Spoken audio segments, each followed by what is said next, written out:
All right, moment of truth. Moment of truth. Why isn't it?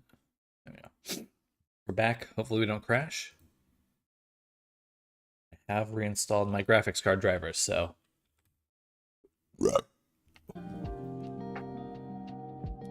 So let me burp directly in your ear.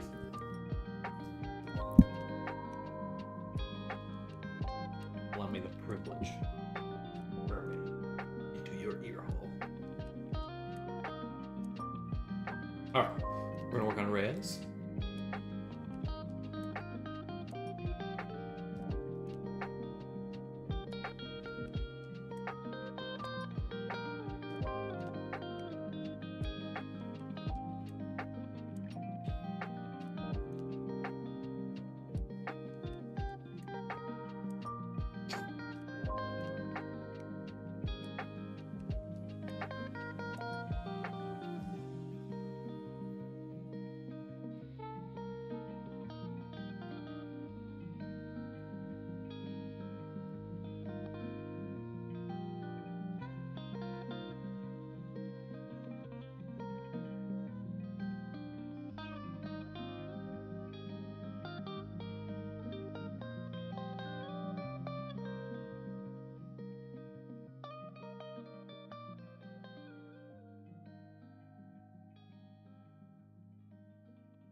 All right, so we left off working on the face tracking.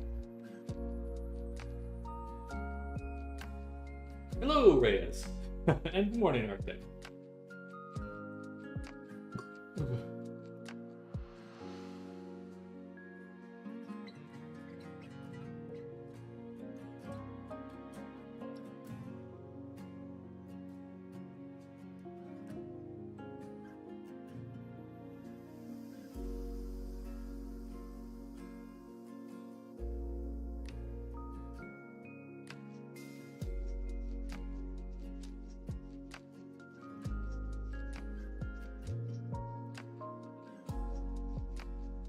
All right, keep sniffling.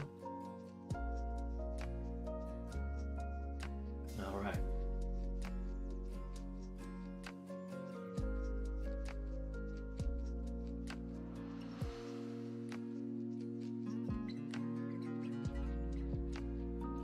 I learned what done wrong by retracing your steps only works if you don't end up with two identified items, one working and other broken. Unity, why do you hate only one of these controllers?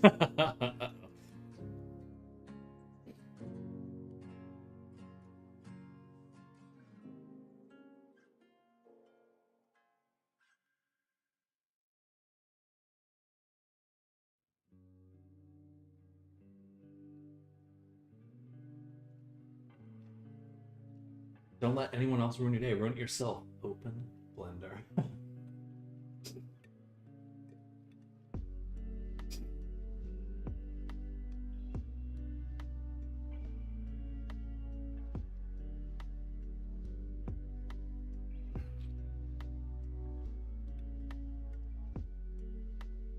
Be right back.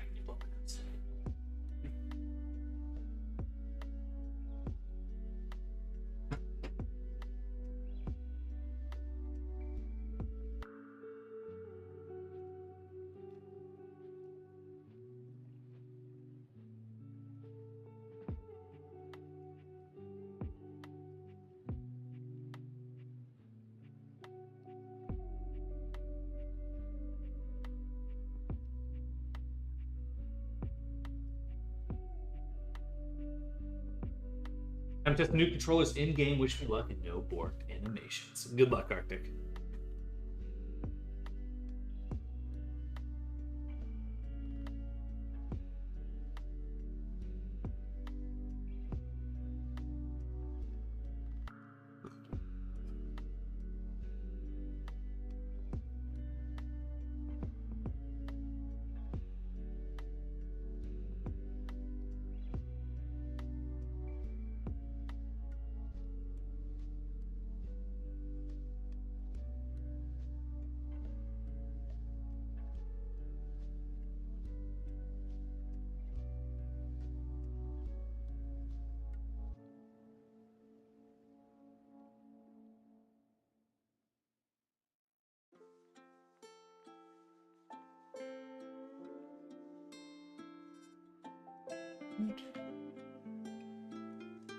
Let's be the blur somewhere.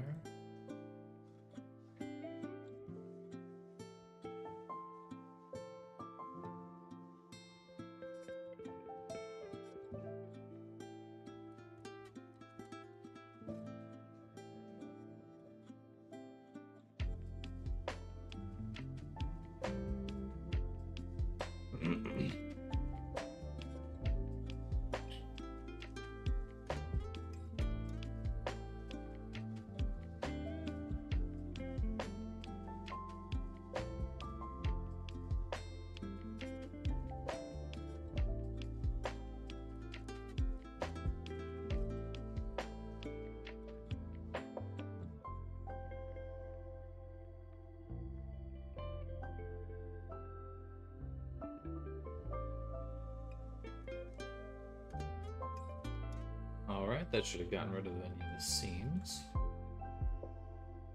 Save.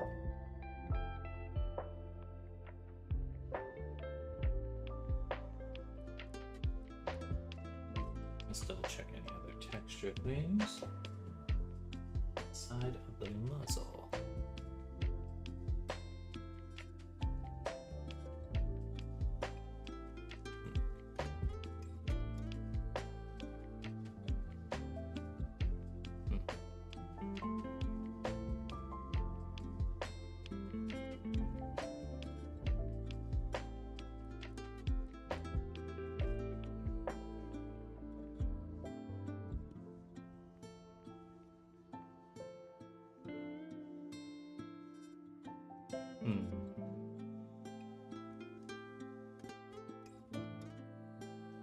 We'd have to adjust the UV map on that one.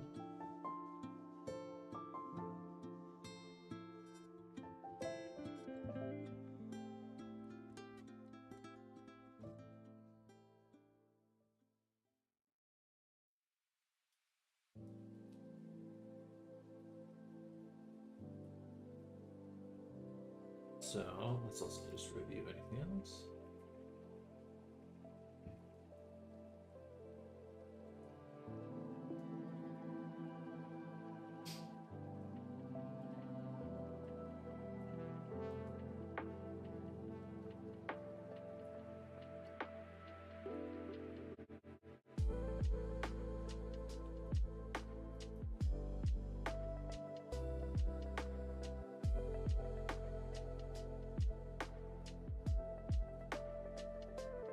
Fingers crossed. I did reinstall my graphic card drivers last night, so I'm hoping that's it.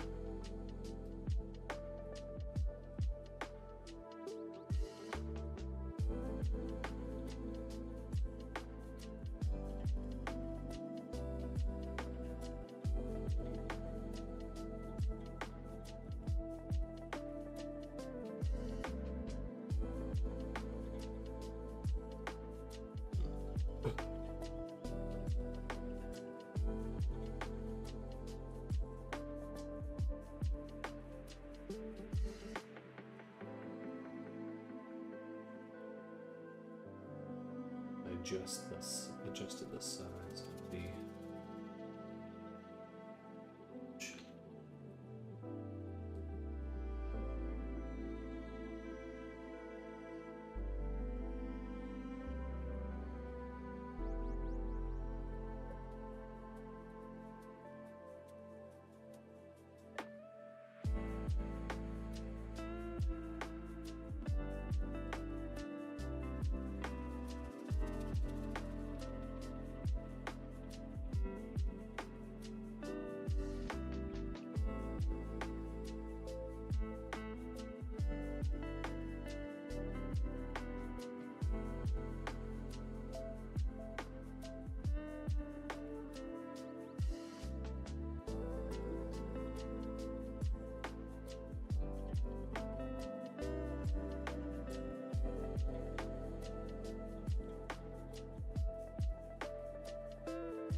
All right. That's too strong.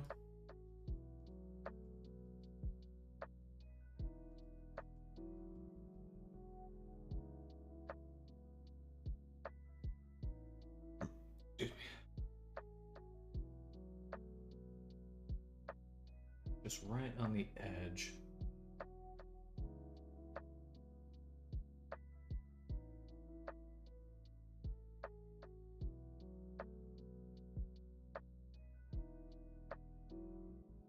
Does help a little bit. I think we're gonna have to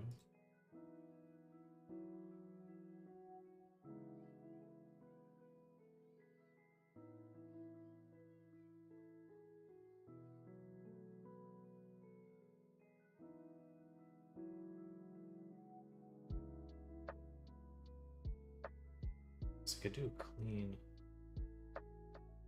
cut through the whole thing.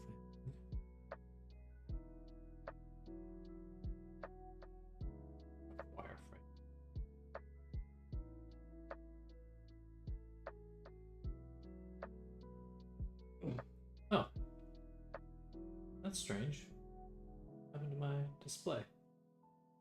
Sorry, I was just looking at it.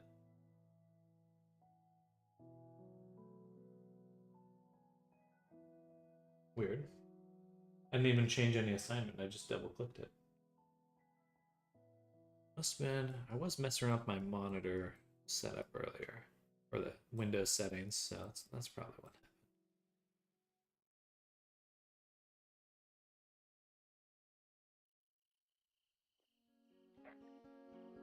happened. Alright, that looks a lot cleaner. Switch to a 3D neighbor. Seems to have fixed quite a bit of that. Let's turn down the intensity of this pattern. Edge something right around there. We set it to like overlay.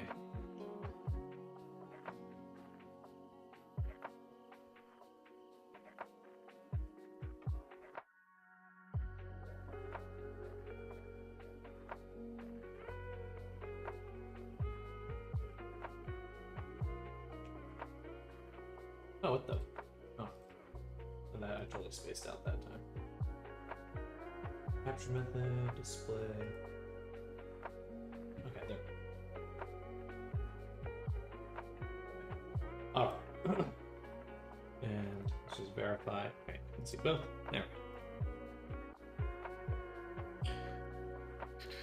I just had a bunch hash browns, so I'm a little sleepy. An extreme amount of hash browns. Hello, Symphony. Welcome. Morning. Potatoes are top tier. They are top tier. Cannot be argued any other way.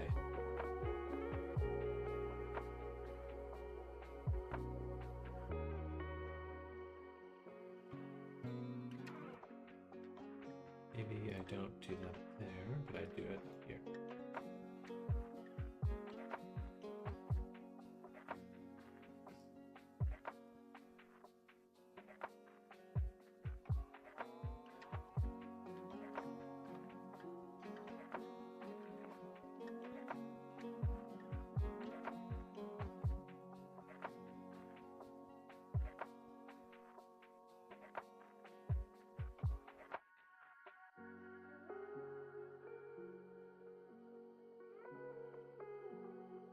Uh-oh.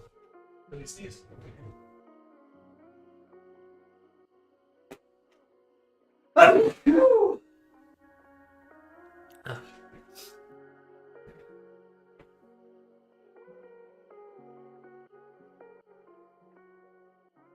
Wow. Whew.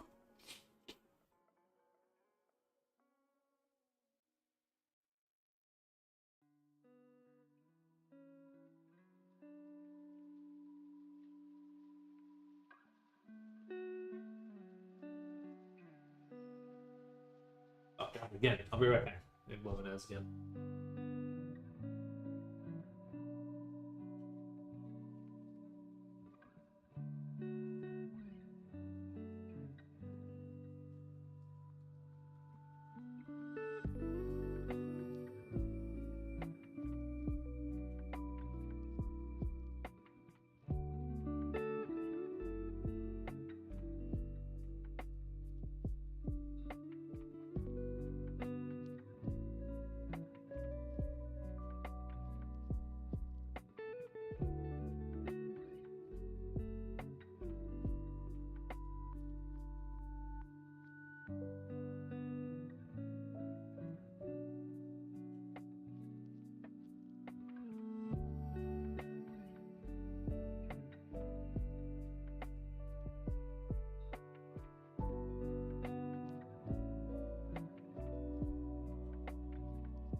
I'm back.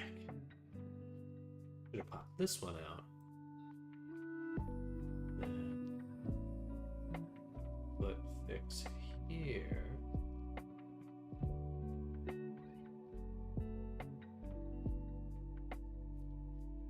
Yeah. Boom. Let this one. Ambient. Illusion. To bring it back. But we do have to go through each layer again and ensure that all our ambient occlusion layers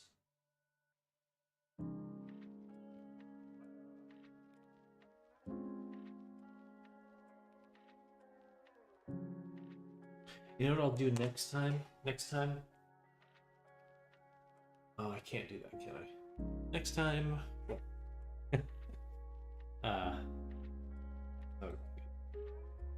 Make some sort of reference layer. Can I feed in an anchor point? If I can do an anchor point, then I'll just do that next time. Right here. Oh yeah, yeah I can. Okay, so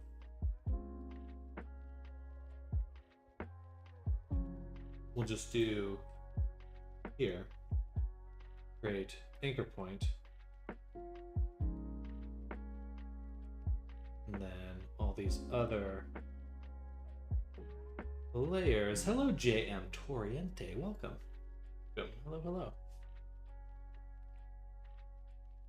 And this will make it a lot easier to update things in the future because I can just reference the map here. Then I do have to tell it reference ambient occlusion.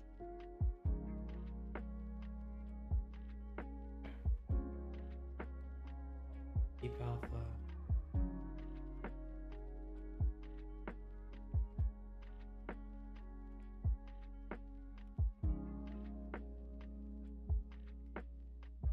All right.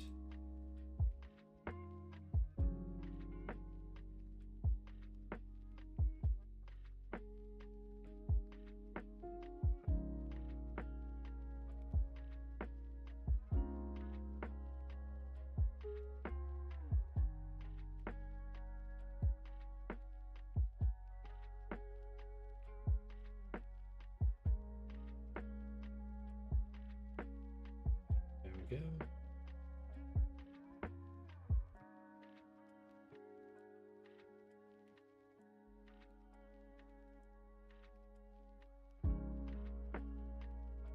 All right, beautiful step. That should be the same now. All right, but our feet are not quite fixed. We're still referencing the same ambient occlusion map, we're just not using it the same way. That was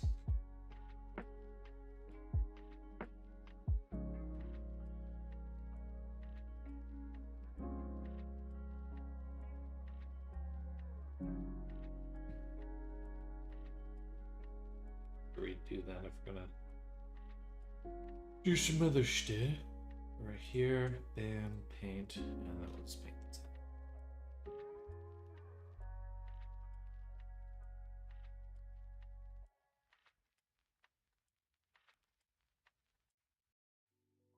Fact. We're going to go back down, foot fix. We have the fill.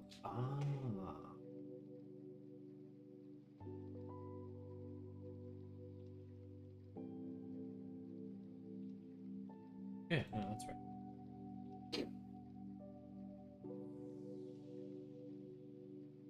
Perfect, better normals. But I need mesh map template mask. Do a fill. Anchor point. Mesh map template mask set to multiple.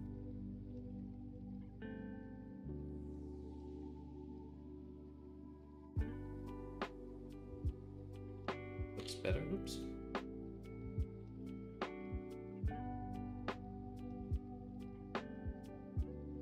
We'll also use that this layer.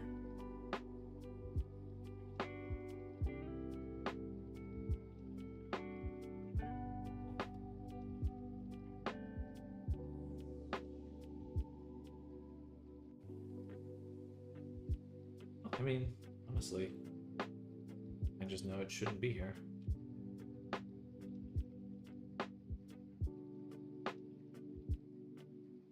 Oh.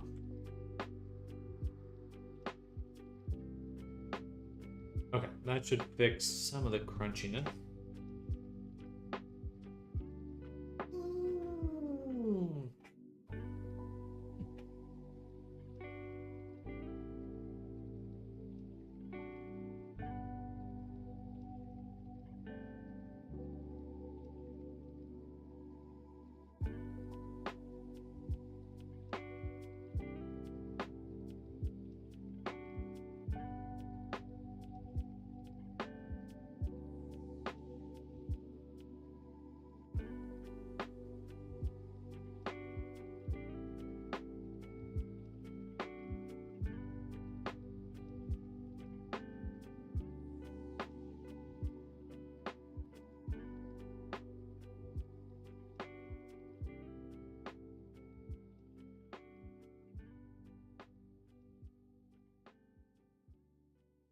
All right, save that.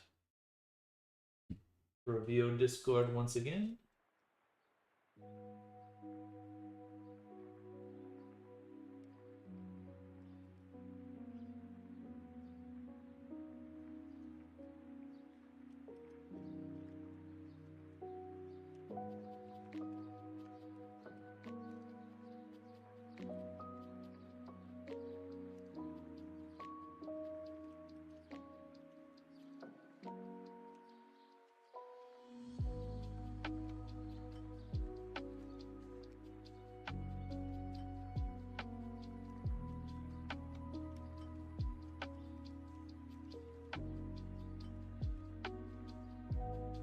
So, see what we can do with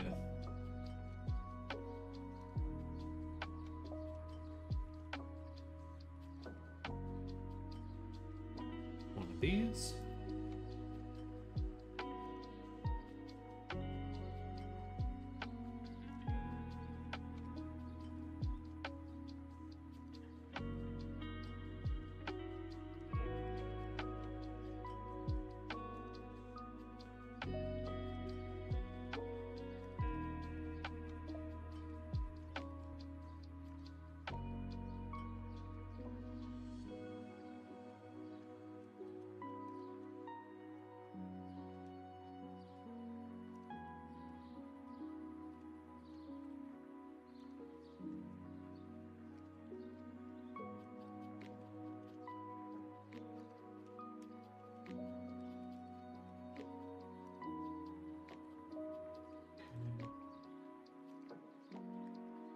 So now we need to go back to the baking version.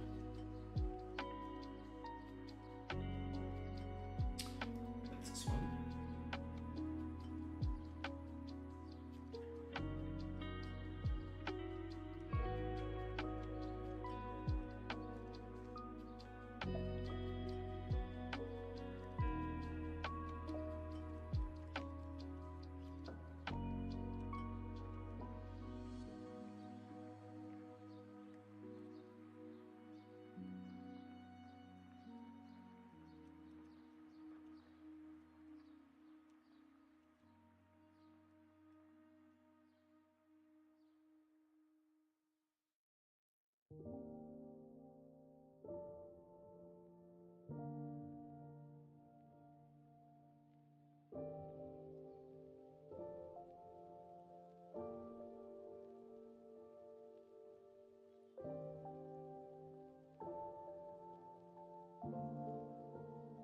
Here.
Let me get this stretching either way.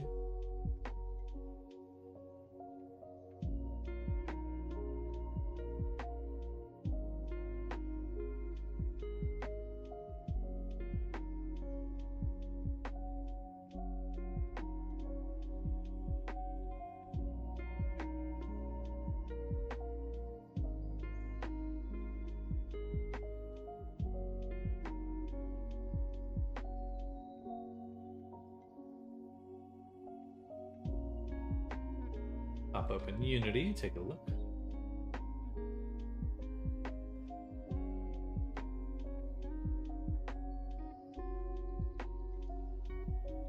What? Sign in.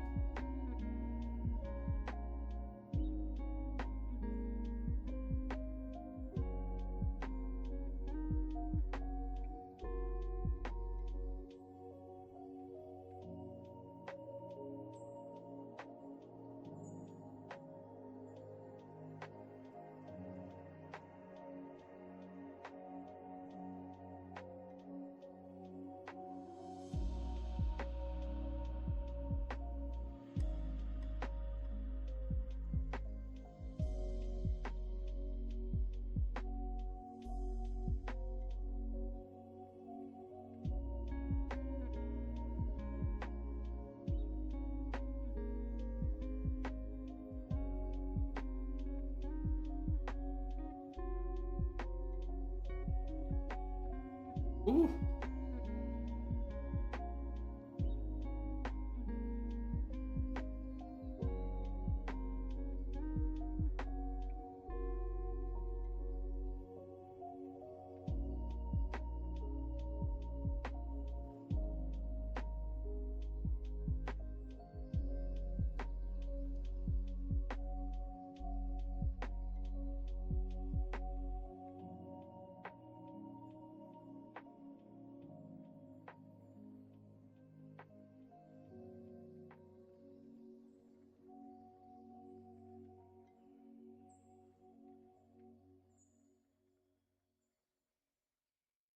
Maybe we'll try that first.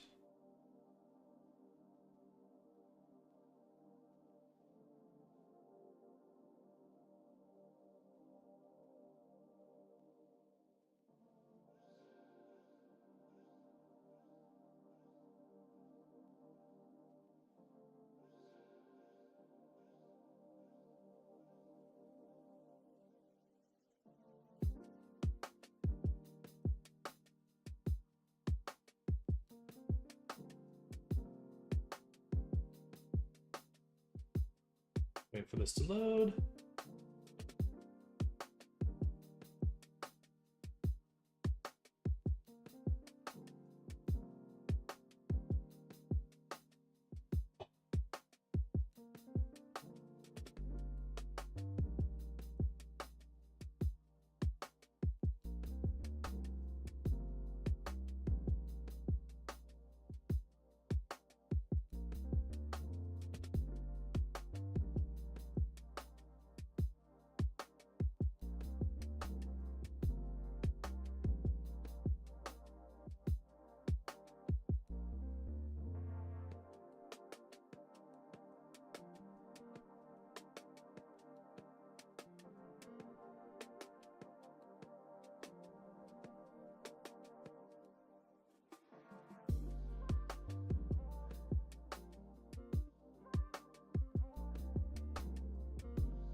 It was a little smudged.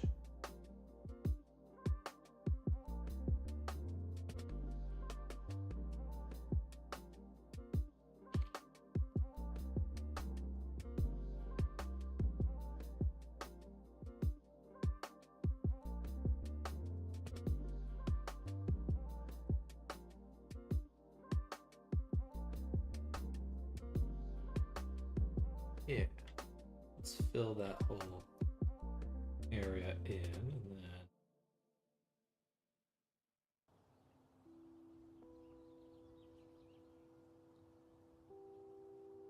then copy this one.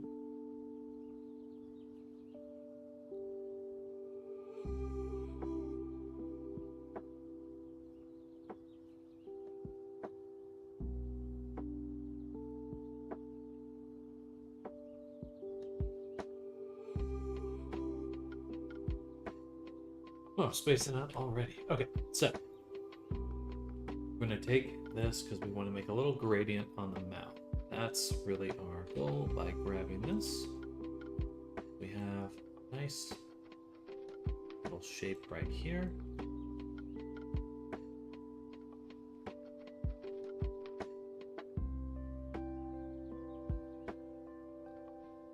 So it is odd ways.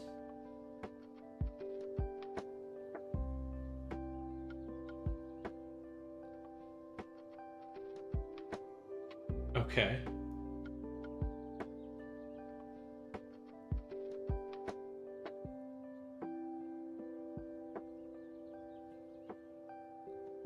I'll see you in a second.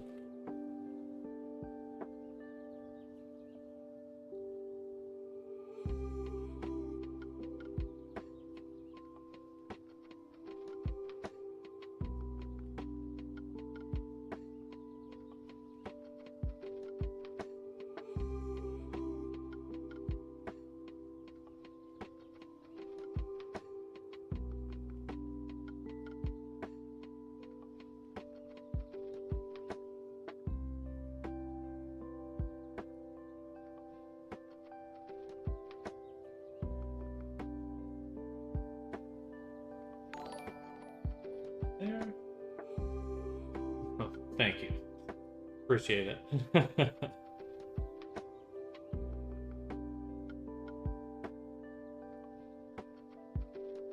Thank you. Thank you, Brain Smasher. Oh, super appreciate the resub. Thank you. 16 months. Can't believe it's been 16 months. Coming up on 24.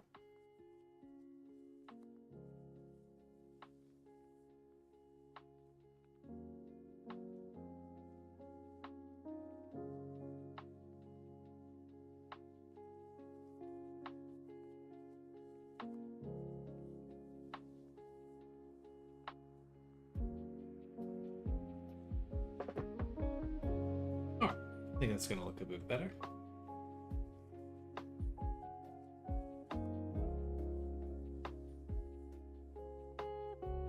Yeah.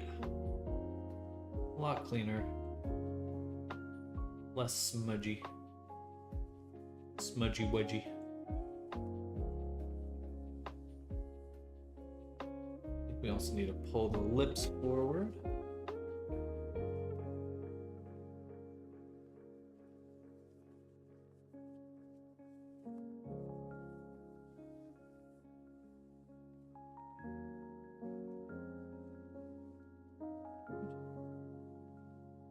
Good. So now we don't have to adjust this previous version. We don't have to rebake everything. We will add the fingernail in just a moment. Since we're already working on the mouth, we're going to pull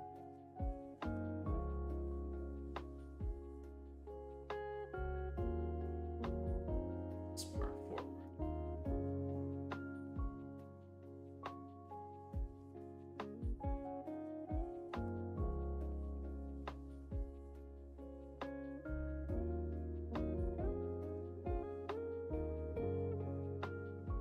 Too far.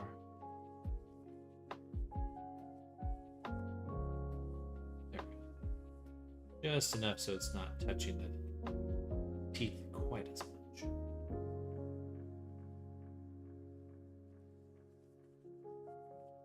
There we go. Cleaner separation. Good.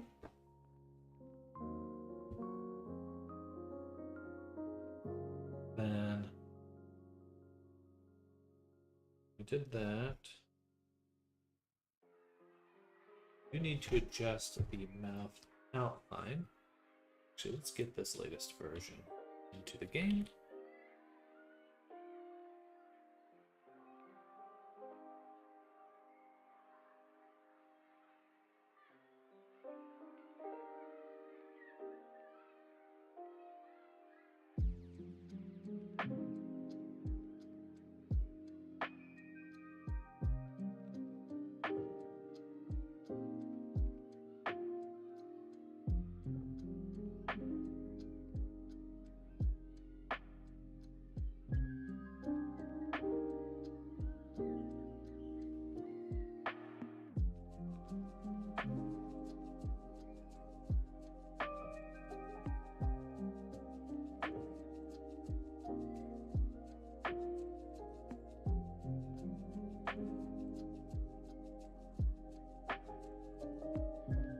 Loaded.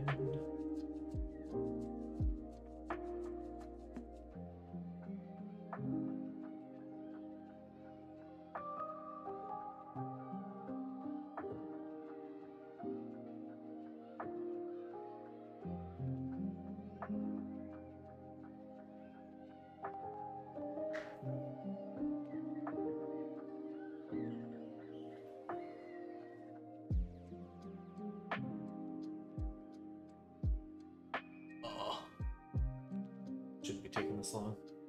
I guess it would with fucking blend shapes. The fucking blend shapes.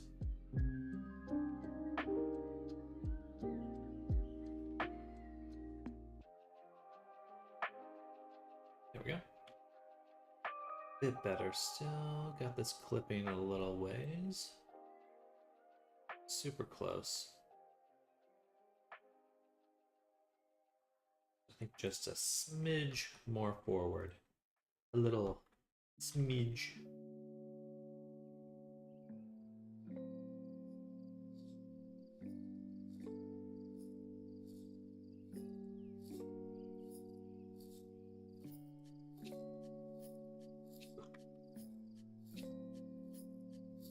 And then as well, I will also go to outline mask. I believe is user 14.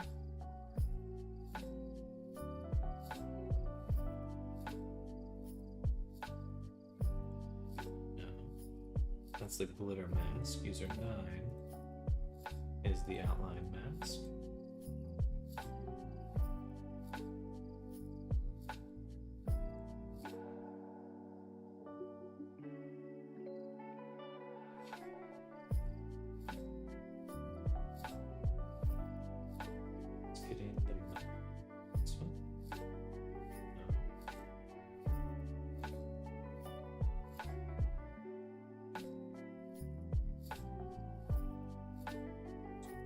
Curvature for the outline mask. All right, I want it.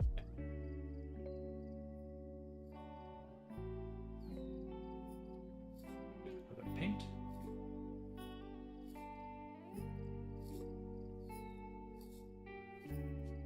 Let's do linear dodge.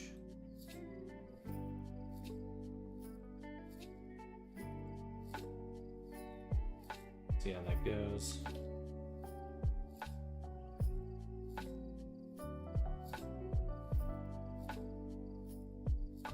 Pretty much fixes any of the intersection on the teeth.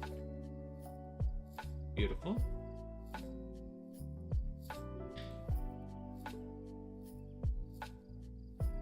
Okay. Cross that off. Now we're going to do the claws, hand claws.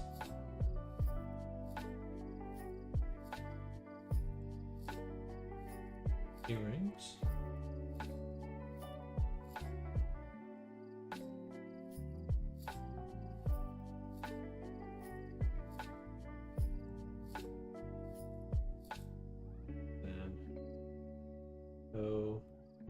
Is lighter.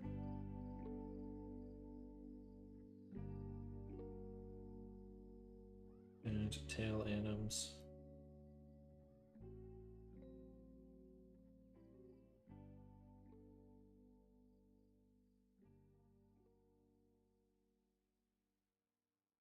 All right. Oh man, I want to pop my neck so bad.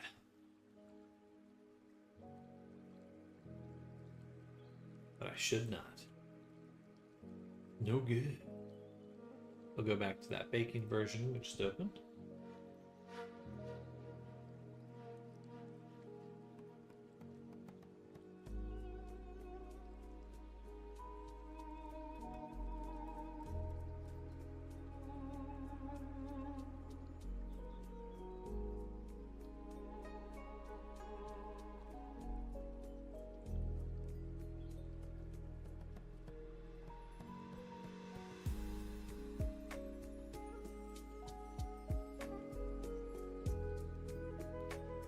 Got the body high poly, low poly, and cage. Do just the high poly to start. Make a mesh. Cube.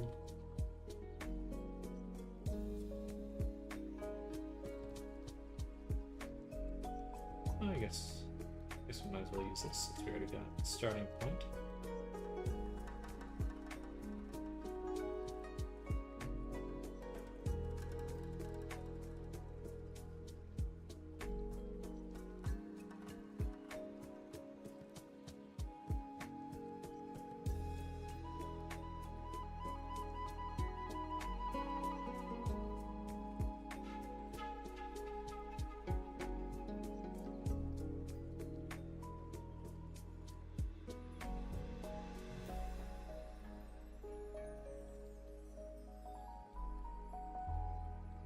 Not really claws though.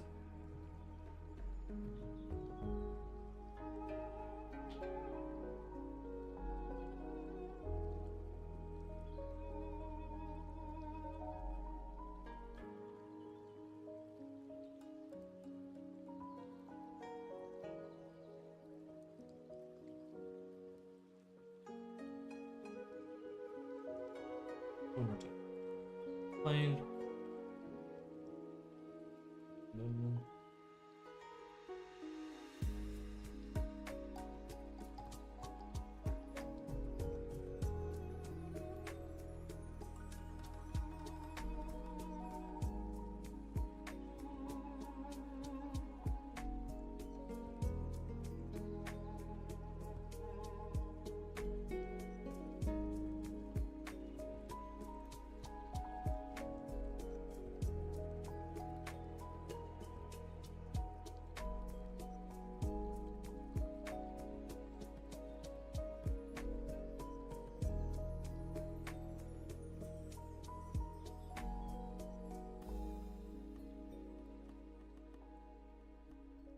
They're pretty rounded.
A little bit smaller, and then the front should be just slightly tapered in.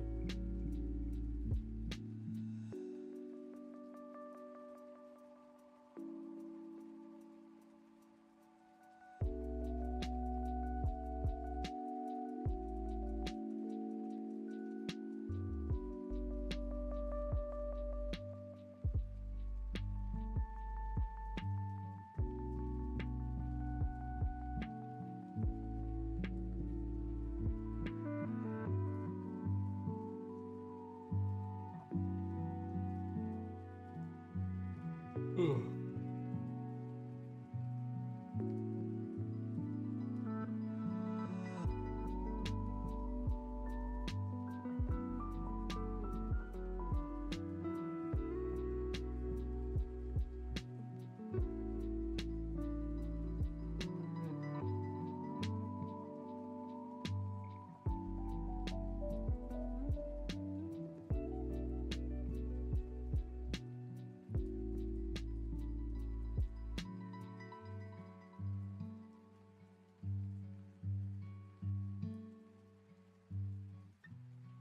Actually, maybe I'll do this with the wireframe so I can see how it lines up more directly. I guess they should still be just a bit smaller.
Pop my neck.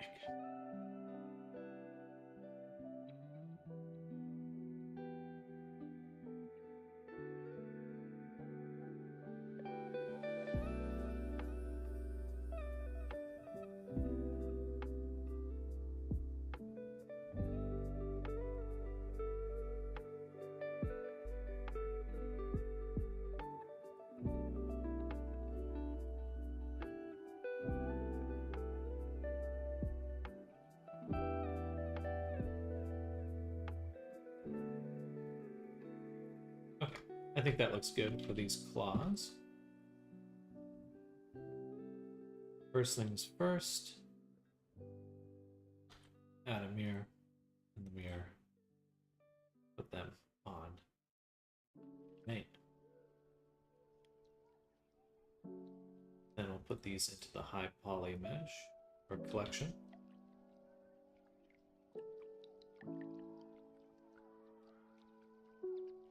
Having to admit half defeat on this one for now. I got parts of it working, but trying to set it up the way I really wanted just broke the AFK animation. I don't have the skills to do this.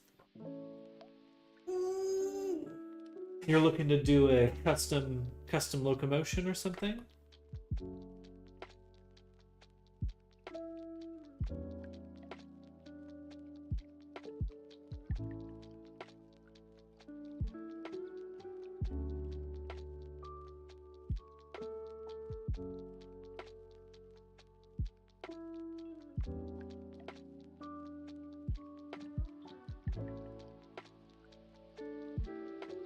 Excuse me.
These will be the high poly versions.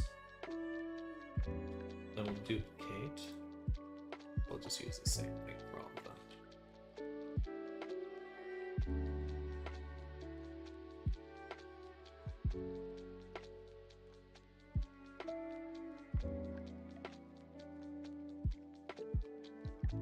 Ooh.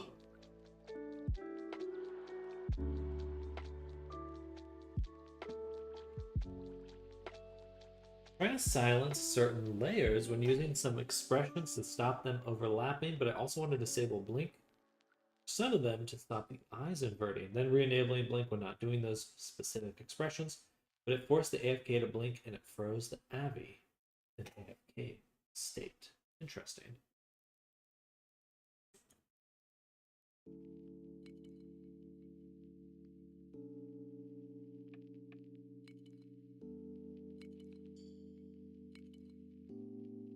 So you're just doing the expressions in blink, but it somehow put your character in. When we say AFK state, is that the whole AFK pose? That seems surprising.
Thank you, MB Pro made an NB. Welcome. I appreciate that.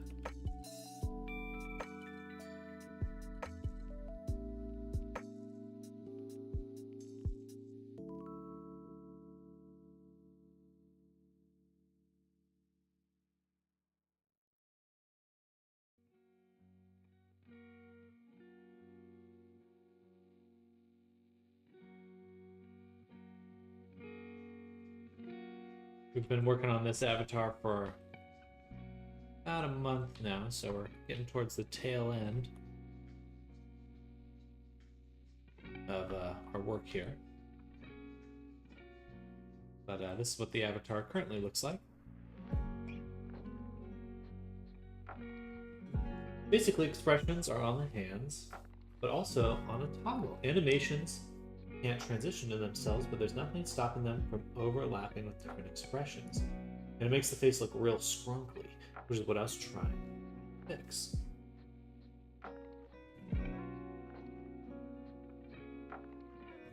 And you're just animating the blend shapes. Have you used avatar masks before?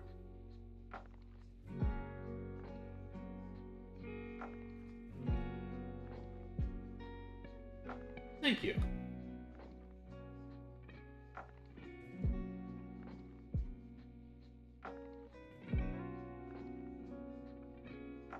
And now we're getting these fingernails added, so we're getting them set up for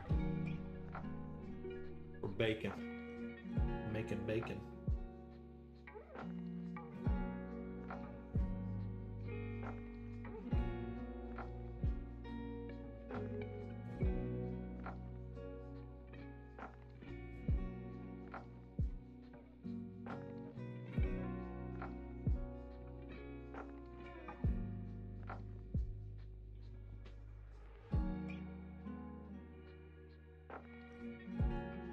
Sort of, but not much. You should be able to create a mask that targets just your blend shapes, so that would at least constrain any animation you feed it, or any layer that you have your animations on, so they just affect your expressions. Sort of an inkling as what to make it work, but I just need time to think it over. Too frustrating. Totally understandable. Totally understandable.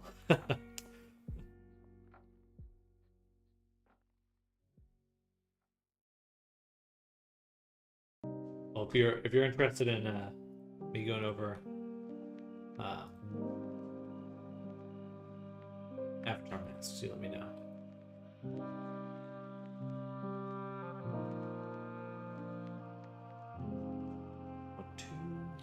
It should just be 2. How much detail? Yeah, that's pretty dense. They're probably right on the money here. Okay. So we'll go to frame 1. Put on the high poly.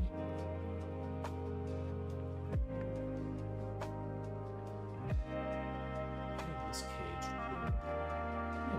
Make this displacement a little bit less. It's a little too strong.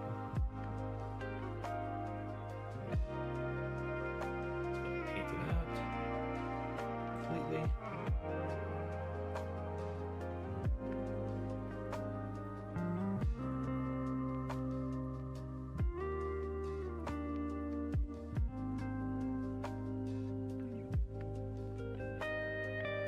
And going with just a very tiny amount of weight. Maybe less than that.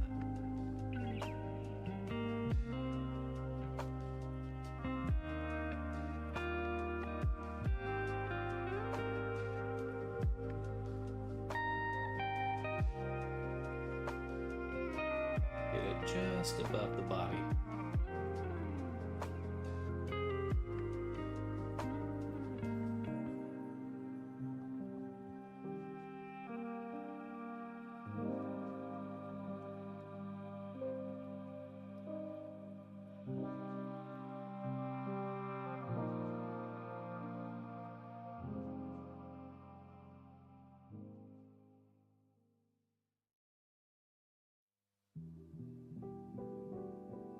And this way it'll bake the nails a lot cleaner.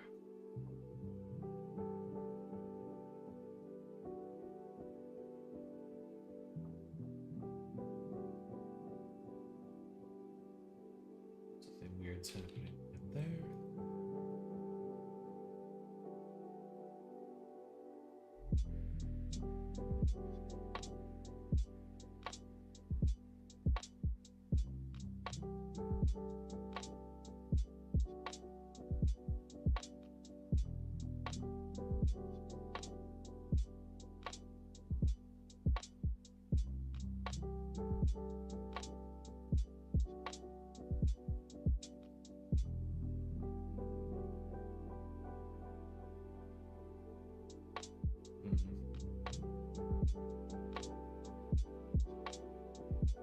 That may require a key. Or sorry, a shape key. So that's just what we'll do. Make a little shape key. First we'll get the weight paint. Just paint it out in this little crevice.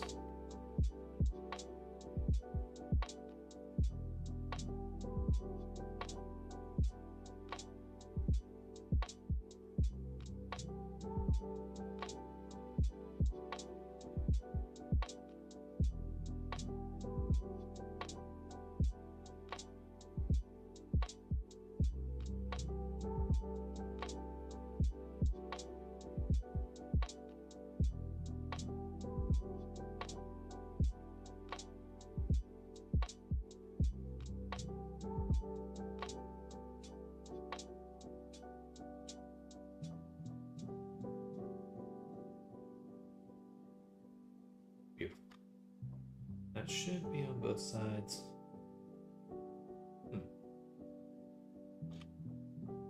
It's getting near. So I would expect it to be the same.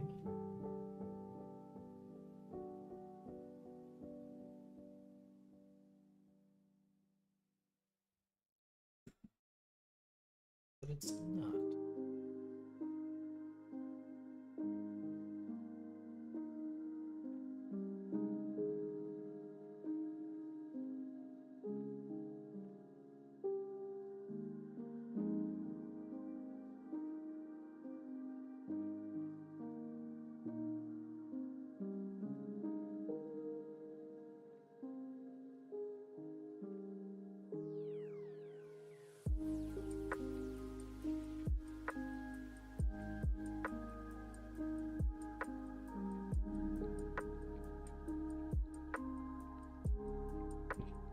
Huh. Are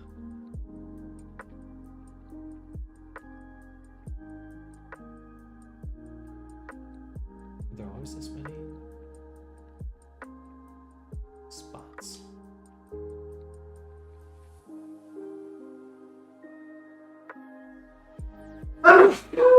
Excuse me.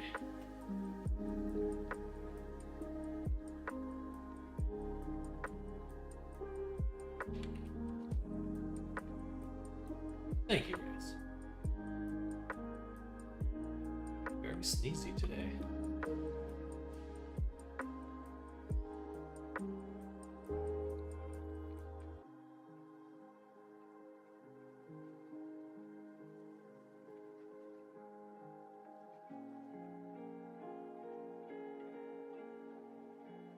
Okay. This should work. Now, we go to frame 2. Everything's kind of split apart. Or then, we'll grab our nails. And I guess, actually, we'll keep them in the exact same spot. So, just confirm that on the cage. You, in fact, have a little... Yeah, they got a ton. Let's get rid of it.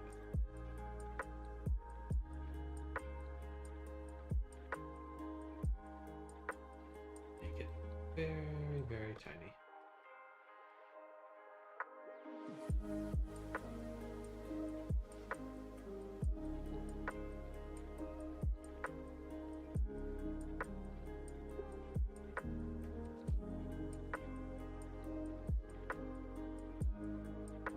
Okay. So now we've exported those. We go to frame 2. We have everything set up. We have our collections set up for exporting, so export all collections.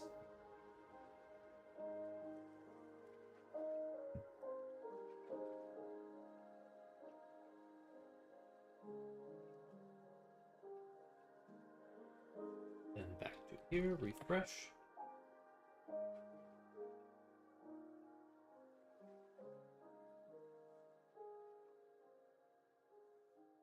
Should have some nails in here now. We do. Yes, we do. They look good.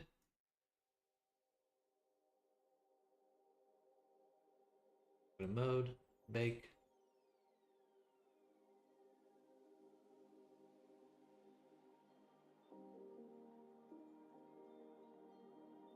Wait for this to load.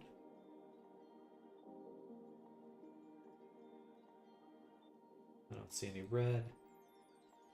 Beautiful. Save. And bake.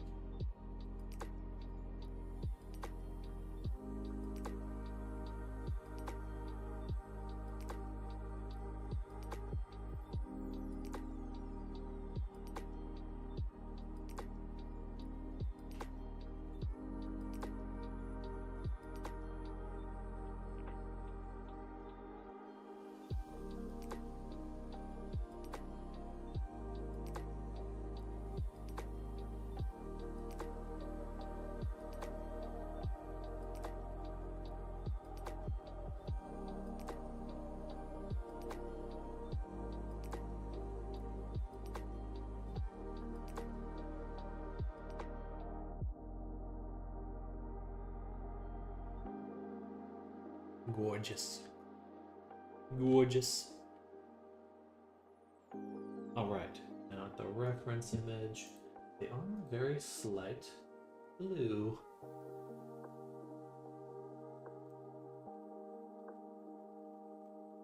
Little scratchers.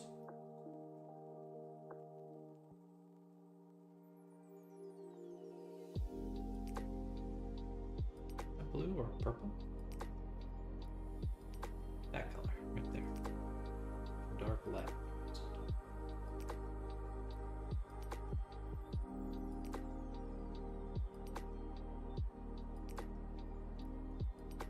Alright. So that's for here. I'm a little tempted to also put in just a curve AO here.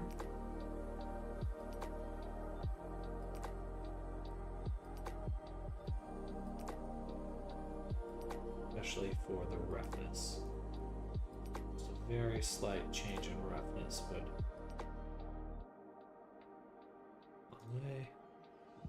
Let me review the mask so I can see what I'm doing.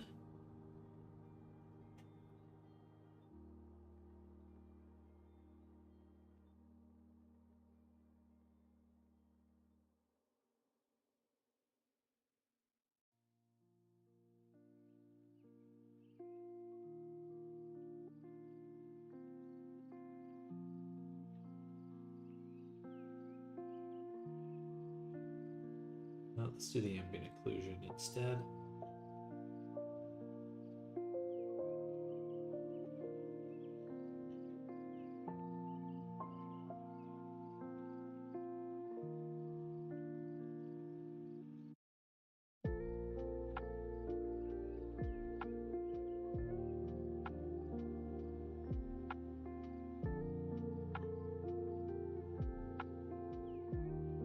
Very subtle, but a little crunch. So what's that? A little blur to it. But basically, it's just not as shiny where it touches.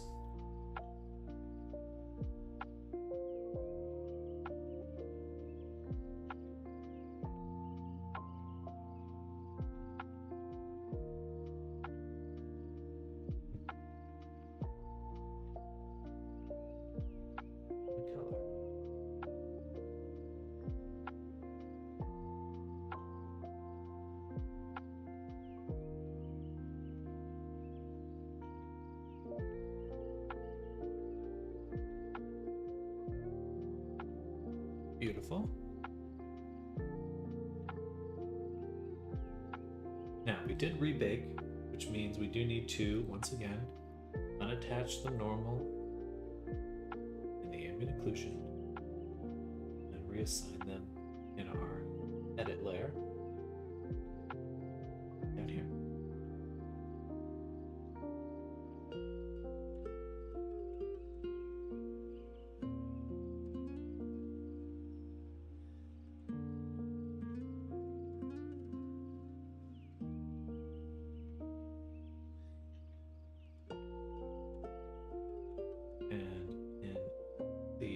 Just added to the claw. We want to use that fill mesh map AO. That way, whenever I rebake, I can still update it. All right. You know what? I'm just going to give it a little where to go. Wherever it went.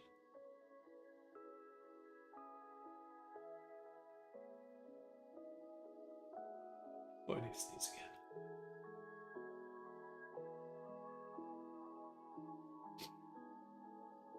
A little bit.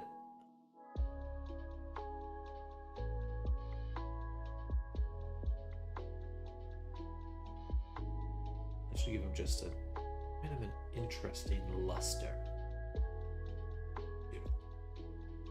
Okay, save that. Export the textures.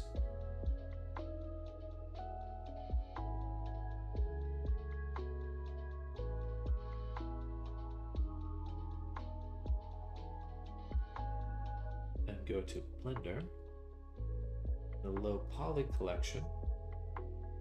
We will take these. Yes, I didn't actually assign a material. That's okay. Copy, save. Go back to the main file, not our baking file. Paste them into the scene.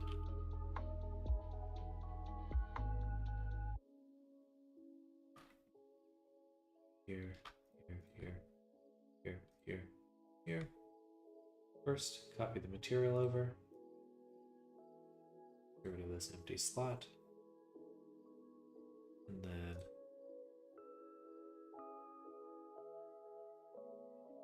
take these, combine them. We're going to use the scent. Transfer the weights over. And then apply them here. Actually parent them. Empty groups. Then apply them here. And combine. Should be working now. Awesome.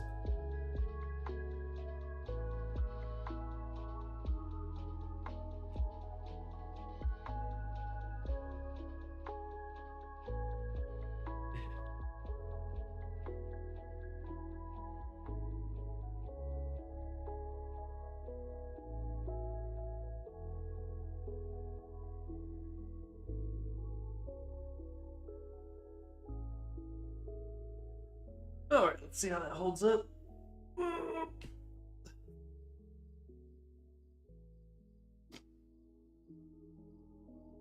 Dang it, I just hit export collections, which means I overwrote my... that's dangerous. I gotta remove some of the export settings.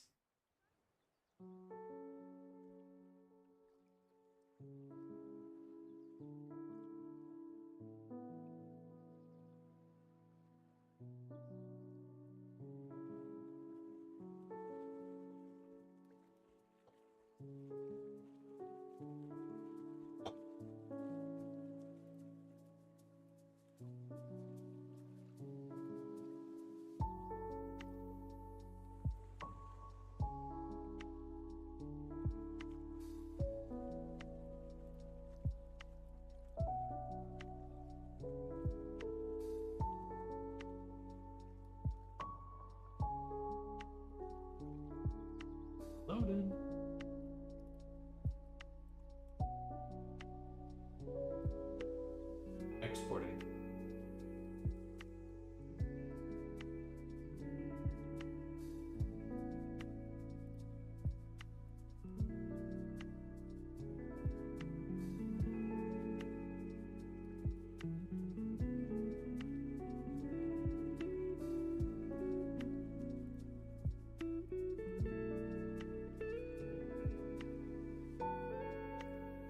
There we go. Save.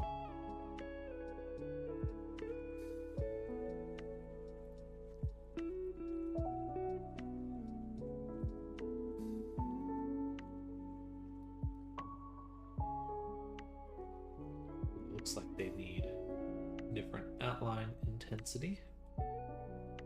Go here, user 9 layer. And we'll do half.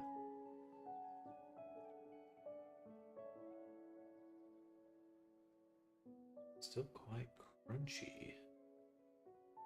Why is that?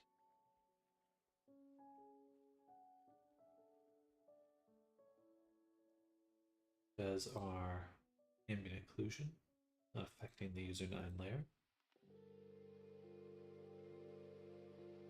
But the curve ambient occlusion could, so let's check the layer as a whole. Let's go even stronger.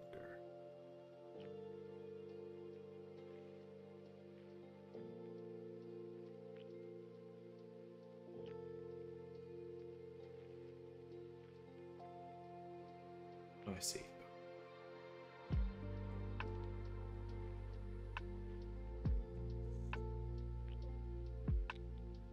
Do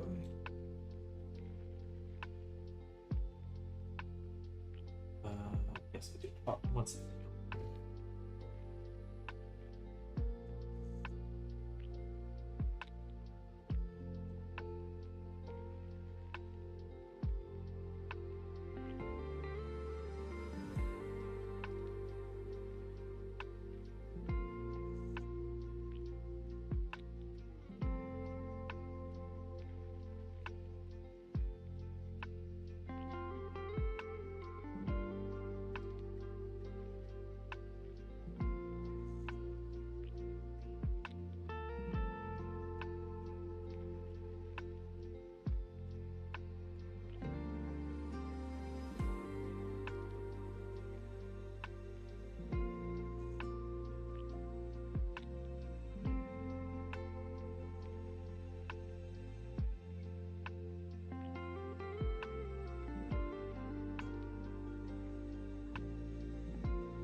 It's just because there's a difference texture. These have a slight, the body is influencing them very slightly. So this black layer, just need to make sure I'm assigning it fully to them.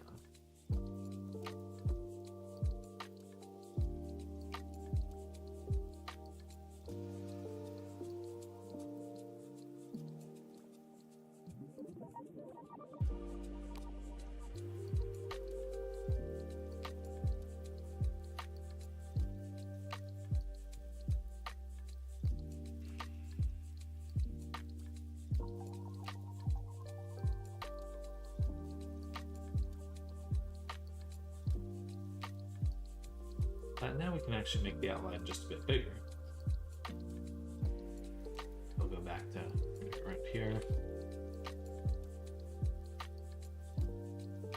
Yeah.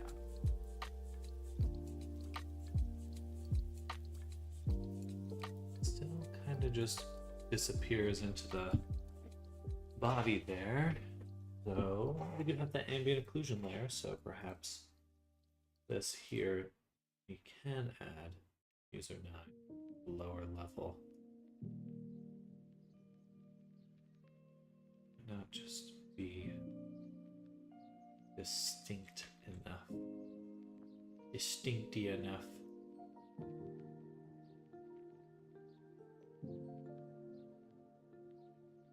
Where is it?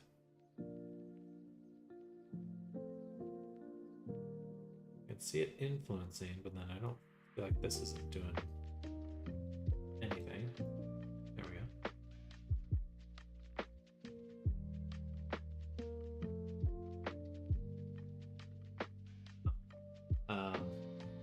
Reference channel.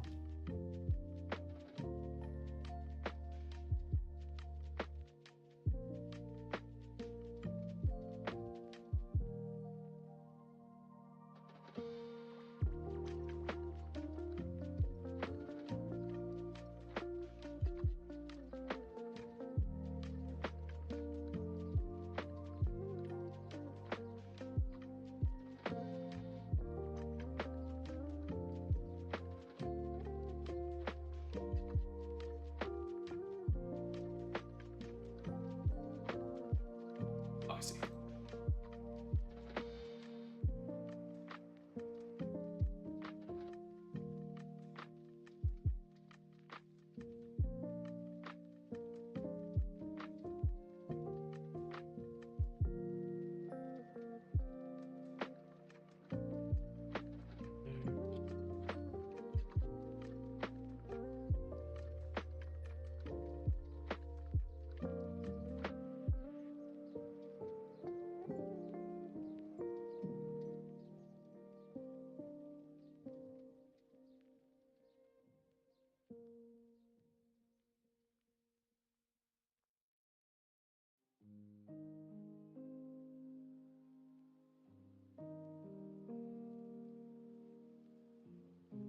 Beautiful.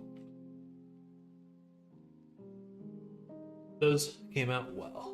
Let's scratch that off our list. Now we have a few more items to add to the bake. Really should have done this in one go, but that's okay.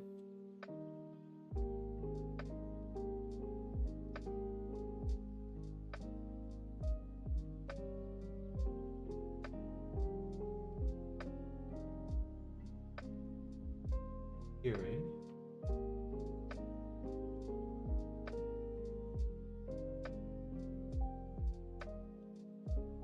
Two earrings. 3.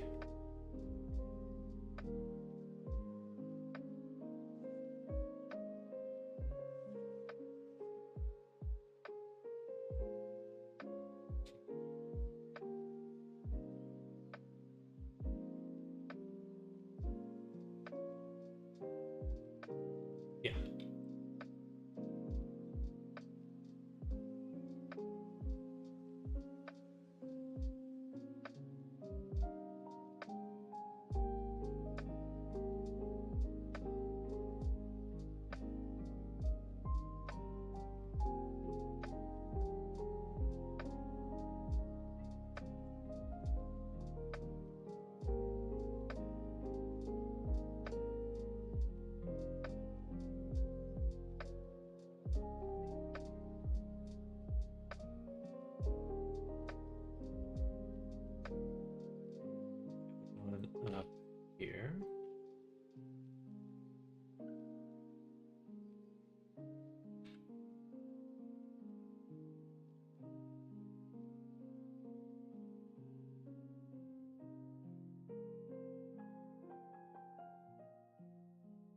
Scratch it off. I see what you did there.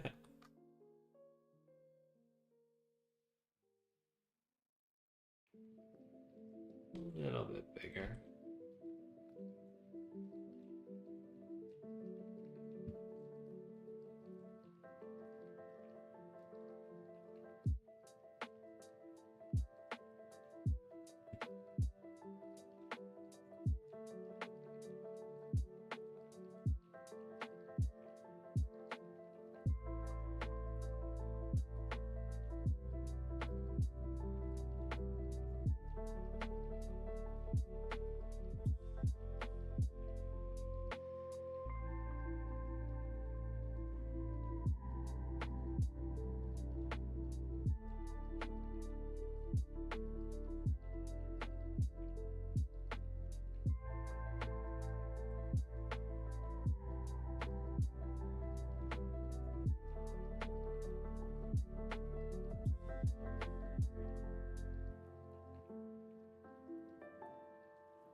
All right.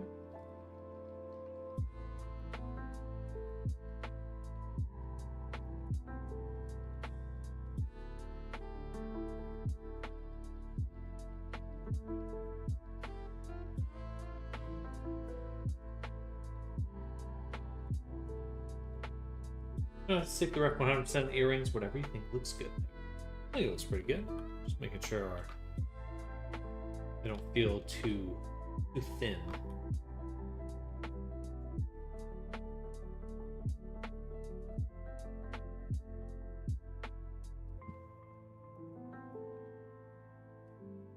All right.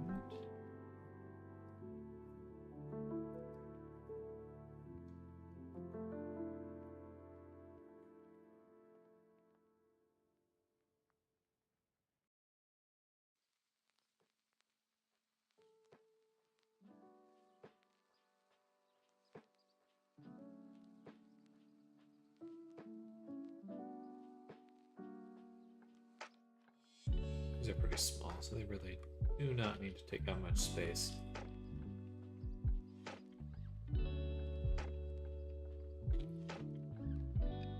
Excuse me.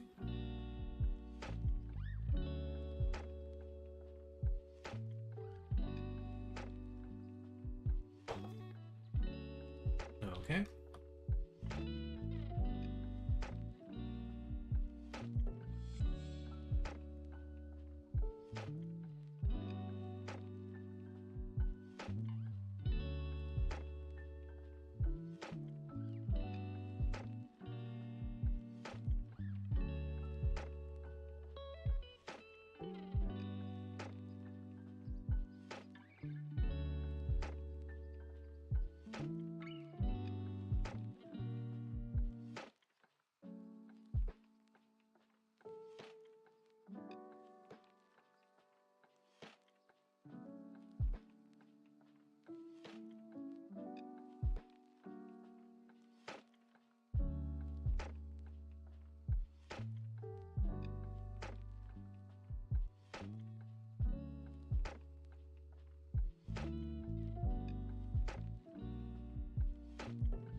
Hello, Tabby Green. Tab V Green? Oh.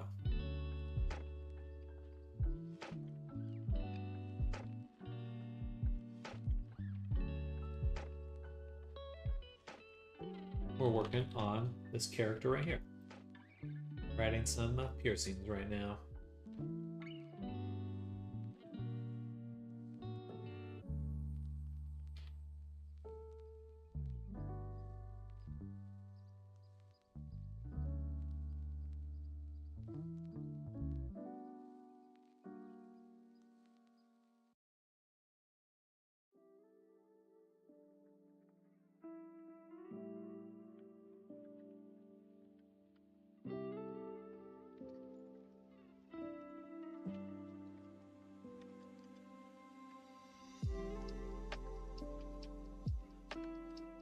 Thank you.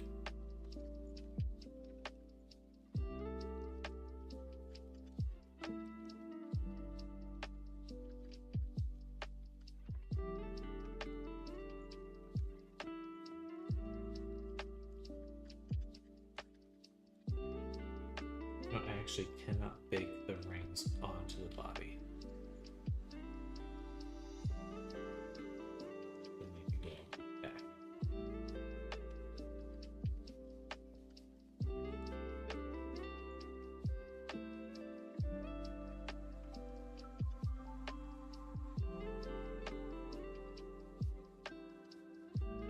Otherwise, we'll get shadows that shouldn't be there. Find sculpting daunting, but fun at the same time.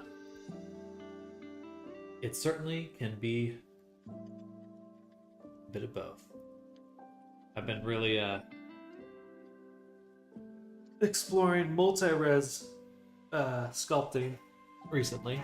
I've been really enjoying that. It's definitely a bit different, but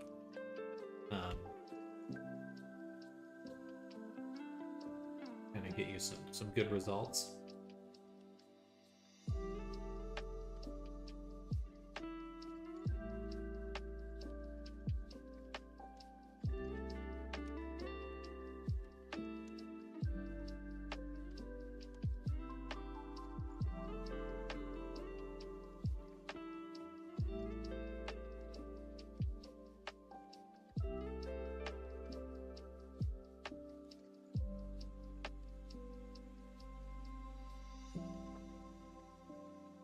Hello, Spark. Welcome.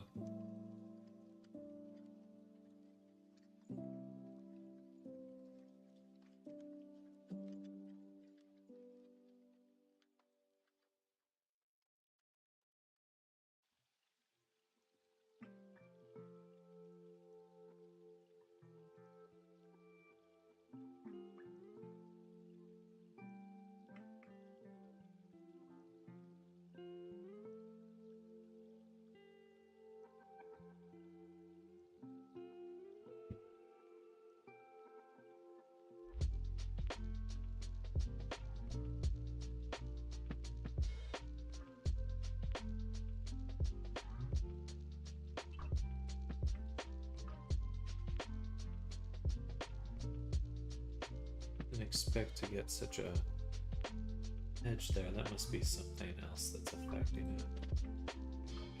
It's above.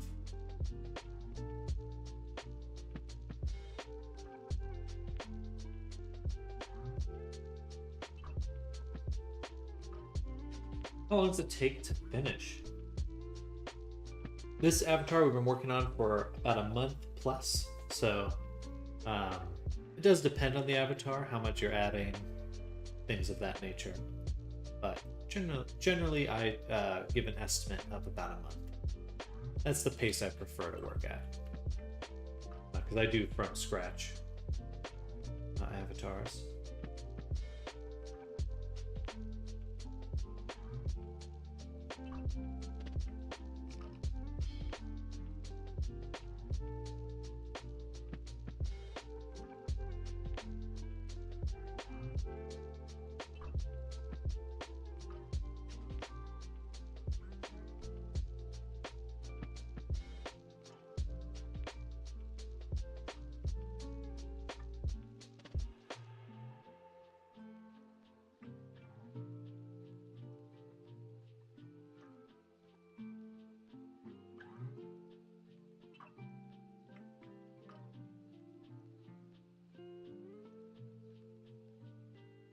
It keeps adding an empty material slot to my character.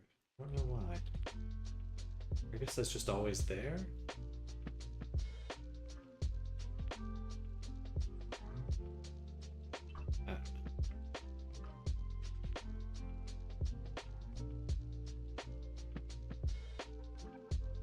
Let me take. I'm gonna take the ears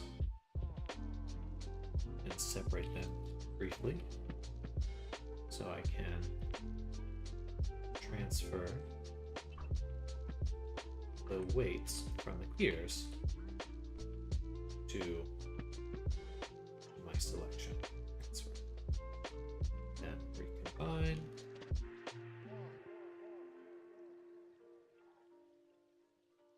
But I do this full time. This is me, my job, my trabajo.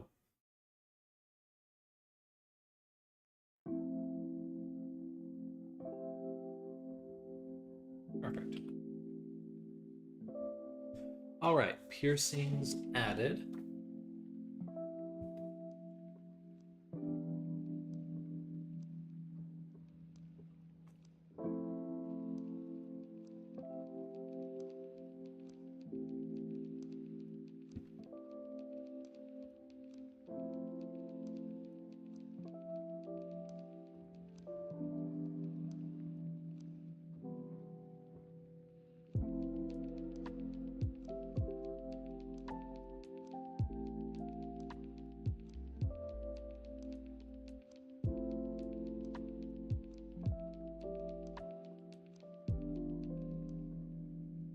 The claws, earrings. We do the other outfits, but we also need some underwear for this outfit. For the casual outfit.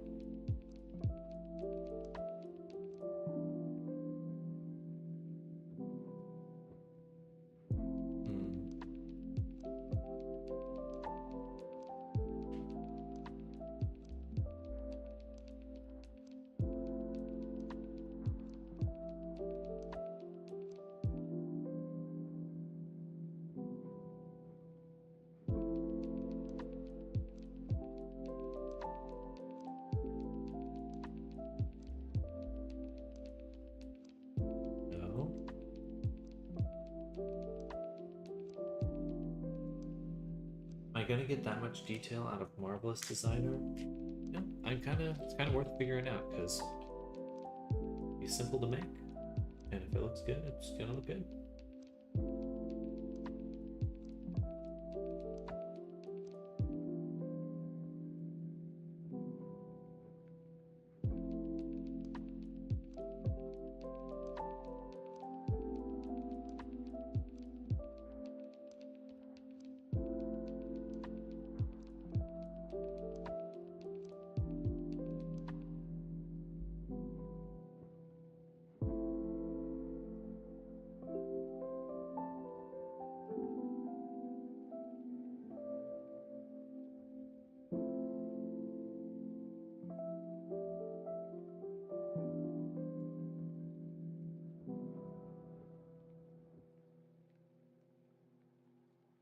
There we go. What? Where? Wait, what? Where'd the avatar go? Yeah.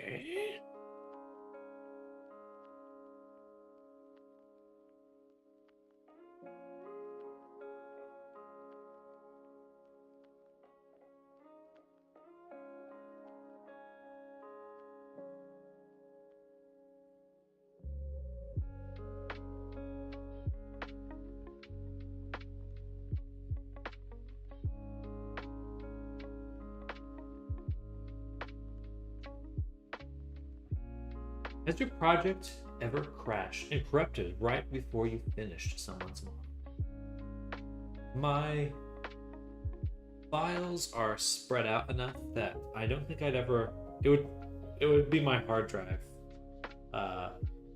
My whole hard drive would have to go to really just end the project. But I have lost work when Blender is saving, and then either Blender crashes or my computer crashes. That's taken out some projects before.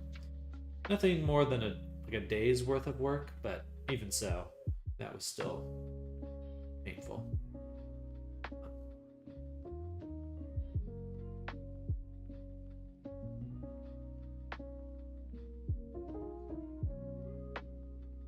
Certainly not something I would look to repeat in terms of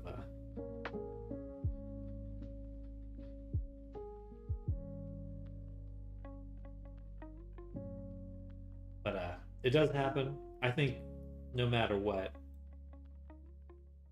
at at some point doing this kind of work, you're going to encounter something like that. It's just the nature of this kind of work.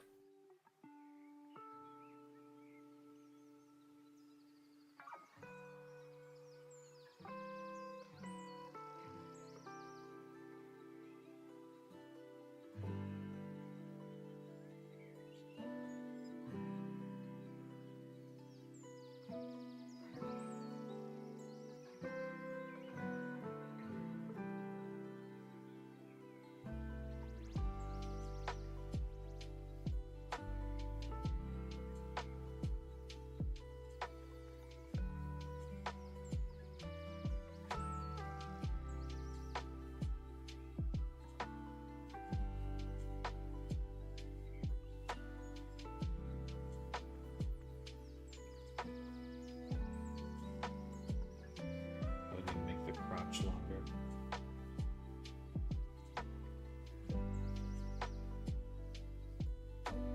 I bet I do texture work, usually finish in one sitting right before I save, send it over, crash, fully corrupted. Jeez, that is the worst feeling. There are very few things as demotivating as that. Well, hopefully that hasn't happened too often.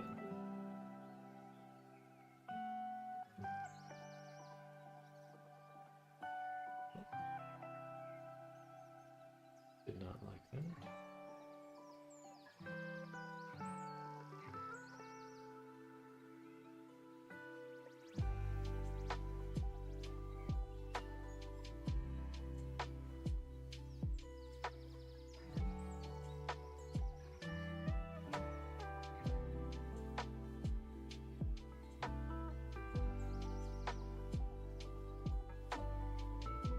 Explodes.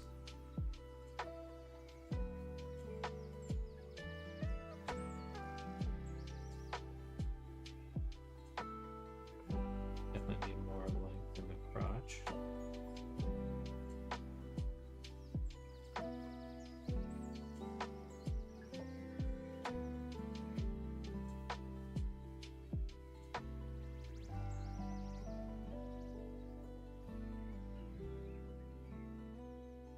I was very frustrated, to say the least. I mean, yeah. I mean, it's basically brought me to the point of tears sometimes. Just like, it's just painful. Painful. I mean, art itself is already, or any creative project, engineering, this and that, it's already quite painful enough. No, you don't. Fate really doesn't need to throw in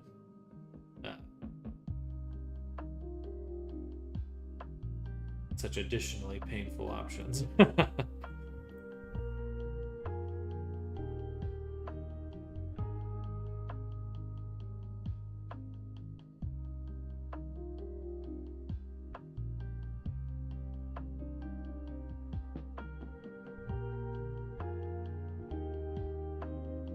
Definitely needs more length. Looks like we're approaching the finish line on this one. Sorry, I'm making mine take so long. No, I mean, you got quite a few additional outfits and stuff, so it's just how it goes. Appreciate you hanging with me and making it perfect. Yeah. I think moving forward with my goal to do more VR and related projects, my time spent on avatars will probably change a little bit, where I'll probably be doing maybe like just one main one over a course of time. So kind of a slower commission pace. I can't see what I'm doing. Let's make this a different color.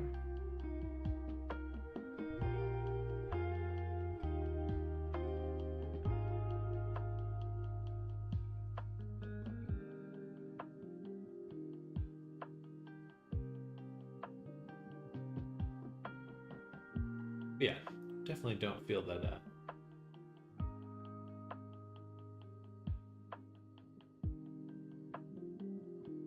it all takes time either way. And certainly um, time invested for the right reasons. Things breaking or this and that.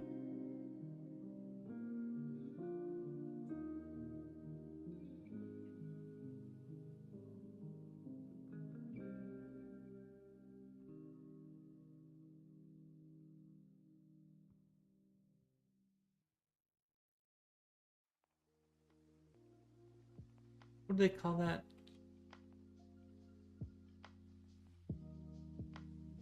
Yeah, pattern.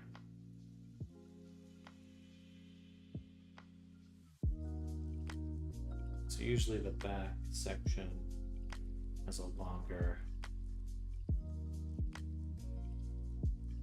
grip on the bottom. Do this as a pattern offset. Okay.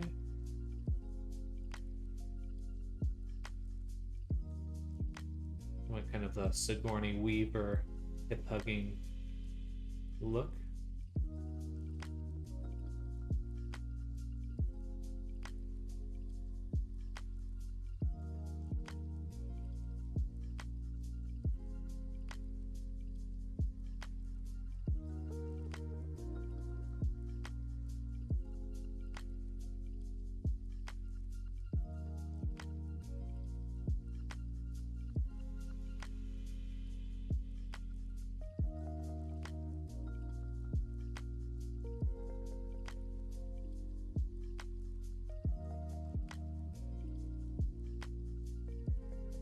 Oops.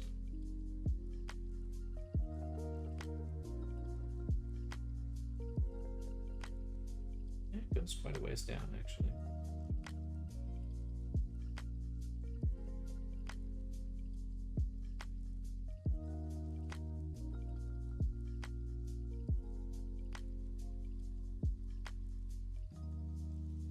Okay, that's getting pretty darn close to the look I want.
Let's take the whole material and turn on elastic.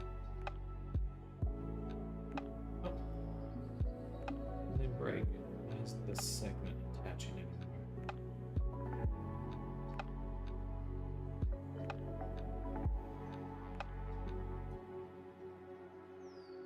Should be right.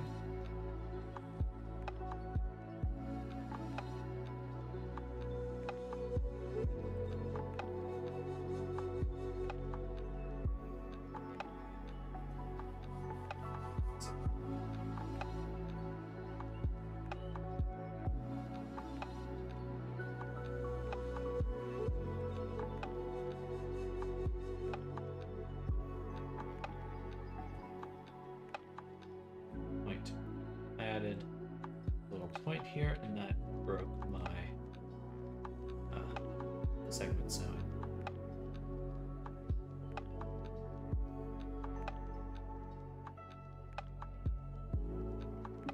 There we go.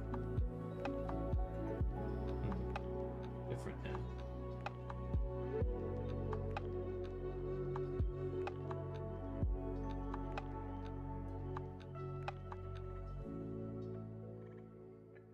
Alright, it's pretty close. Pretty close.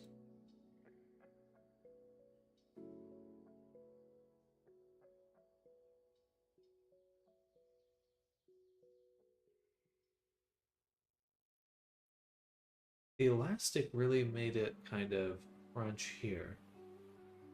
The elastic setting. Do I turn that off? No.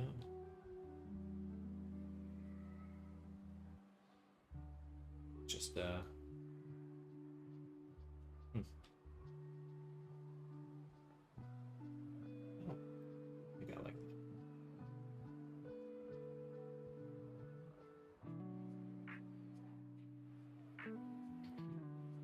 Let's do two more things. Save, first of all. Then we'll take our mesh. I'm going to turn on smooth.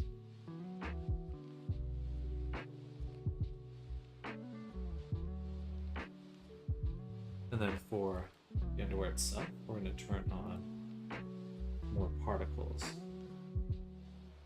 Say 12.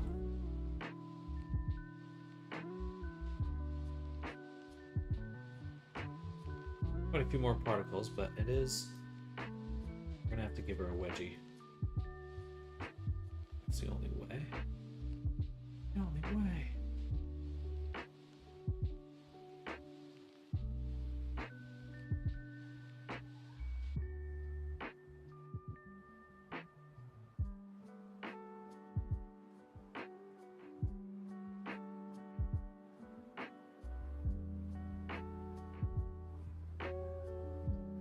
Or, okay, here's what we'll do. Select the top. Offset as pattern outline.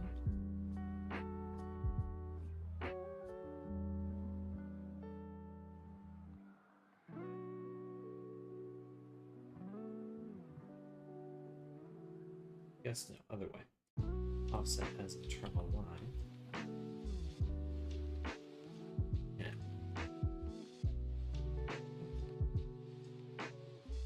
And then take both these lines and say cut and sew. And then on these edges, we'll turn on shrink and weft. Set it to like 80.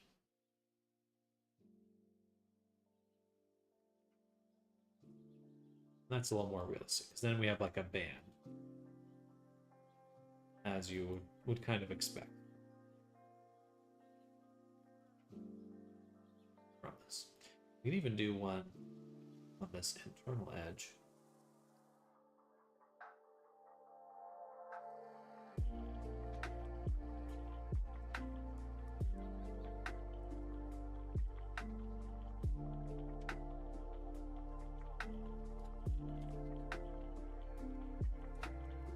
I guess they do have an internal. Yeah, they have bands on both sides. Okay. So, yeah, let's do that. Boom. Boom. Offset as internal line. A little bit. Okay. And right click and sew. Then I can select those segments and do the same thing.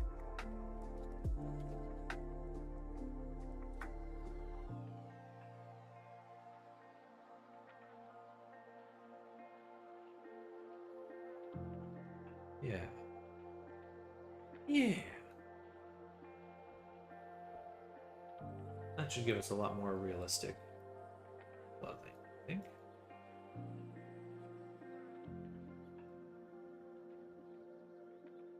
Still a little difficult to work. Let's turn up that particle amount. Let's set it to 8.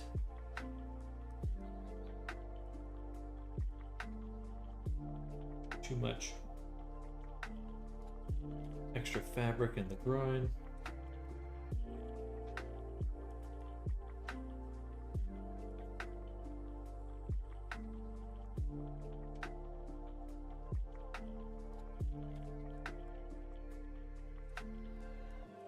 Oh, I hate when it does curve line like this. Delete all curve points. Or just simplify it. That would be better. I don't need you to delete all of them. Just be better. Just be better. Okay.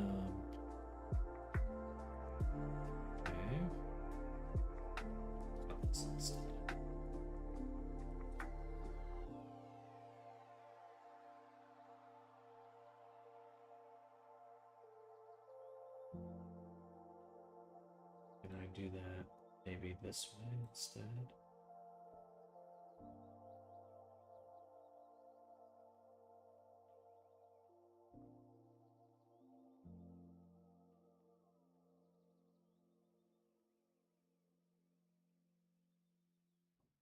I'm not doing that.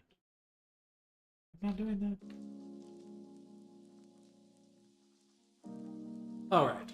Is this easier? Meh.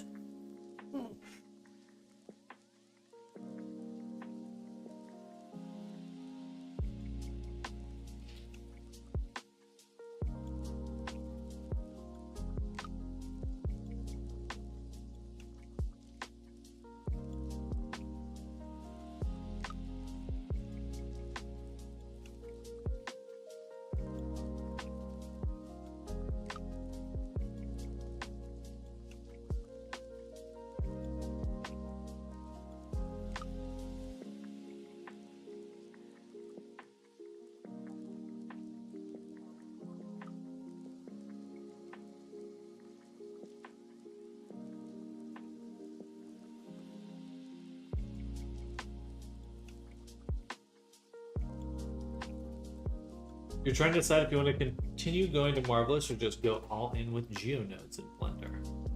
For this outfit, probably wouldn't use Geonodes. It's just too small.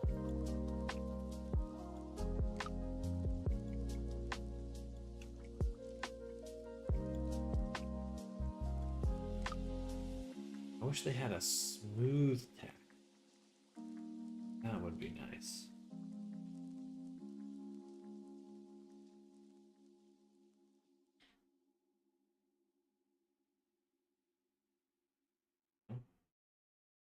Something pretty close to that.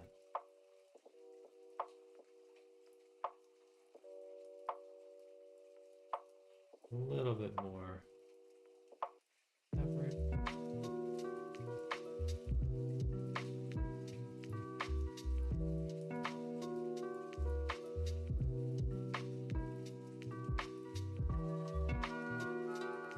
Of course.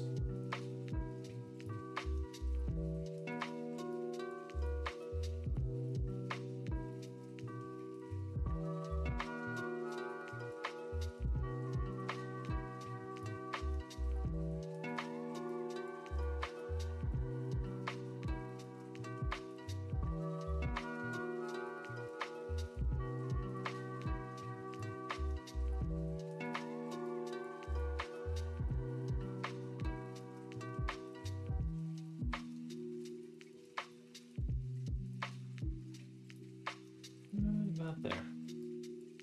Almost there.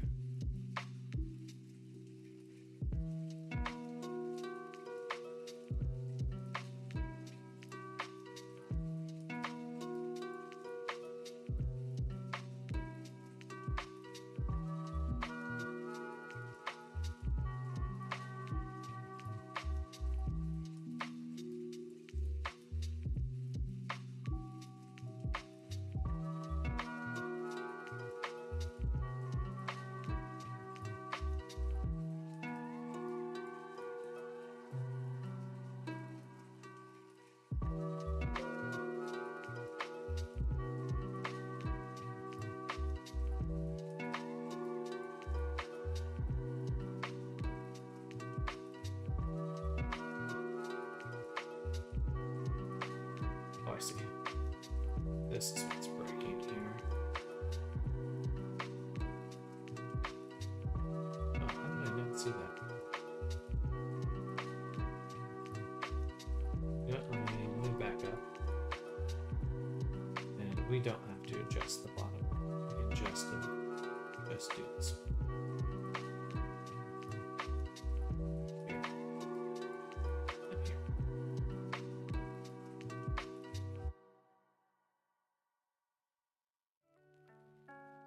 Very close.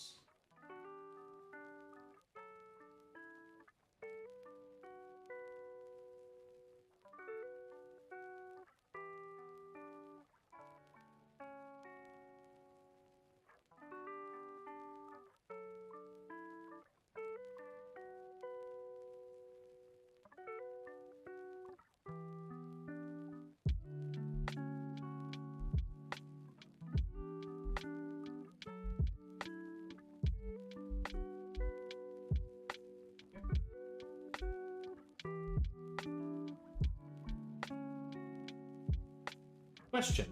I have toggles as int using any state expressions method.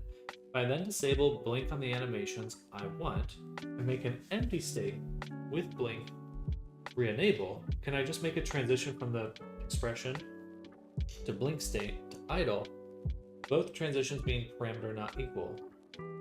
Or do I need to change the settings somehow?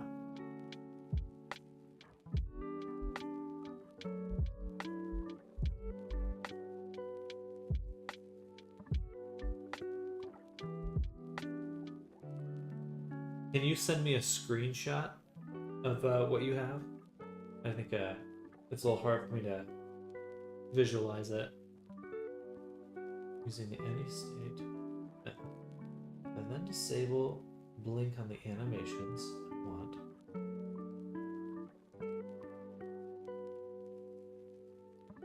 And I just make a transition from the expression.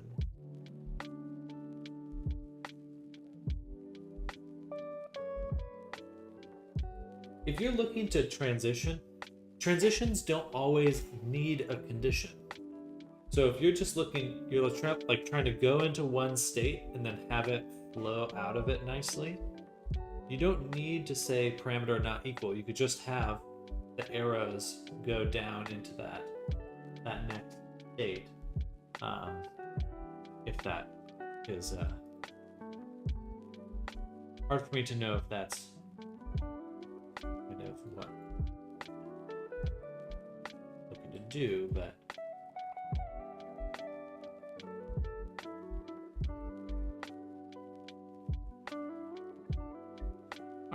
those are good.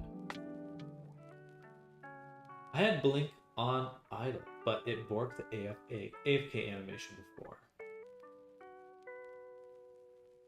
Imgur idle blink enable.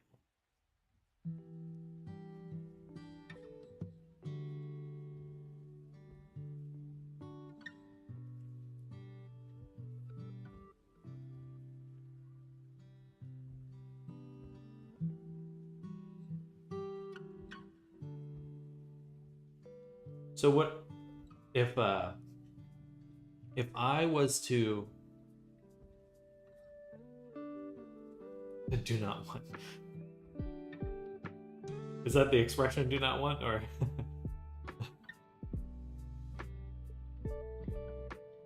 so if I was to adjust the blink, if I wanted direct control over that blink with a custom animator, what I'd probably use is I would separate the blinks entirely. Like you would have your expression layer, and then the blinks would be on their own layer. And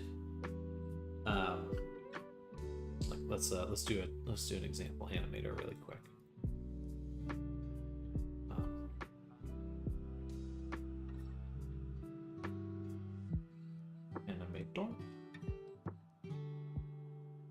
So yeah, I'd have expressions on a base layer, and if I wanted to control the blink, I'd have blinking on its own layer. And so in the expressions layer, when I go from any state to any of my expressions, like this, you got your whole little set of expressions. What you could do is on your blinking, you can drive anytime you enter one of these states, you can add an animator VRC and avatar parameter driver. And so this, when it enters this state, you can just set a parameter. So in that way, I'd have on my blinking layer, I'd have blinking on and blinking off. And I would just completely disentangle the two. That way, at any point, I can just control what the blinking's doing from any other position, any other layer. And anytime I go into one of these states and I need to turn blinking off, I would just do, say, a bool. Oops. I'd add a parameter, bool, blinking. Or you could do like, it doesn't have to be a bool if you have like a variety of different blinks you want to do.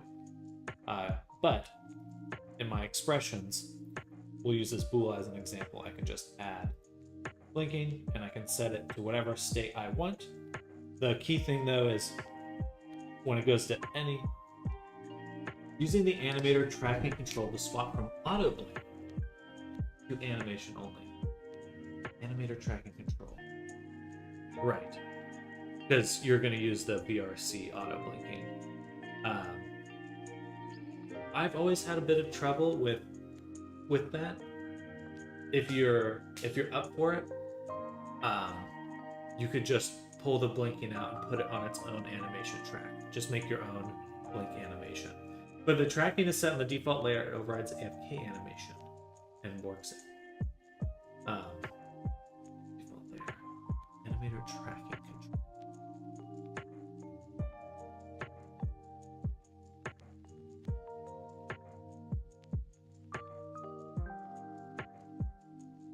Eyes and eyelids here.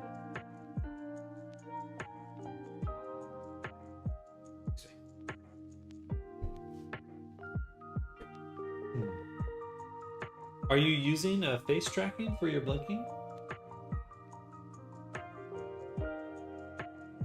Or are you looking to ensure that face tracking can do the blinking? Let me look at your screenshot one more time.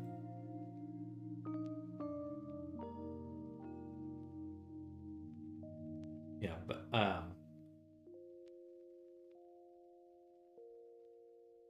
just blend shape. Okay.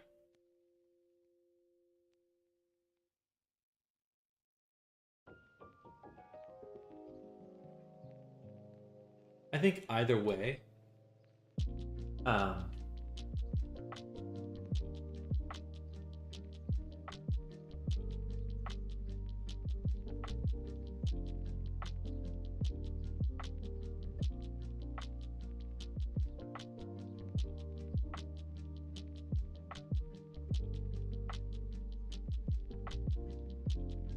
animators are tricky. Either way, I would recommend just disentangling your blinking control, just because you're limiting, you're kind of pulling apart your dependencies on your other states, so you can just kind of control it more directly. But as I understand, you're going from any state to an expression, and only on this one, the do not want, you want to turn off blinking.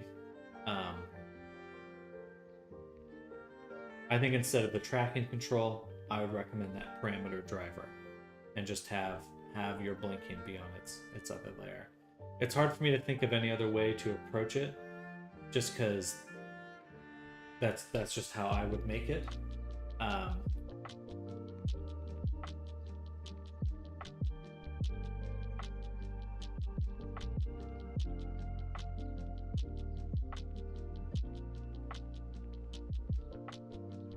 I think the difficulty right here, if just looking without coming up with my own personal solution, if you're just to edit this one, when you go to the do not want, you go back to the blink and back to the idle, I think you want to actually go over to the exit. You want to go do not want, blink enable, and then exit, because exit will put it back into the entry.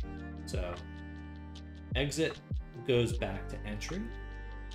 And I think with any state, if your any state just goes, if this blink enable just goes back to idle, I think this can get interrupted by the any state. If you have it connected to the exit, when you interrupt blink enable, it's going to go out through the exit back to any state. I believe. Like exit kind of forces it to go down that path. So yeah, there'd be any state, do not want, blink enable, exit, which would then still bring it back to idle, but that would ensure that this transition from do not want to blink enable back to idle would always go down this path, and this couldn't be interrupted Like I think that you can, right now, if you were an angry, or if you were in this path and then you did angry, it would pop out before it finished those. Should it be when the parameter is set to 0 or just not 5, exit? Exactly, yeah. Yeah, exactly. It would just go out and go back to idle. And you could do that for any of these, right? So any state, if it is 5 or whatever, let's just say X, whatever number you're using. If it is X, it goes in here, and when it's not X, it exits, and exit will take it back over to idle. So they go out and then back around.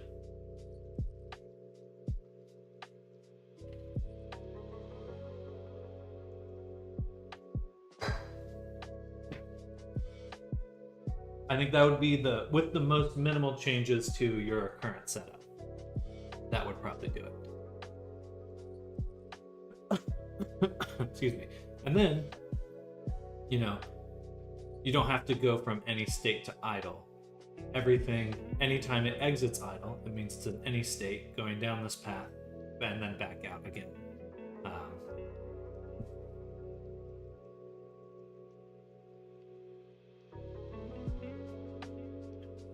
Hopefully that helps. Animators are tricky, annoying, and fickle creatures. Definitely the evil fake creature of the Unity pipeline.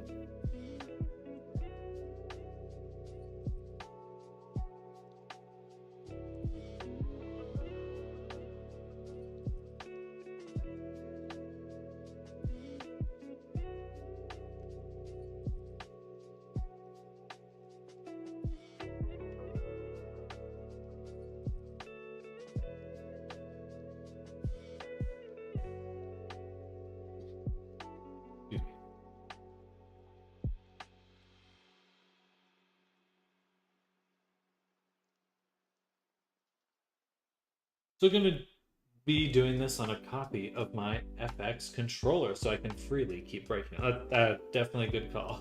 Yeah, definitely a good call. But, VR, that's why I like VRC Fury a little bit, because it is non-destructive. You can have just a separate animator you plug in. It kind of a little nicer sometimes. But hello, Hazel. Welcome. Nicer sometimes. Not all the time.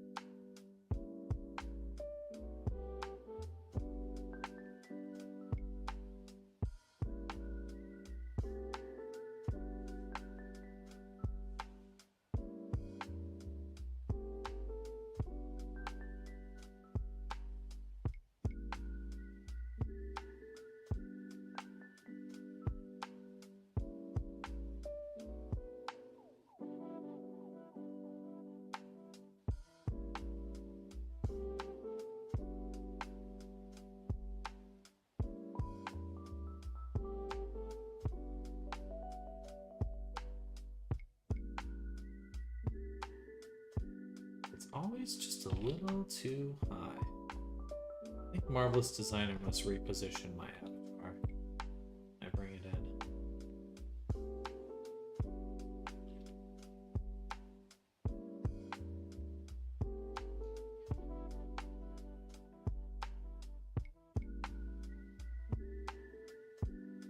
There's a high poly.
there's the high poly and the low poly. Oh, you know what? Before I drop it in there, let's just work on it inside of this. It's gonna be a little easier before I assign everything. We'll make a plane.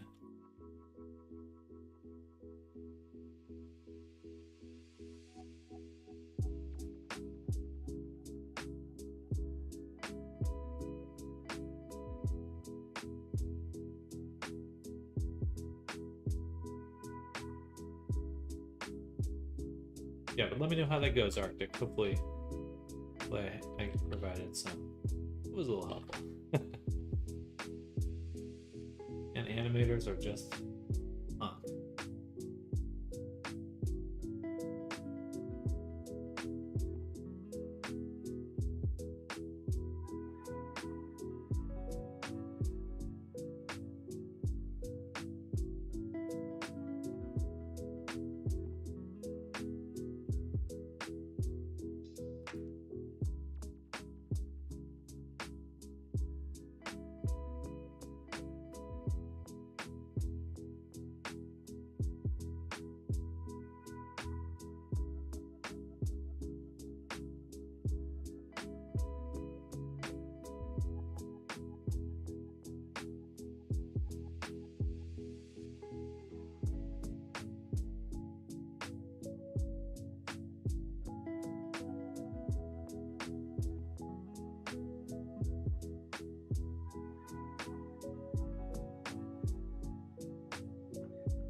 Not too shabby.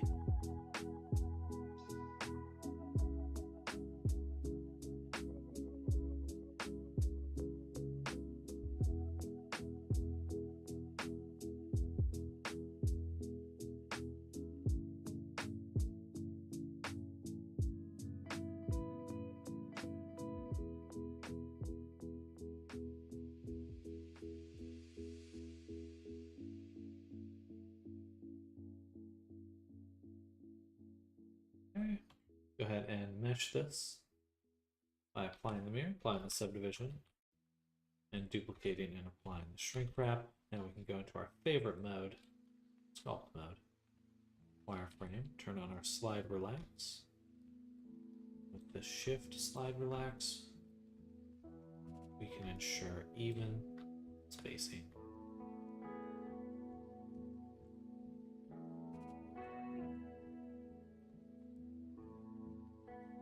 Looks pretty good. I think we could do with maybe, yeah, I think that's probably good. We need to figure out where we're going to cut this though. We'll do here, that. A little bit of an odd cut. We'll give the nicest unwrapping.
Ooh. You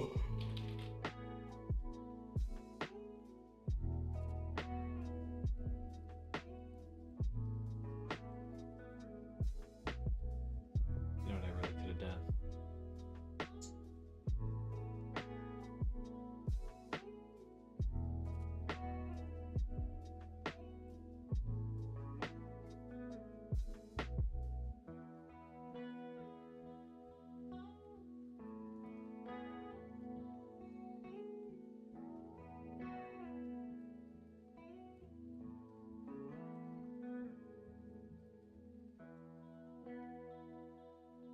Oh,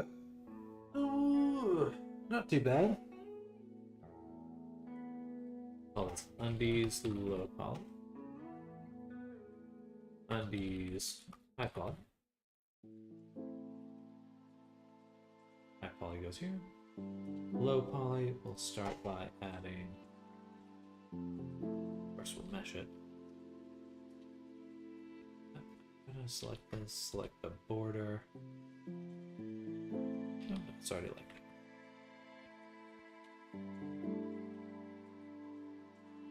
So this is the low poly after adding a triangulate fixed alternate, keep levels.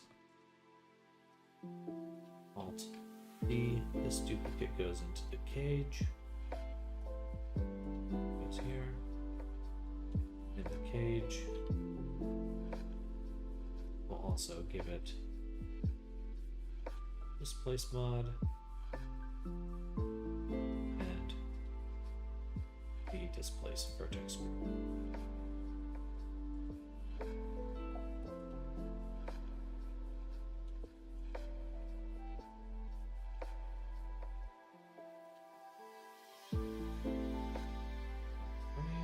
Do frame 2.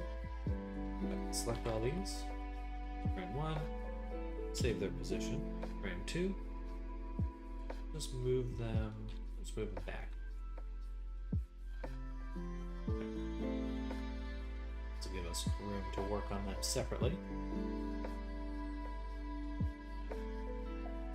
So the cage looks pretty good. Go to displace, set the strength to 0. Just go very slight. Displace.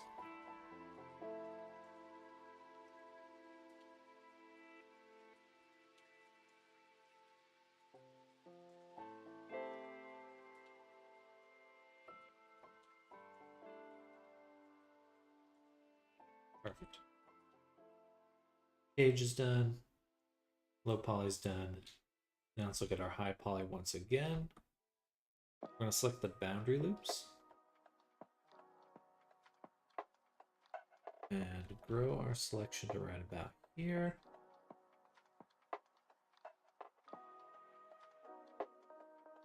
Yeah, right about there. Duplicate, separate, and on this section we'll add a solidify.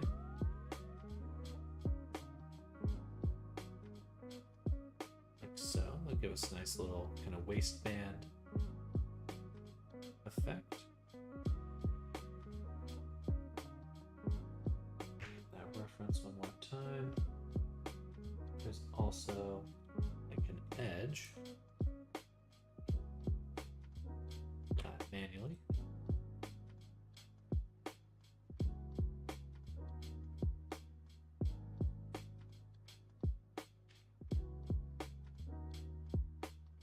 We'll parent this to undies. Another like what would be the word? Another scene. And we'll wrap mesh, perhaps with a project, change a normal project.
solidify here.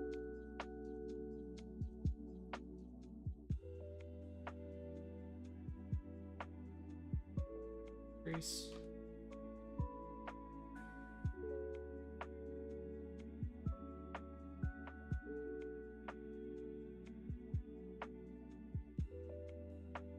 And have a similar scenario.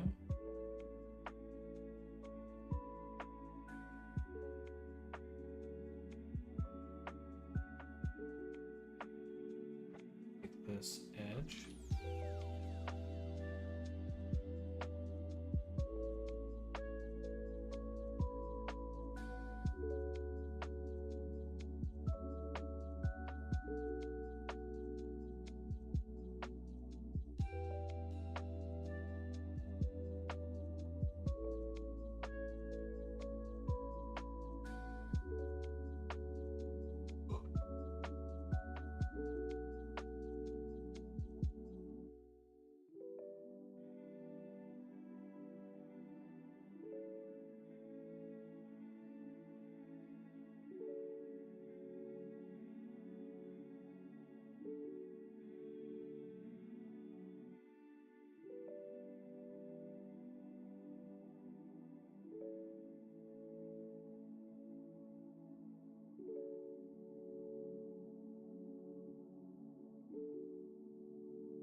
Cool. Now, got our full setup.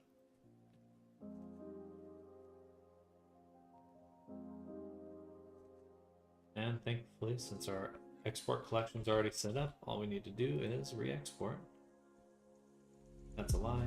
I also need to make sure everything in here actually fits into a single map.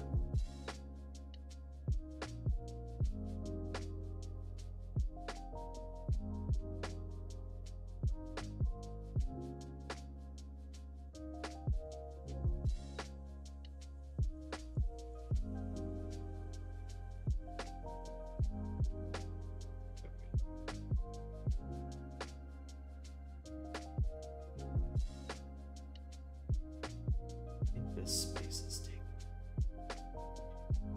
Quite confident.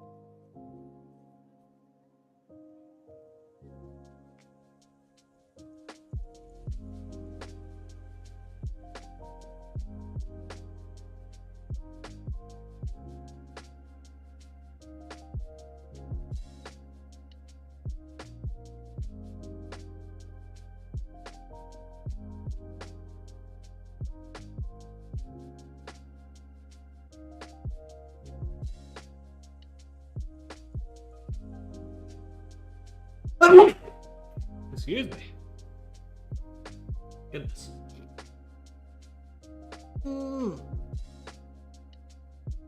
Thank you. Sneezing all day.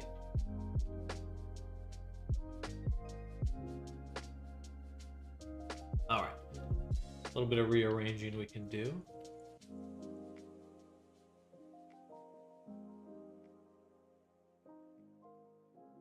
That I think will work well.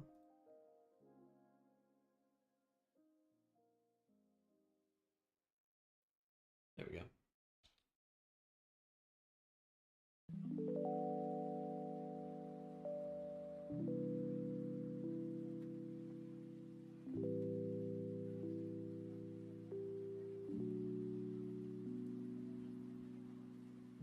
Check Marvelous again. Or sorry, not Marvelous. Substance.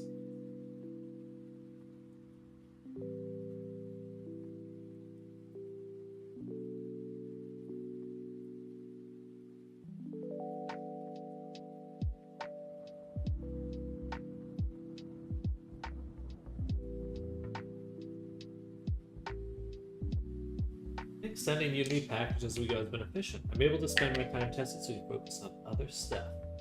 / projects. Yeah, I definitely think that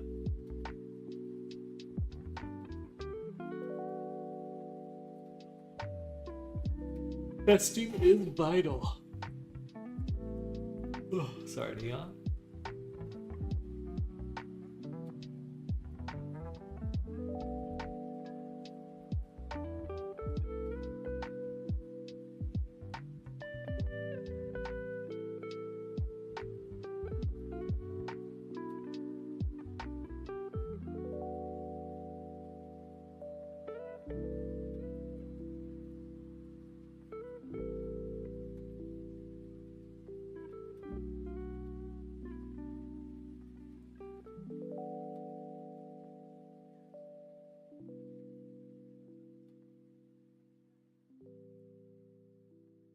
Oh, that's right.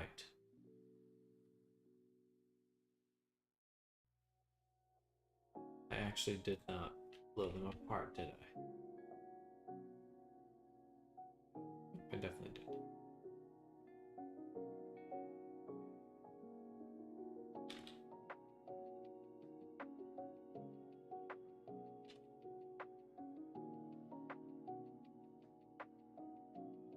It's kind of hidden.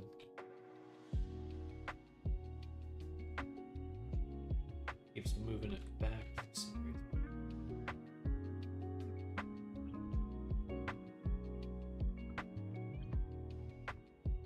The top. There.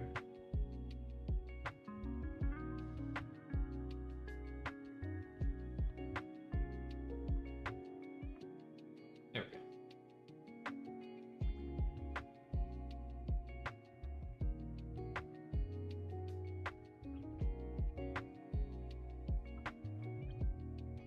One more thing to change, but I'm gonna go to the restroom real quick. We have to adjust the little bottle.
back again. So, sure nothing's overlapping. We are getting some overlap here.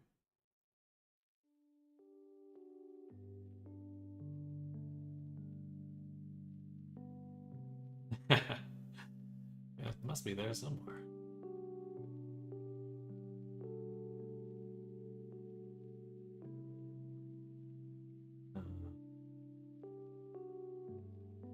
Here.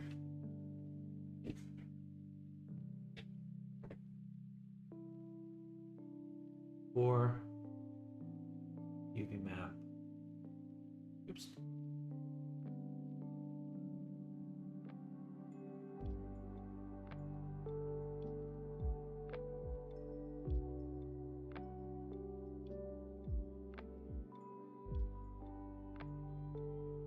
These are here.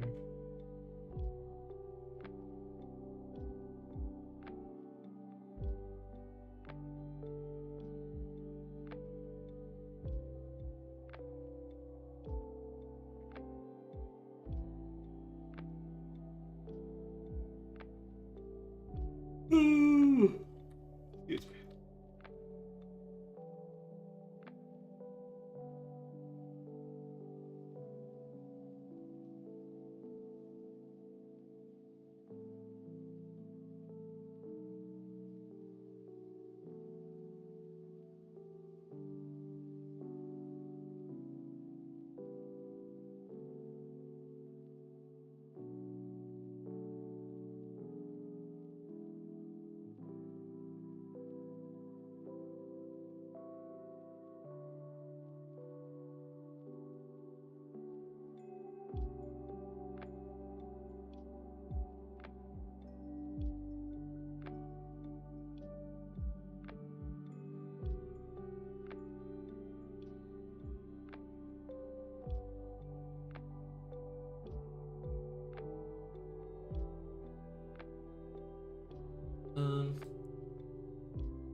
Guess I could just squish it down.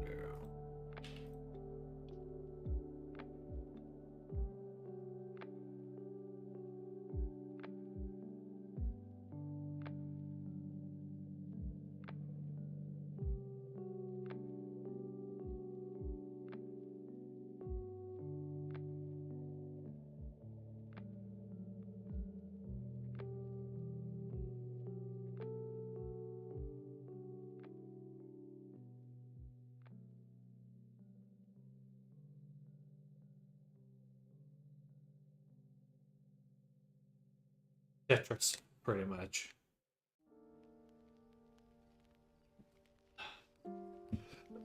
Oh, goodness. Whew.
Rearrange this.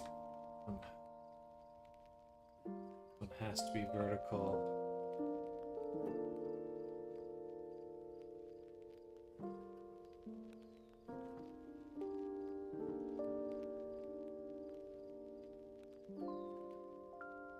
Not a lot of room. Turns out.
Okay.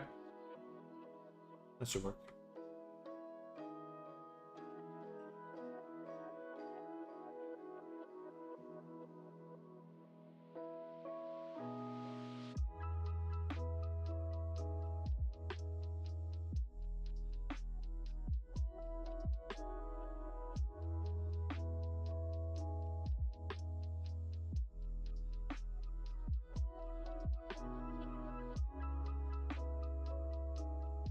Alright, that feels a little bit better.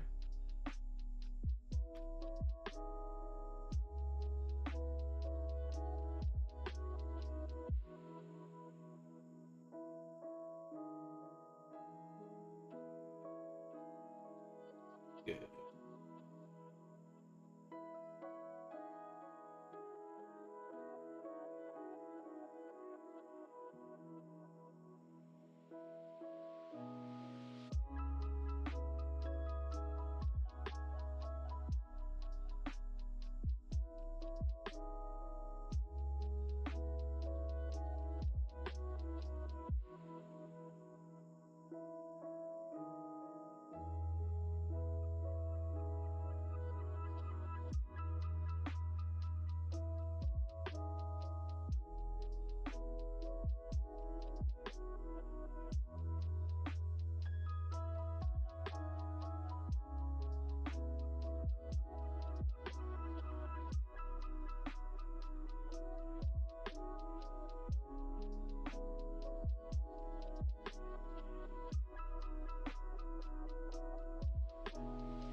Ah. Collections are annoying sometimes. I decide to just keep things disabled for some reason.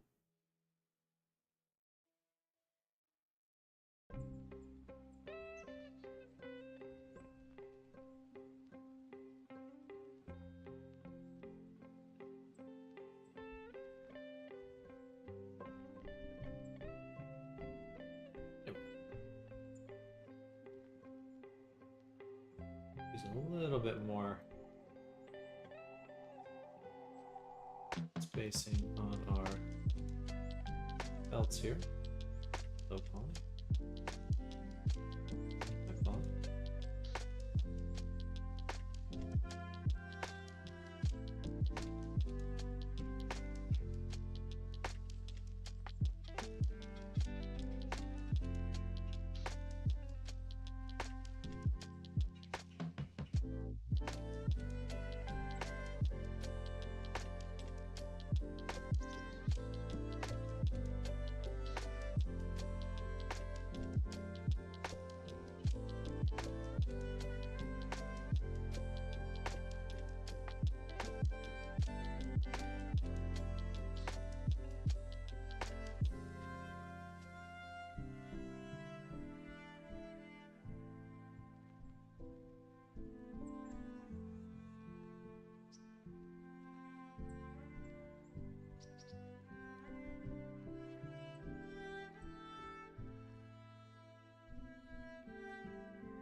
solid.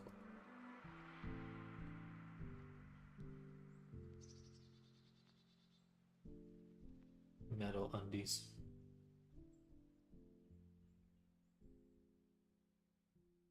The belts are here.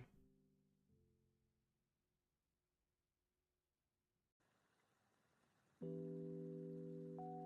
think what we do for all of these is turn off the mirror.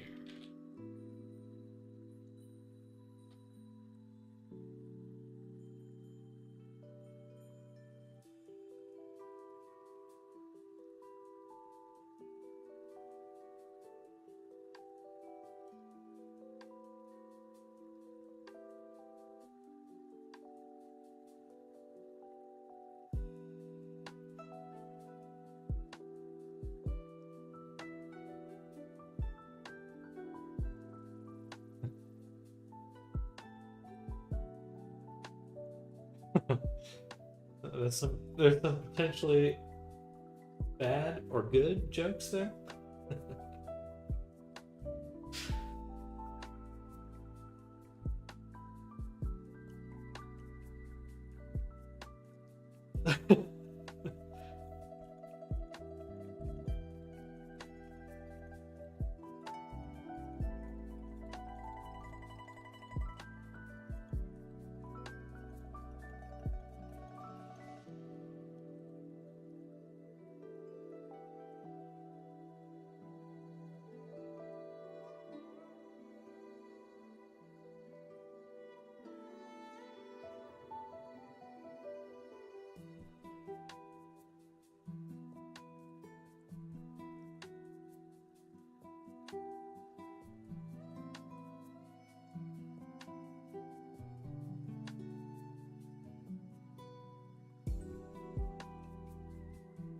Yeah. Much better.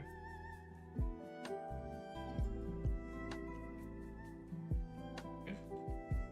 Then we'll make a new layer.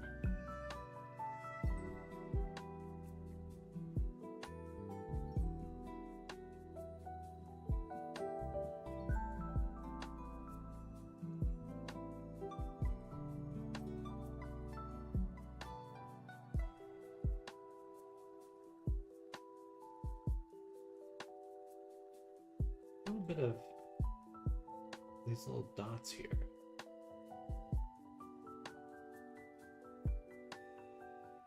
That's from something. I switched to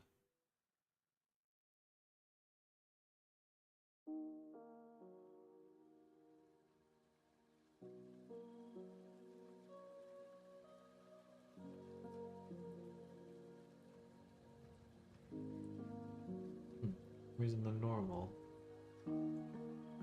Struggling a little bit.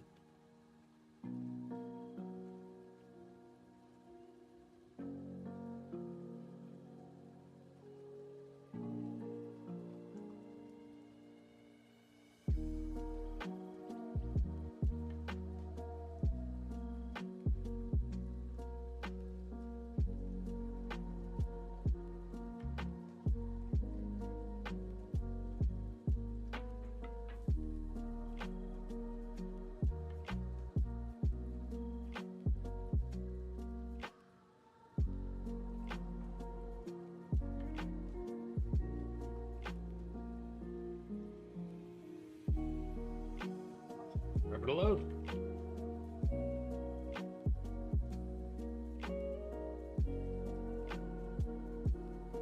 Excuse me.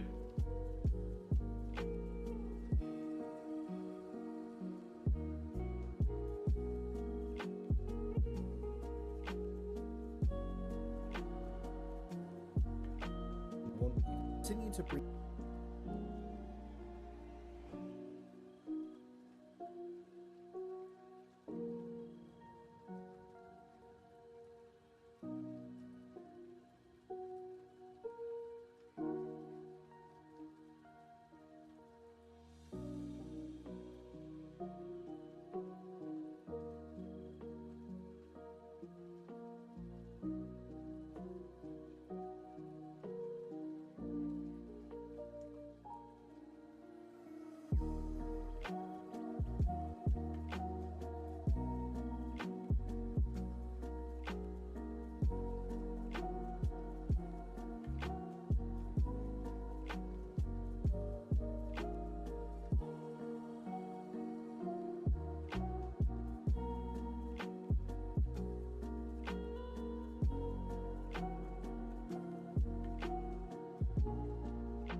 Load!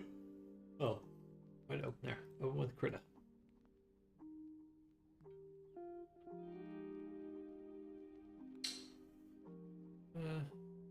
Sure, let's put it here.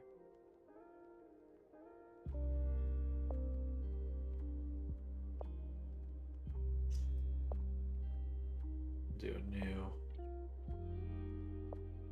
graph.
Image size.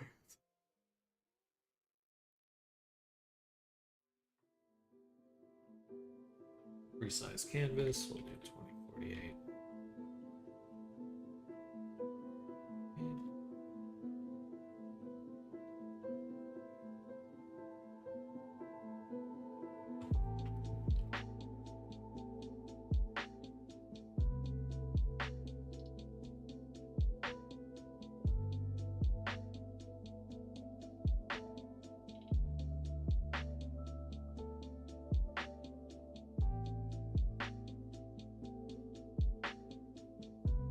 Critter sometimes.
Actually, I guess the background will be white.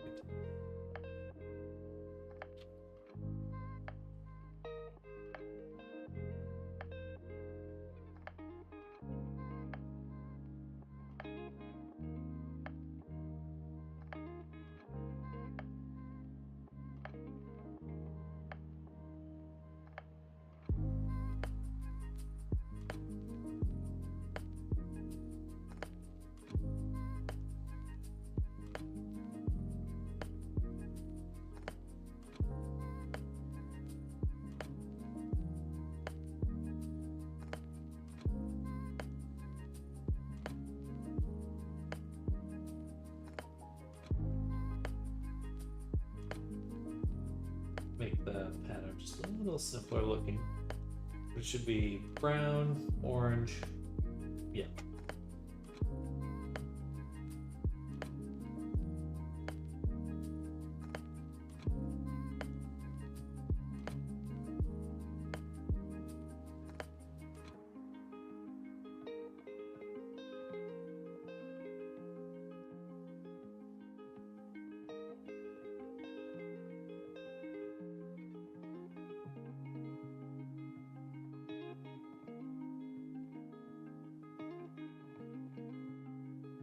Yeah, tiling. Tiling is nice.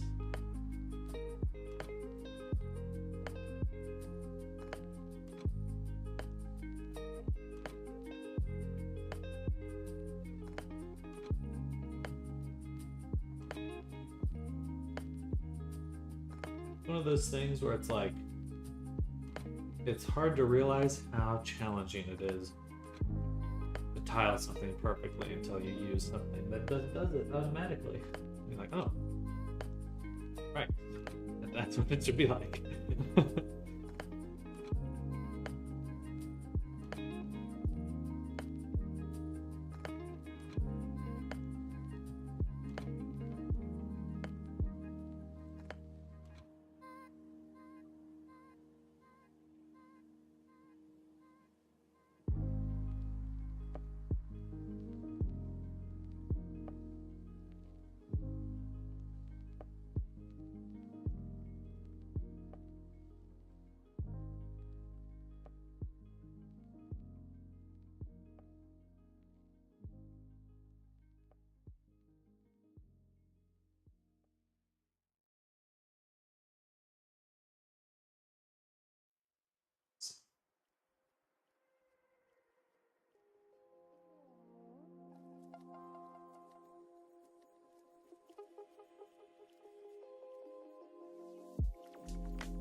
Alright.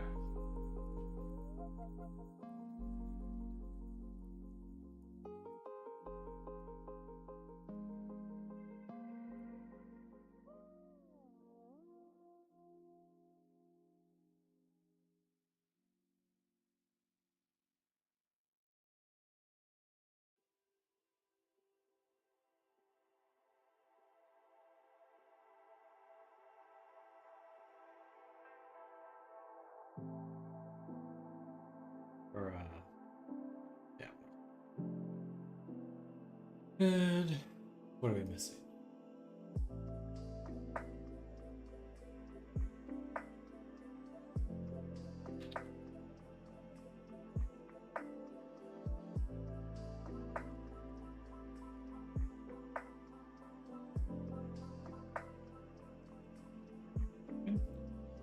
Back here.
Cute.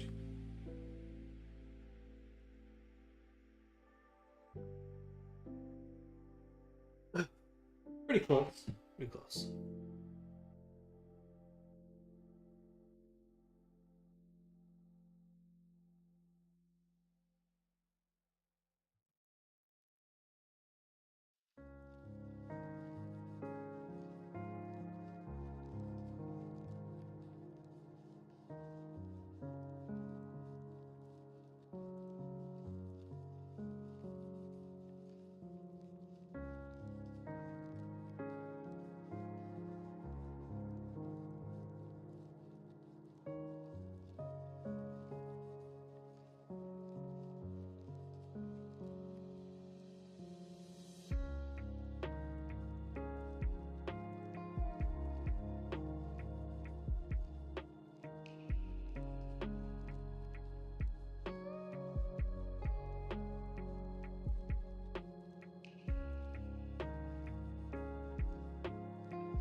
Perfect.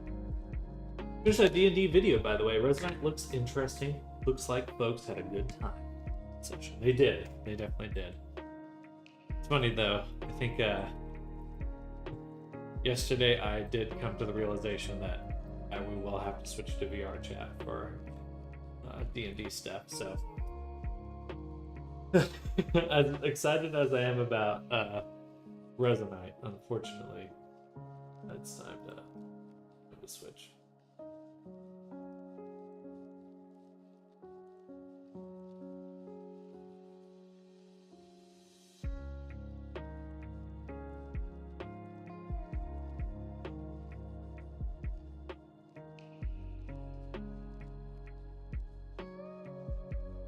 Yeah, it just turns out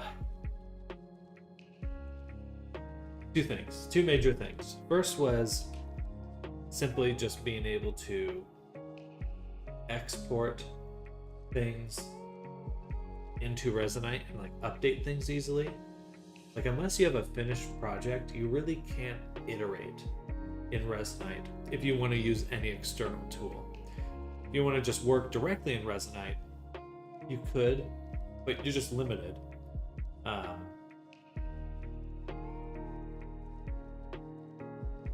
Which is unfortunate.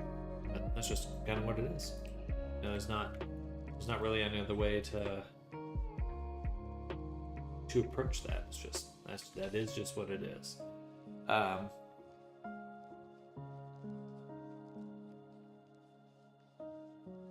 right, we got the undetailed. Oh, excuse me. Starting noon.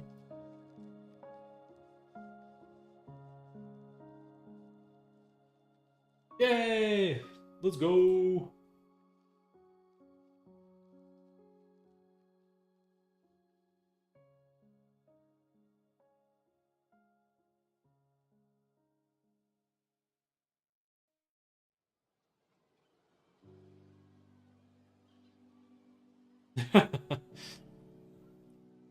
Hopefully, it was worth it.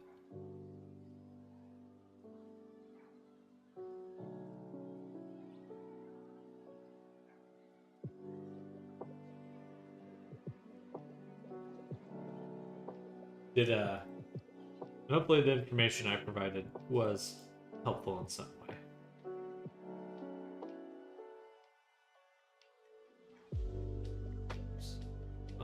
That's kind of what I need to do is delete that hierarchy.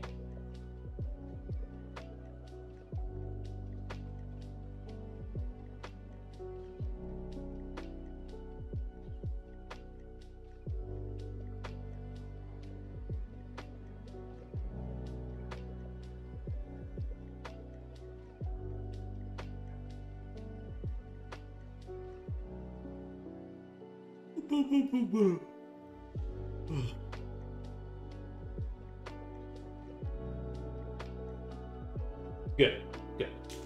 There's a minuscule amount of scrunch and only in very specific combos for only a split second, so not worth worrying about. Absolutely help me figure out the correct setup. Good. Good. Yeah, animators can be a nightmare, so.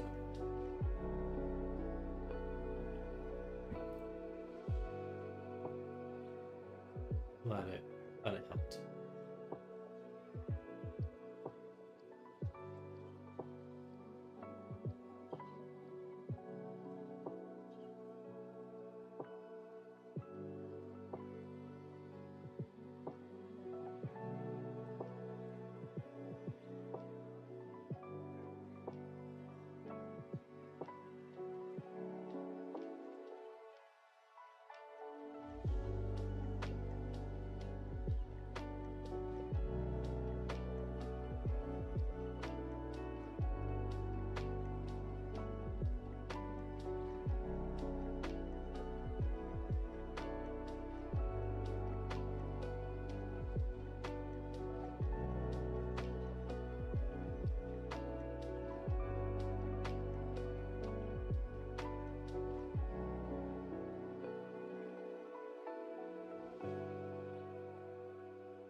There were a few items I don't need to move.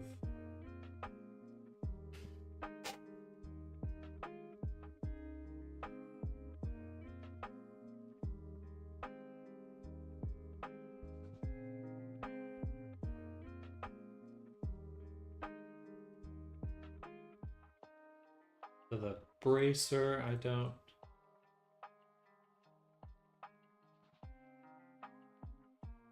Wait. Make sure this is the updated textures.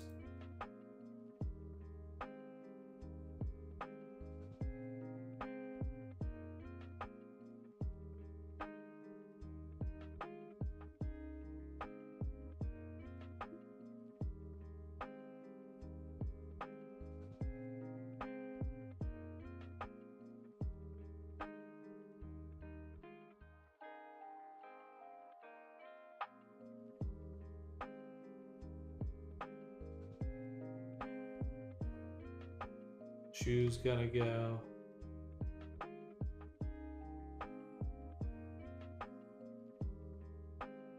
Flannel's fine. Spender definitely got redone. Pants are fine.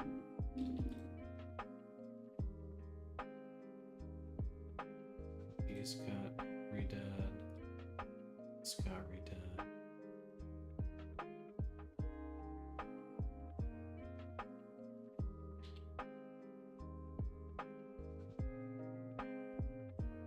Collar got moved.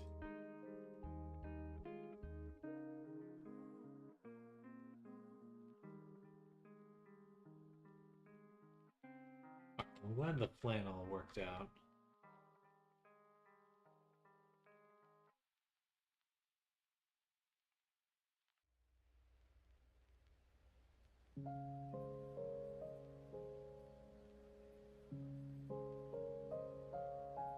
Just the material normal map messed up. And we got our top. Okay.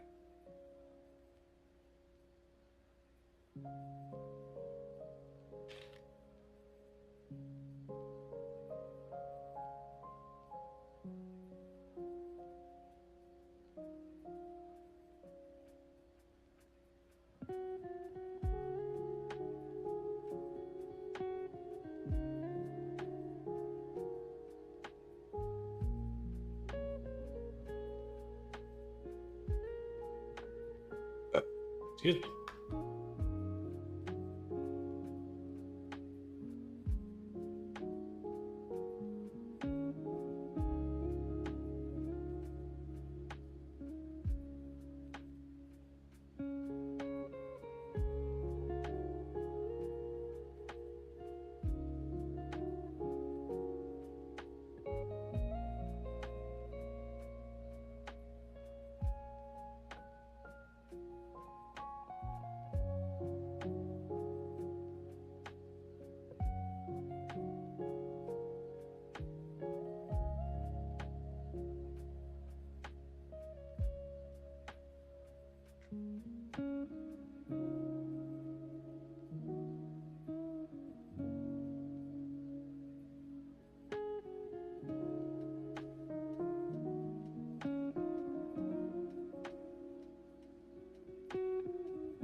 Oh shit. Missing all the little pieces on the collar.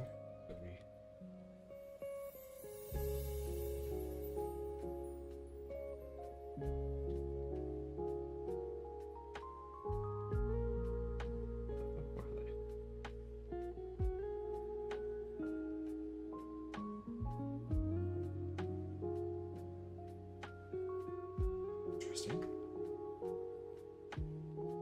What the fuck? Alright. Most things are fitting pretty well now.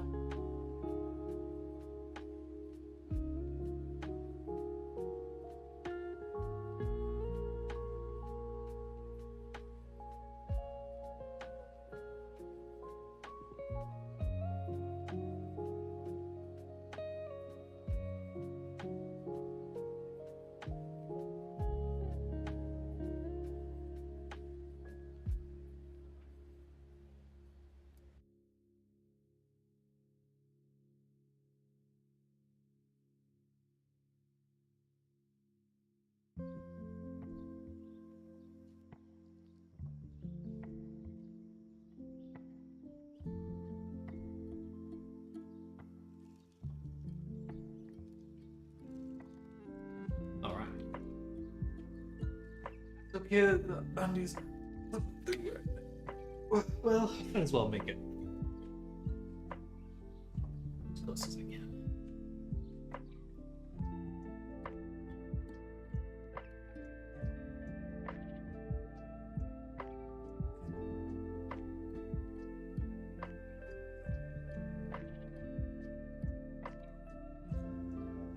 What I should be doing more often is making sure the high poly fits like this.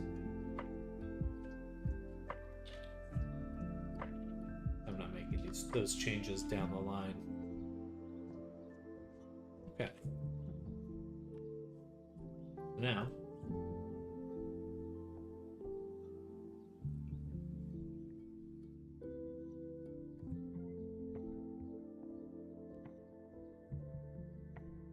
a lot of these things are not rigged.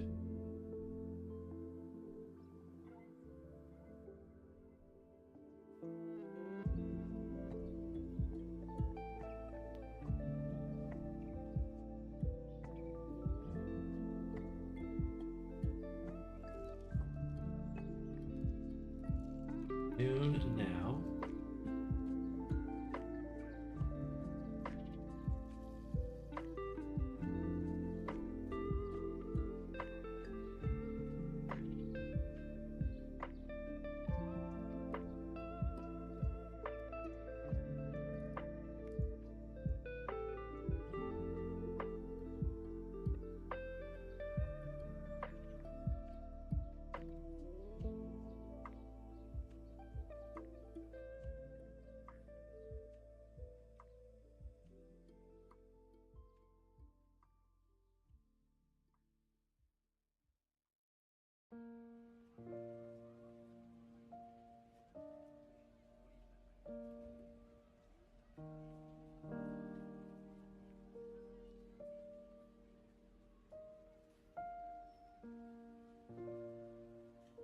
Okay.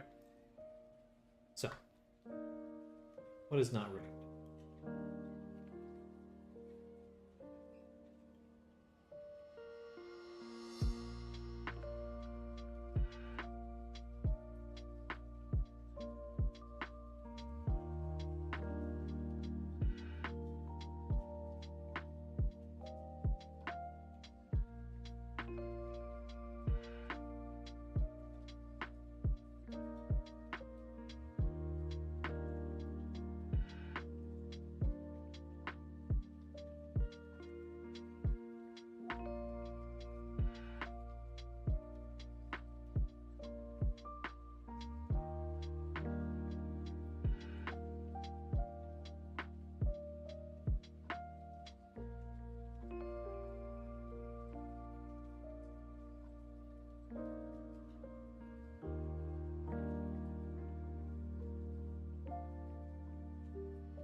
moving right off the bat.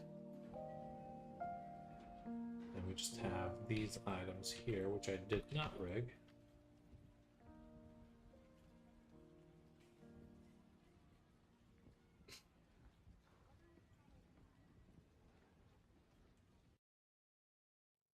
Sounds good.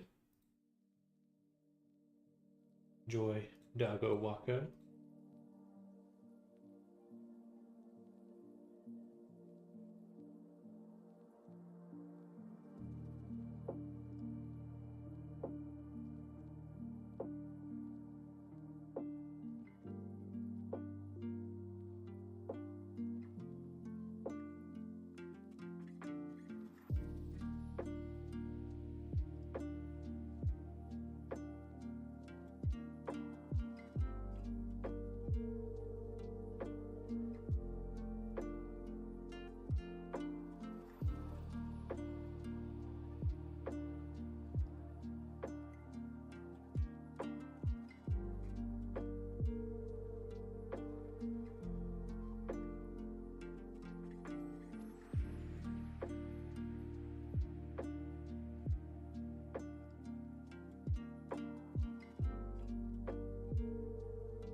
Alrighty.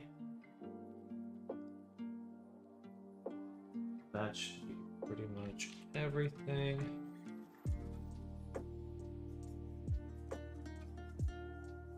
Rigged.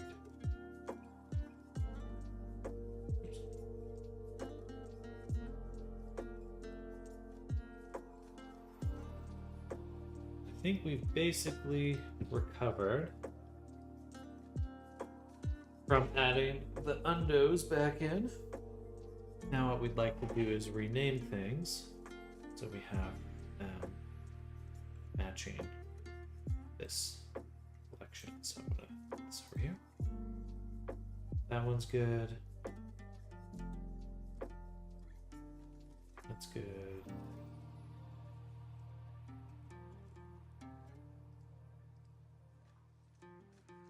Very good.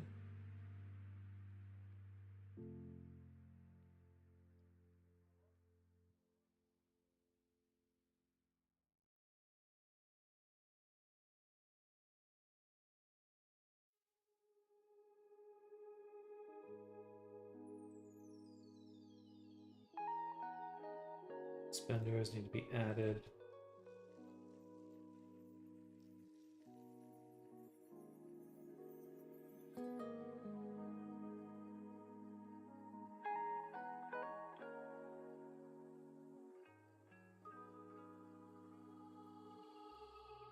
Okay.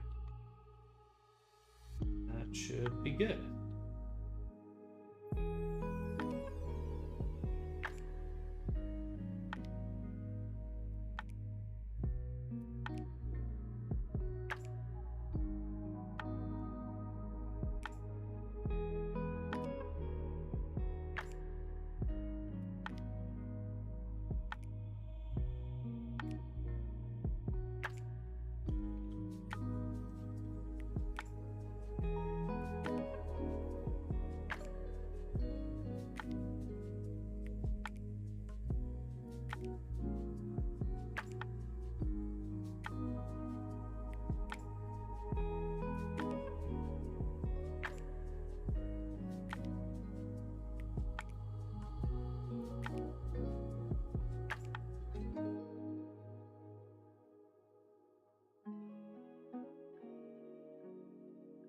Wait for this to load.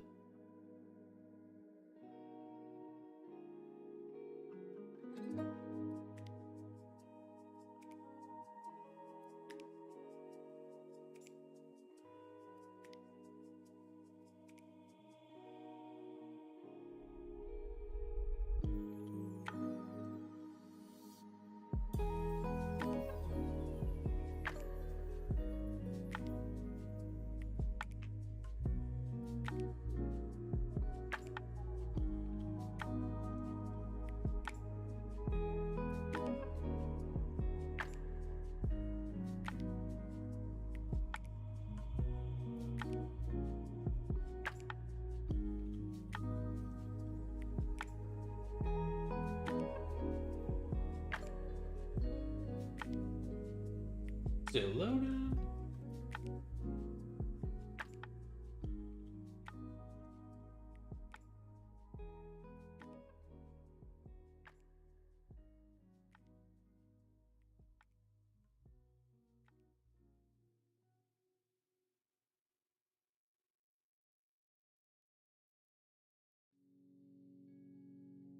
By the gown.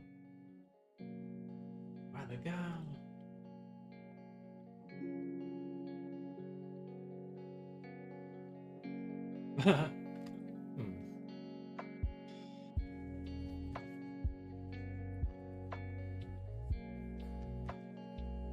Gotcha.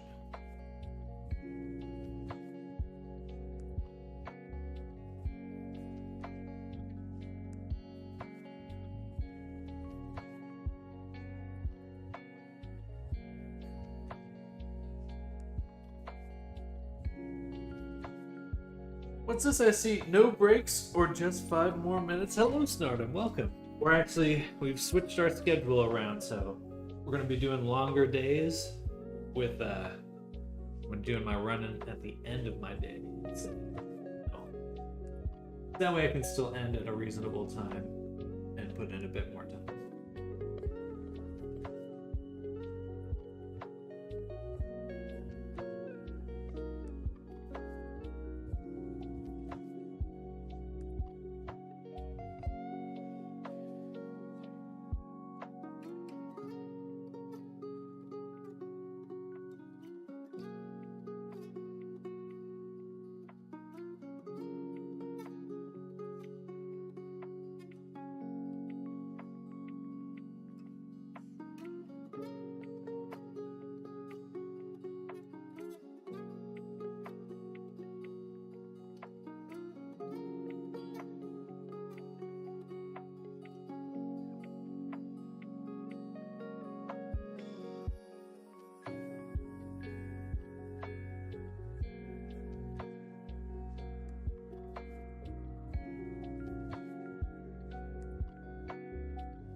That's good. So we want to switch it up just a little. It's only to fix the little bottle here. Check the track and trace and deliver. Better be awesome. The package is in the USA. And they're planning delivery for 4 days straight already now. sounds like most of my deliveries. But thank you for letting me know.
Just made that collarbone look really odd.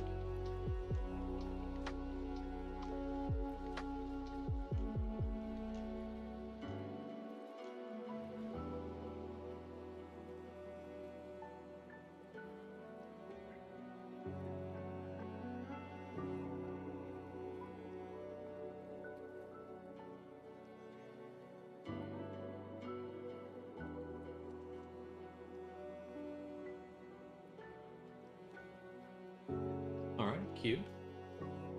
Again, the collarbones look intense. The normals are probably doubled right now.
Collarbones look much better. Good. And things are a little softer, as they should be. Okay, doing closed substance now. So that's the majority of the tweaks that we needed to do for the textures. Now let me write down the bottle.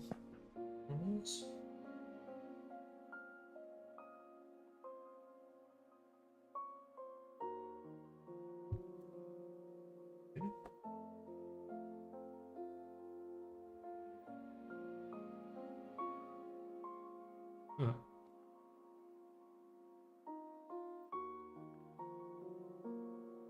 Very cute.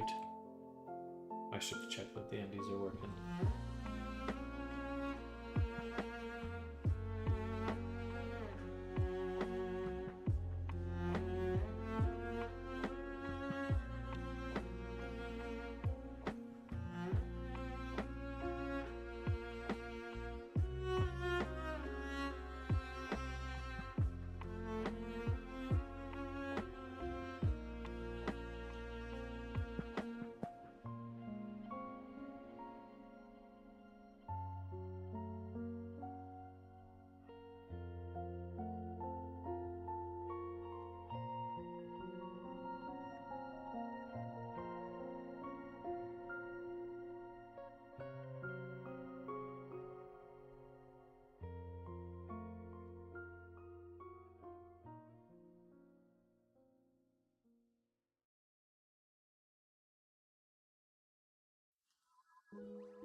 The undies should be on, and they are.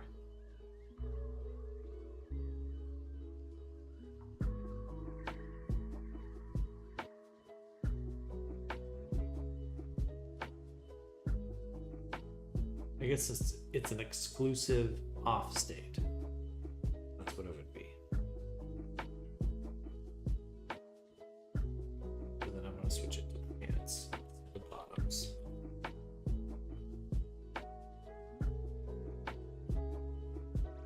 I want it to turn off when the pants are.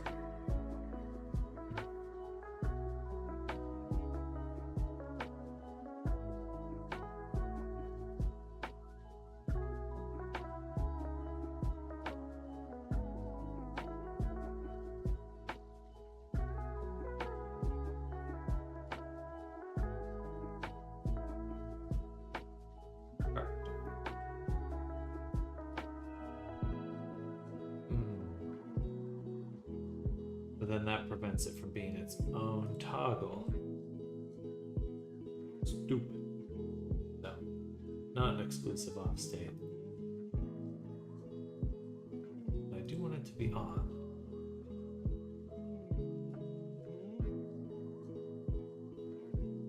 You know, I think that's just how it's going to be. You turn the pants off, but then there won't be anything in there. Otherwise, it's a little tricky to organize.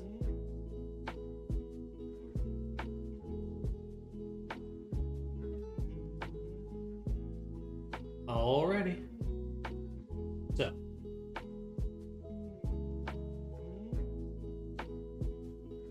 Double check this. Yeah. Just a little over on triangle count.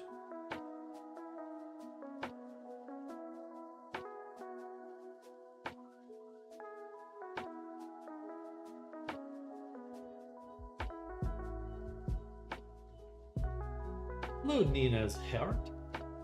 Welcome.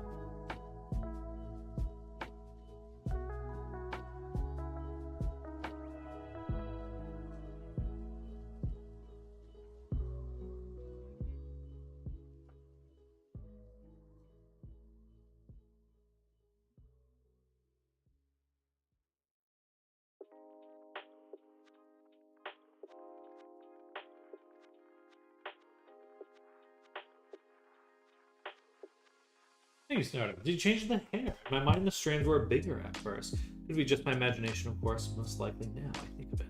Now we did we made the individual strands thicker, but the volume of the hair kind of came in a little bit.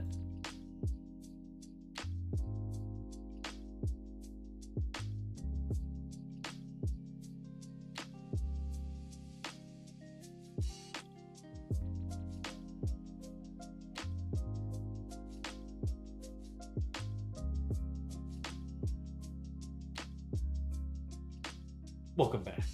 Welcome.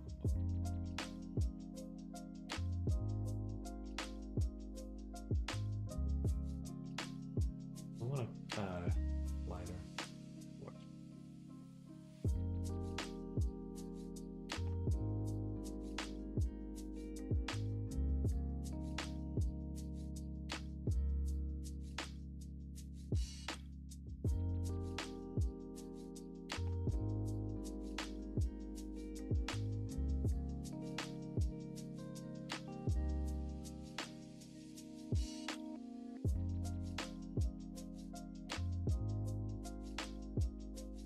Happy Doggo. Hello, Spitty Dragon. Welcome. I think the undershirt needs to be added to me. It is here, actually. Created a toggle for it. I just asked a question about new permissions. Absolutely. Go right ahead.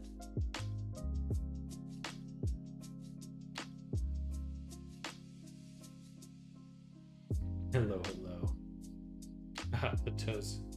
When the shoes are on, we'll turn off the toe fizz bones. Oh, well, welcome.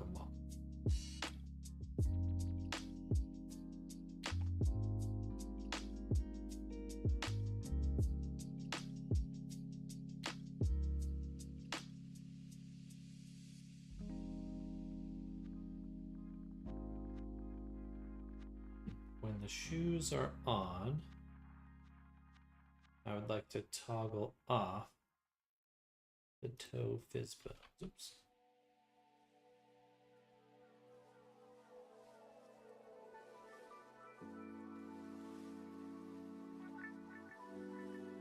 There we go.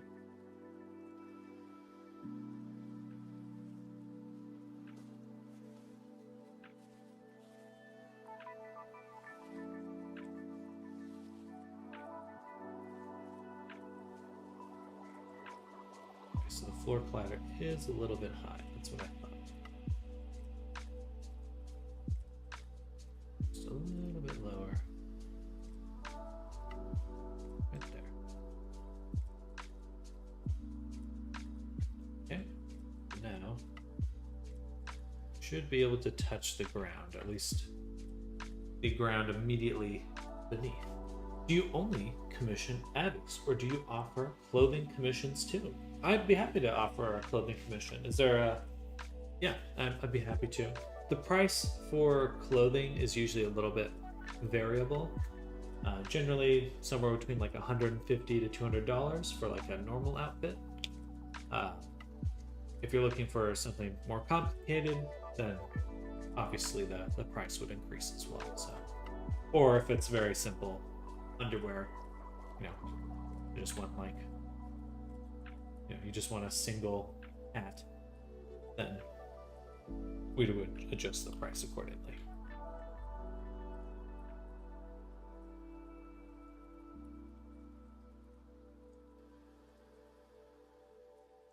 All right, toe colliders created.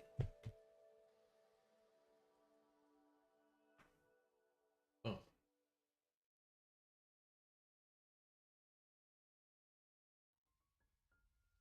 Checklist slowly getting whittled down. But generally, I'm definitely open to clothing commissions, but just generally I do mostly from scratch commissions. I'm usually not like when I'm searching for clients. Usually I'm searching for the full shebang. Thank you, Reyes.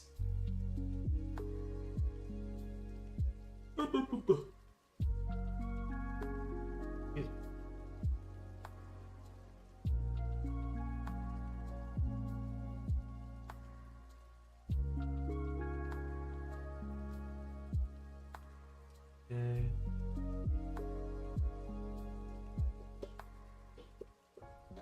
The tail should be grabbable right now.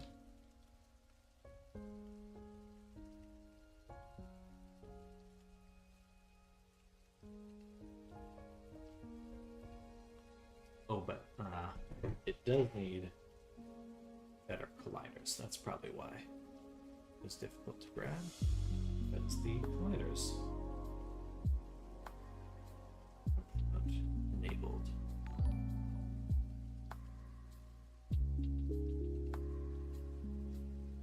Well, thank you. I keep you in mind for when I need clothing commissions. I have Manuka model, IDK if that matters. I want a Viking Norse type outfit, but finding stuff like that is impossible. Ooh, very cool. That's very exciting. Well, I'm absolutely interested and intrigued. Oh, hello, Kitty Senpai. Oh, switched accounts. Welcome to the Twitch side of things.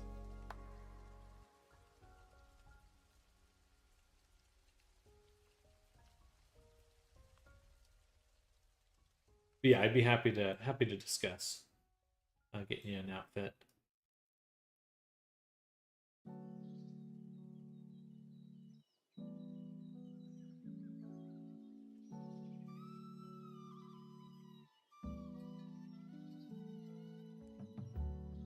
Okay, so there's a little. Maybe I should.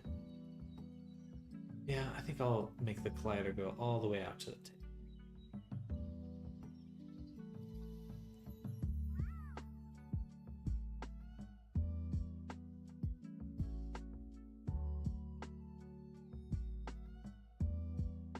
Yeah.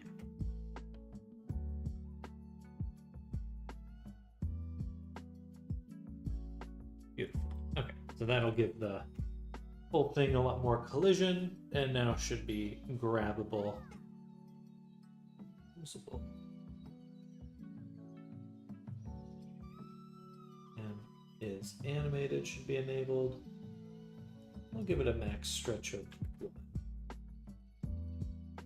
Contact the ground too. I could enable that. It's not long enough to touch the ground without you sitting down. So it's up to you. I find that when you're sitting or laying, it's a little challenging to get that to work perfectly because it's pretty easy to move your tailbone basically below the floor. Unfortunately, there's no actual world colliders for Fizzbones, at least not yet. I mean, that would be cool.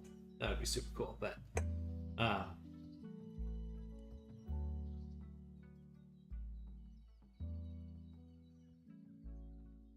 I'll include it. I'll make another collider just for the tail.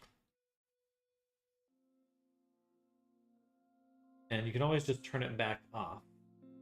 But depending on where you're sitting. If you're sitting on the floor, that's where I'm assuming you'd be sitting on the floor, based on what you said. So I think that should be pretty easy to toggle. Then tail collider. Boop. And do another toggle. It is cute. Hello, Kitty Sim.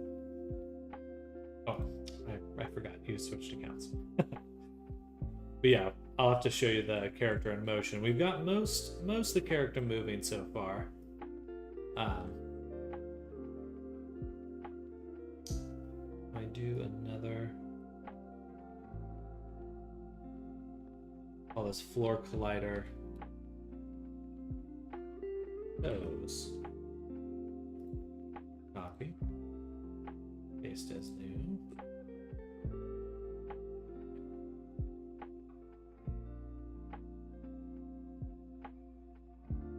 Okay, that should work.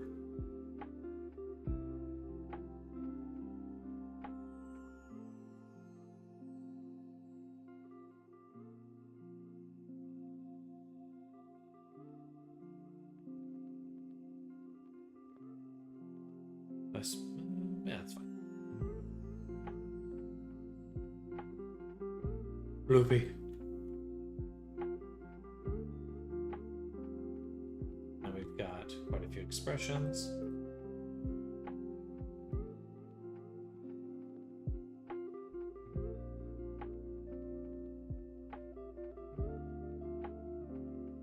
Cute.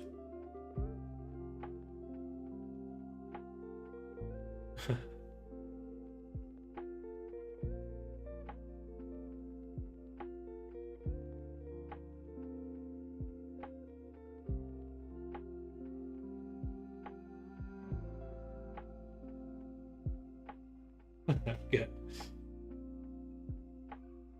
Good. Yeah, I think that came out super well.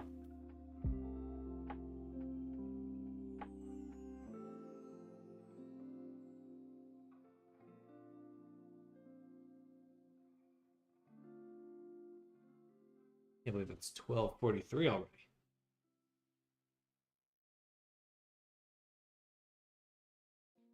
Okay, review our list. Tail wagging animations. Again, the ears should already be grabbable and posable, but they are missing. Oh wait, I meant to. That's the top. Top should be working.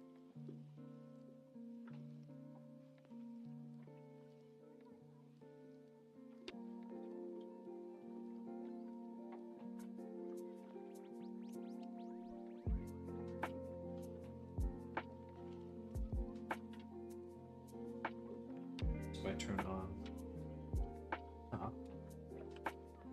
I'll turn on shirt. Turn off the shirt. And now the tail should be grabbable. Perfect. In fact, we need to go through all the fizz bones and double check our colliders. Those got colliders, ears.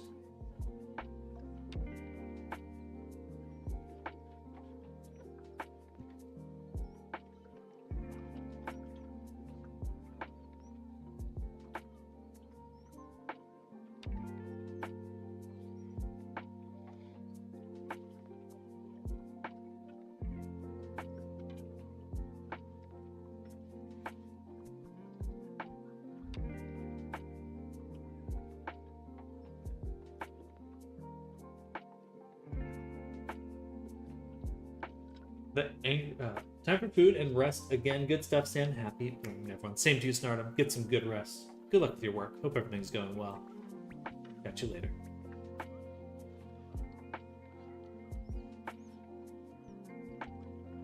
Flannel front. I don't think we want colliders on either of these. That'll make moving things really annoying at some point. Turn off collision on these. Collision. Other.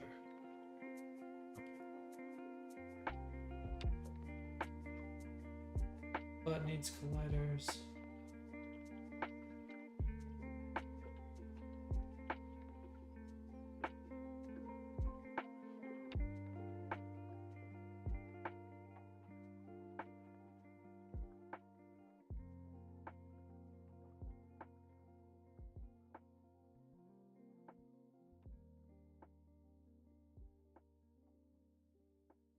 We're right around there.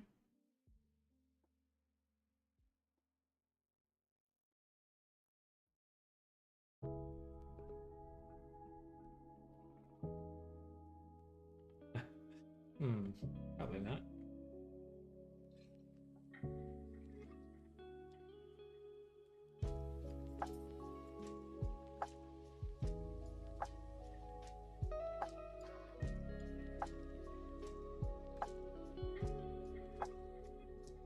It does not want to.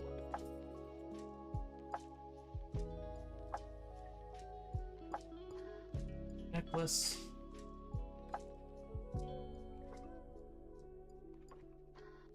I'll leave it like that. That should be relatively easy to grab when you want to, which I don't think you'll all really want to do terribly often. Okay, but everything should be physicsable now. Interactable.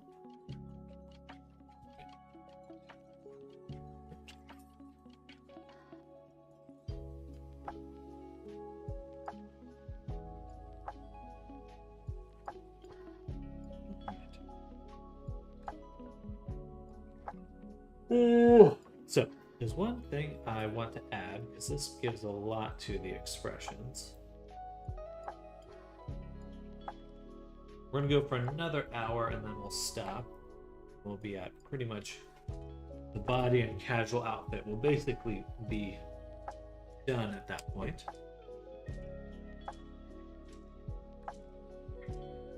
And then at the end of this session, we'll turn our attention to some other projects. Some D&D VR chat projects.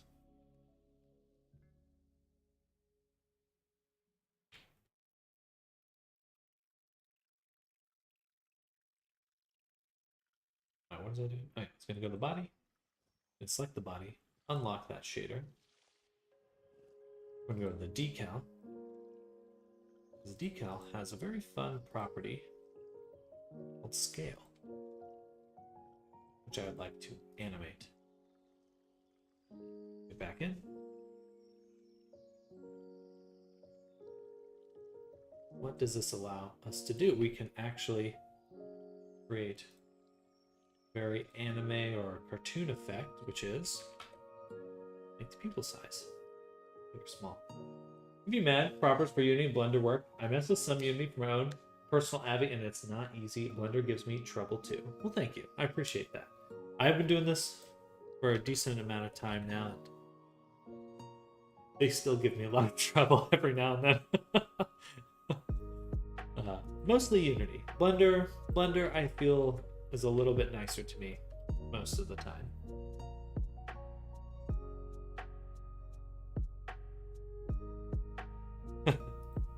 But thank you.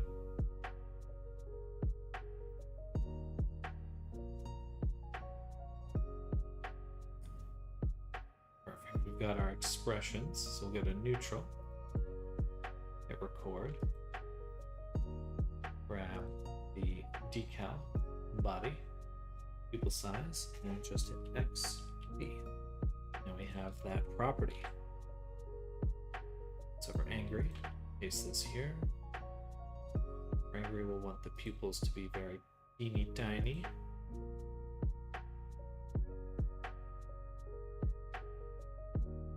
Say 0.5.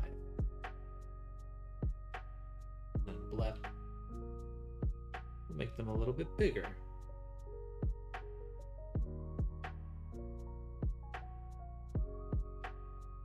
Blush, also a bit bigger.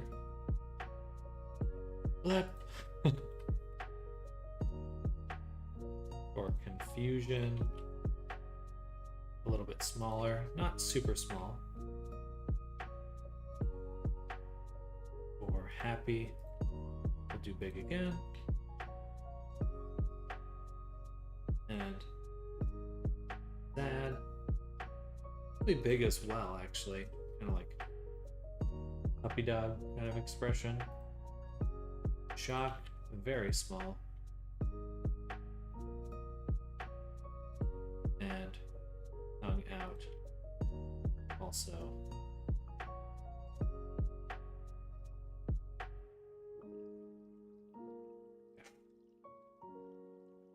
Let's see how that came out.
One change I'd make in the last version you sent over was the eyelids looking up, looking down, blend shape states in the base. That a blink, alt, order the shape keys, mess that up for the left eye. I think it was I had to drop the correct blend shapes in. Okay, interesting. Alright. Expressions.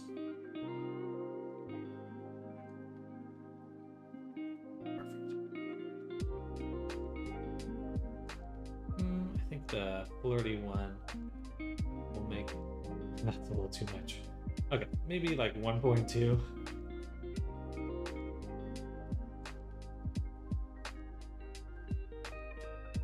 Definitely cute in its own way, but maybe a little extreme for the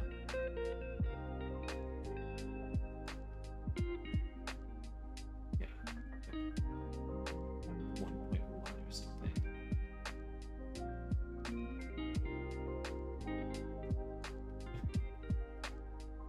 Wait, what did angry look like? I love it.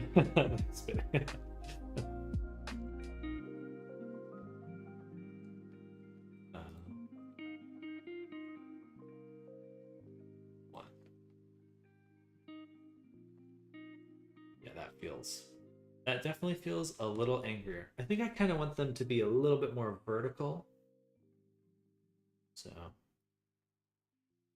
angry, so the Y would still be like 0.75 or something. And for blep, 1.2 perhaps.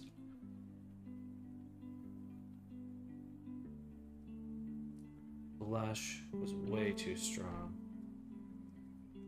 I would say we almost want to go the other way.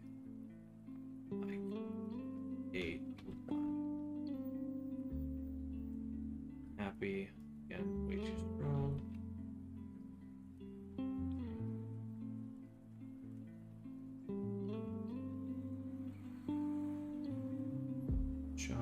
Jock was perfect. Tongue out. The dilation feels more impactful than the constriction.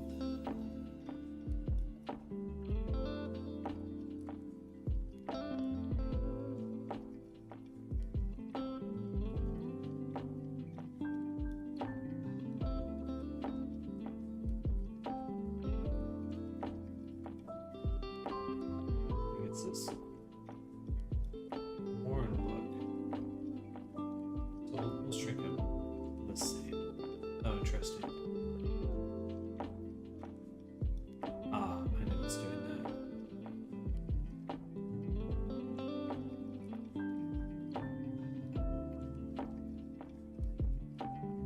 That's cute though. That's really cute.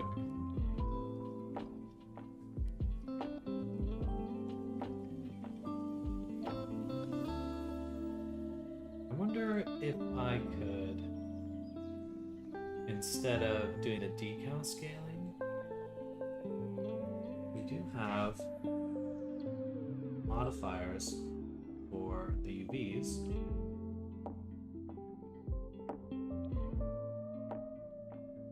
I know we're using the parallax plane mapping, but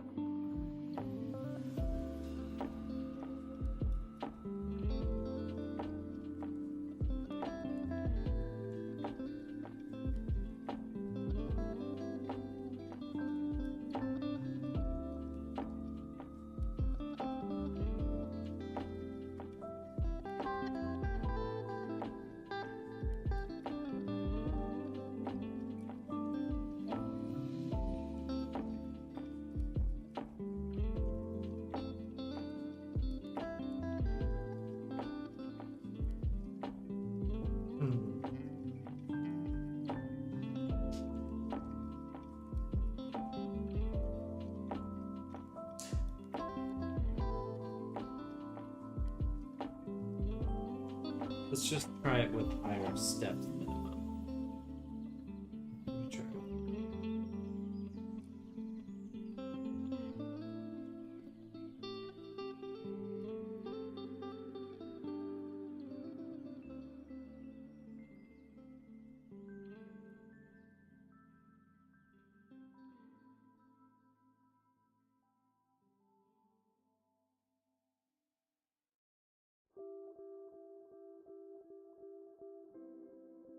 where'd they go?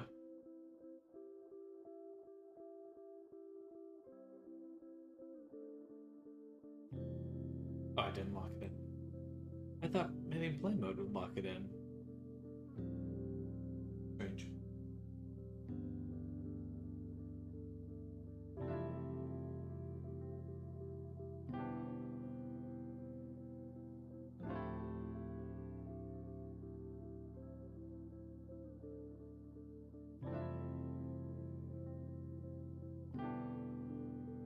Alright, they're a little raunched. I don't particularly care for that. So, fix that. The issue isn't the scaling, it's the texture we're scaling.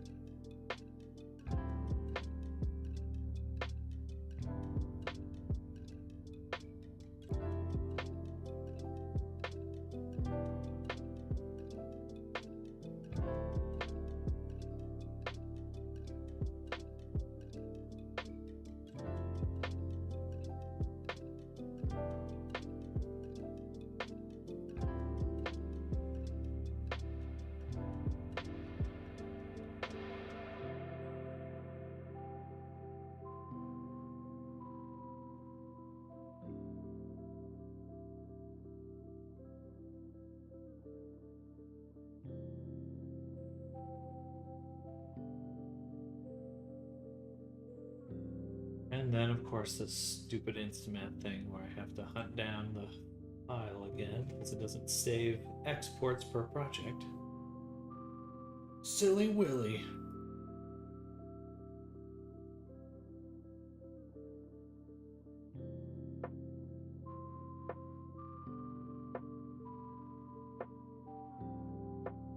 Yeah, like every other project.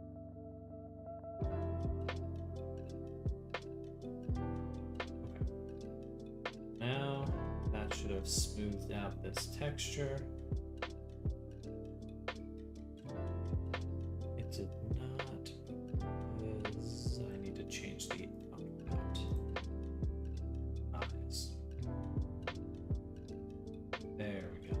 No, that looks better already. Okay. I kind of like when it has the ridges, but I think with the stylized look of this character, this is fitting.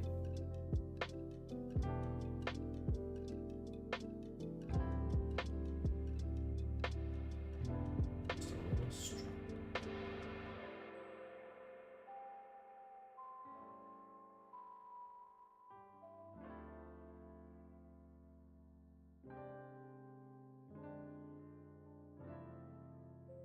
Still kind of get this swoop.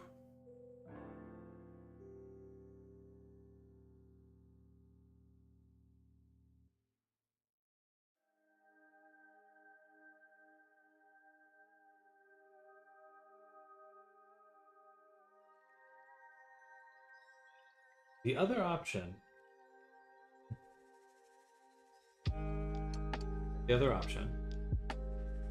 is scaling.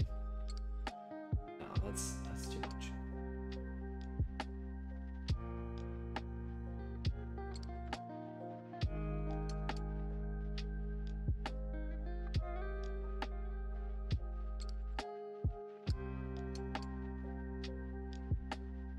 Perfect. Okay, that looks good.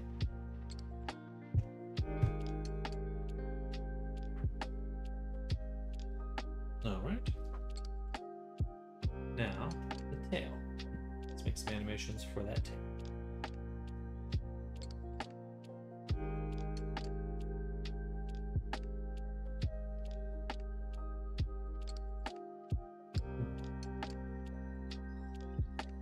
Who had a tail that I could use?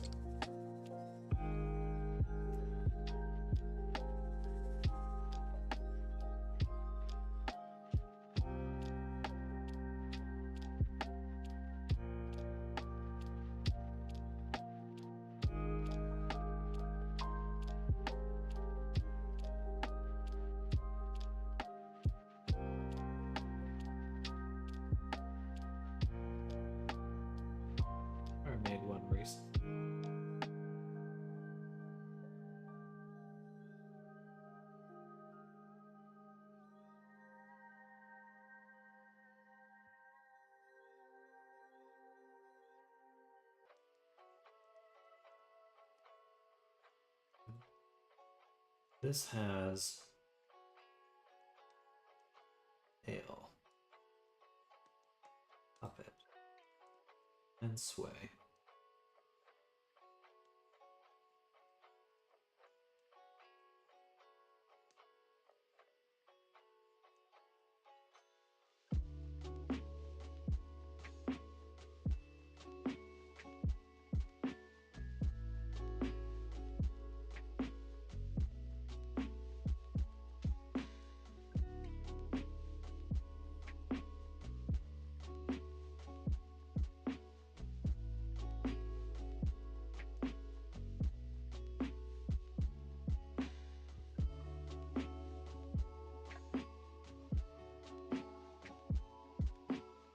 And that's in our direct blend tree.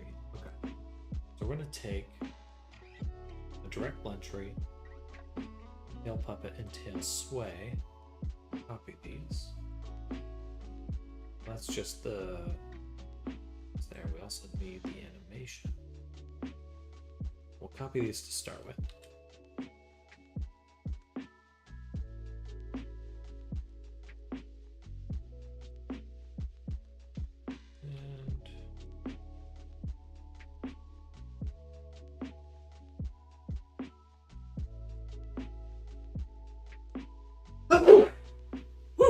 Excuse me.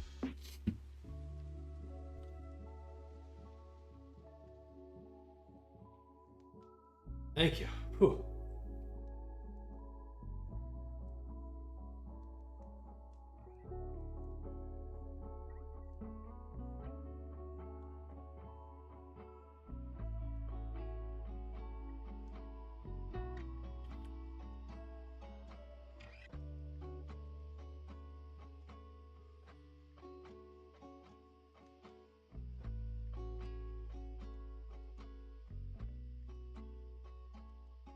I show you a cat. Discord showed me the meshy thing, the rodent thing.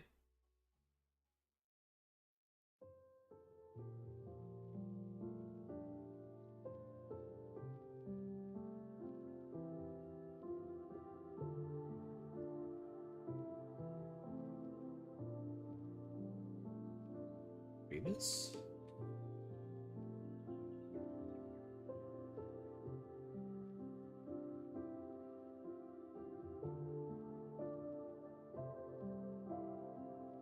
Hello, Diggy. How you doing?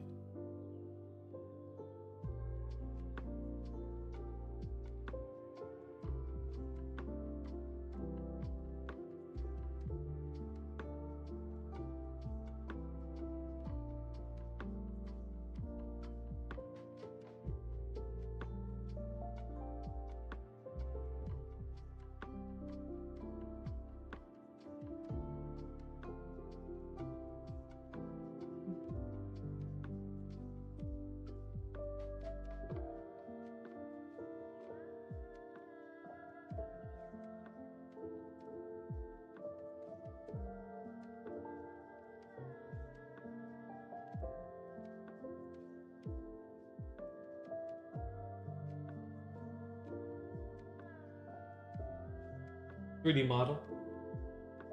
Yeah, from the website, the rodent.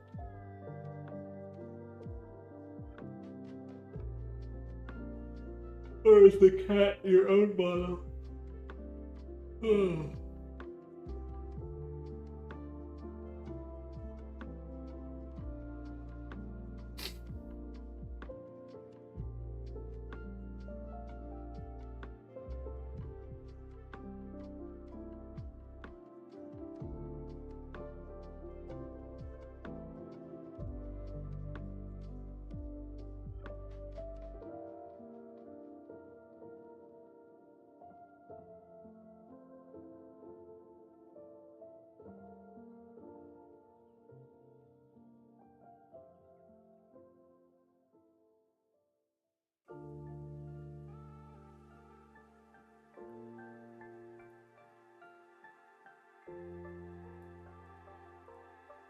If I get home, sounds good.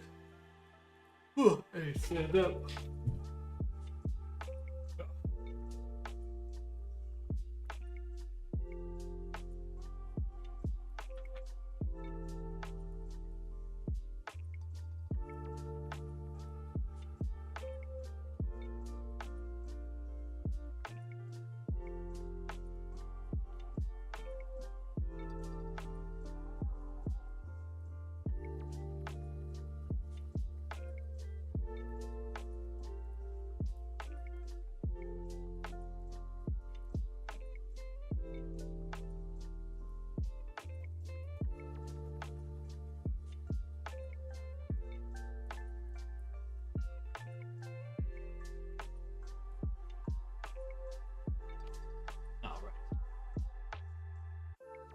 Big question, sneakers or paws?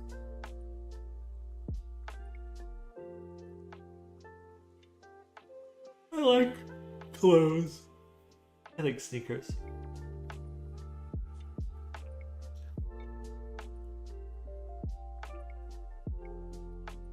Yeah. Yeah. Spitty's right.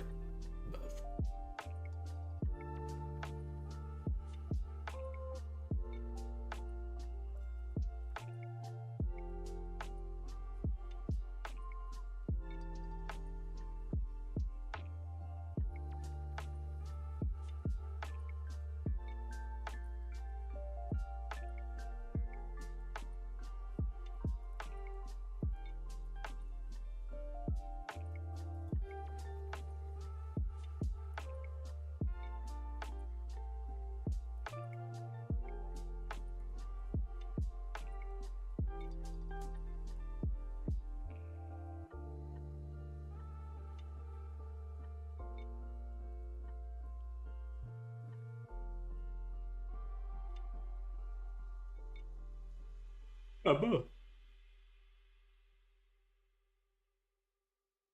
Both.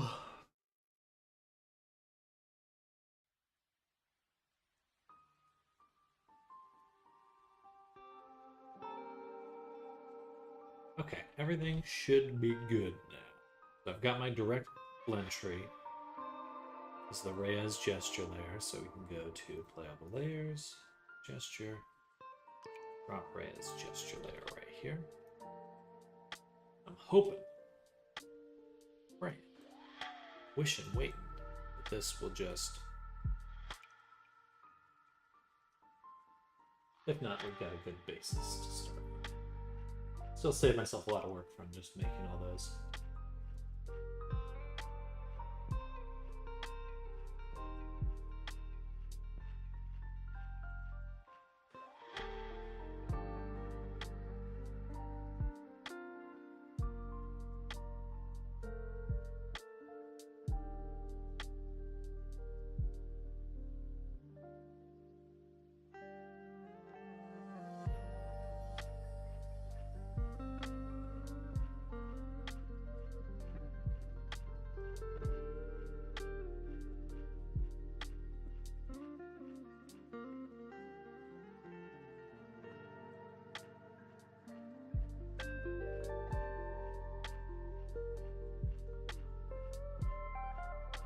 The question will be hard to have the tuft of hair atop her head move it with Fizz when she moves about and gets pushed around down when pet.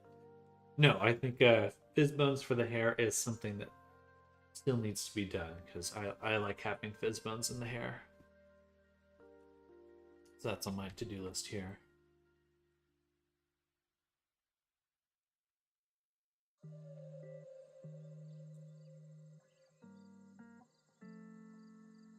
And what I think I do is we've got our perimeter, our gesture layer, right here, right. Rename those. Oh, rename them there. That should be fine.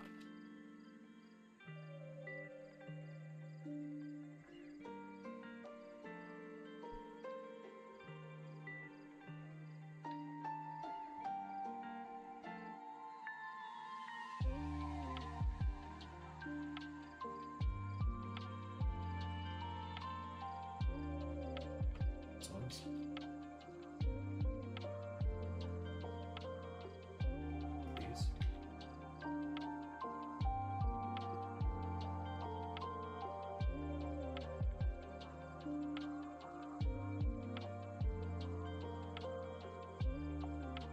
Okay. All the parameters are correct. Now what we need are these parameters added to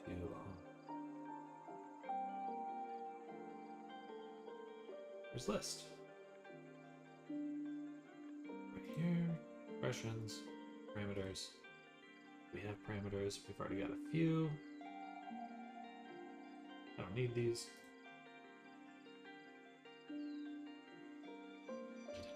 Just quickly add this. We'll do Avatar 3 manager, take this manager, go to gesture. We want these in our parameter.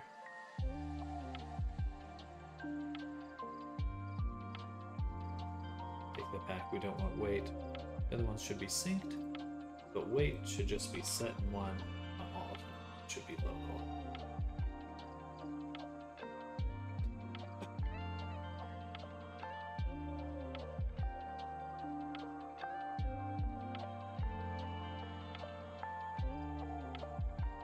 Okay, so now they should be accessible in the parameters. Good. Next, we go to VRC toggles. And this one's getting a little filled up, so I'm gonna make a new one for VRC F tail. Blurry at the moment. I'm blurry.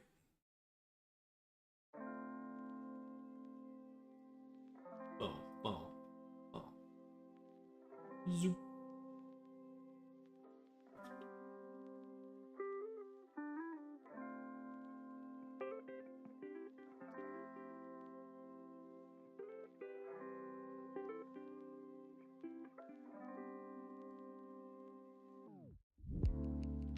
Okay, so then we add a toggle here, and we would like this to be a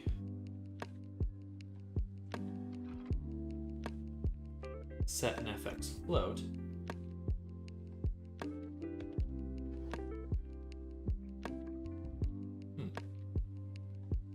Allows the FX parameter to be animated, which means it cannot be used in a menu, otherwise controlled by VRChat.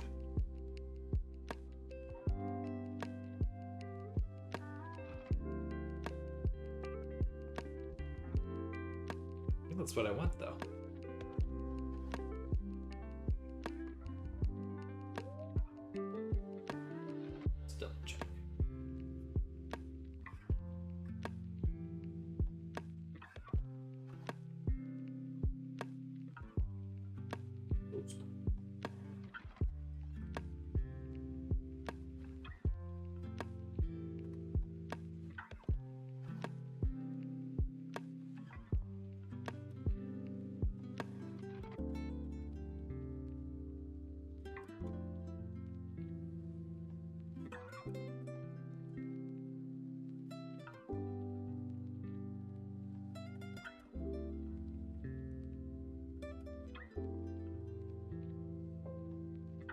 Excuse me.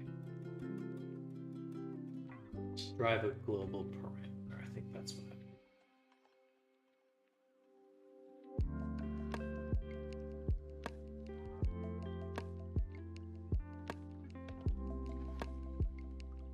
Call this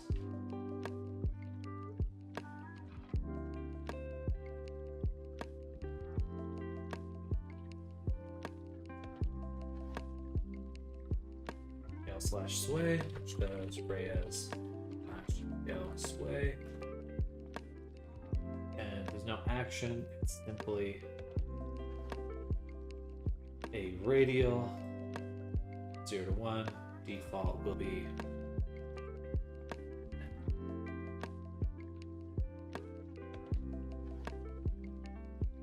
that should work. That should work. I'm gonna work.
grab a bunch of food too.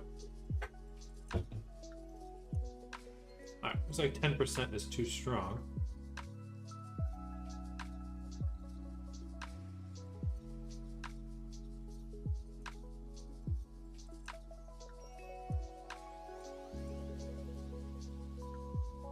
No, it's not even being affected. Okay. Let's get rid of it through here.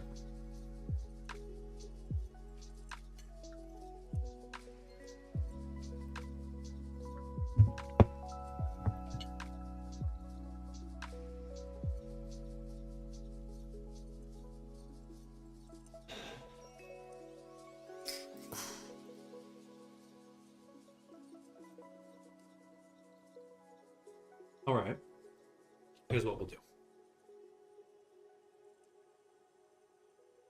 We're going to remove it from this layer as well, and actually reset those to default. I don't even want it here. Instead, bring back that object, tail. We're going to add a full controller. The controller we'll add is the one I just removed. The Res gesture layer, and I'm actually going to call this Res tail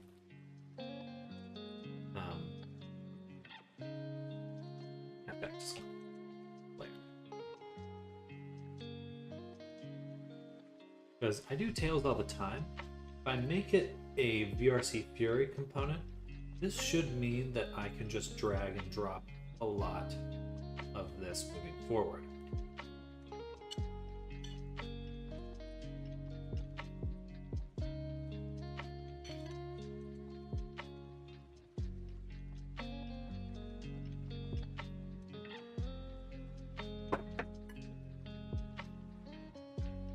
Make it modular.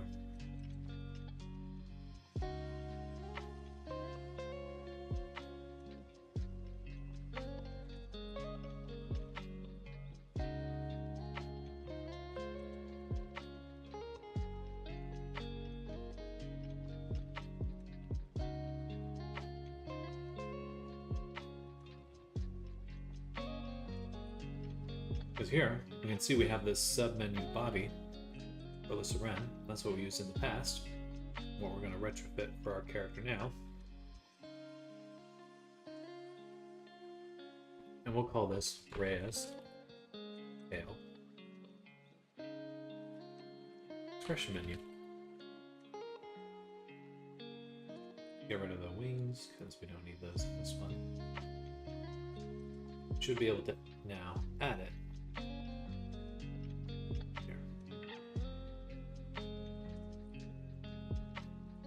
Parameters we'll use. Guess what? We already have them. So, all right.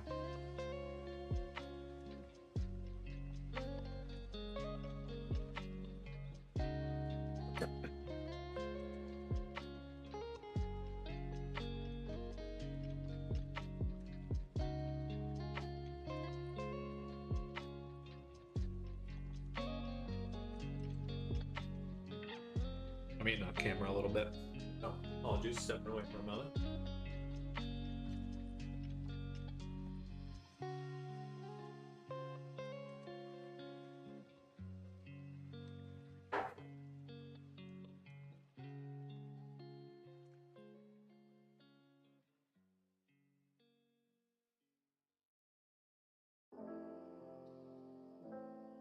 So hungry. Got more hash browns. Potato.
Hmm.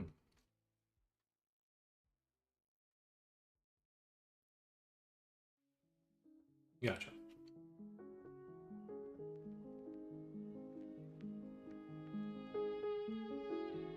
Here. This is what's the issue.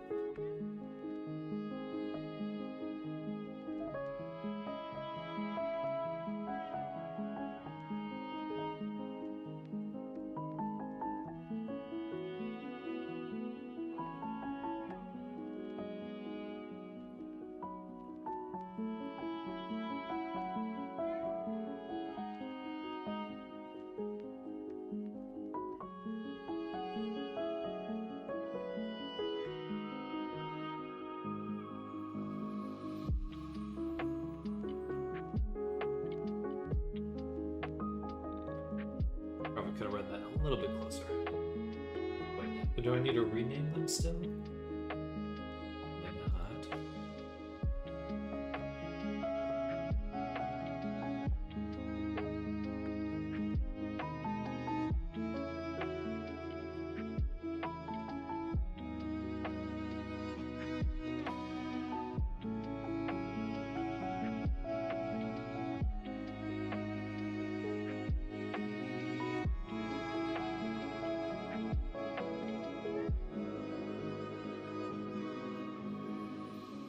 Oops.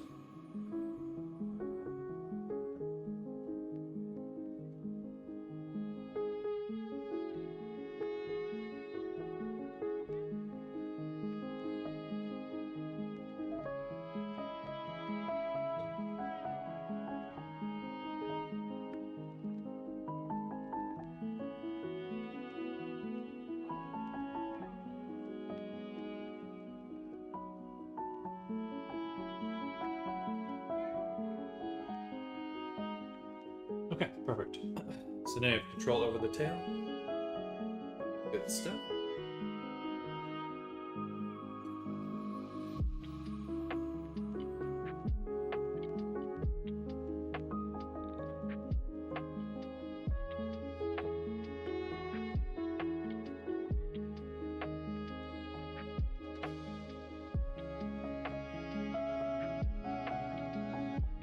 That's one down.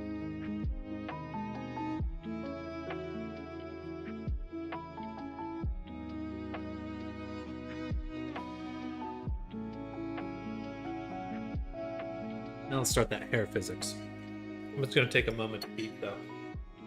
And munch a little bit. Like, let me take like a 10-minute break. I'll be right back. Let's sit down. Be right back.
Apologies for the delay.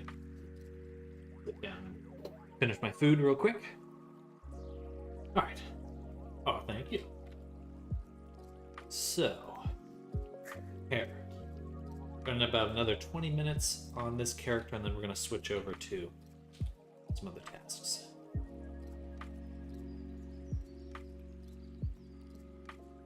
Hair is our main goal right now. Before I do that, before I separate, please get rid of this empty material slot. I have removed it so many times. I do not want it. Excellent. So for the hair, I want the tuft smooth. Hello, gamer. Welcome. How are you doing? I'm gonna make a new armature for this one. It's a little cleaner.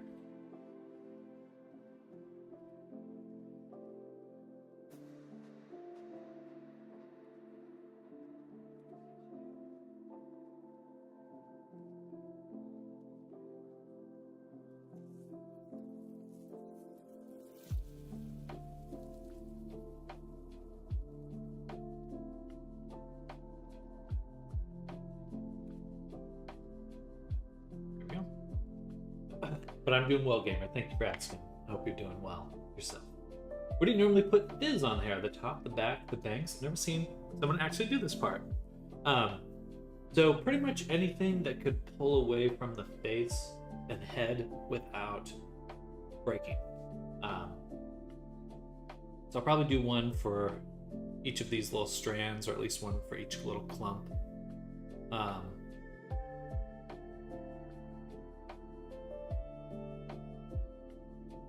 Did I mirror these earlier? Good if I mirrored them. Hope I did. Pretty sure I did.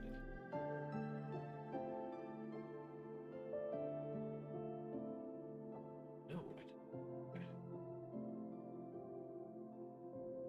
Well, I mirrored this side. I guess I. Oh. Yeah. Yeah, might as well. Okay, so. Take the top ones here, pop them off.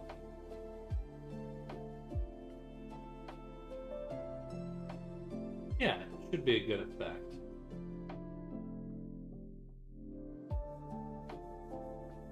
I'm going to delete this little clump here.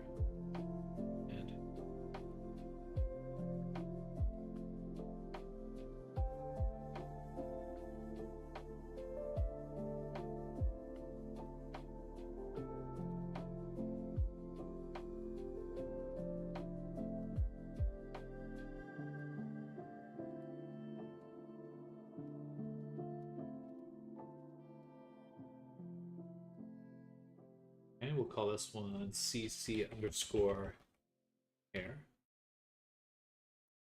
And we'll put these on in front. Rotate them.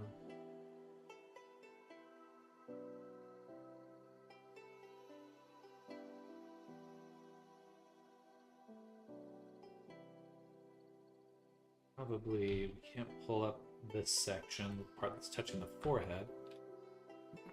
Excuse me. Probably can get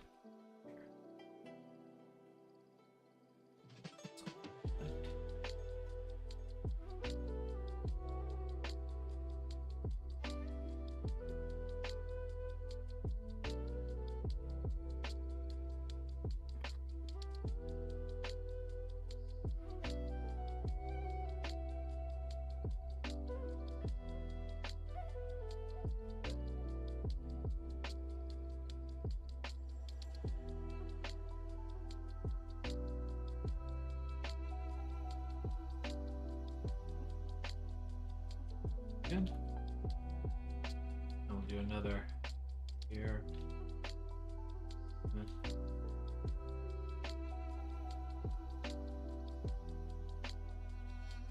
These ones will be able to move the most out of all of them. two. Yeah, 2 clumps. 2 clumps. Alright, now for the back of the hair. These ones we'll use just one for each strand.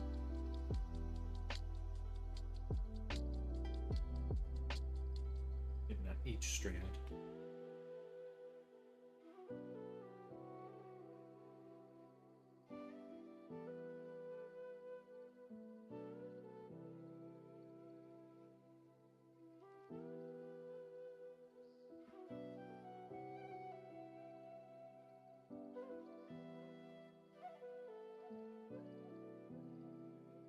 Like that.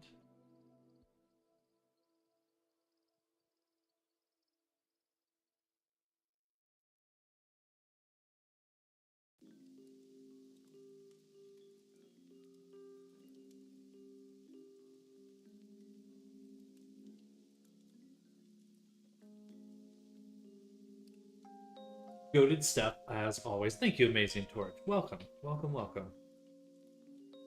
Hope you're having a good day. Hope everyone's having a good day out there. Welcome to the stream if you're just arriving. Excuse me.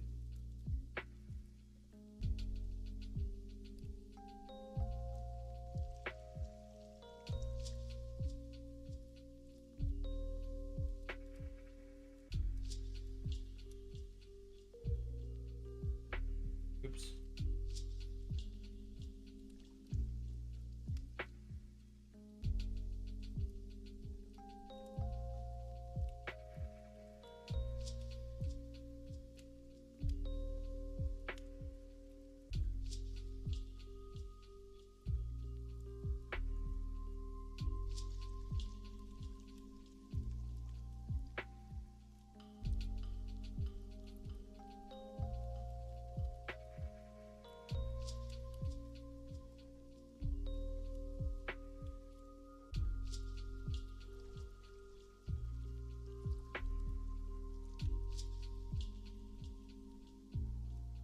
Now, what I'd like to view are bones, bone envelopes, bonvelopes, banenvelopes.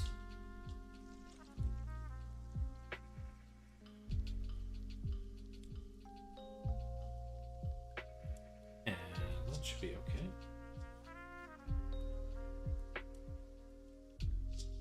And we'll take the hair and we're gonna switch the rig. Let's find this for now. Then we'll go into weight paint. Take every bone except this one and do weights signed from bone envelopes. And this is not great. It's usually okay. Usually just okay.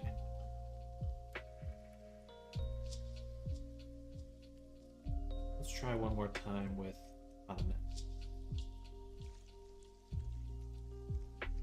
envelopes. At least take in the proximity of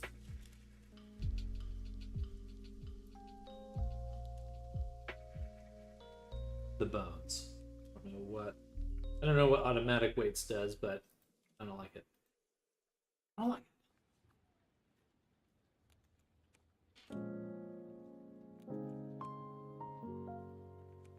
Let's say something like that. Let's try again.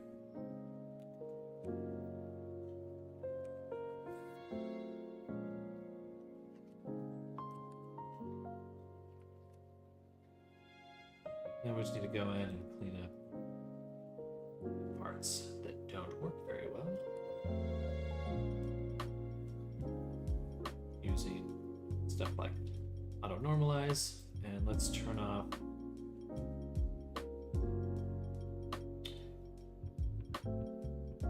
we can make the brush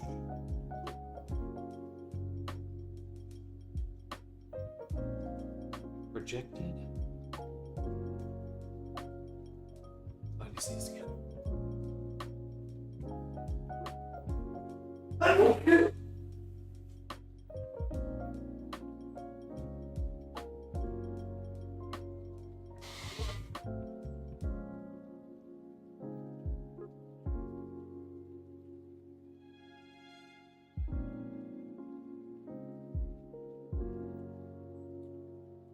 I've quite literally been sneezing all day.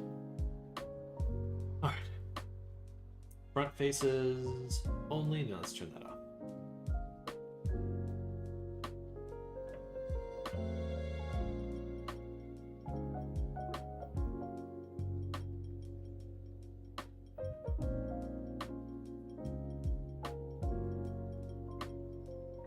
Just now recovering from a flu bug. There's some nasty stuff going around right now. Temp swings, I think. Yeah, as soon as the seasons change, it's over. It's over.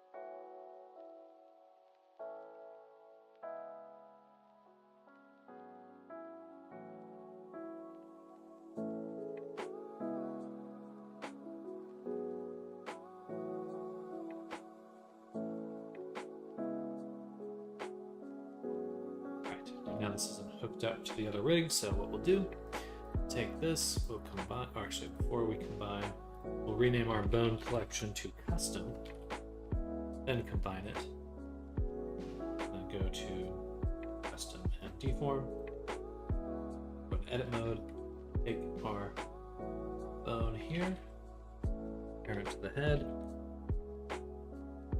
Alright, now we can get back to weight painting.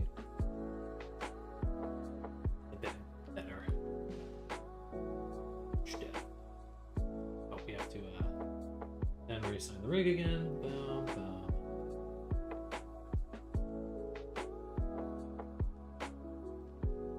Much better. Much better. I'm gonna turn on the smooth here, turn down the strength. That should help transfer the weights to the sides.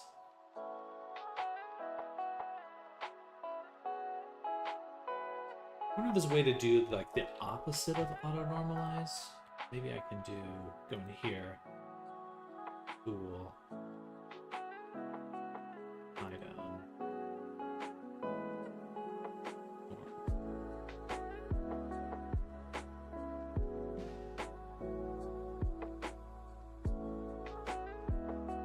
That did not help. Okay, here's another idea. Go into edit mode, we'll select all the boundary loops. Go to right about here. Let me try that again, but just selecting these bottom ones.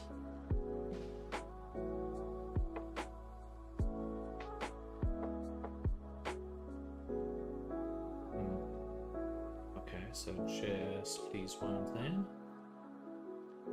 Well, boundary loop. Grow the selection. What? Go back to weight painting. Boom, boom. Zero it out. Should look something like this. Like this. Yeah, there. Easy. The only except for me are boundary loops, which I will sign again, and I'll just smooth the heck out of it. That should be something pretty close to what we're looking for.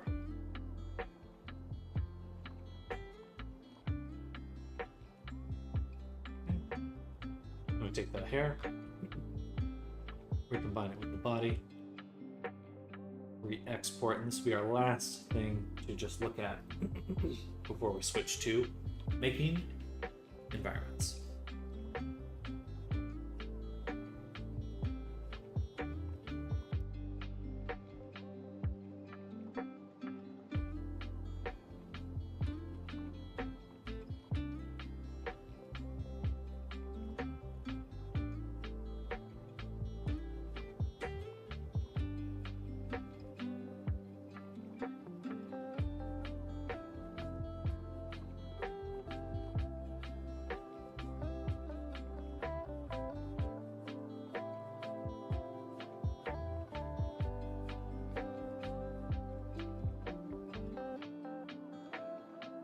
Loading.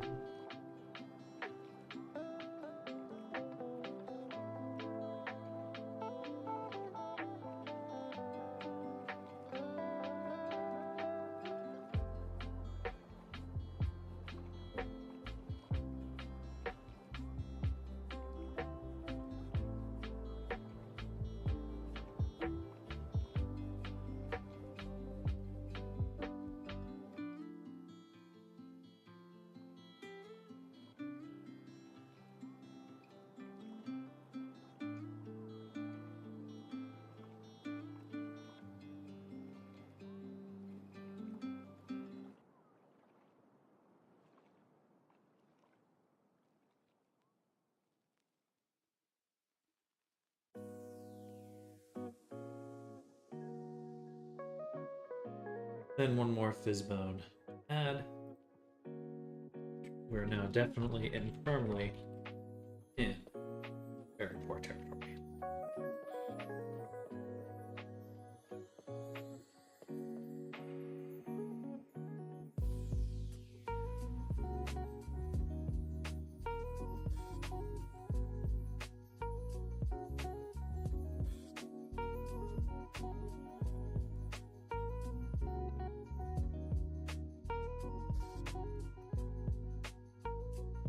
So, I'm gonna pull swing, and maybe a little bit lower. It's actually spring. Turn on polar. Just for now, we'll just do just angle. Yeah, let's do just angle. We will need one lighter though. PBC, and this one we will add to our collider here. Go ahead and add a bit of collider, which is a sphere set to the now 1, 2, 5.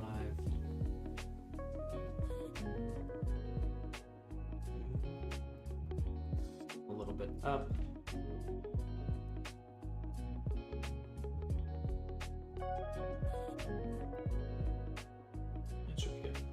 Just got over the sniffles myself too. Maybe it would have been a flu if I didn't already have gotten a flu shot.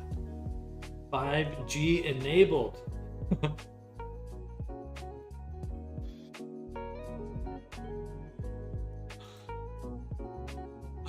Sorry, ignore me. I did not say that.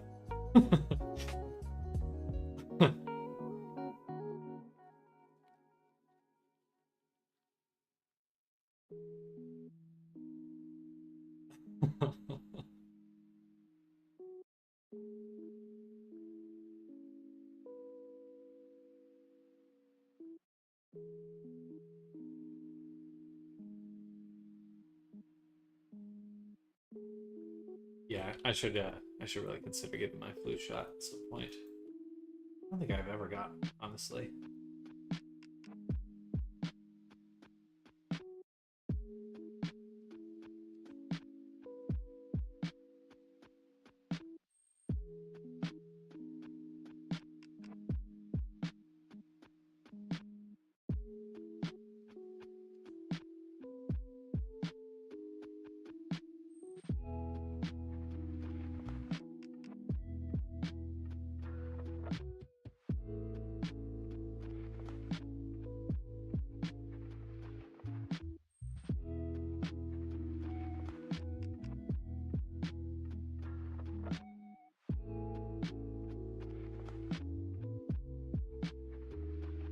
Okay, and now we check.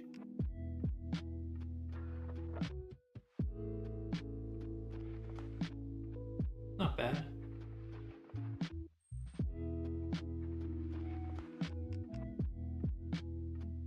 Probably a little bit less motion than a mobile. Down the pull spring.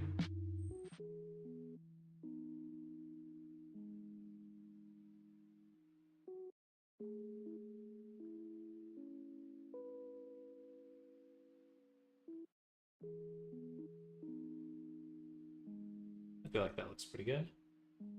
Tough part with hair is forward movement.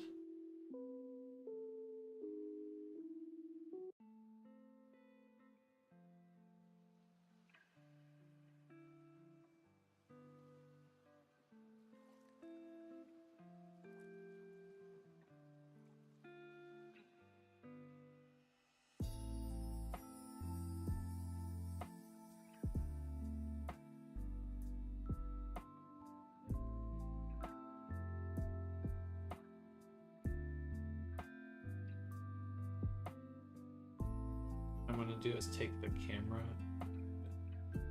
into the collection.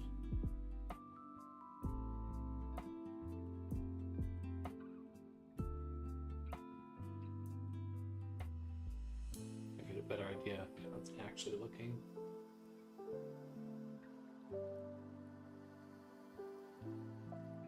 It might be nice to add some limits. Also, the hair is kind of getting pulled up on the top.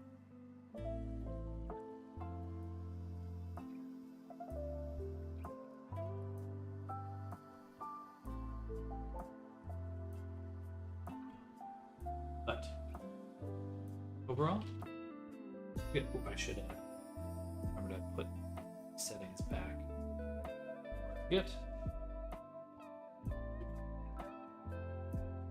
What they were, something like this.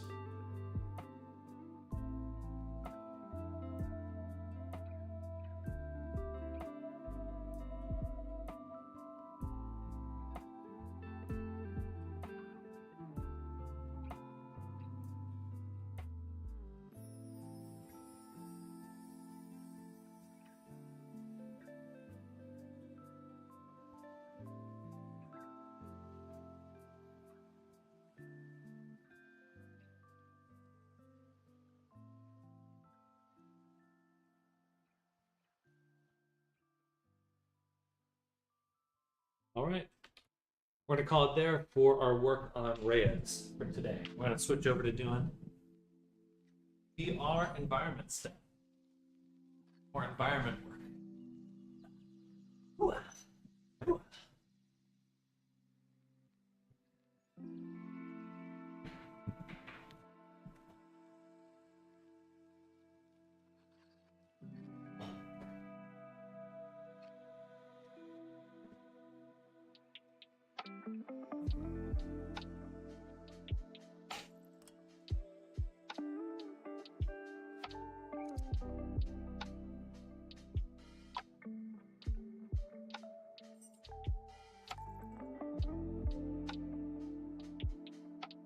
Whoa!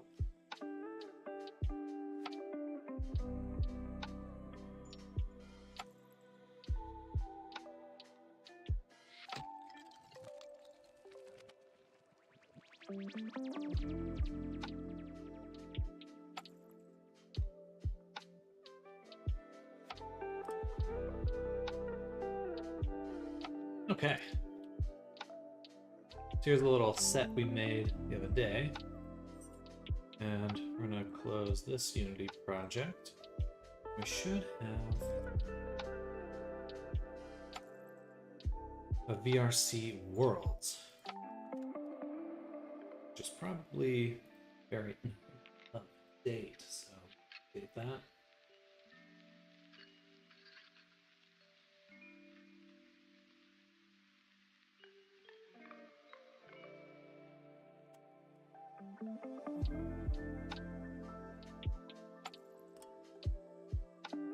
Holy shit.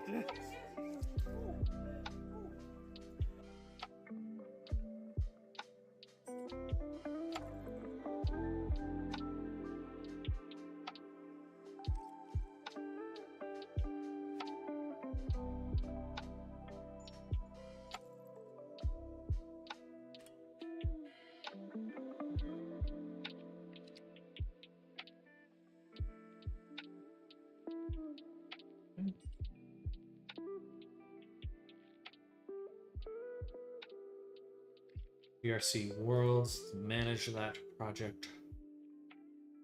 We're gonna wait till it's done loading before I do anything else. The lighting in here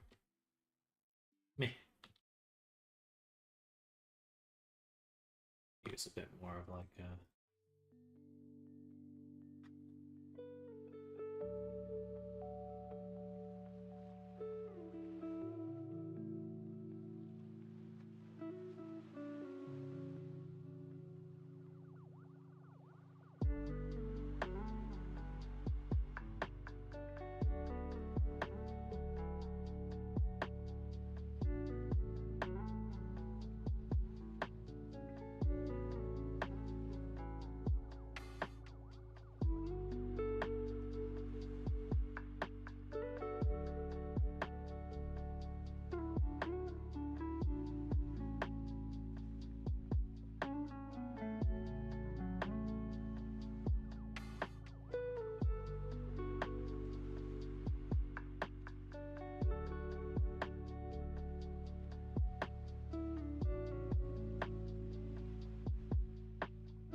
cool.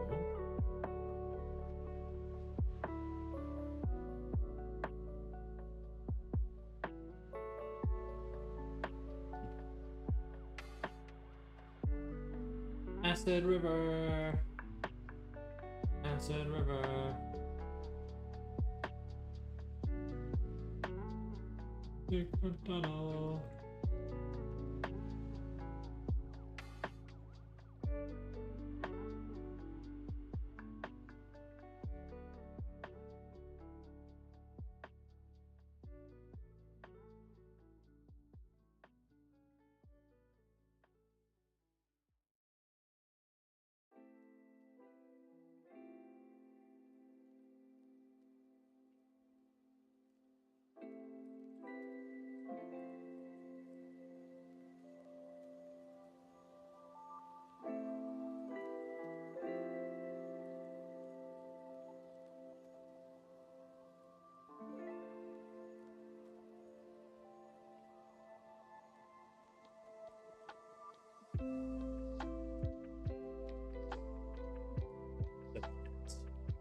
And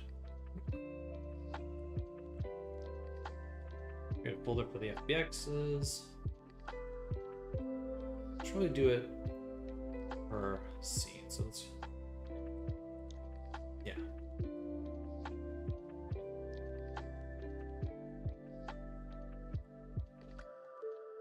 Yes, this green river. And so what do we want to learn here? We want to learn about lighting. That's our main goal.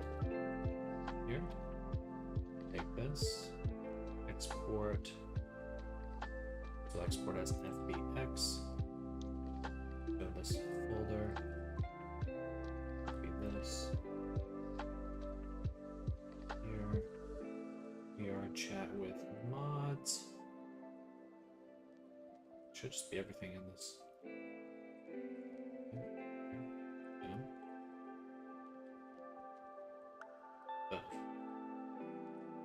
Very cool. And we'll make everything static. Then we'll change the lighting. It's for your avatar creation class. No. This will be for excuse me, my VR D&D campaigns. I want to do a D&D campaign. I want to do a lot of D&D campaigns in VR. And so this is learning how to put things together. I want to organize things. Yeah. But I will be shooting for a avatar tutorial once a week.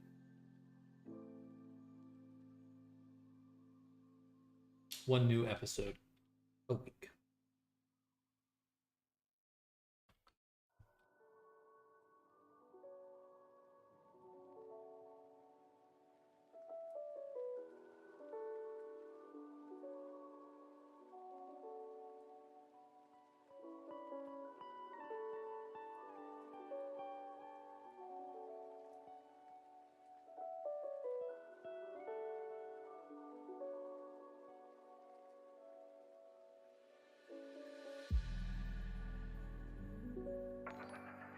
Hey, Spitty Dragon, thank you for the follow. Thanks for hanging out today. Definitely let me know if you have any questions or ever curious about what I'm up to.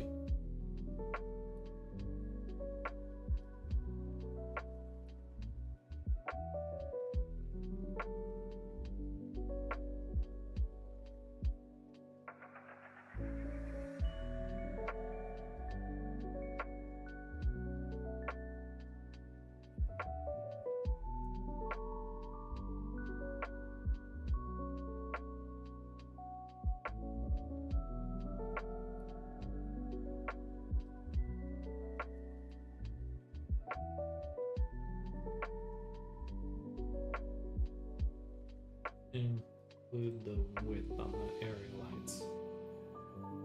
Just see what it looks like right out the gate.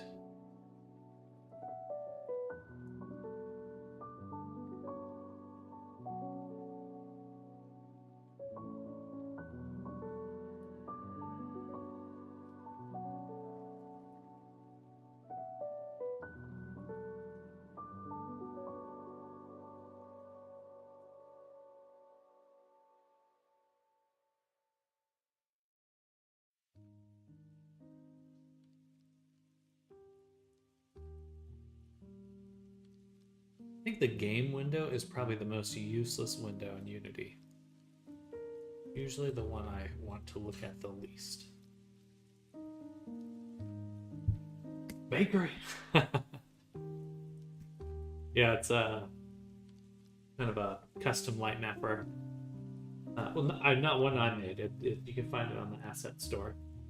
But it's just a lot better than the default light mapping in Unity. A lot better. Like, a lot better.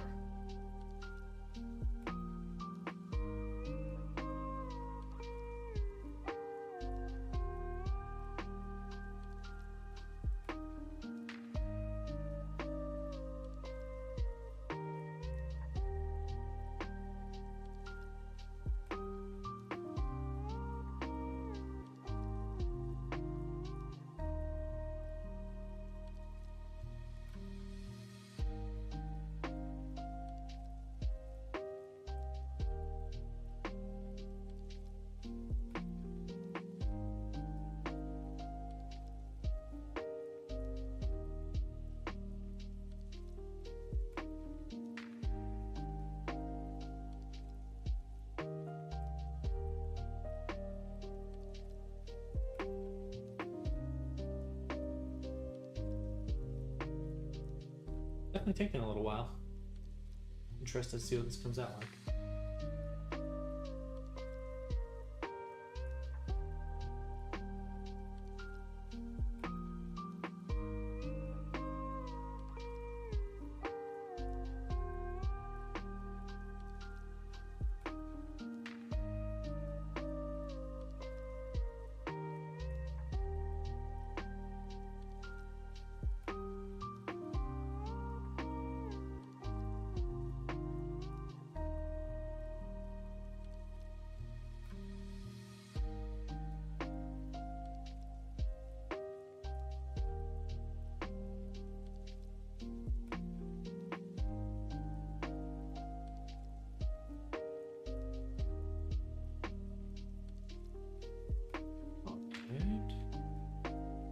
It looks pretty much the same.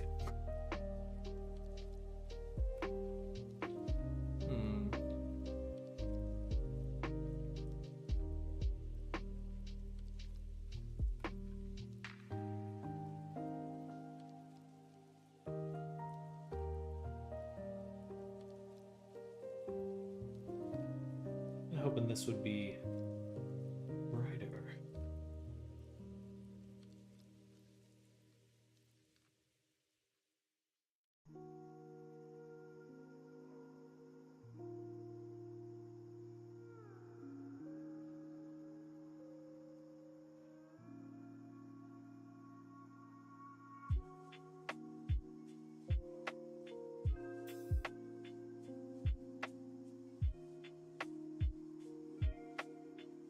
Say 2?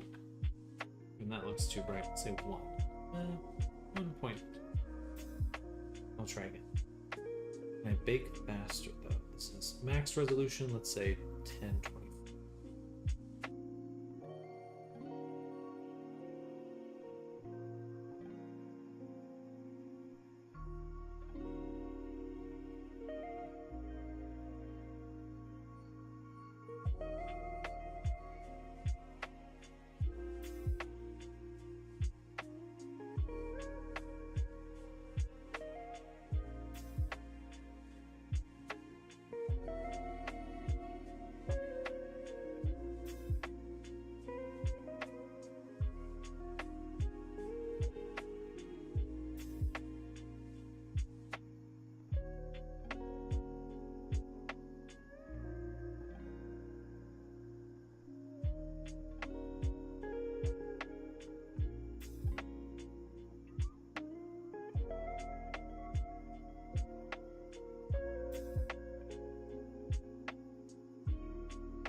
Too loud.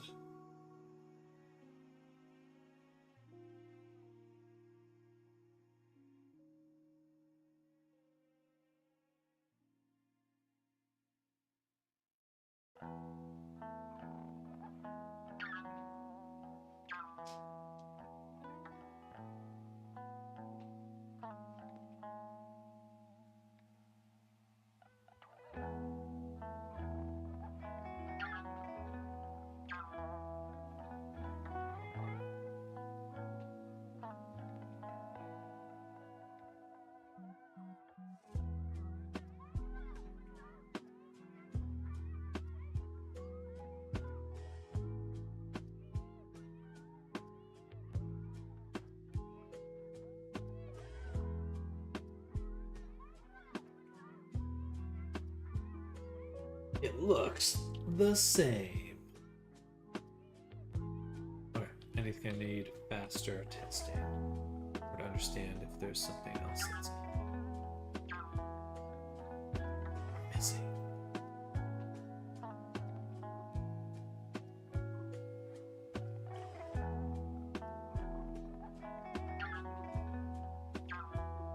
Let's see, 6.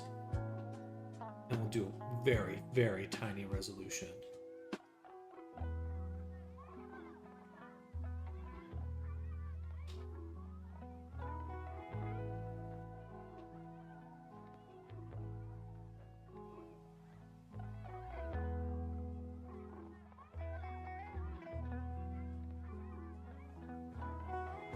Part of that is that some of these objects are huge.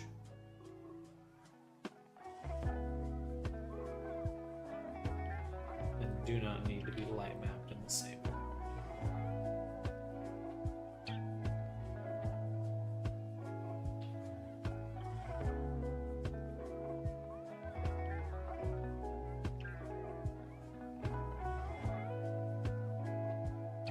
I really shouldn't be light mapping that edge at all. Don't need that information. Interesting.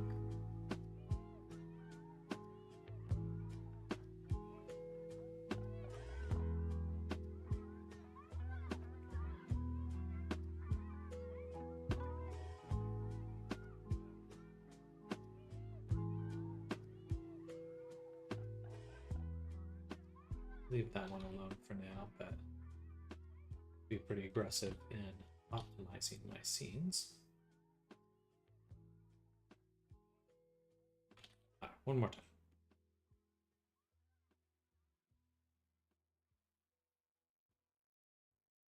Oh, I do have RTX mode.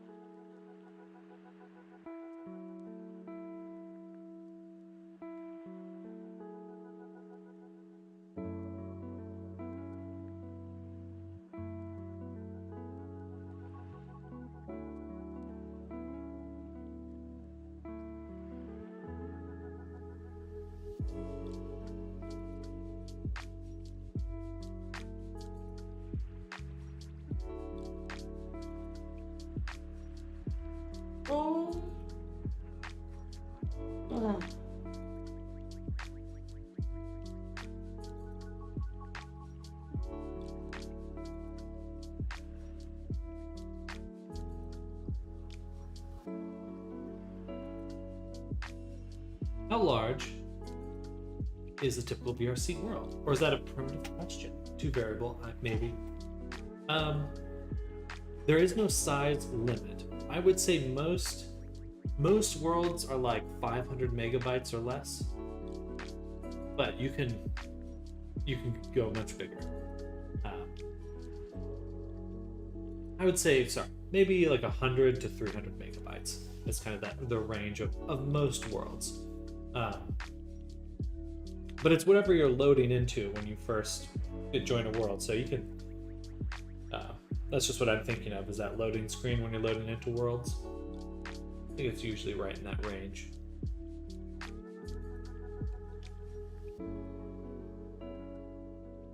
I feel like there's just no... Like I should be at least getting some green glow right here.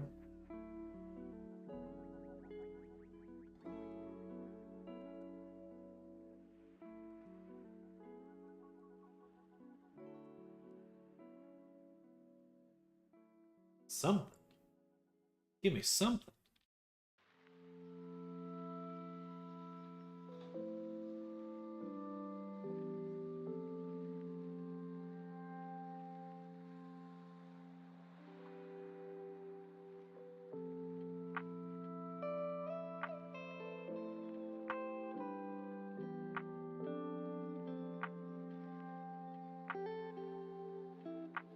On my glasses.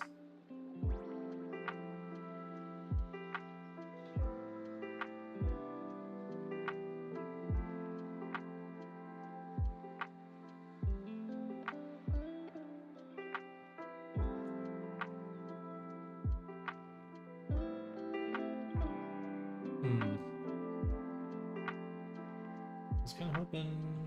I don't know. I don't know what I was hoping for.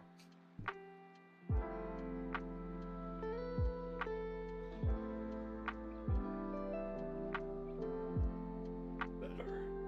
I want it to be better.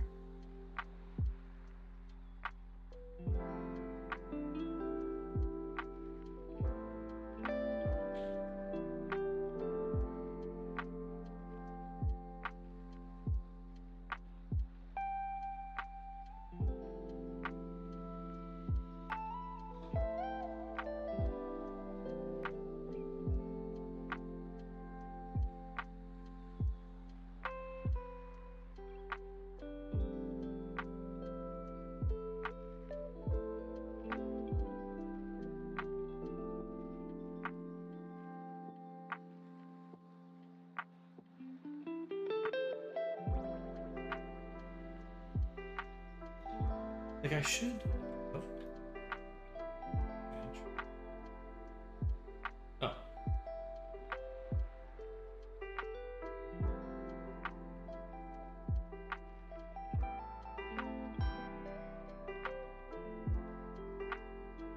broke my bakery leg.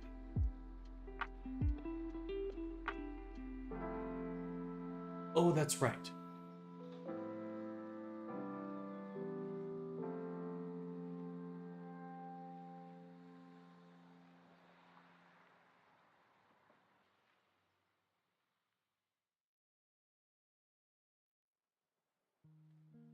Pretty sure.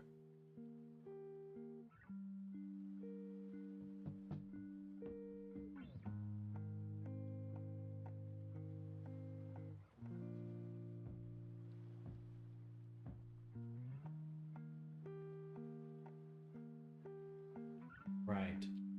So these lights need to be adjusted to bakery.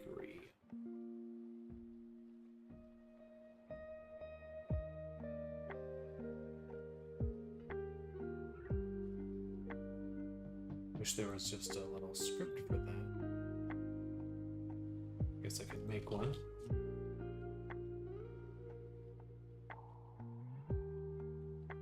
But let's see, if I add a...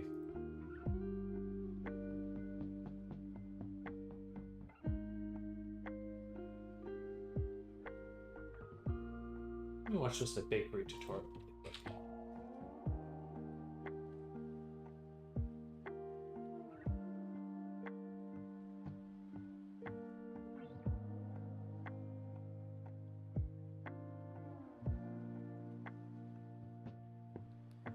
Okay, everyone.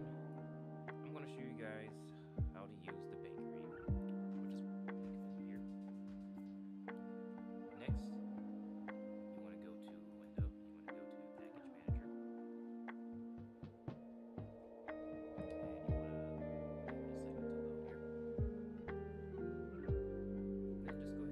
Hopping off for lunch. Enjoy the stream. Good luck with the scene.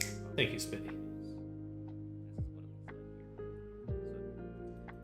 Next is the directional light. Just go up here, go directional light, and to create a directional light, and it works just like any direction. So I have the intensity set to 2. Next, a skylight. Always put in a skylight because it adds extra lighting to the scene.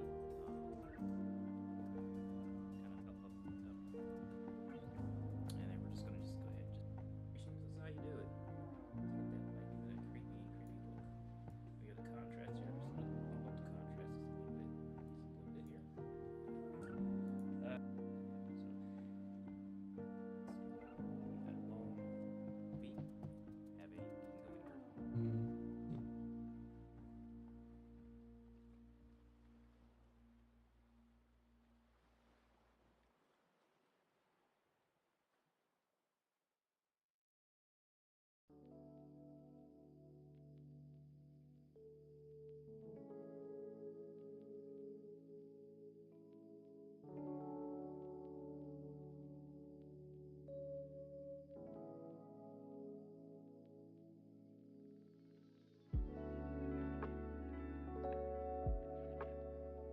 Be popping off too to do some Thanksgiving shopping, so I'll say goodbye for now as well. Be possible to copy the avatar when you got a moment sometime, Sam. Great work today, thank you. Absolutely, Reyes. I'll get that copy over to you when I can.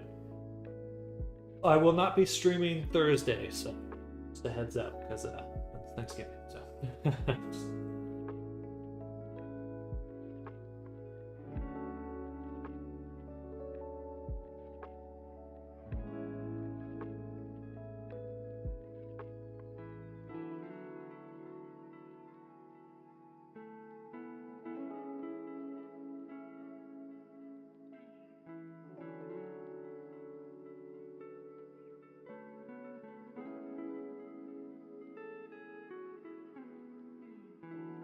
I appreciate it. Streamed on holidays before, but trying to avoid it now.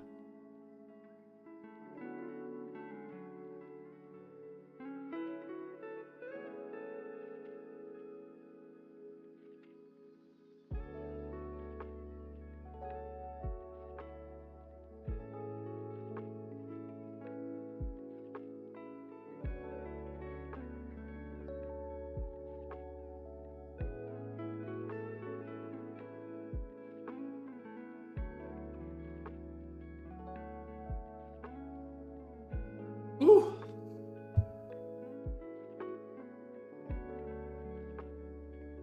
Man, it feels so much later than it is. So much later.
I wonder if I could render them faster in Blender.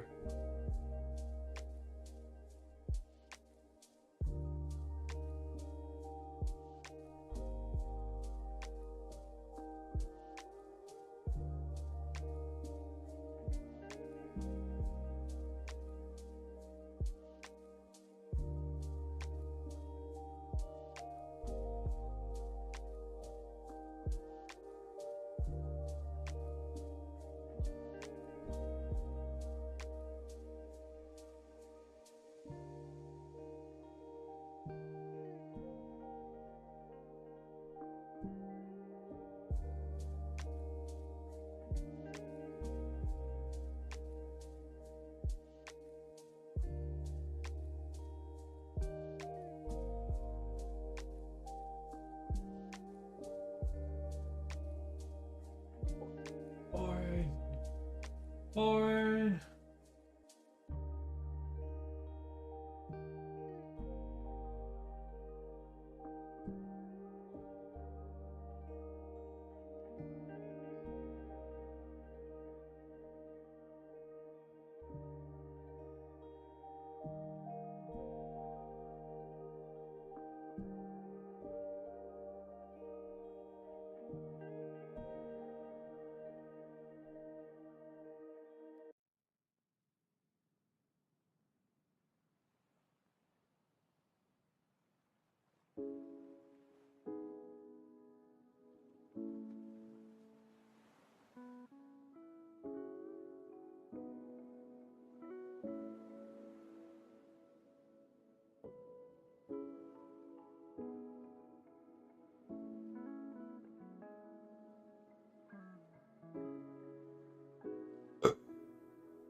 I can't be doing this all day. This is the last test, and then we're gonna do some other stuff.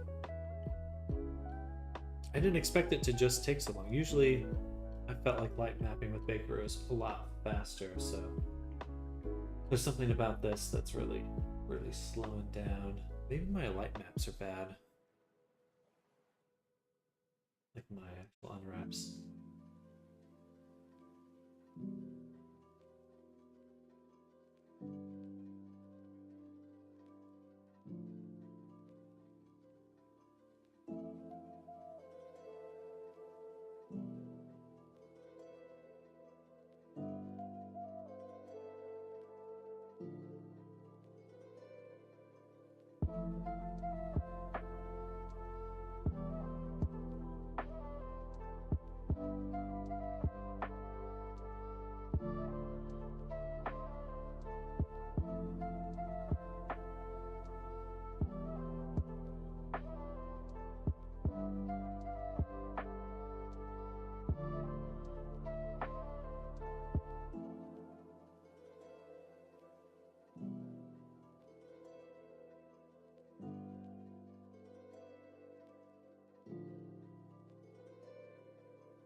I'm gonna go to Thanksgiving shop, but turns out I don't need to, so I got some here a bit longer, and holy crap, this is still compiling. Yeah, I don't know why it's taking this long.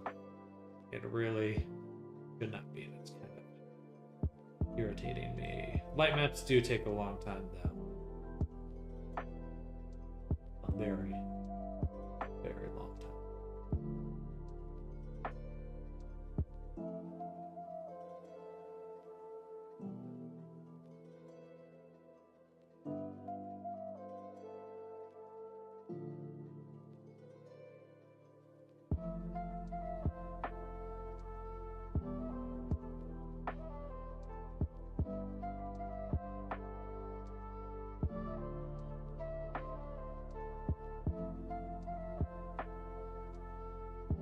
And it's still garbage. Hey, it looks so good. Why isn't it? It's just not baking anything. There should be a glow coming off this material. Okay, let's do an even simpler test scene. I can understand what the fuck is going on. Glow. Best. Sure, save. Make a plane.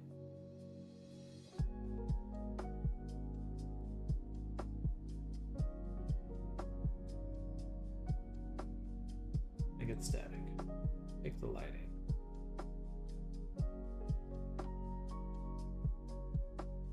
I'm gonna make a sphere. Also, I'm gonna make that static. They're both static. This one, I'm gonna add that green material too.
Okay.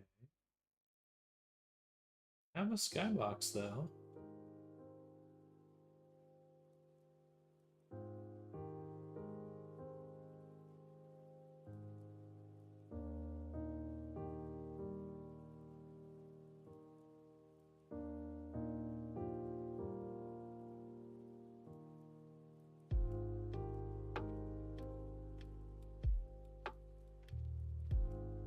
Hmm.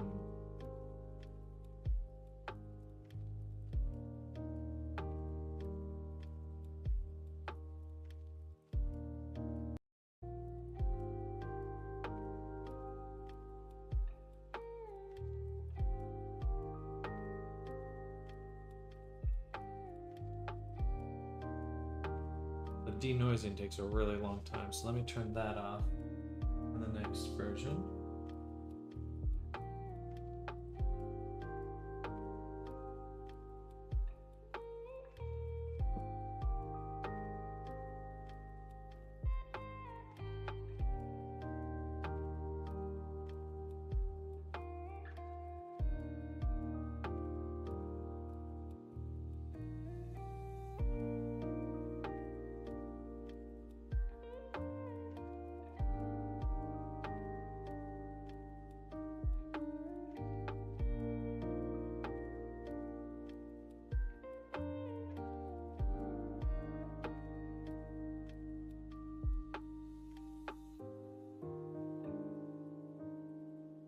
No way, come on. It's just a plane and a sphere. It's literally just a plane and a sphere. There's no way it should be taking this long.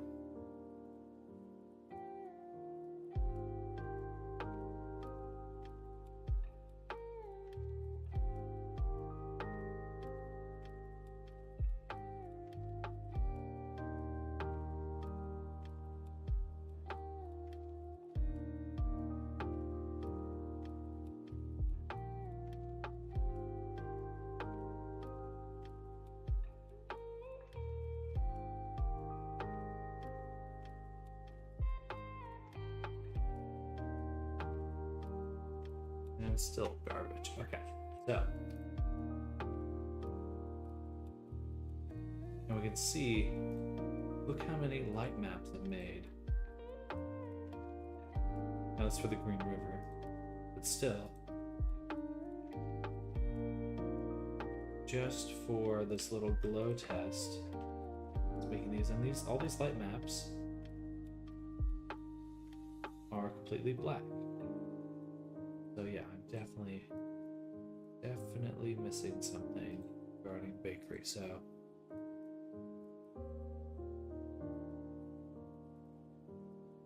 sky.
I'm saying max resolution 512. But definitely turn off what's it? Simple advanced denoising. Where is that?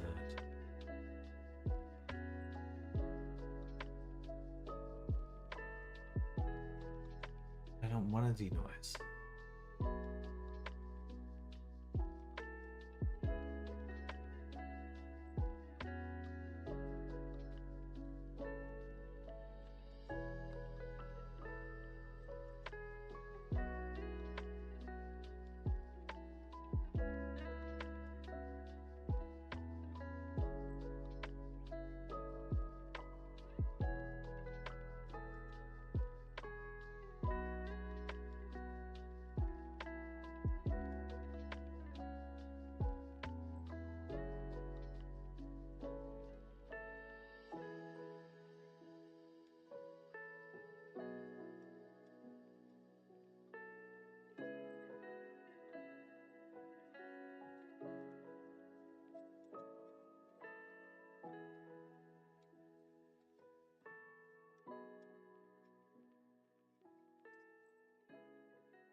Okay, there we go. There we fucking go. That's something. So what was the main difference? The main difference there is I added this skylight thing. That seems to have helped a ton. Let's use an actual cube map. Something like this. That one more time.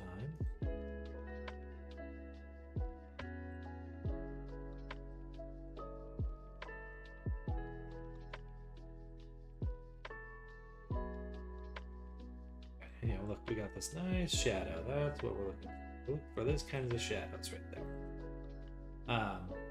Beautiful. So, skylight's the most important thing that we were missing. I do want to get this thing to frickin' glow, though. How much do I need in order to make this glow? Put it up to 4.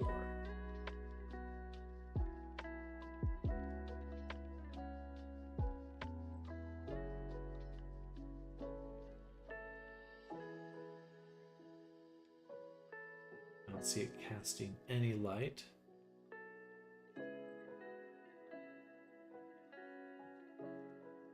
Missive boost 4.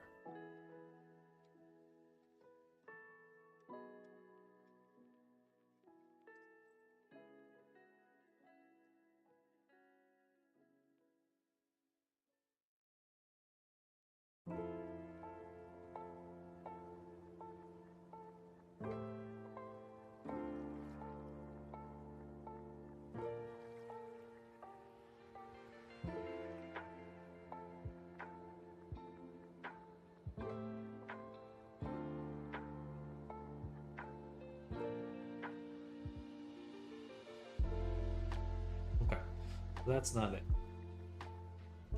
That is not it.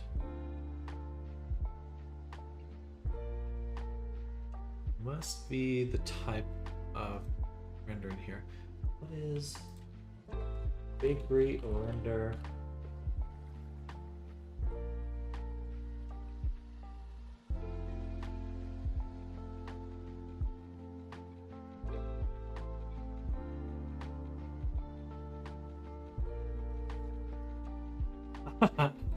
Unity light is disabled.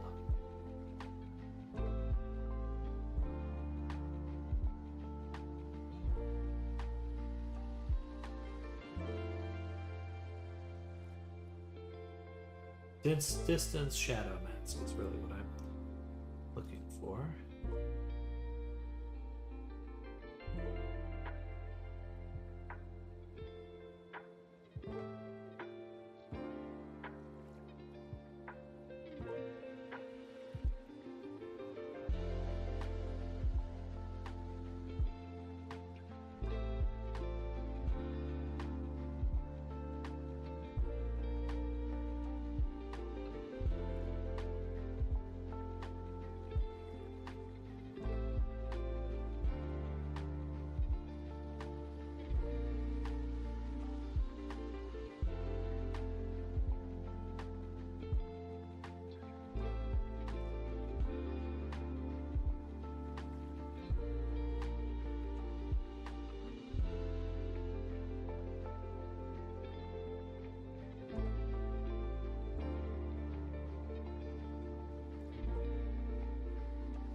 Oh, it's so bright. Missive. Spell that right.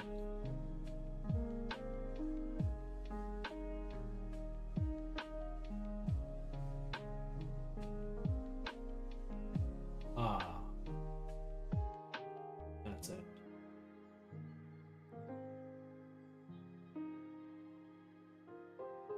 So that setting's not in the bakery settings, that's a per material setting. My God.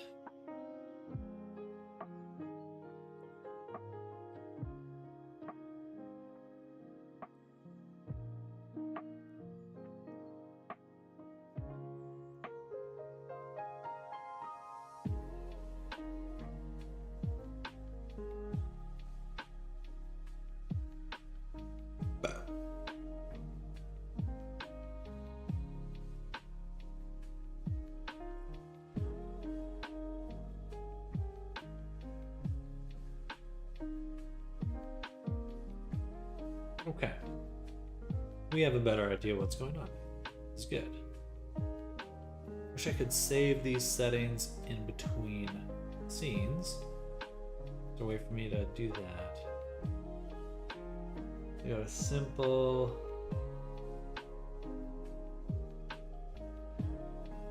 Let's just go back to our Green River.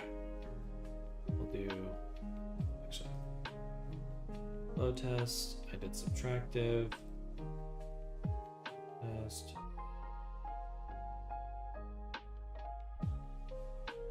Turn down. Most importantly, we turned off denoise and fix seams. And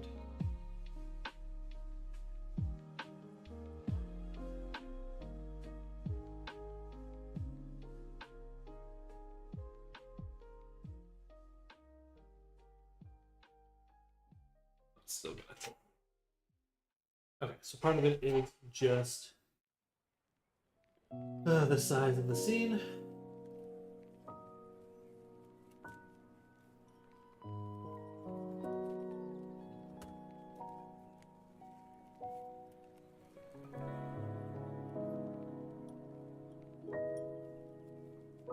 Still way fast and before, yes. Yes.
Well, it's certainly brighter. Oh, okay, that was cool, actually. I mean, way too much, but it is really cool. Alright, we're getting somewhere. We're getting somewhere.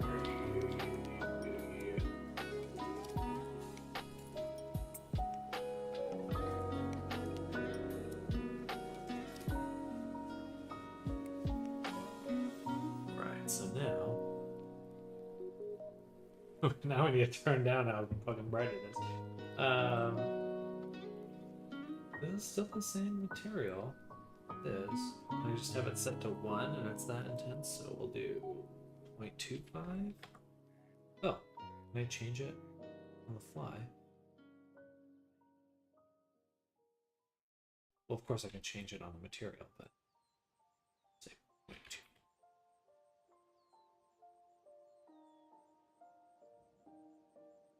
Then, I mean, I guess I would be able to make a map that does that.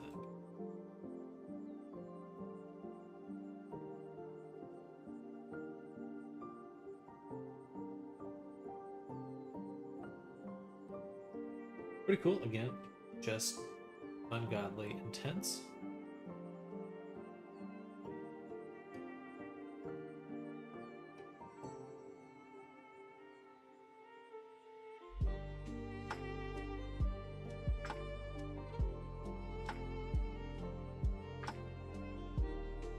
Any other way I can make this faster?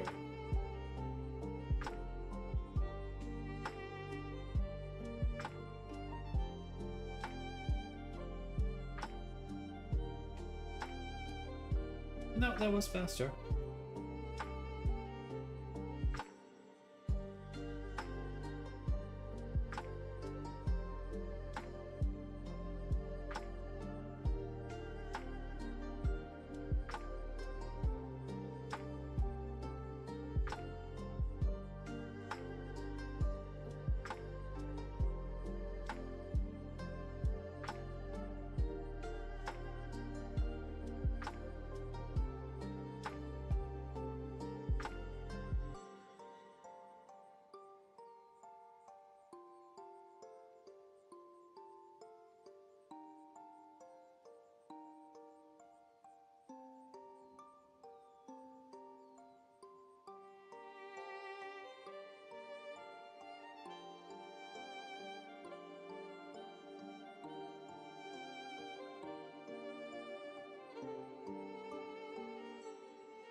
really, really bright.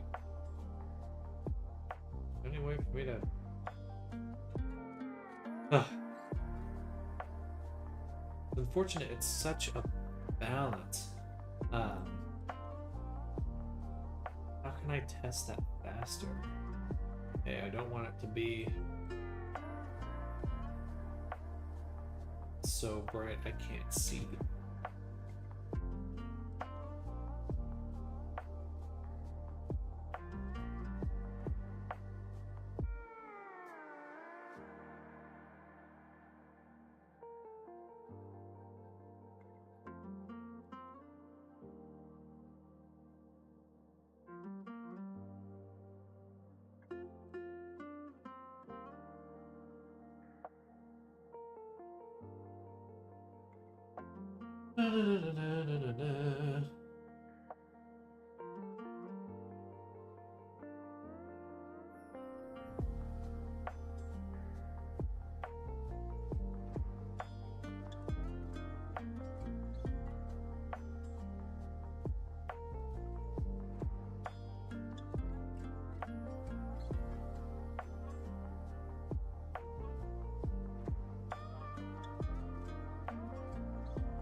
Oh.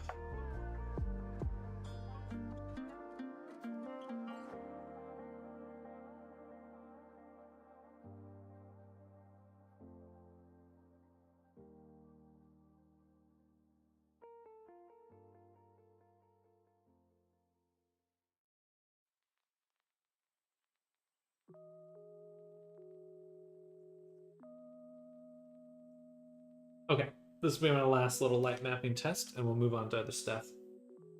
Good to know things are working, and I can kind of plan for it, but it might take a while to get things really locked in with light mapping, so I have to be really smart about... It's still so bright. It's not as bright as before, but I guess because it's just such a big light source.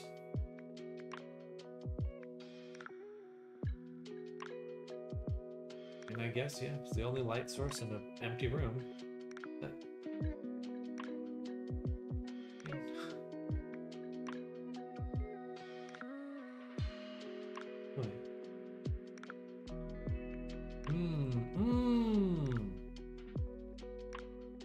Okay, I see. So the intensity is not as important as the value. The circus of value. Okay, one last render. Sorry. I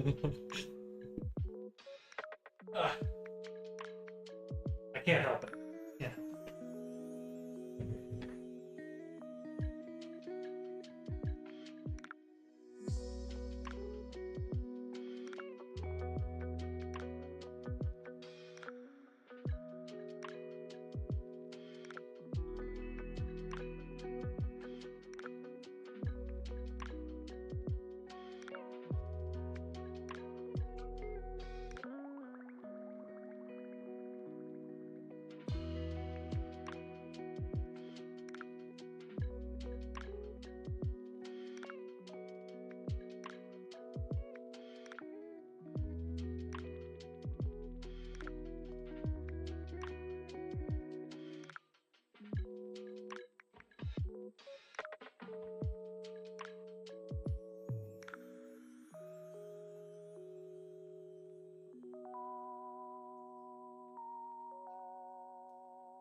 All right.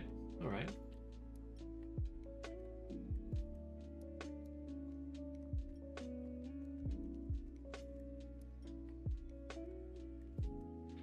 I feel like if I added some bloom and then maybe some additional visual effects.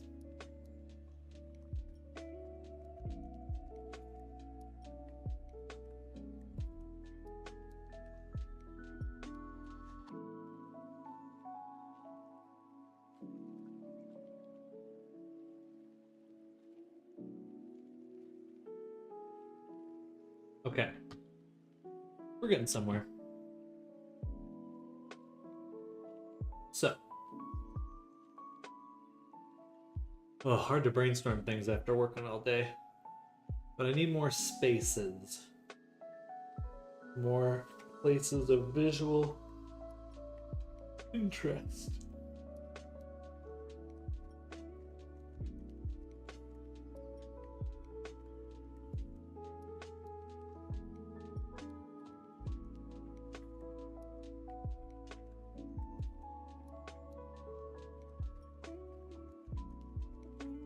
I learned so much about Unity watching you build apps. I think I figured out how to work with Pismo colliders, make things, Grabble and stuff. Thanks for explaining things as you go.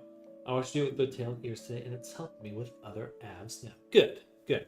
It's not too bad, but it's just, you know, if you're stepping into it for the first time, there's just no way to know what the expectations of the program are, or, you know, things like that. So happy to explain.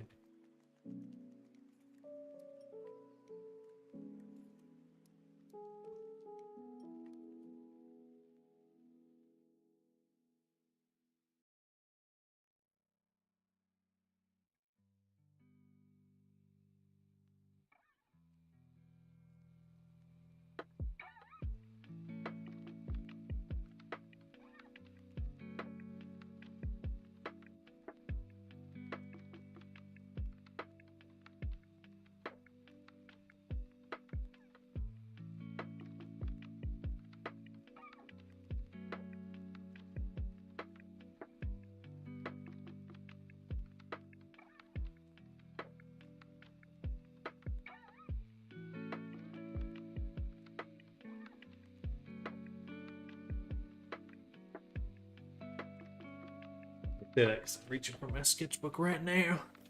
Right now. So, Blender.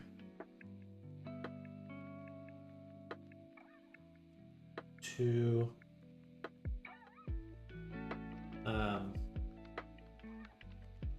went from Blender, looking at Blender, the strength of the emission to kind of match the visual look.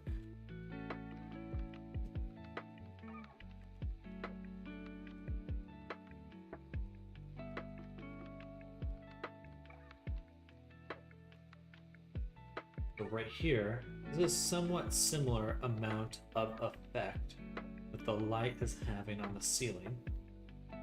Not the same, but similar. And in here, that emission is 38. Zero intensity, just a value, emission of 38. So emission 38 is roughly a strength of 1 point. Just say 1.5. So basically, technically be 20 times stronger. Be 20x.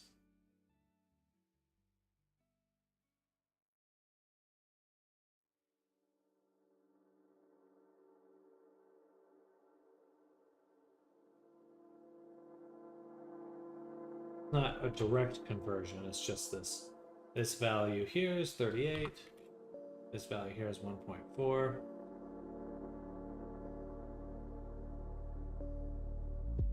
I looked at this in cycles. It looked like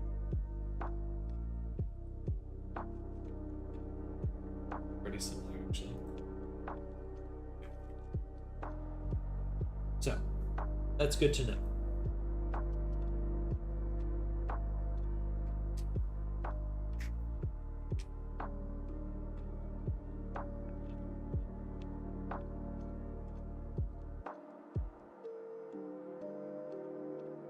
What next do I want to do? Next, I'd like to make some things. interactable. Oh, look at that. It's getting long. Longer. Really long now.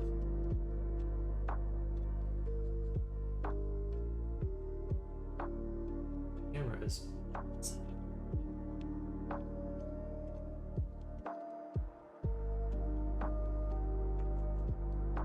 Alright, pretty stiff.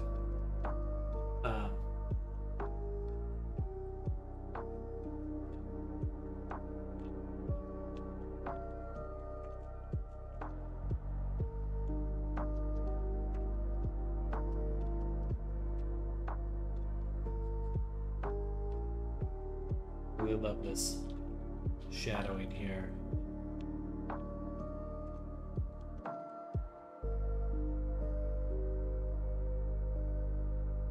What?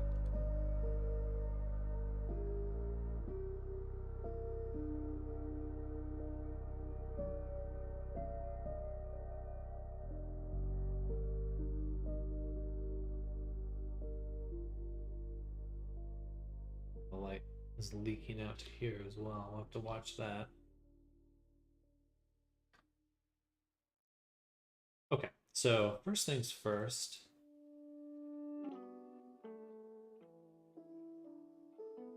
We have our tests, but I know I need a room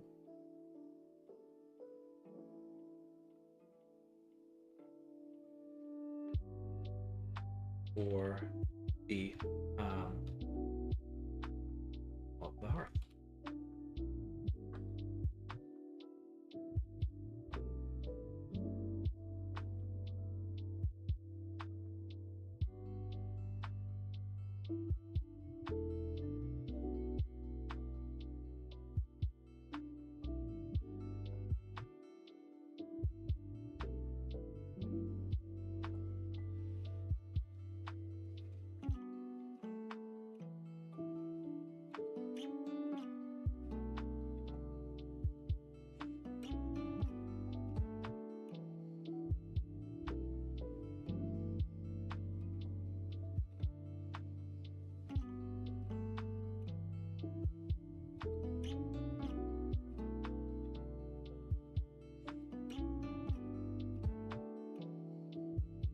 Did the hearth go?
Loading, loading, loading.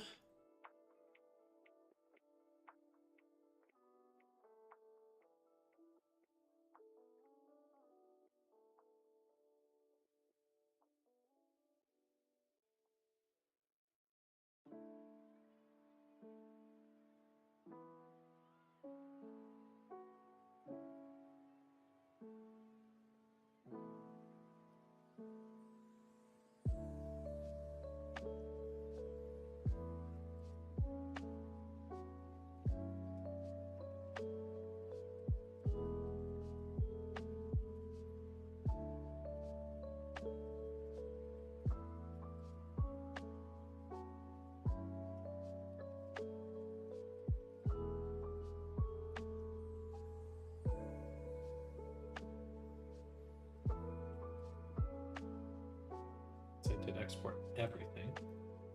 Don't want to export everything moving forward.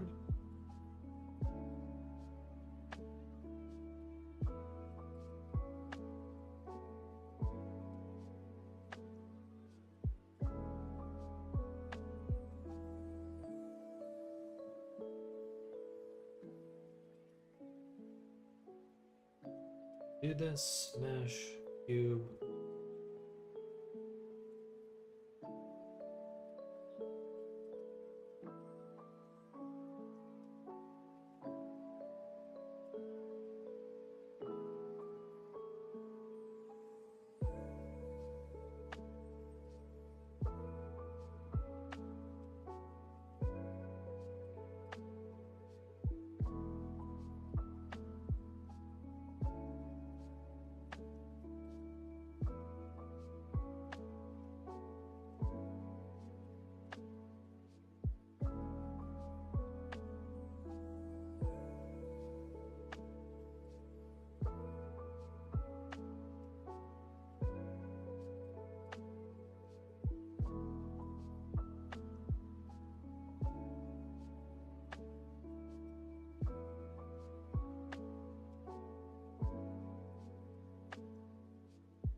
I mean, I have direct control of the skyboxes now. Is there really a reason to do that? Here's a question. Can I upload different scenes to or different light mapped objects? Can I attach a light map to an object, or do all my objects have to be light mapped together? Because that's an interesting question.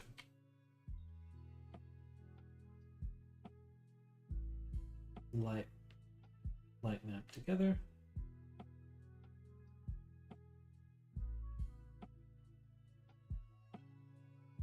Question mark. Upload multi scene to VRC.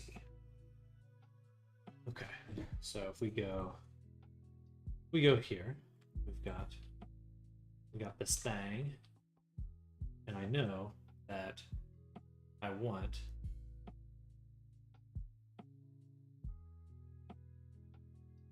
the Green River in here, which has been light mapped and looks cool.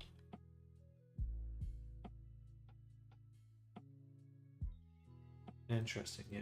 See if we can see it right there. And in the hearth, if we create an empty,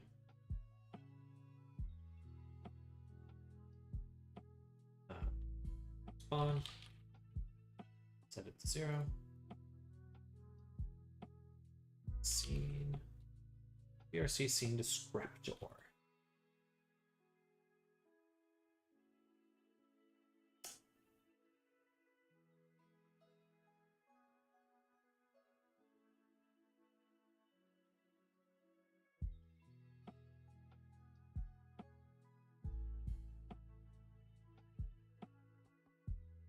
That's not good.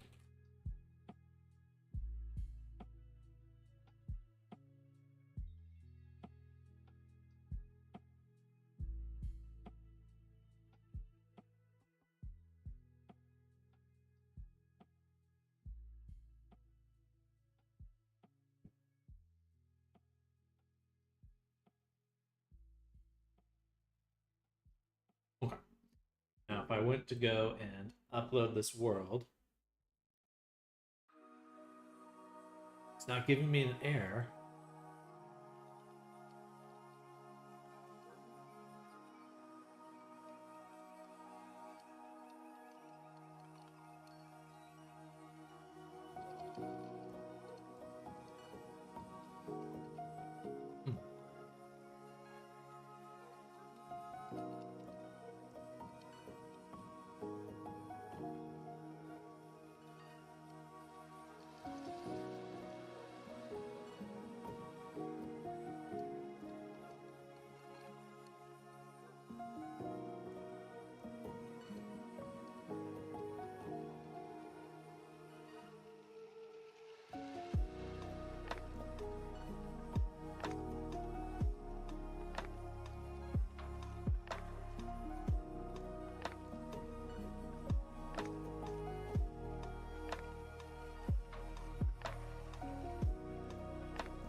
Alright, so we uploaded, but did it upload with that extra, sorry for that noise. I really hate that song.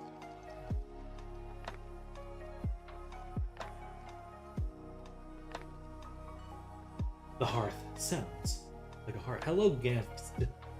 Welcome. Hope you're having a good day. Yeah, it's supposed to be, you know, the hearth. Hearth is a home.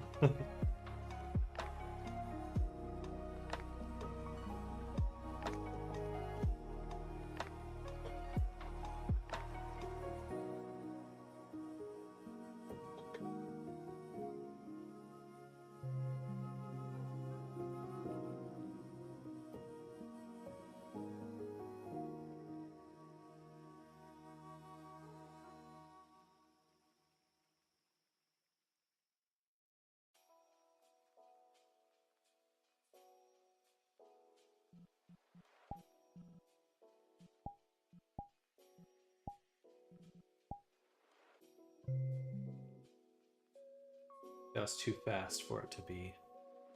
Well, maybe.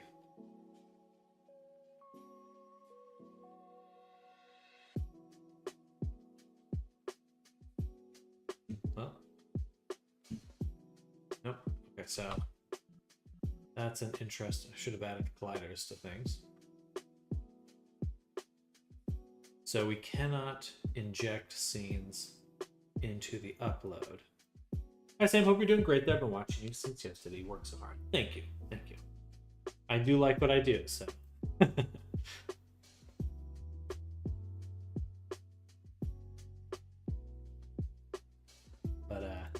appreciate you saying that. Unload? No.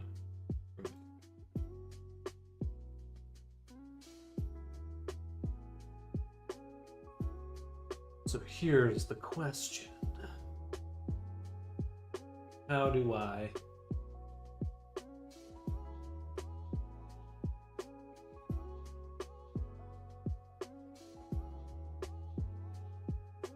can I get other objects that are light mapped into my world?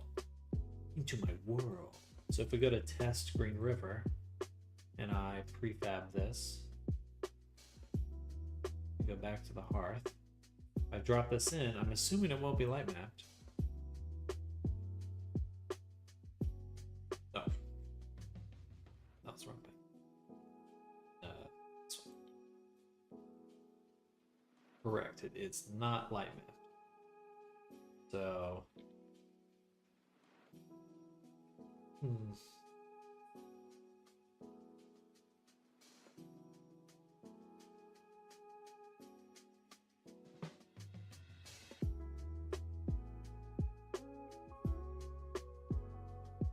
So I could, but I'm okay. Let's go back to Green River. Let's let's test, and okay, I can move it around, so that's good. So if I have light mapped an object, I basically have infinite space, right? So I could have like a grid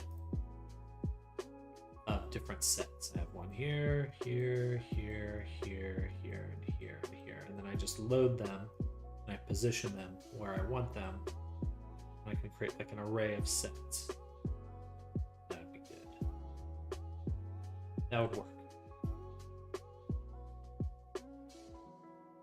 And it kind of gives me a fun way to think about setting it up in here, in Blender, because instead of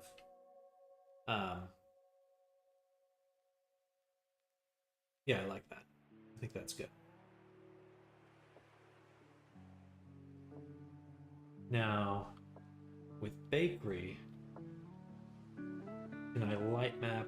I saw some option for light mapping sections. It's not an issue. I can split by scene. Oh, wait. Okay, so if I drag this scene in here, oh no, let's go back to the hearth. And I drag the scene in here. What happens if I drag the set into my scene? And I remove scene.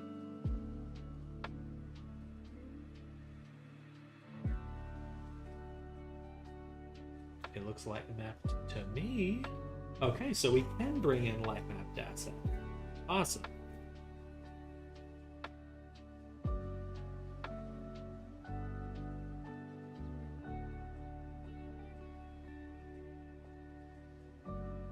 Okay, this is super good news. And let's just confirm that that worked. So before I upload, let's add some colliders to stuff. Where's our spawn? Spawn's here. I'm gonna put the spawn over here. And for all of these, I'll say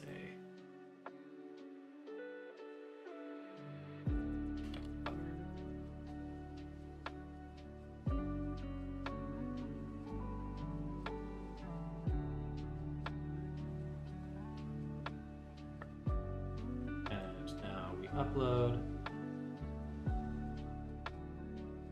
Build an upload.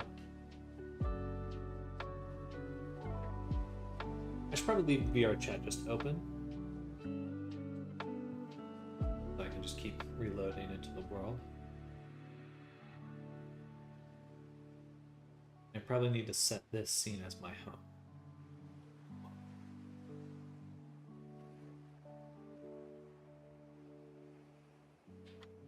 Ah, look at that. Okay, okay. So this kind of answered one of those questions. As soon as I saved the scene, the light map is gone again.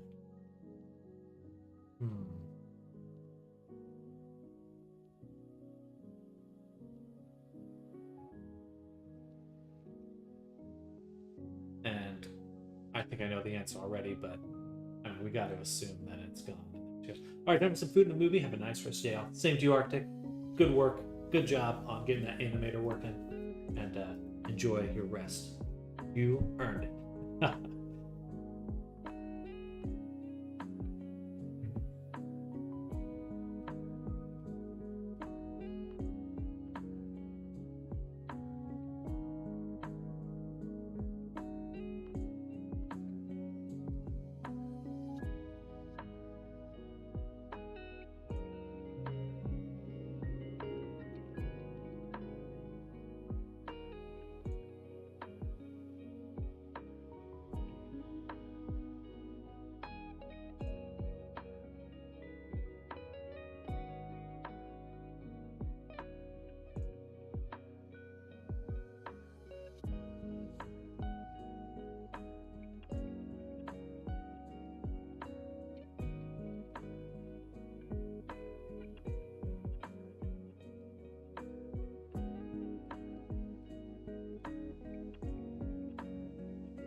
Alright, where's VR chat? VR chat's right here.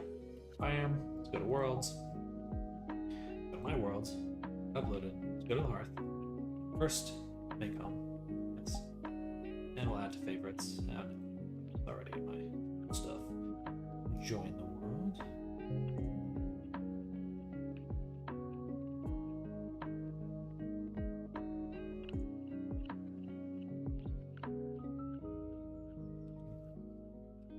And no light maps. Okay, that is what I expected, but I do just have to confirm for myself. Sadness. Okay. Leave it open. So that's so tempting to believe that I can do that, because I can drag it in, I can extract it, I can remove it.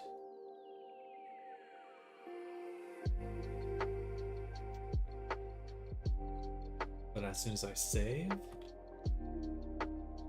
even if I save here, it still holds on to it. So what? Oh, actually, no. This isn't light map. Let me look at the actual. See it there. That all looks looks good. I go back to the hearth. I drag in the scene. I drag out this object. Remove that. Okay, it does change immediately. All right. Let's do some Googling. So, Unity.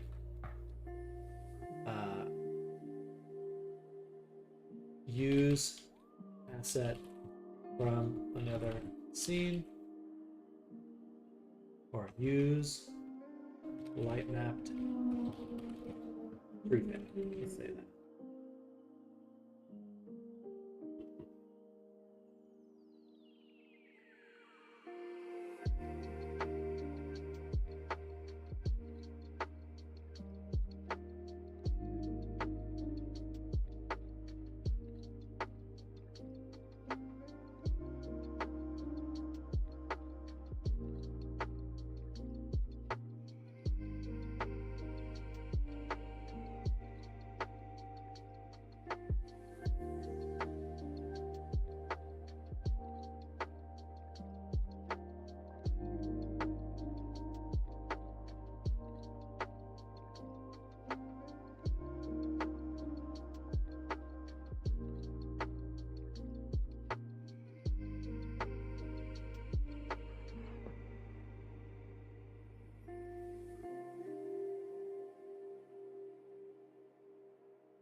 Light map blending. Then the shades they would obscure one another.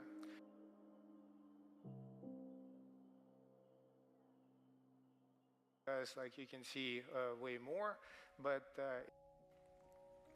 so that's all caused by light maps when they're connected around a point where two rooms connect. A runtime solution. Both sides, both light maps on each side of the connection together, so that here and separate from the connection through the room, and then we just added a small shadow with black shadow is kind of weird. The problem here happens because we don't like of you see exclusively for its light map data for blending. So that gives us, and this is a completely natural way. There's no more stretching needed because we actually know what that those shadows and with blending up. So that's good. But what are the limitations of this system? Well, we end up having to do.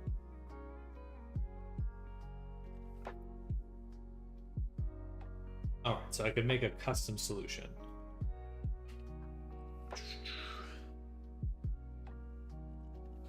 Custom light map. Worth it? Sounds like a huge pain in the ass. So the other option is light mapping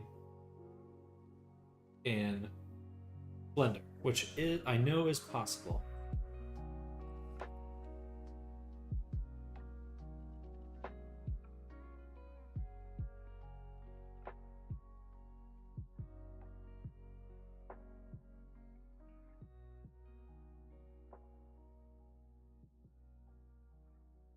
But that's also tricky. So if I wanted to make all my light mapping in Blender, I'd have to use their baking system.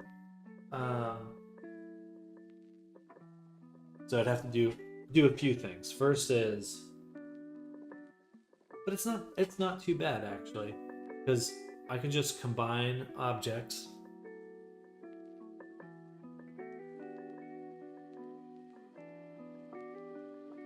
I would just have to pay attention to the, excuse me, amount of UV maps. So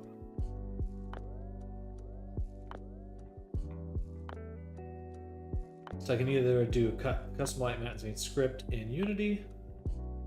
That sounds like a pain. I can do custom light maps in Blender, then import.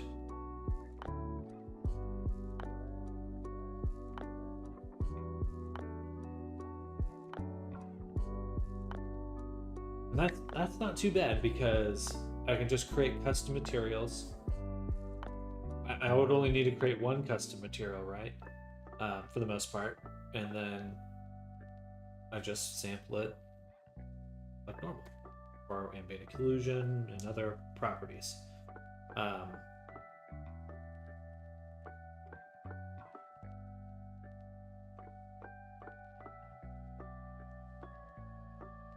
In theory. In theory. The nice part about light mapping in Unity is that it handles all this for me, of course.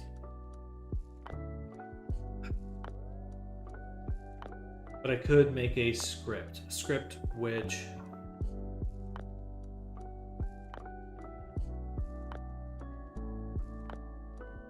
would take all my objects in my Blender scene,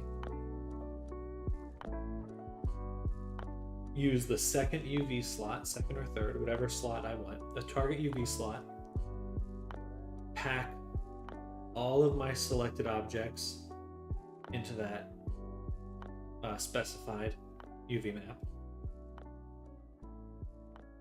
create a duplicate of everything, merge it into one, bake the light map for that one object,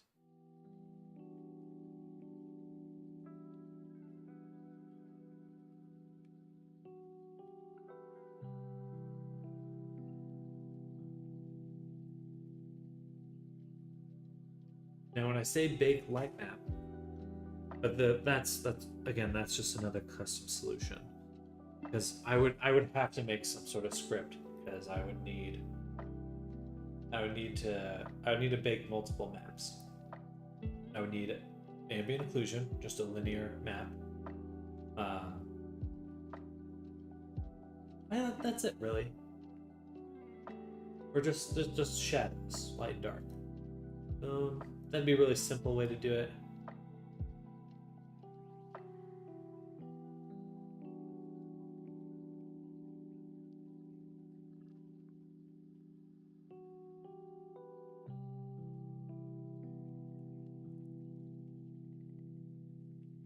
Not bad. Not a bad way to do it. It's basically what Unity's doing. But by doing it in Blender, I would be unconstrained in using these assets elsewhere, in Unity or wherever else, really. Anywhere I can build custom materials.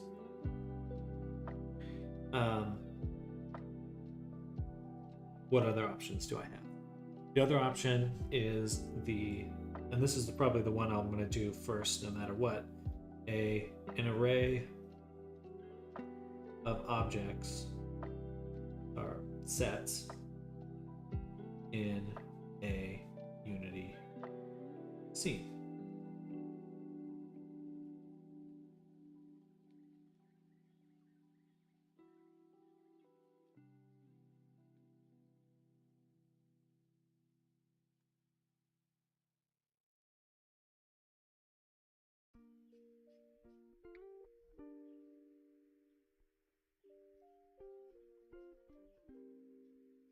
And bake all in.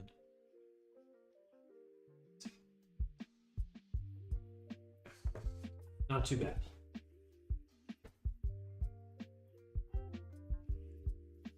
Pretty doable overall. Pretty darn doable.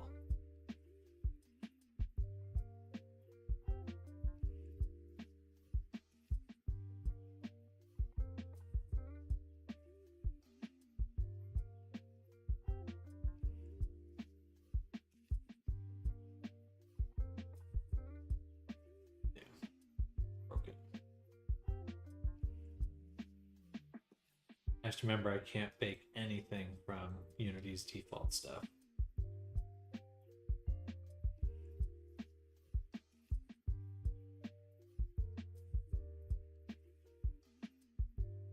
What?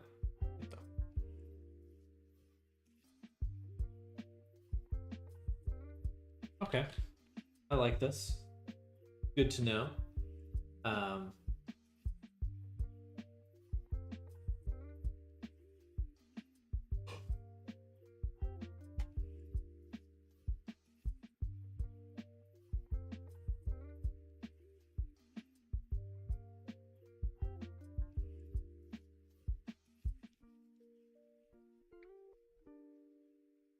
Okay. I feel like I answered a lot of my questions now.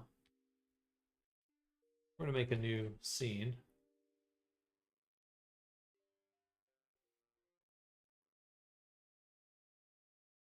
My person prefab. These are our test sets. And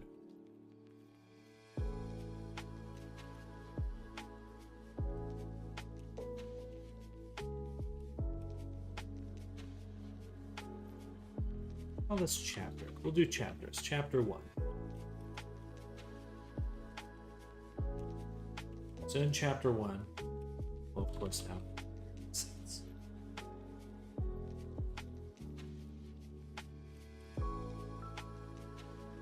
So each chapter is going to be a little one shot, and we'll probably just spend today doing little doodles and drawings and kind of mock-ups of the different sets that we want. And we're gonna then we'll have a big set, like at least 8 different set pieces that exist in this space.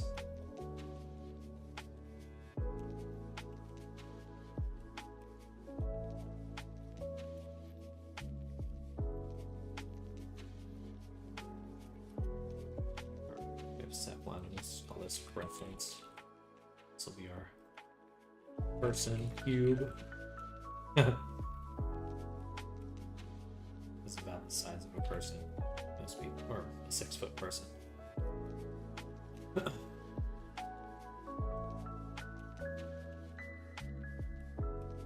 Make a new collection. We'll call this set 1. And set 1 will make a single object. Set 1.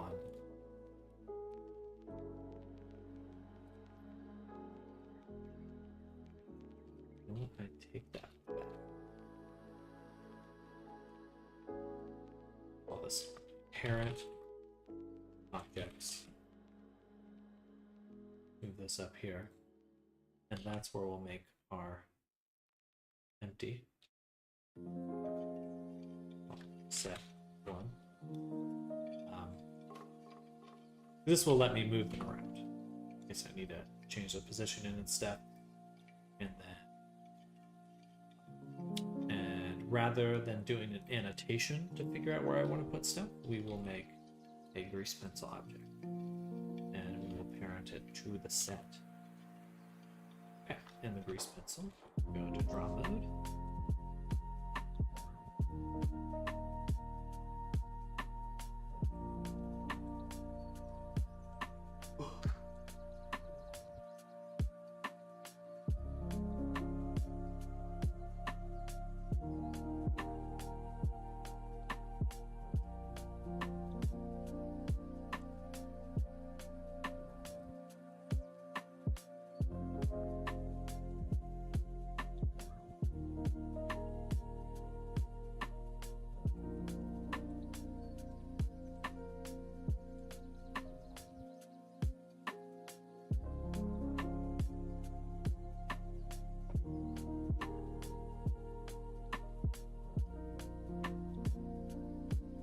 Just doodle, figure out what we want to make as we go. Let's just think of, doesn't have to fit into something big yet, just interesting little places. I definitely want a little shop at some point. That would be cool. So we could do some kind of rundown, maybe.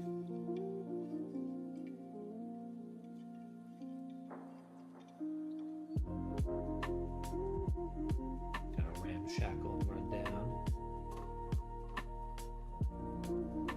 It's a little beat up.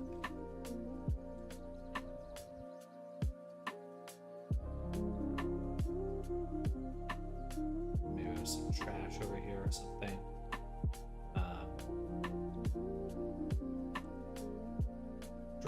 Can I constrain a lot? Oh, perfect.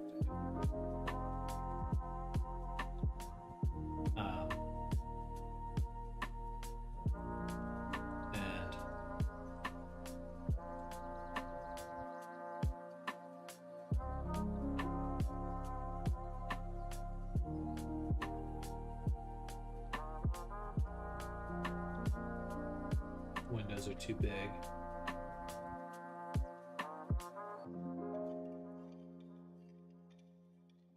Windows up here or something.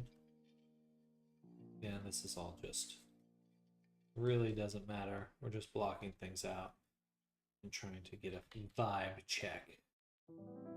Something like this. Yeah, abandoned building.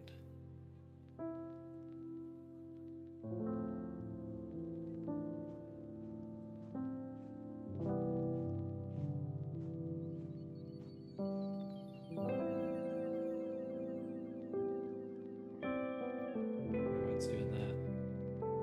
Okay, cool. So we'll move it back a little ways. Do like kind of the entryway. Let's have like a little path leading up to it.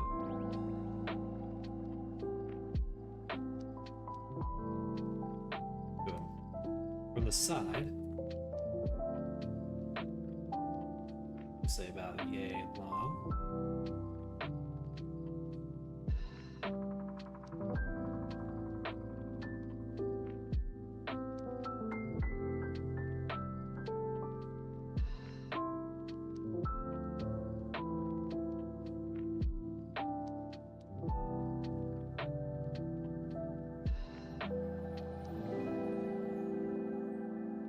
Pretty cool.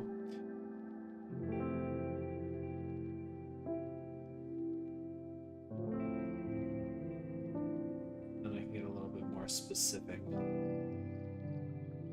with the positioning.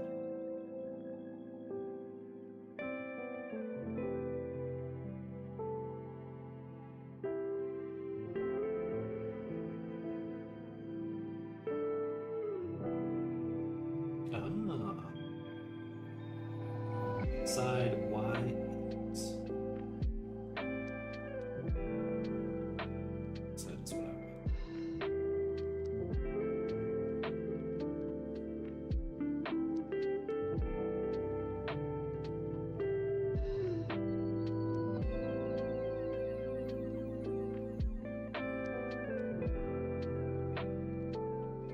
It's kind of cockeyed. I guess I'm still at some sort of angle.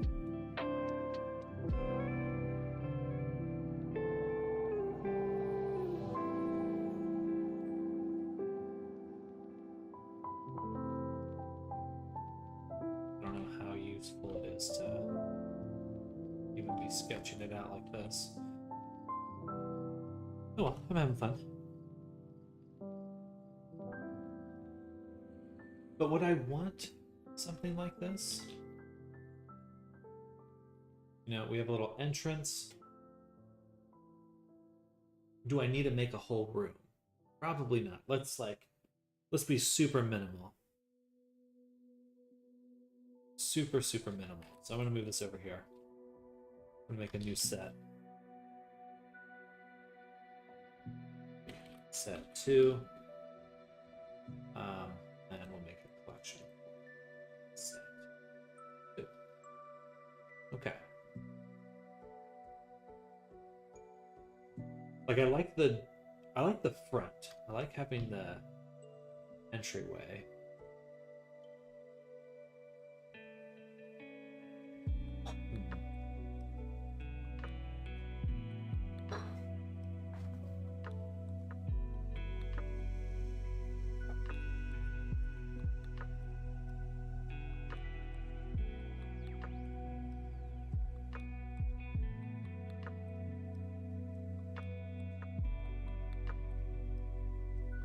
We'll come back to that.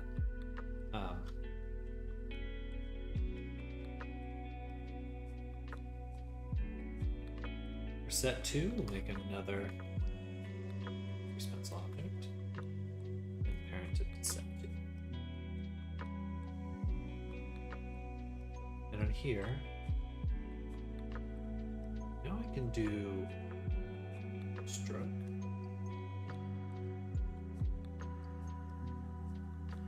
Interested to see how this comes out. I do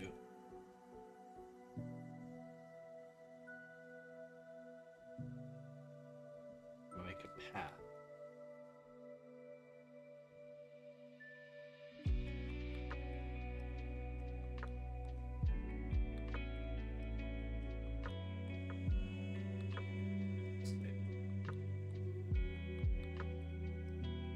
useless.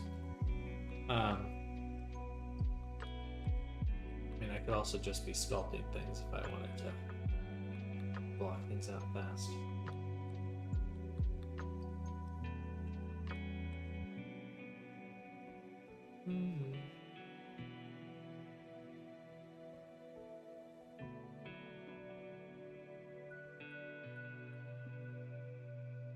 Offset 2.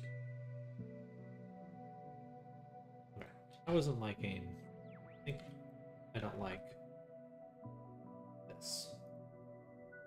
I want something like we're gonna make it practical, and I'm not killing myself with everything we're making. Like the set really couldn't be much more than like maybe a little space in here. There's like a spot for a table over here. Really can't do much more. This could be a door here.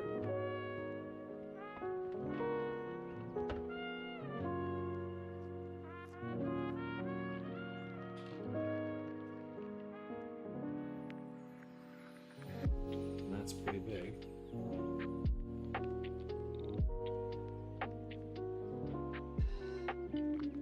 Shortcut B. B.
It's fun drawing like this, though.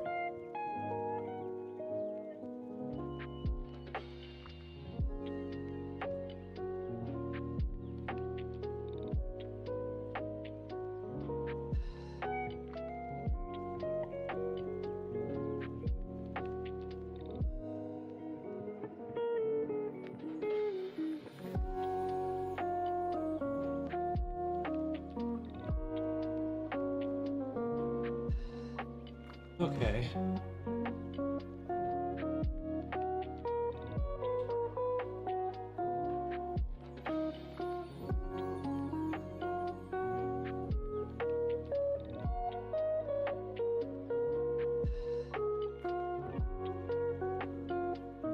Oop.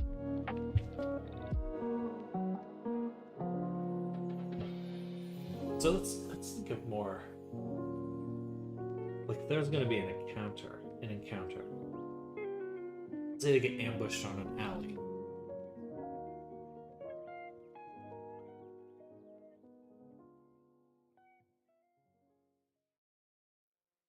What? Something like this. I think I do like the grease pencil. Keeps it vague.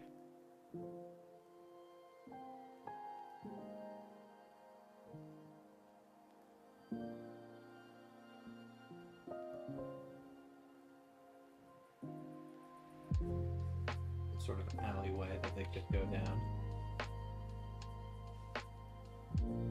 Maybe boxes and barrels. Little bits of stuff.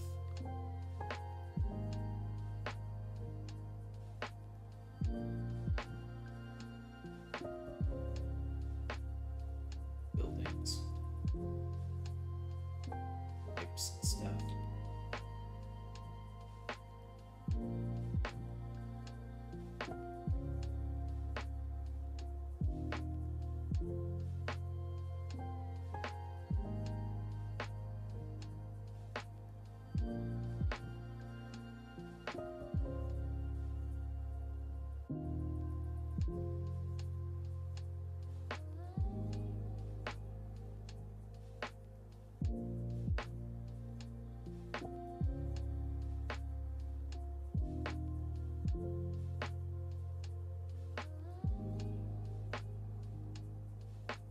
sense.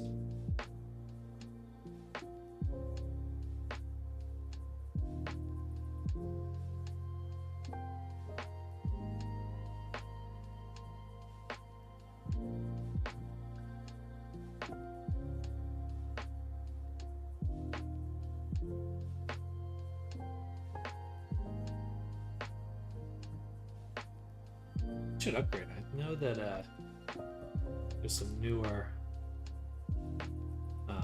tools.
Alright, I'm seeing how to prototype pretty quick.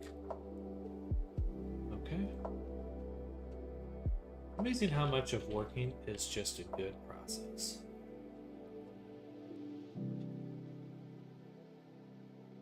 One part though is I can still go in and sculpt this kind of stuff. So if I did want to make some changes to how it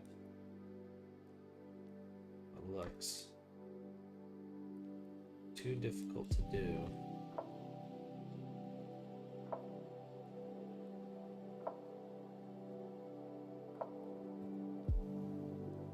Okay.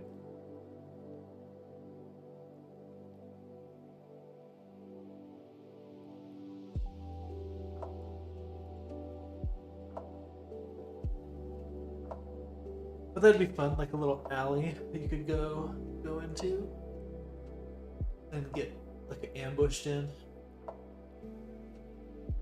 It would have to be bigger though, because I do need a. Let's say that I'm assuming there's going to be at least 4 players for each session, so probably need it like maybe this big.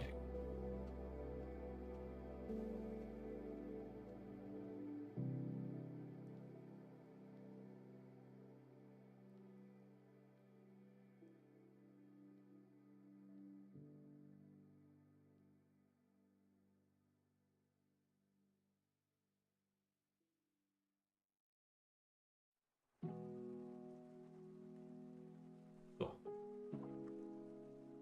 Alright, I'm gonna go to the restroom really quick. Be right back.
Back again.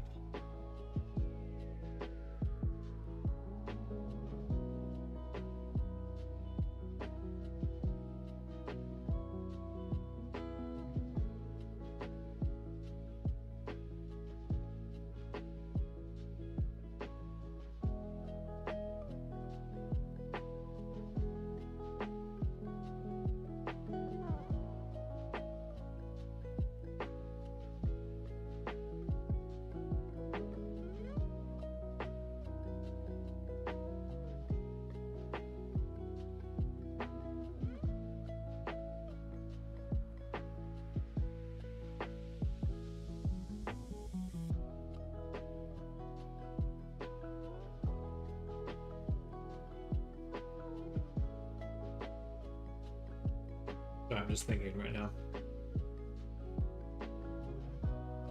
POV, Sam eating seaweed shot.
A little more technical questions.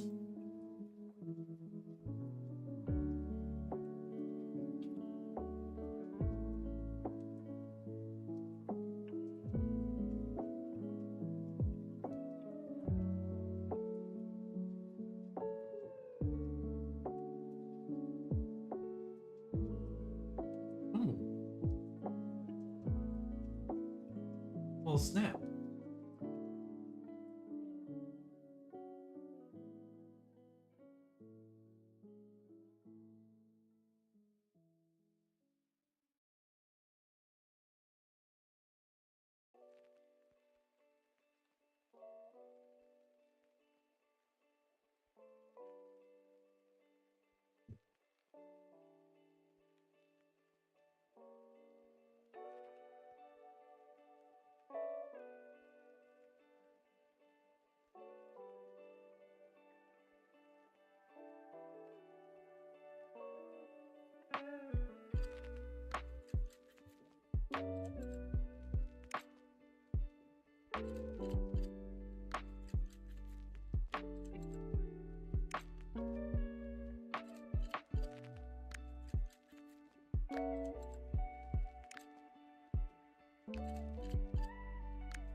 I can answer this question super easily.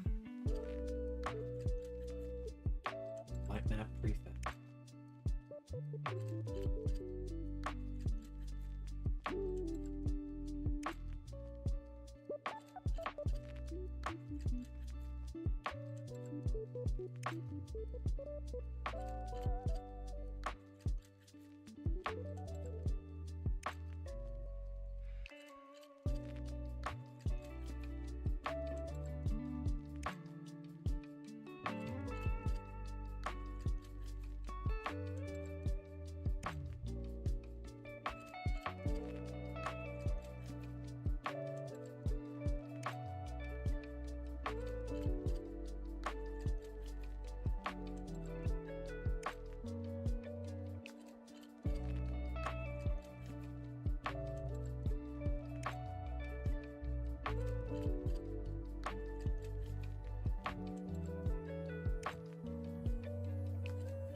Hmm.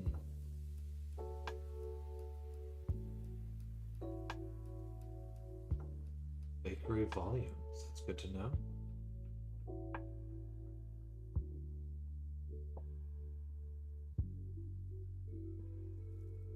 This component allows prefabs to store light mapping metadata. Such prefabs can be instantiated in any scene both in a runtime. One should be added directly to the root object of the prefab. So that would simply mean it's not that it stores the light map data, it stores the metadata. So when it bakes those things, it bakes them differently.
Let's see, combine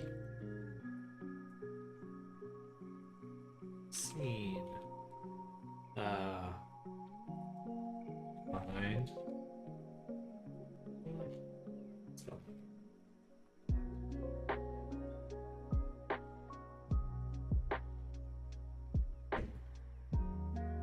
Ooh.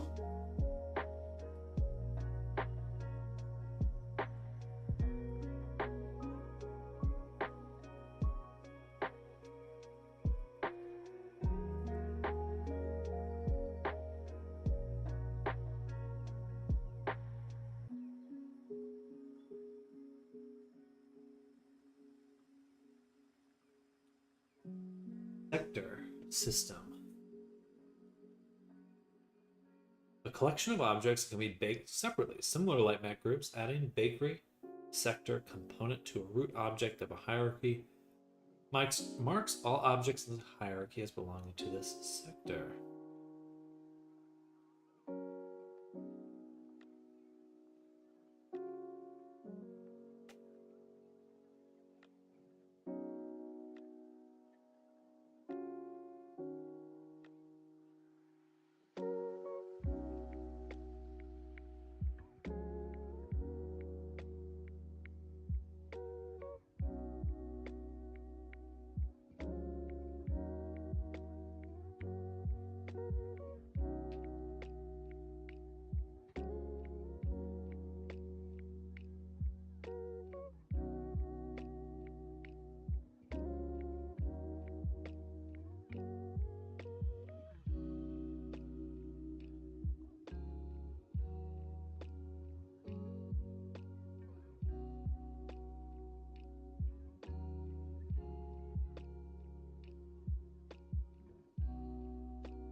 Oh.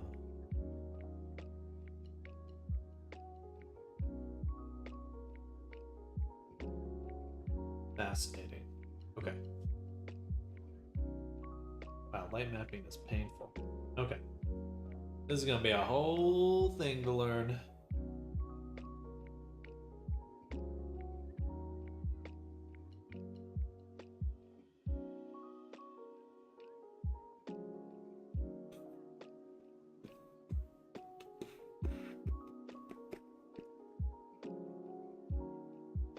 So, bakery.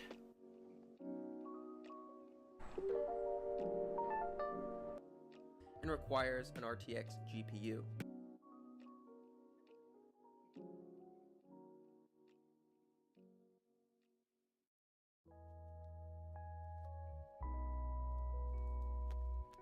Being able to work in real time, to be able to preview the changes you make as you're making them, allows you to experiment much more and iterate much faster.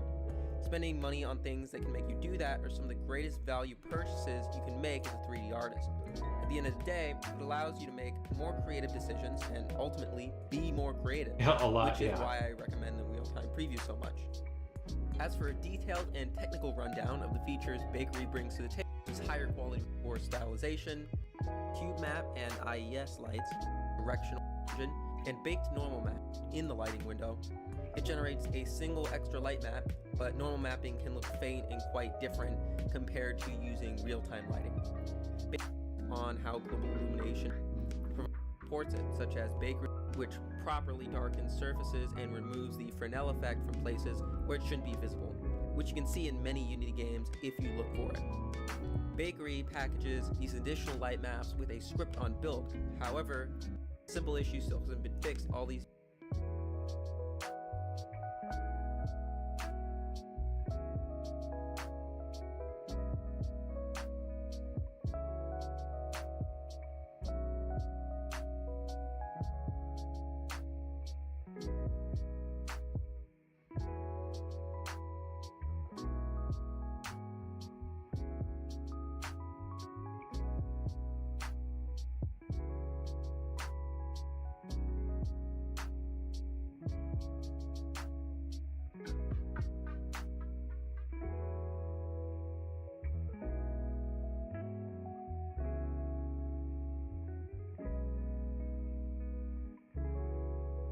Why am I stuck in this index? Just take me to the wiki.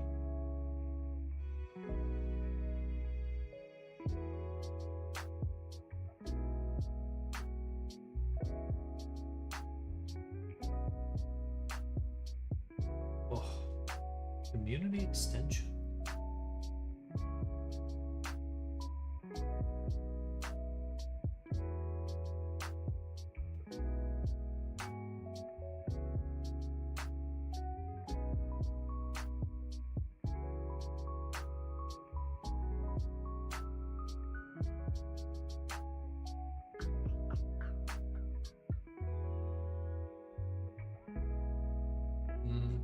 It's okay. Is this really?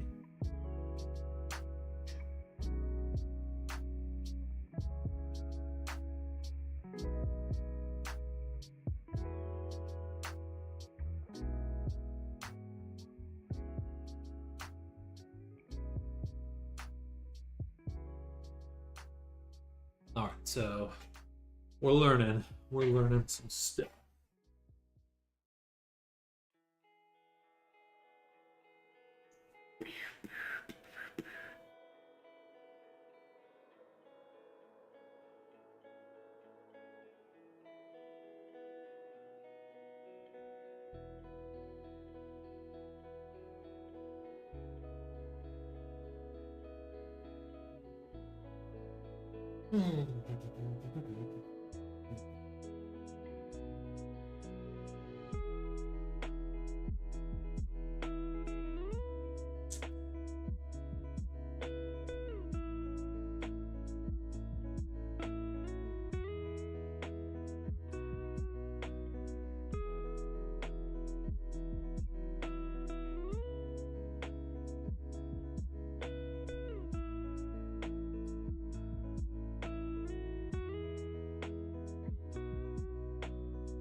Okay.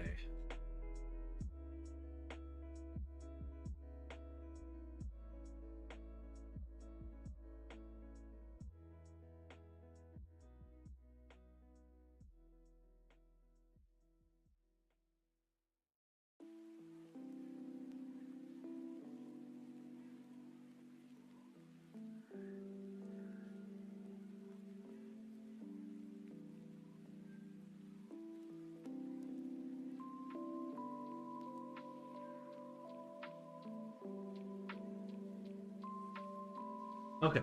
When unpacking previously baked prefabs and unlinking them from existing light maps, make sure to remove the bakery prefab light map object as well as the prefab wide light map render connection. So this does actually connect.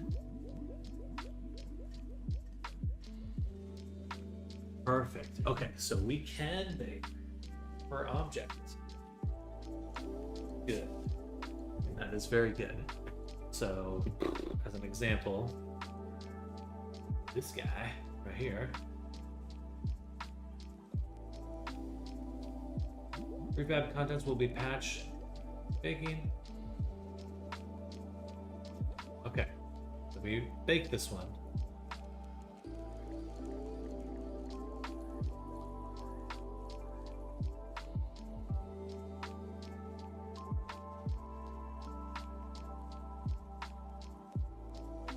Prefab contains unapplied object. Every prefab light map data. Do I apply the object? Is that because I just haven't baked yet? Just do it. Do it.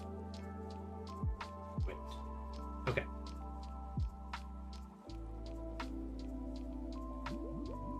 Light map prefabs for all baker features LEDs, terrains, directional light maps, RNH, SH, perverting, blah blah blah blah blah. Shadow masked work, you need lights to also be a part of the same prefab.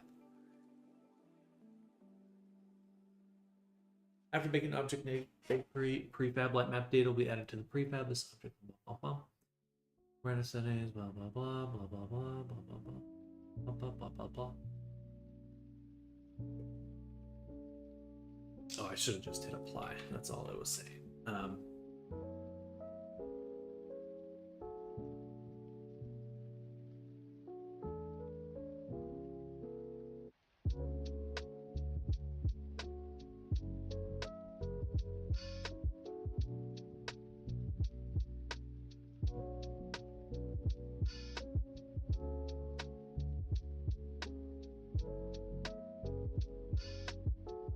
When baking multiple prefabs using identical models one by one, it is recommended to set asset UV processing to don't change to prevent alteration of shared model UVs. That makes sense because, gotcha, okay. Bakeries prefab workflows implement before unit blah, blah, blah, blah, blah, blah, blah, blah. When unpacking previously baked prefabs and unlinking them from existing light maps, make sure to remove that. So this should work. This should allow us to bake things out in different scenes and load them in, and this will give me the maximum amount of flexibility. Fingers crossed, if I understand, if I have interpreted it correctly. Interpreted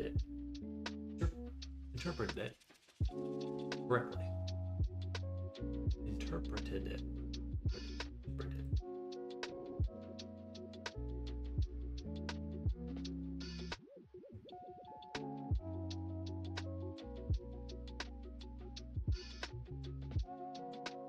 I guess I might as well stay in here.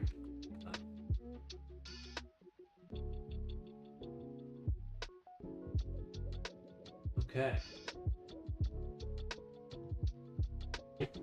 All right, I'm feeling a little more confident about where we're going with this. Where we're going.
Okay, so now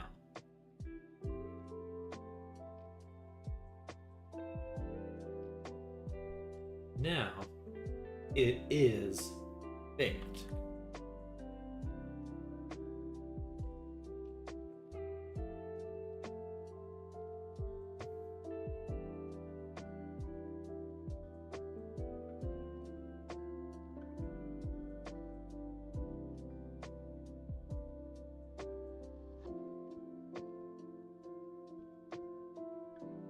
This object stores bakery light mapping data.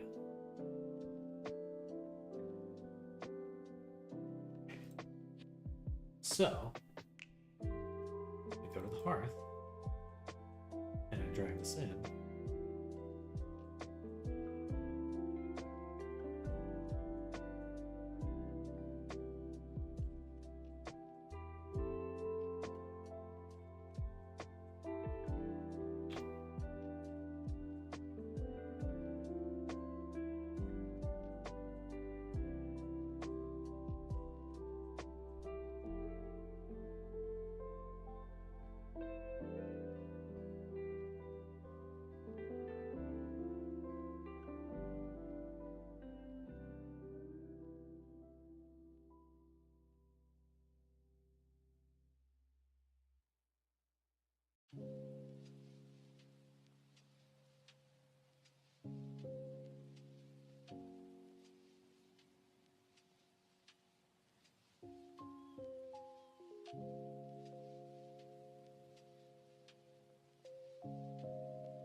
Confused.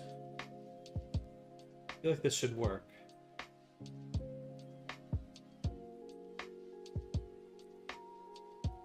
Because it says a few things like when unpacking previously baked prefabs, unlinking them from existing light maps.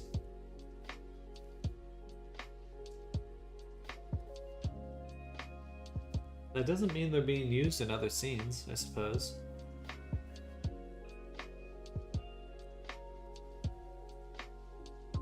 Oh, note that prefab shadow masks only work. Okay, prefab shadow mask. Did I bake a shadow mask? No. Poop.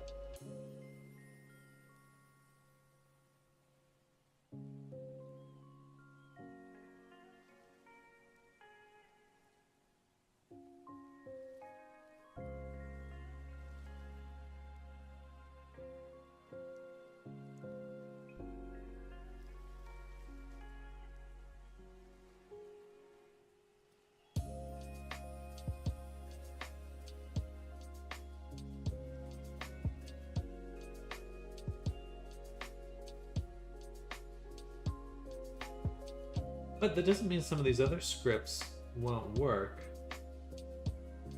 But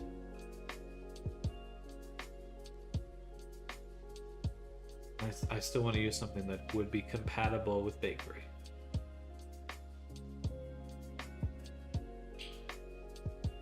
I'm going to log for the day and go nap to finish recovering. Good luck, Sam. Keep my eyes peeled for that package so I can test with it tonight. See you tomorrow. Thanks again for everything and have a good evening. Bye. Sounds good, Rez. Get some good rest. We'll catch you later.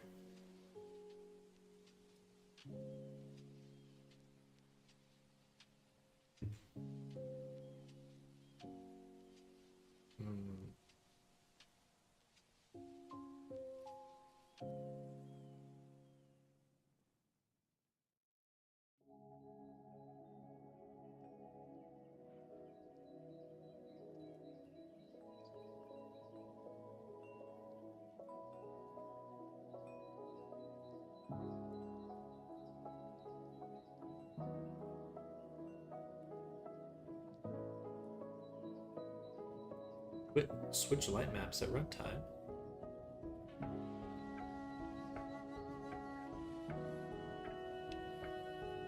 That doesn't answer my question. Okay. There's more we can look at. Just the Discord. Show me.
Okay. So ignore warnings? I don't see that. Alright, let me see. If I duplicate this. No.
I don't understand. Okay. I mean, people are describing it like it should be good to go.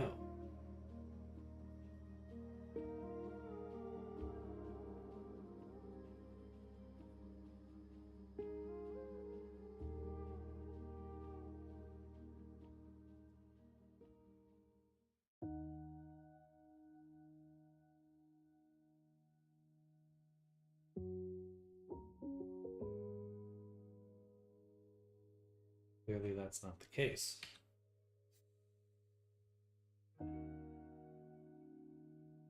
Or is this? Yeah, this is the prefab. It's not the FBX. That's the FBX right here. So I'm dragging out the prefab I made. That says it has the connection, and it obviously does not.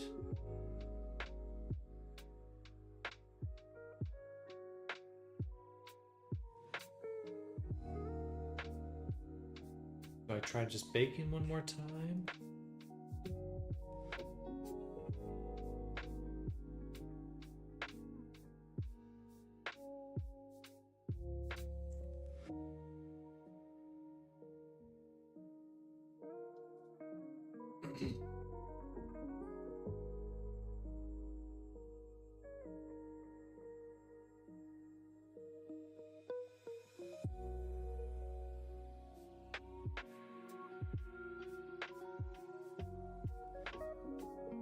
Okay, try that one more time.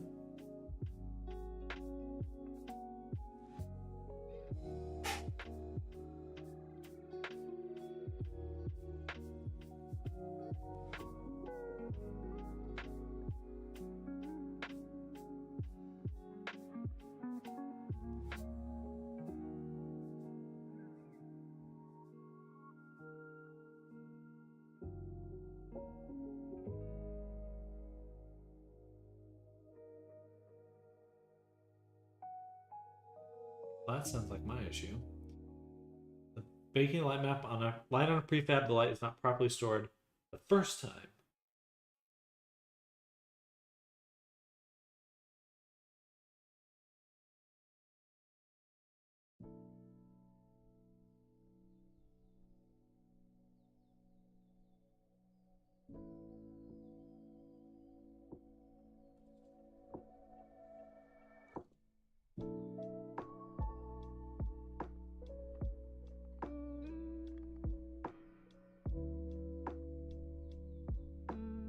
Pretty sad to see that most of the people who have posted about this have not gotten a response.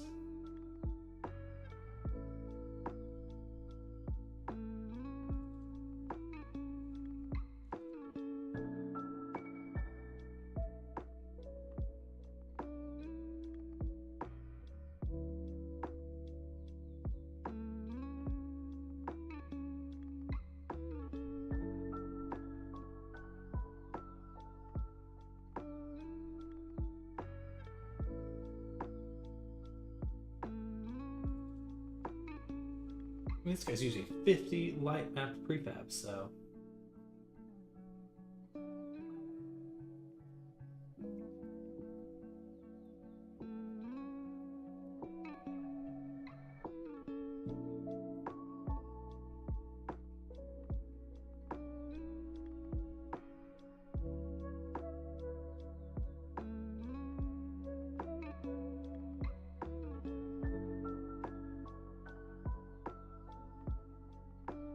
Finish rendering. Save.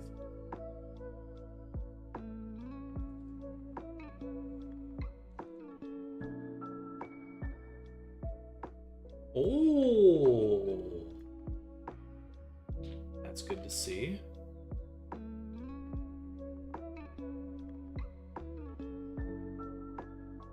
So now, yes. Be really annoying if I just have to bake it twice every time. But honestly, if that's the only solution, if that's what I gotta do, then it seems relatively minimal. Question is, can I export?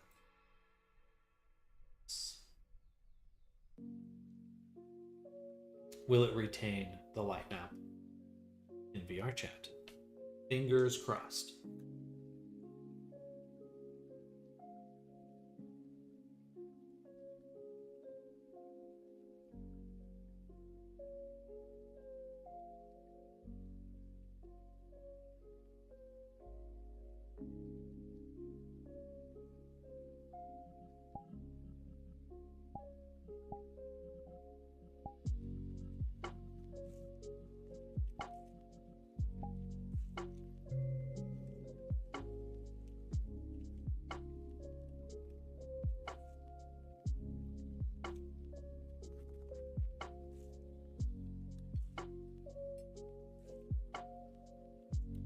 Oh, yes. That is awesome. Be a little bit of an error right there on the waterfall, but it appears to be working. Okay. We are in business, baby. Okay, that's super good news, because now I can basically bake each set in an isolated way, totally disentangled from all the other objects, and then bring them into any scene I want. It's not scene dependent. This is very good. It's good. Okay. Good. That is good. All right. Good stuff.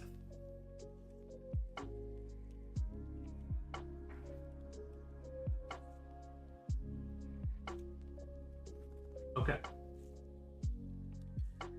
So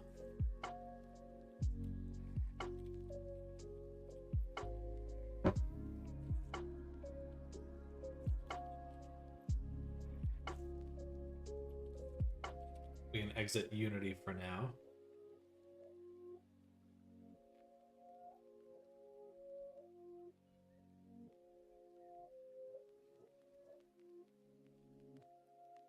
Okay.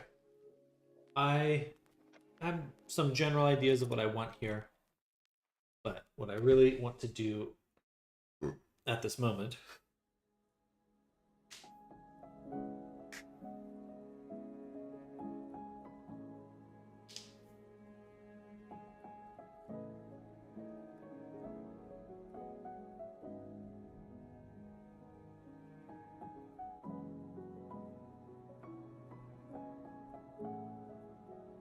is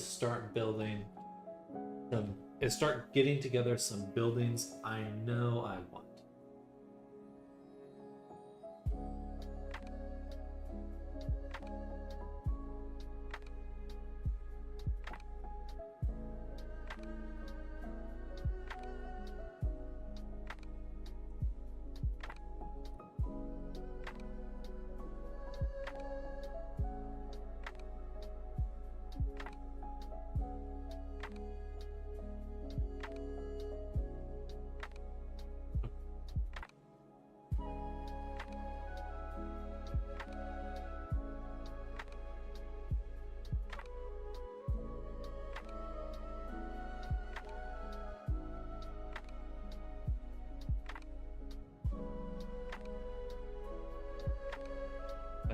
eventually want to create just a completely separate building for assets.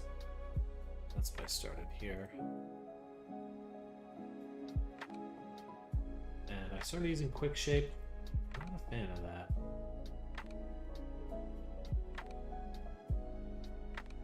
Alright. So let's make a folder for reference.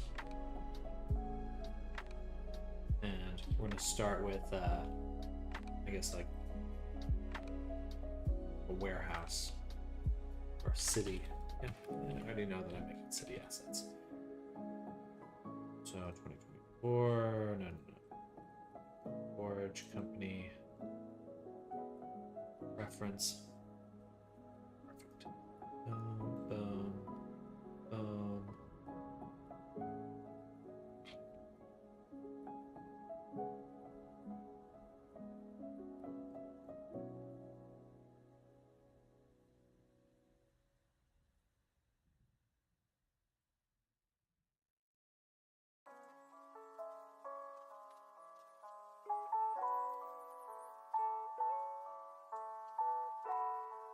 So these little archways would be useful. These little columns. So the goal is to start building. I mean, yes, I could do it with geometry nodes, or maybe it's better to say that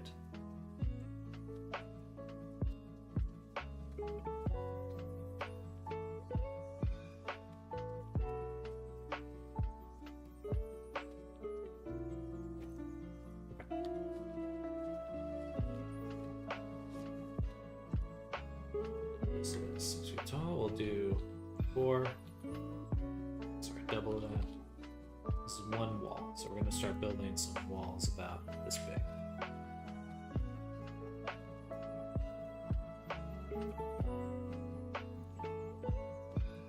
And we'll call this warehouse. So that's kind of the vibe I want to go for here.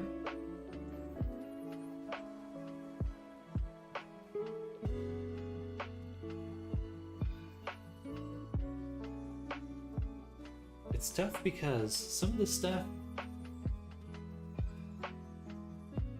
how much do I make as geometry nodes? How much do I make as as assets? I mean, shit, it's kind of close. I know that the walls and the windows I will want to be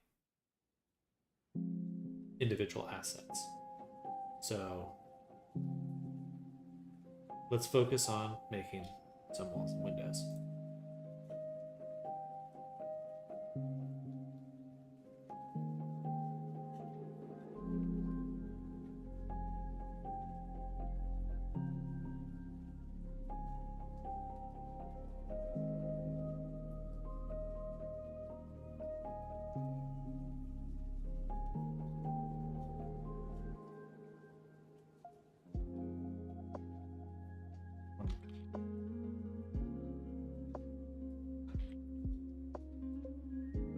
Should go in reference. This is our person reference.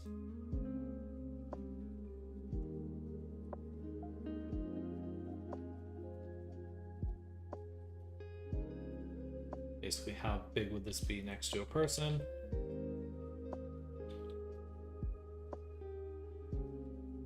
All right. Something like that.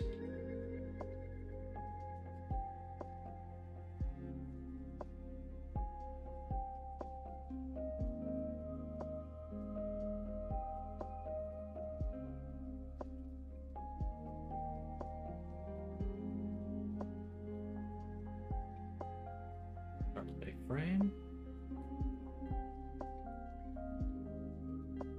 Then we'll do the 1, 2, 3. Cut down the middle. And then point 2, face, extrude individual.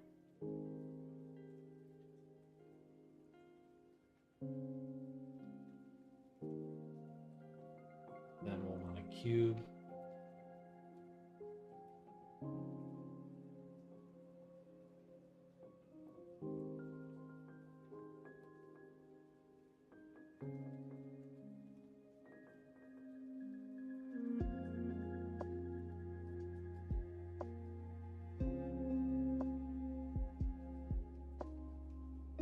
these square ones first.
All right, there's one window.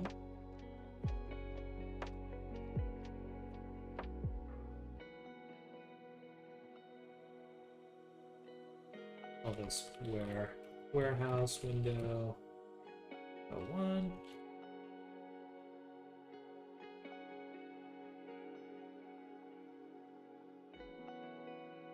Yes, we would also want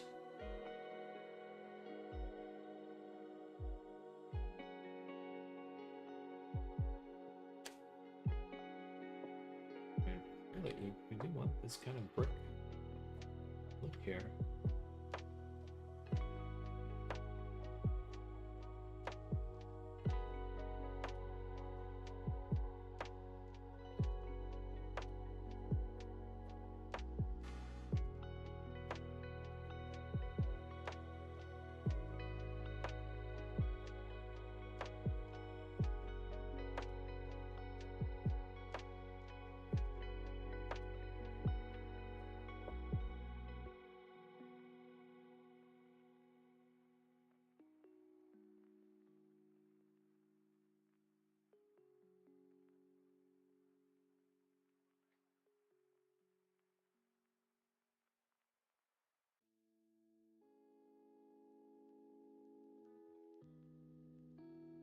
Let's add a weighted normal.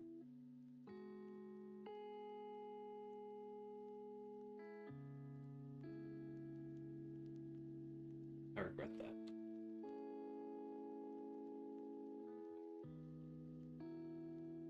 I regret that.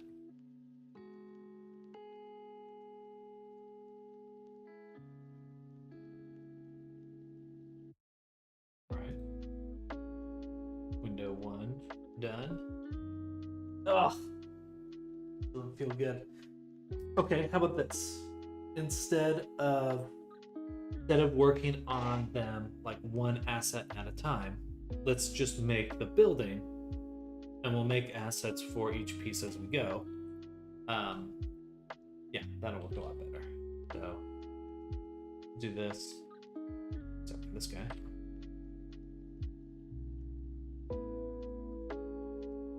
And we're gonna do this building. So let's make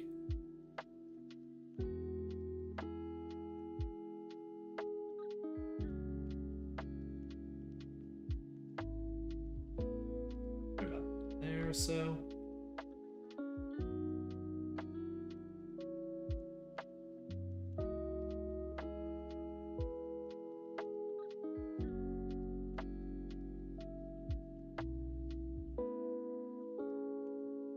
This is a person down here, standing here. Maybe like right there or so. Or let's say each story is 20 feet, so this should be 60 feet tall. Okay.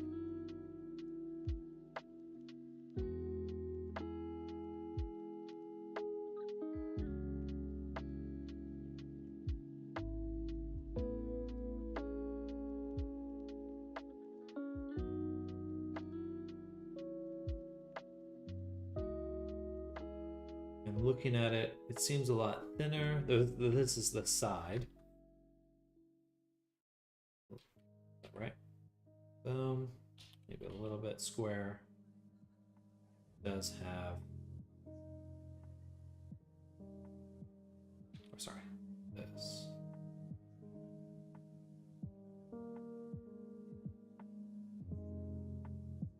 Have a peaked roof. Okay.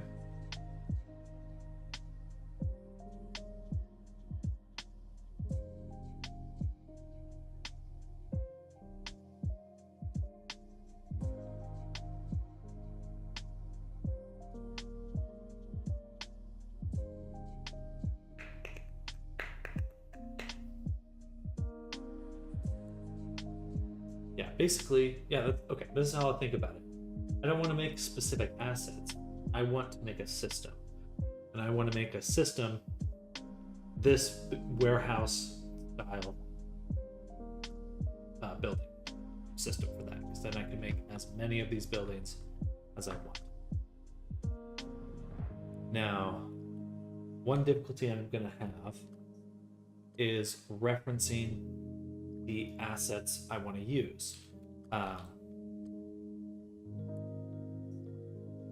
Because in my folder structure, in this test sets project, I have so many nodes that are super, super useful. Very, very useful nodes. And then I have some in some other projects, so I just need to find a way to actually hold on to all that data. Or put it all in one spot. So I need like a central GeoNode asset. And it should be... Do I include it in VR Forge? It needs to be a little different than that. We'll call this Geometry Node Master Project. Sure. And in here, a Blender file. And we'll call this GeoNode Master. And the reason I want this is because every small little node I make is so useful, but only if I can reuse it. So we're gonna file append from our test project.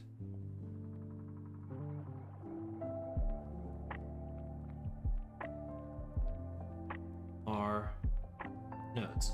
We have all these nodes in here. They are amazing. I love them. You know what instance? Create instance for objects, fake user. I do want to add fake user so that when I exit this,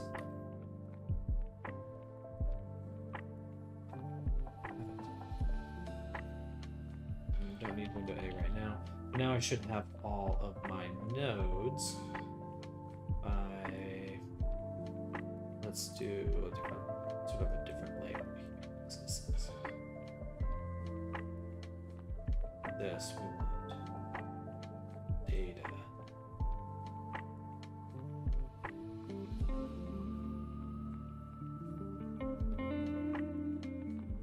These are all my beautiful node groups. Basically, this is where we'll test and refine and work on our nodes. Anytime I need to make change to the node itself, come back here. Yes.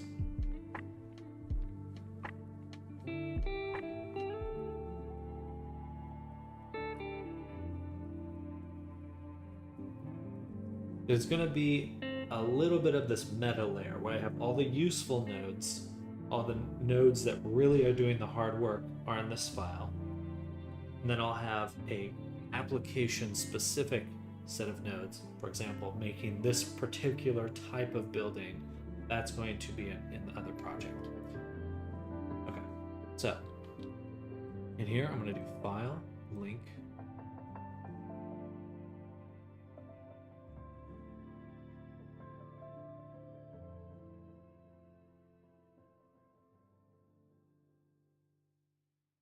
Link.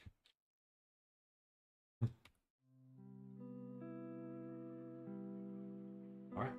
So first, a few things. First is assign a roof. I know I want this. Second is we'll do floor A. It's floor 1.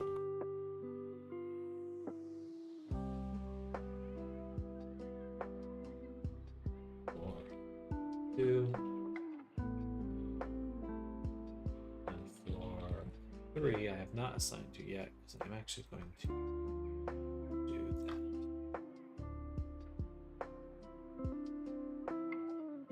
So, okay. Because each floor is slightly different. Very slightly different.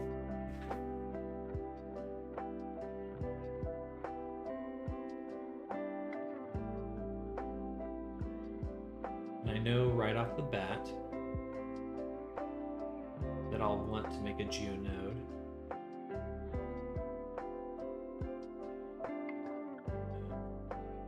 It's warehouse brick. Brick warehouse. Now I'll put this here. And in this collection, the brick warehouse, so BW meta. This is our like meta structure. Or component.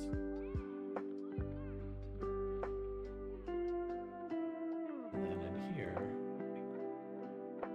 object, and we'll call this first floor. Objects.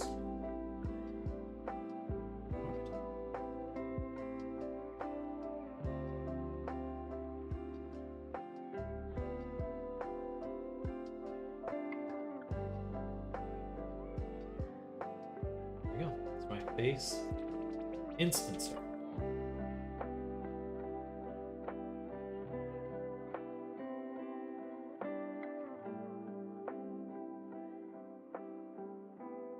Already.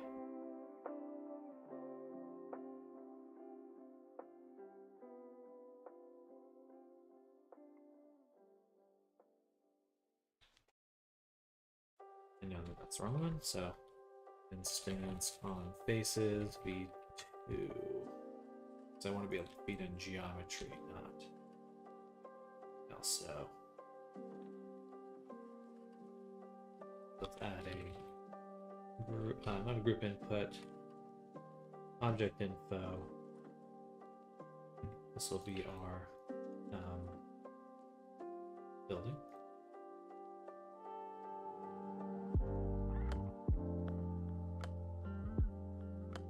And we want to target a specific group, so we'll delete geometry. And the selection will be based off a named attribute with this name.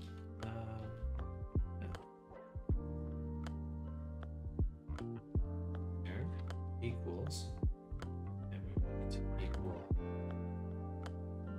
1, or actually not equal in this case. And we'll use an attribute like this.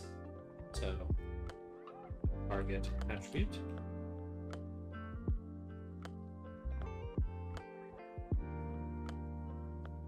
Something like that. And if we look here, right now we have nothing. We do want the geometry to be relative.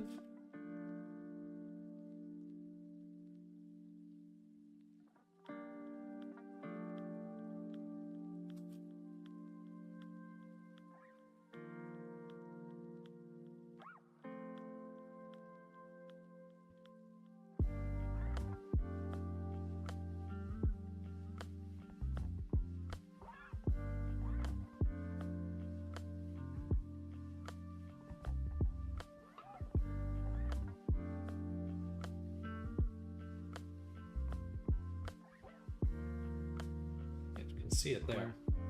I don't know why it doesn't want to floor. Perfect. And we can put our geometry in here. And guess what? We can instance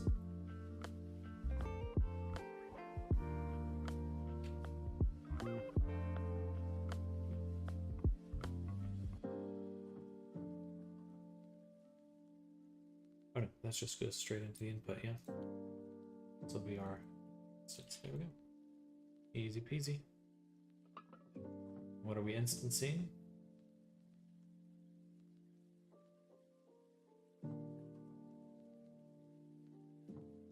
We're really going to do this window.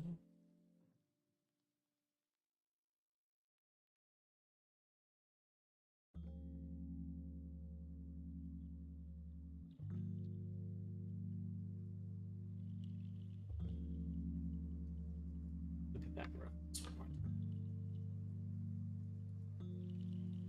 We have these ones with nice little archways. Oh, these are the bay doors. Oh, nice. Okay, so let's do that. Plane. Boom. 1. 2. 2 again. Got this. Got this. Bevel this. Right about there. Here. Here. Take this. Bevel the heck out of it. Doop doop doop. Sure. Just also G-stretch this.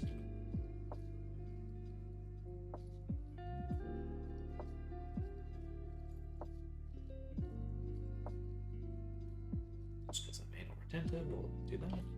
Alright. And then we can take this guy, and on the object we want here. Oh, look at that. I'm so proud.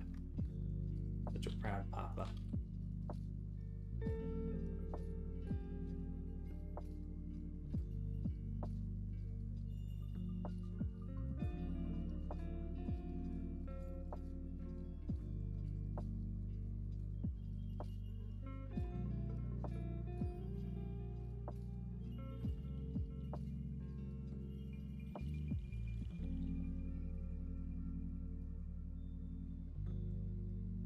That's a lot of work.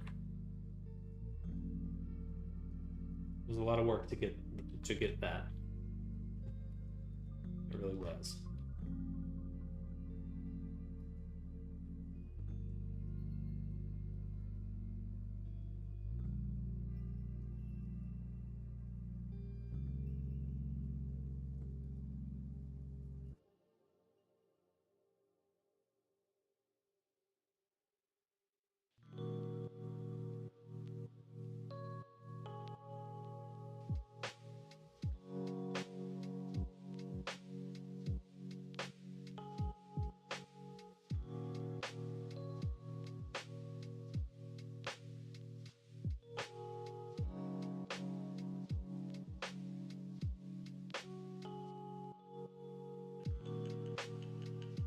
There. Beautiful. Okay.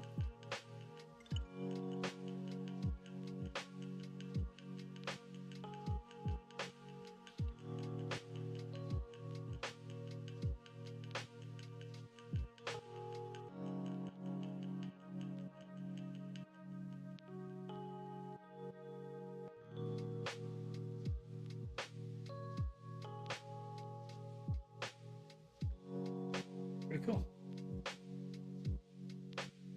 Alright, so that's the first floor, right? We can now make the first floor here. We'll move that up here.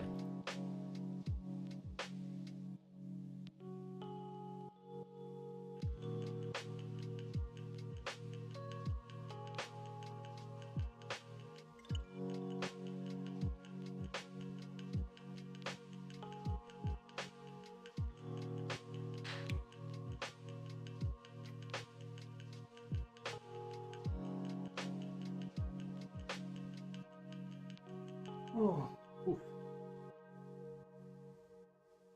Oh, my elbow there.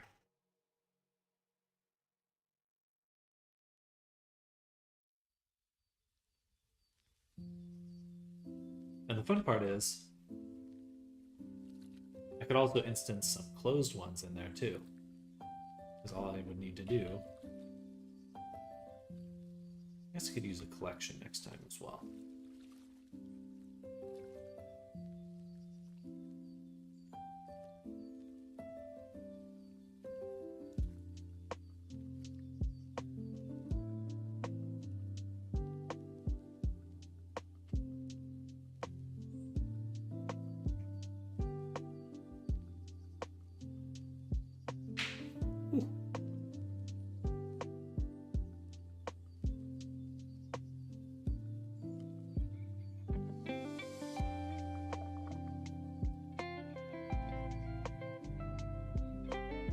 In my component here,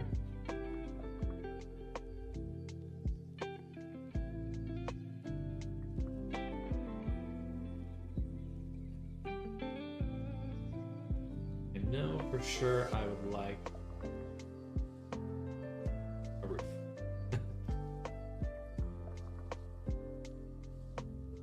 Let's actually swap this for a separate geometry.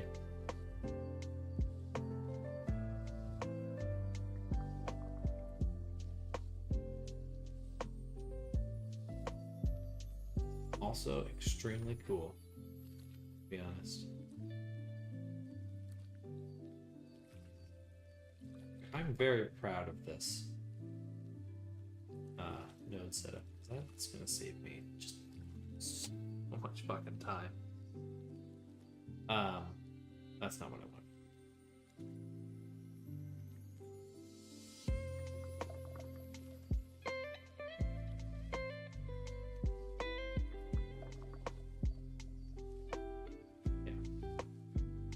Should be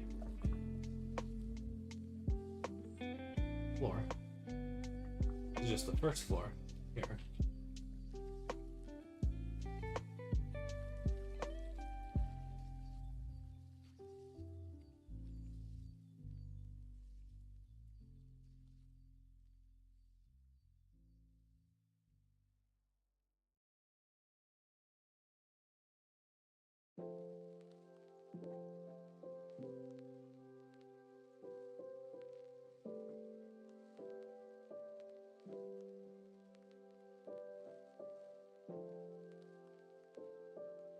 What I really want is that roof.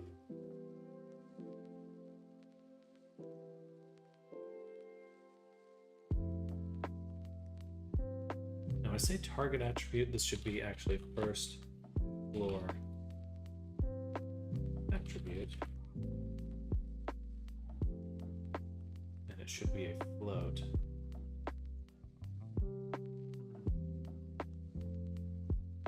I want to be able to select it. Okay. Once we do that again, we'll take another named attribute.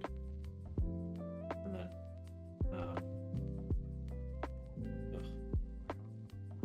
air. Okay. I have to remember that every time. Air as a float equals 1. We want your input.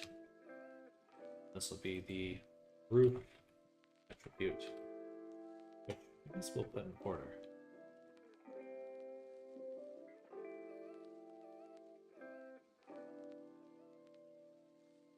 And we grab it.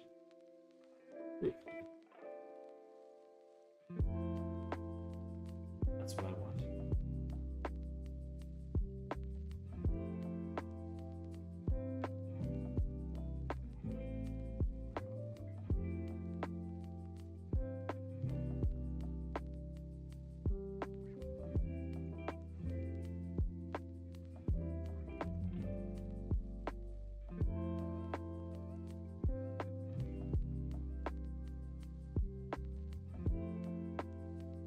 The restroom. One moment, y'all.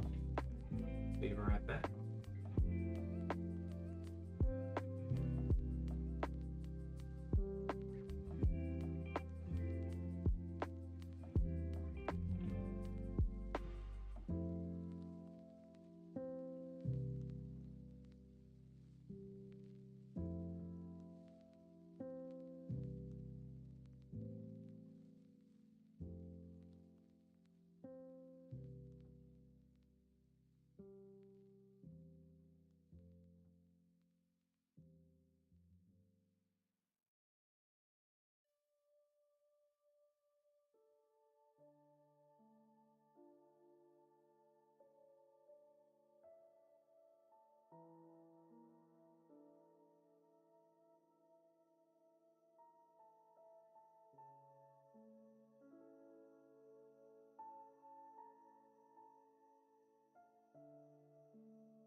Okay, so I wanted to work on the roof.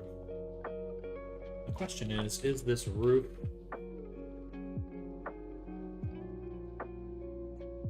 geometry the one I used last time?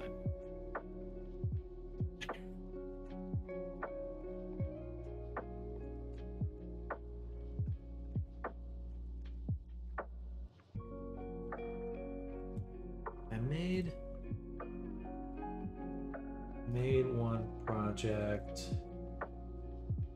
It was in personal work.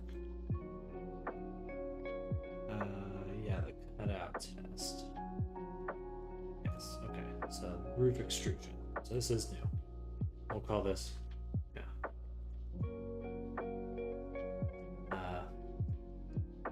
Probably be better. Yeah, we'll call it roof extrusion now. And we're going to pull it into our other project, GeoNode Master, the file, append that particular one. I just have to go to it all over again. Here, node tree, I want roof extrusion.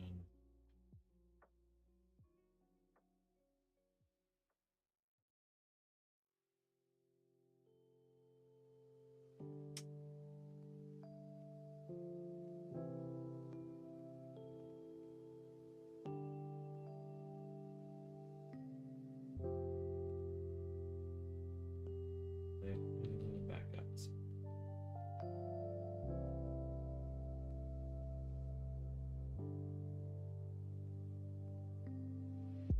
Did I link them?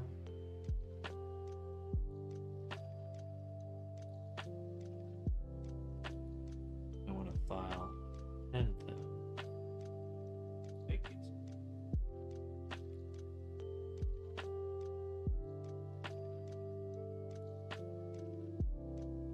I have a pen them. Move my nodes. Roof extrusion.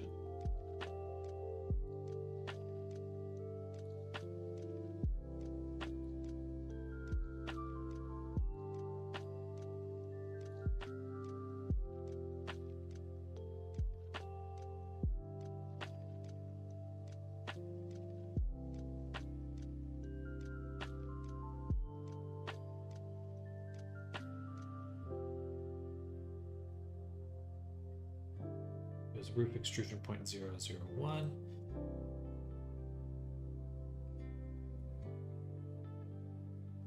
Roof extruder. These ones, other ones, are old and busted. Delete.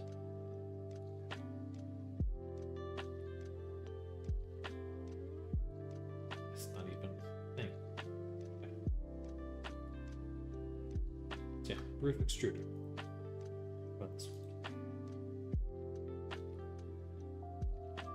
Roof type A.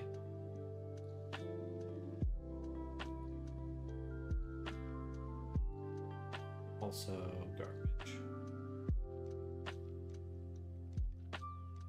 Alright, so roof extruder it is, I hope. Double check.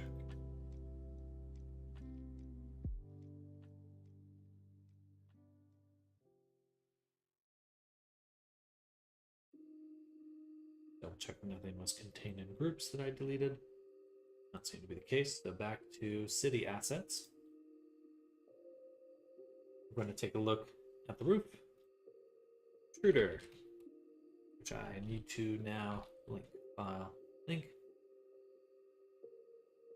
Not here, but in our GeoNode master project, which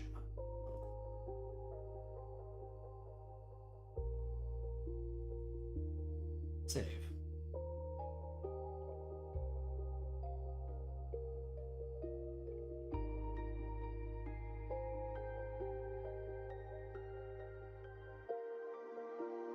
So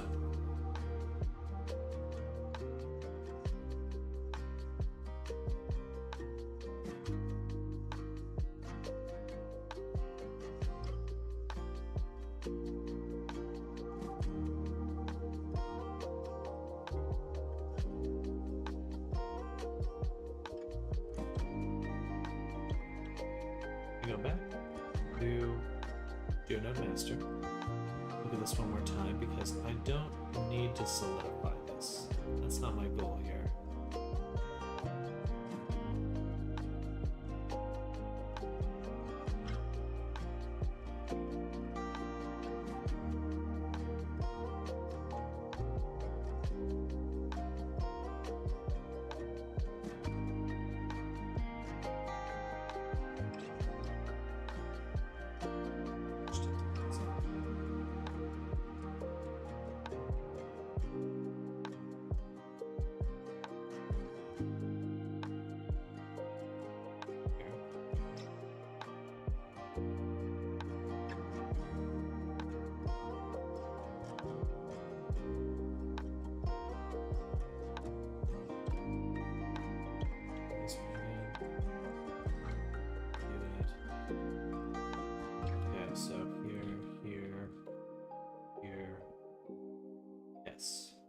Just want to be able to extrude it like that.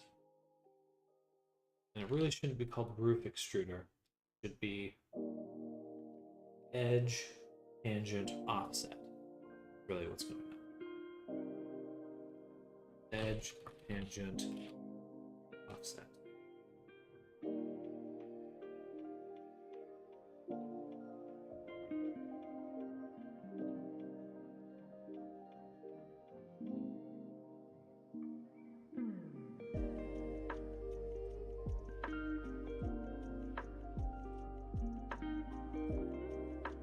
City asset.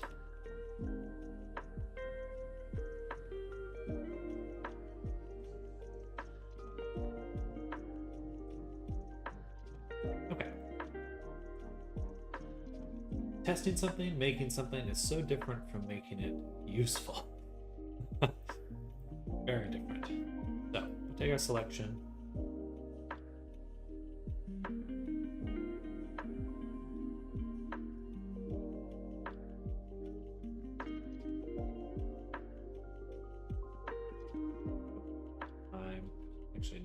The other one.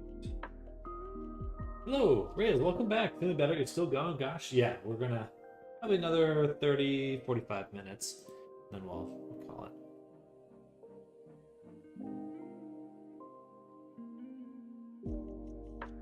In our cutout test, what are we importing and why?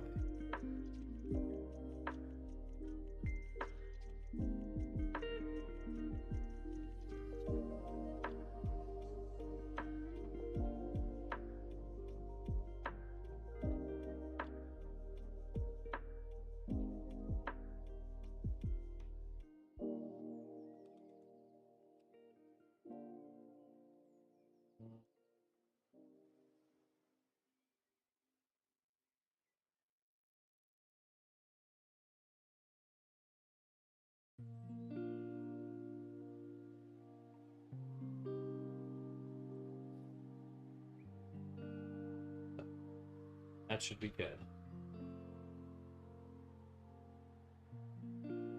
So, do Node Master. This one actually we will rename back to object, or it would be roof extruder.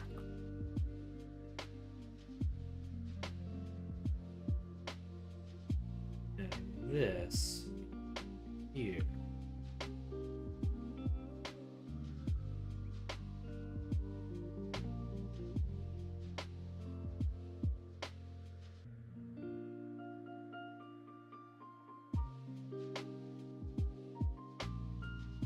Including this.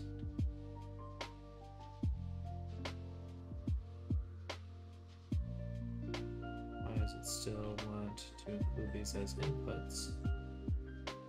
They are inputs. I'm including the edge vertice. This and this. This.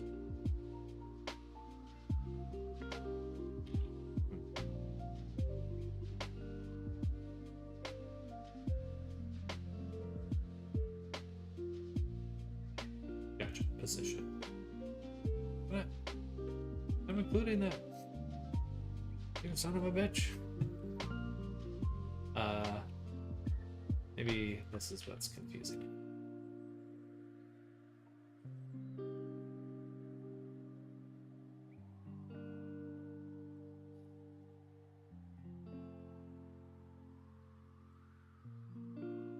Oh Lord.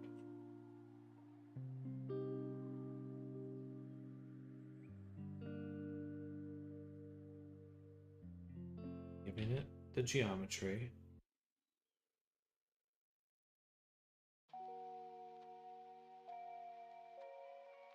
Here.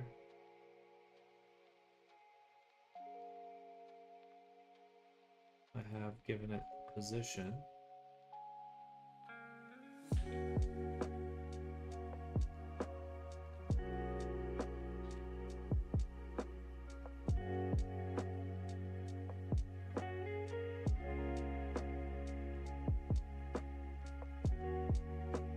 That's a hello, Genie. Welcome.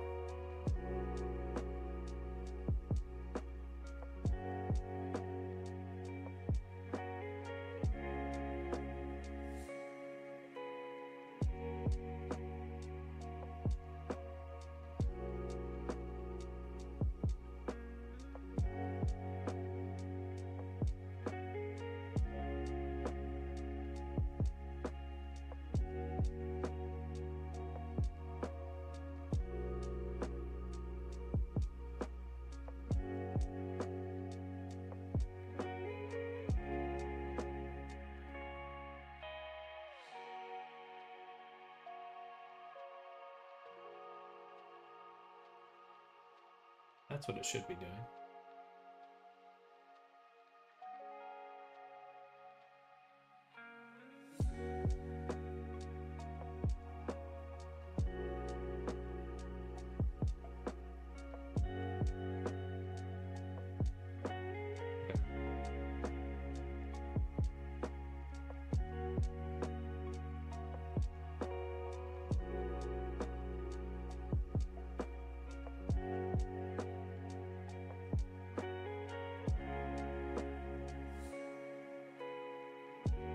And it really wants to split that up.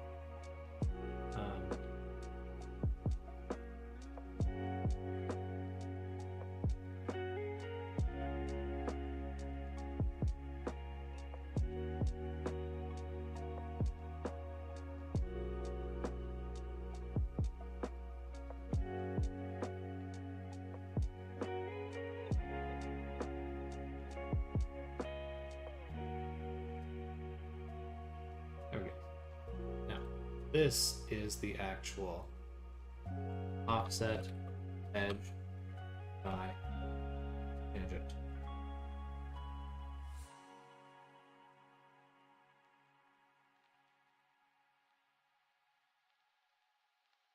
Save. Now we go back here to our actual assets, file, link.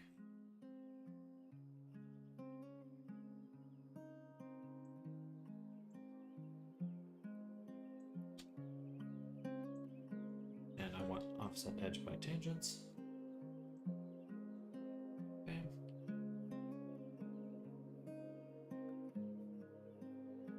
I really should probably be marking these as assets instead of linking the geonodes. That's probably much better. Anyway, so we take our geometry. Now we can offset it. Should be.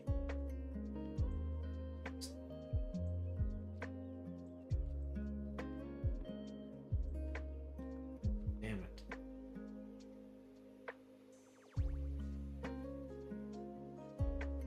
Oh, balls. I did fix that. Where is that?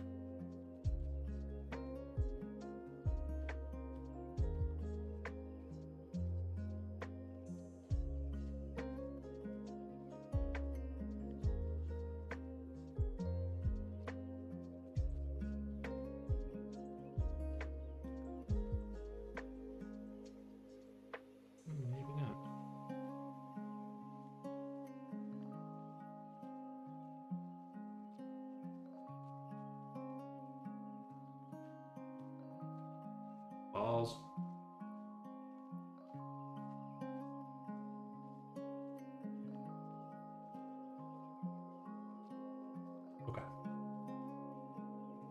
So let's simplify this. We're going to go to our cutout testing that we're doing here. We're going to take these objects. We're going to go to our GeoNode master. Paste these here. We're going to make a plane. Add geometry nodes. We're going to use our roof extruder that we've been doing so much with. Now we have the ability to test this. Okay, so now we've recreated this part. We can begin testing it. Actually go to scenes, make a view layer. This collection, we'll call this roof extruder. Okay. It's super close to working properly.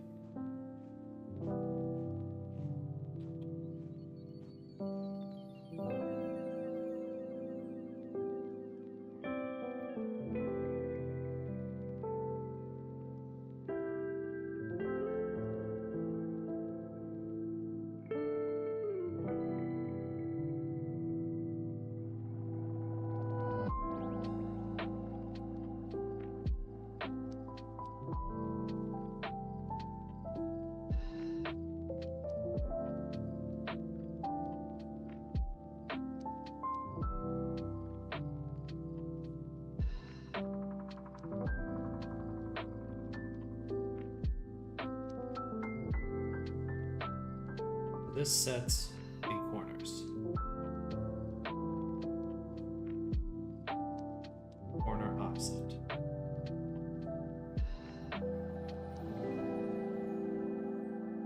That's what this is doing right here.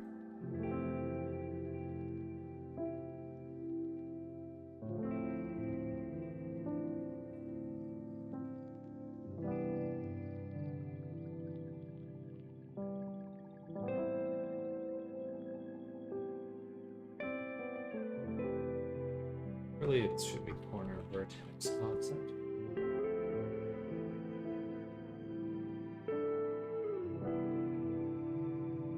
This one should be edge vertex.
Used by this setup here.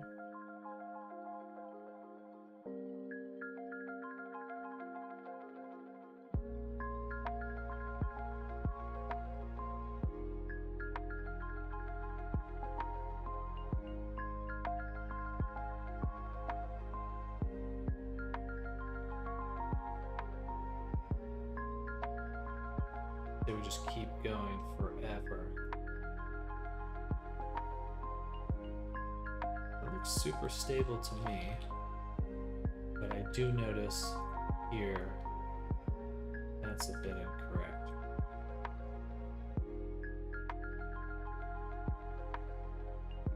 Specifically this corner. And yeah, wouldn't this line up here? That's what it should be doing. Here and here. Because these ones are.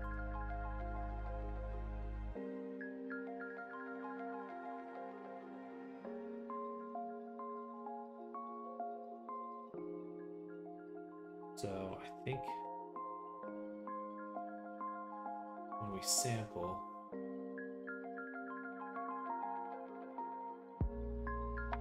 So we get this geometry.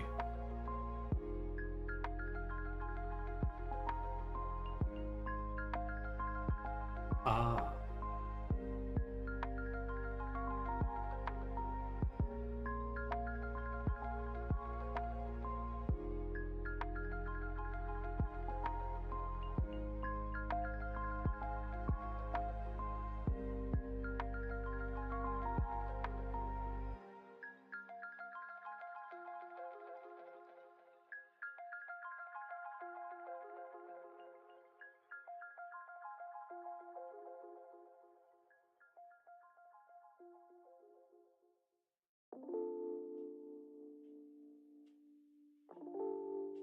Let's use a capture attribute.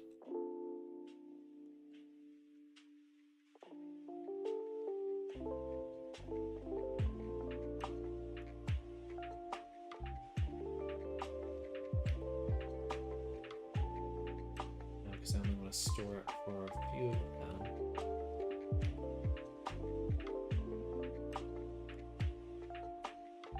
Let me set position there.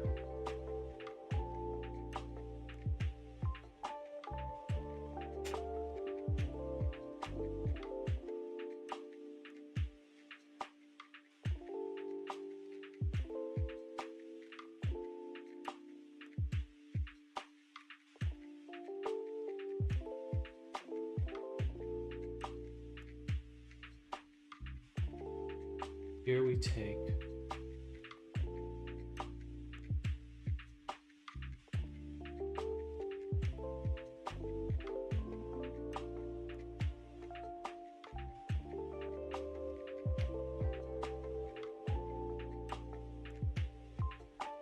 ooh, this one's hard for me to go back in and get working.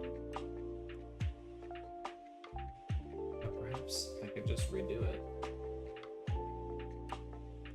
Clearly it's not working, right? So why not just do it from scratch? Because here I have all my geometry.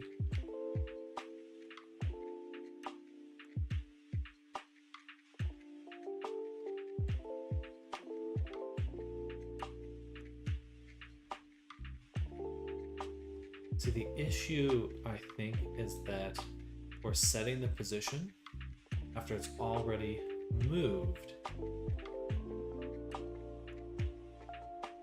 What if I just use only this one?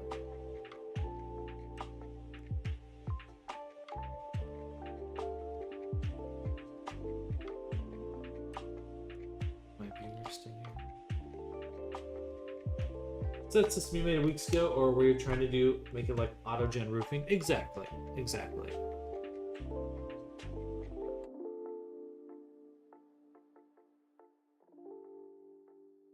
And even in that short amount of time, I really feel like I've just learned so much. I'm probably going to redo this right now.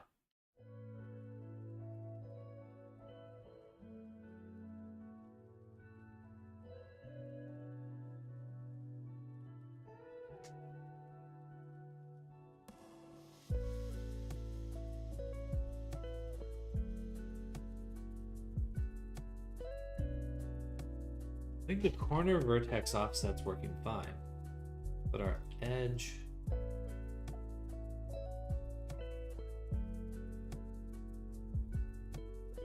there we go. So apparently the issue is us deleting something at all.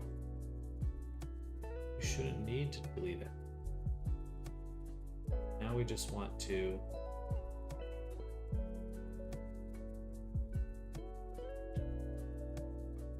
so that fixed this spot. Now it's lined up again. Now we just want to prevent this from happening here.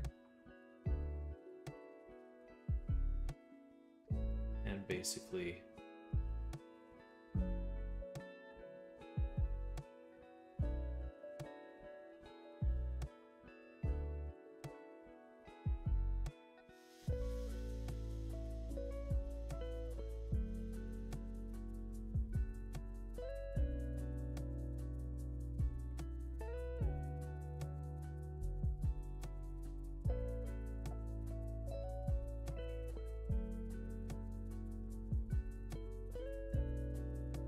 when we have this here, the edges are already...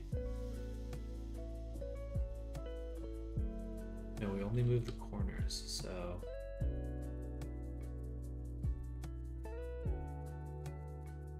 Why would this one be having issues?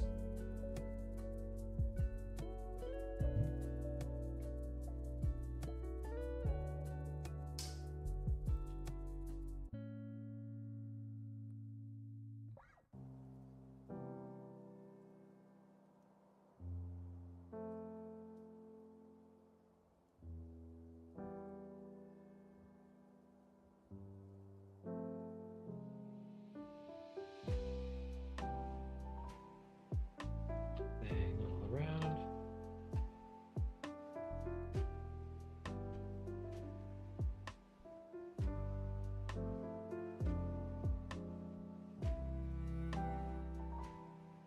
Ooh.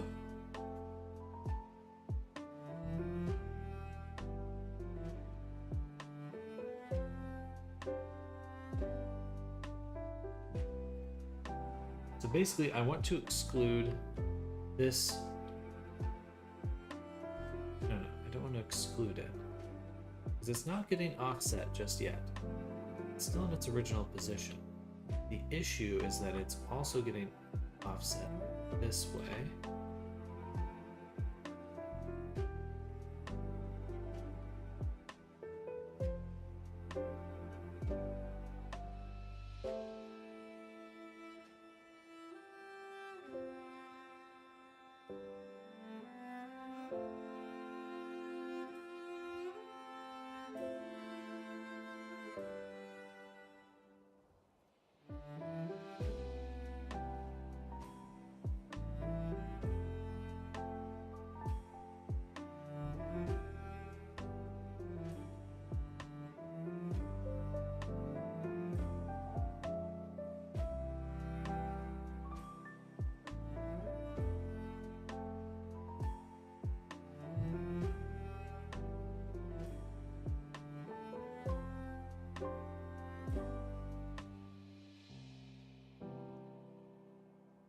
So close yet so far. Alright. Let's describe the problem. Again, the problem. It is working fine for the corners.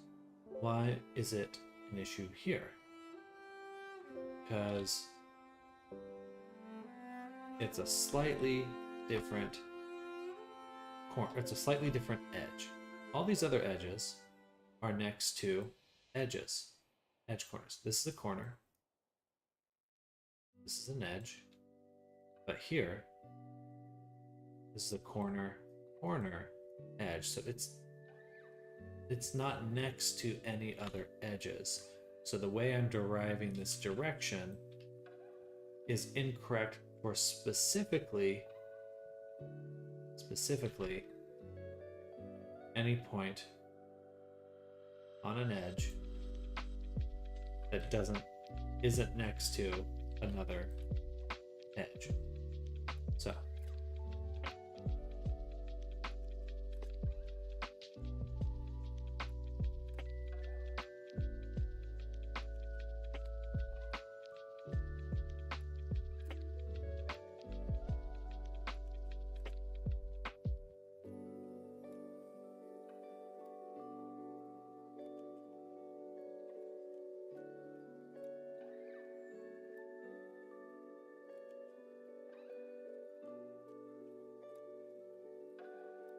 now, is that an issue with selection?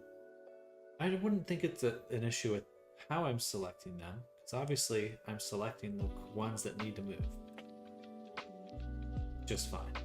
The issue is when we're calculating this offset here, aka this value right here, edge offset. I could do all of them equally, and then we get another issue. We get the same issue as before. Or now the middle edges all have the same issue.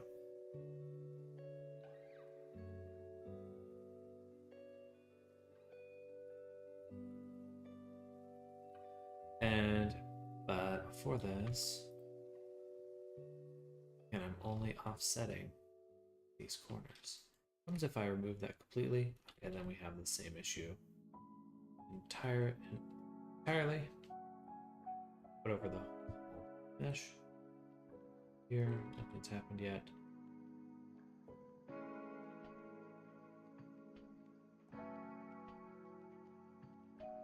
Now the question for me is, why are we doing this sampling here?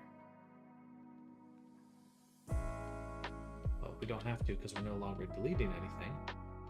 Should just be able to pass this over.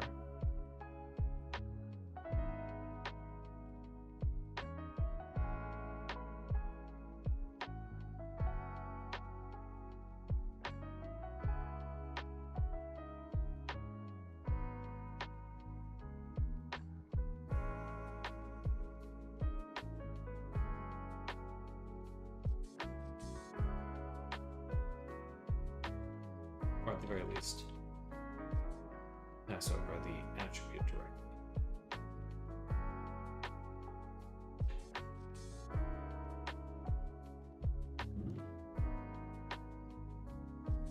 Okay. So we have two different versions of this mesh here. One is the one we figure out the value we need to move. This one.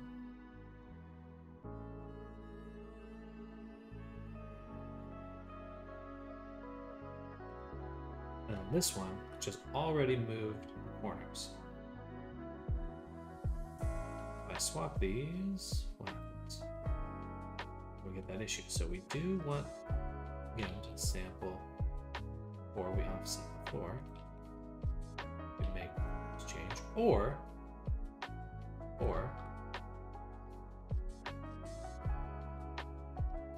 we store it the same way.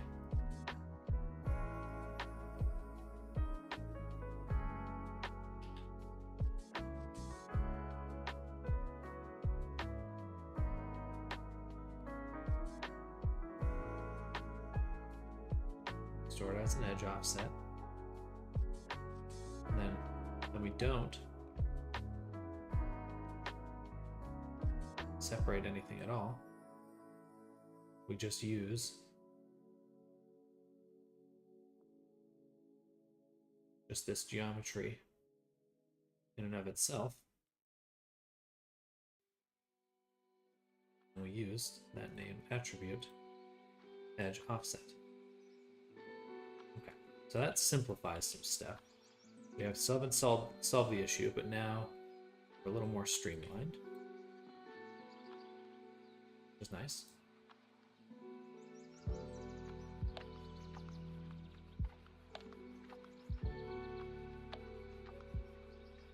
Okay.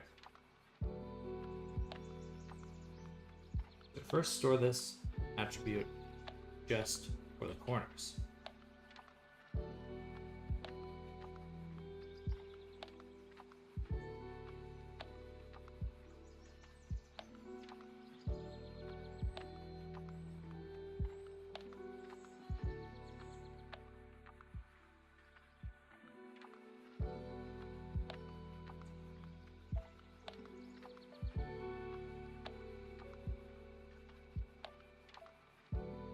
Is 0, right?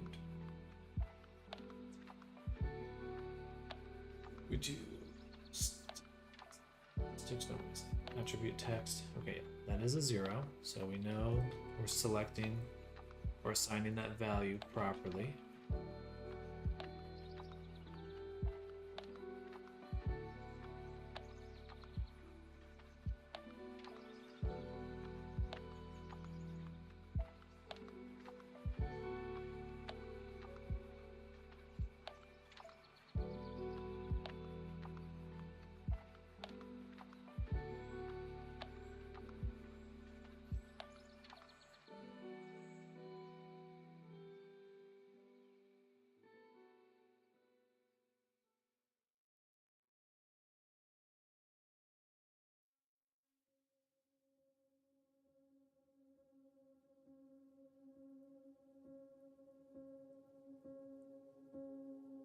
What's different about this one? This one we know we've got a corner.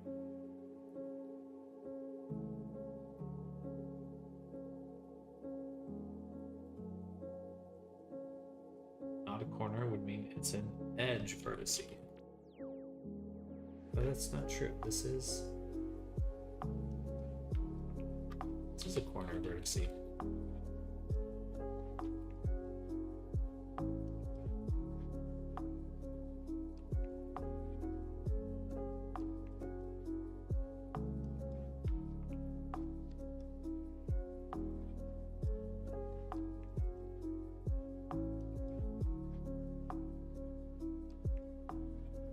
There we go. Corner vertices.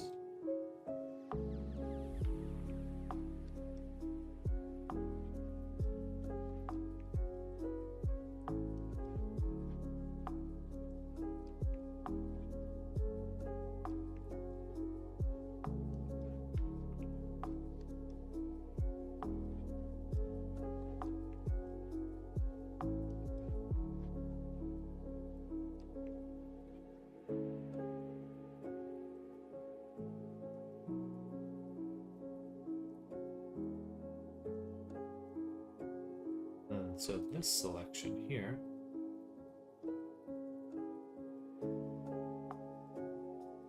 are our edges.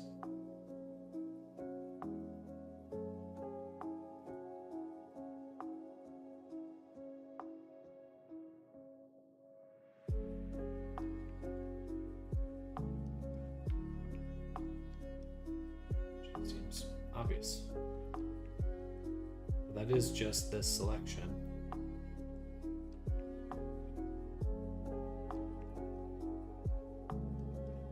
What should it be? Would that be different?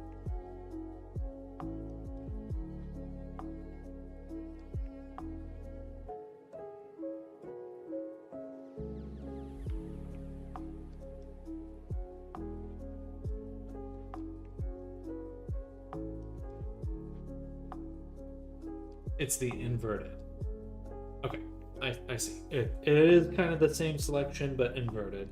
Okay, that makes sense.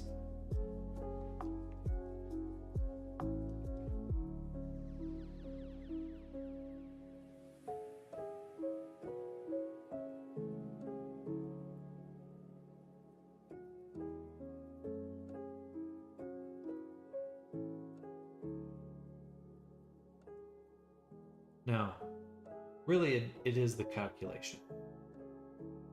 I can simplify this even more if I want,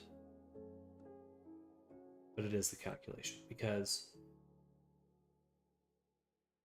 this doesn't move beforehand. What we want is just this vector. So we can offset. We want that vector. So from our current point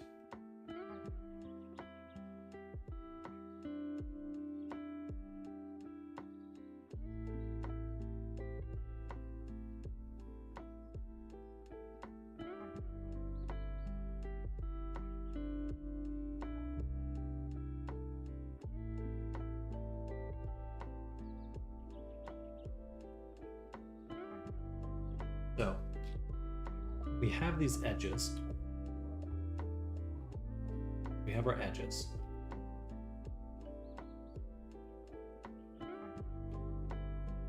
Let's do, this is our current vector calculation. Here. I want my own version because what we're going to do is we can plug it in right here. This is what we'll actually replace. We'll swap it for that vector. So this node right here gives us the vertices of all of our edges.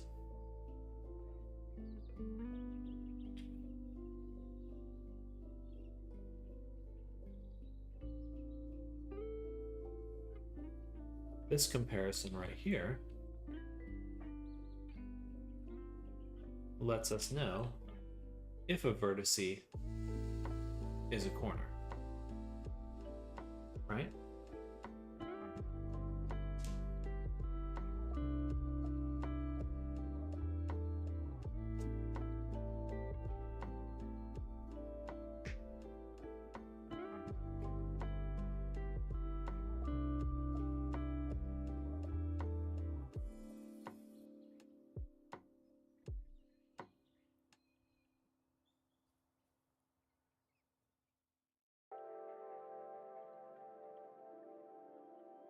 So what we should be able to do is scale these vectors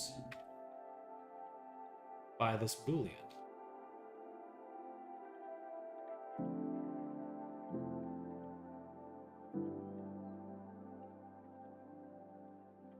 Then add them all together.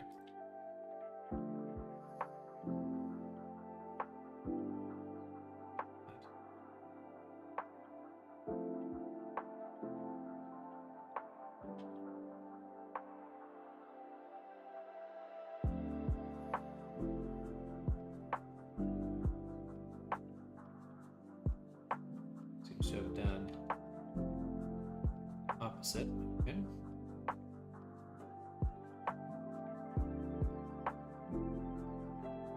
The more I grow, the more I'm convinced everything in life is meant. I don't disagree. Simulation theory.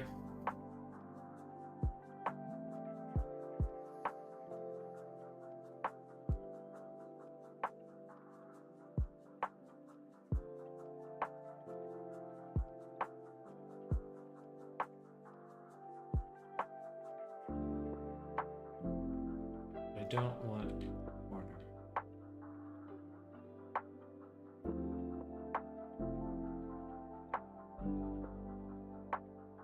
Or no, I do this. This gives us our corner values 1, 0. I should be able to use, and that's integer less than 3. 3.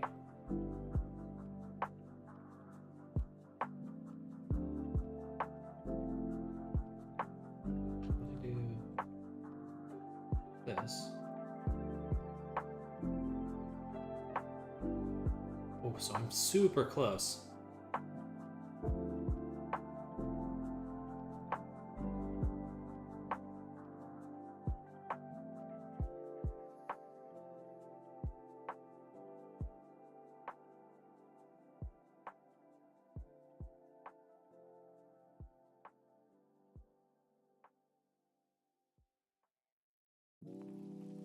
Ah.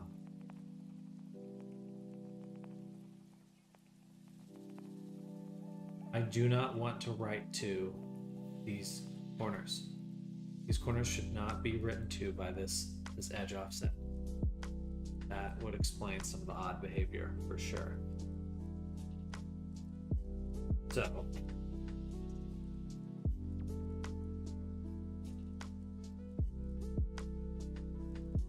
we need some Boolean math and not corner. Right? Like this. Yes, okay. That way it's not writing to those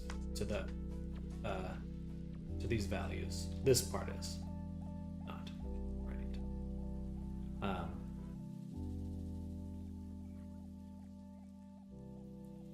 Important. Very important. Oh.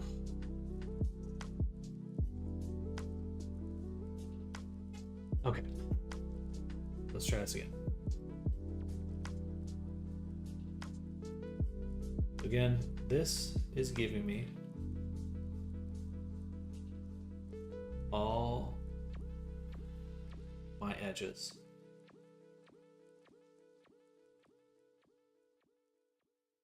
We can do this a little differently.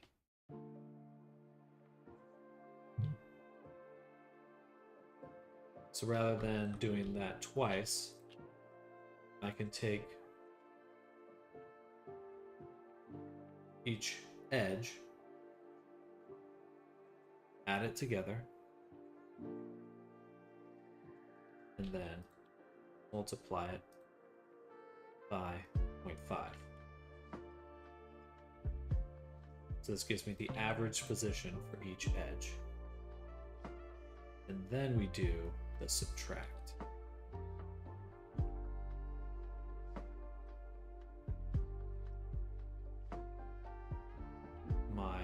current position here.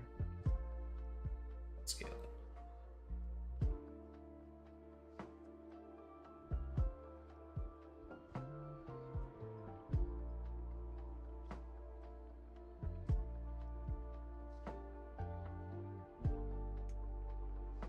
Oh, let me get rid of these really quick.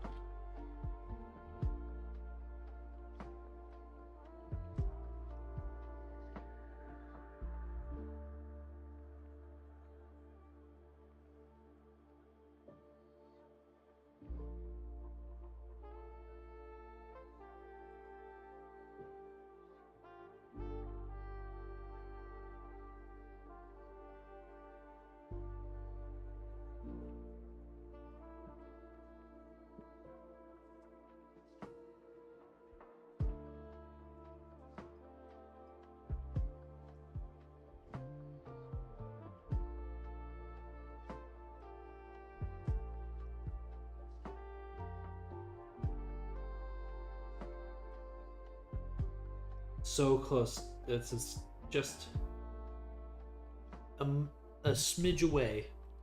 A smidge away.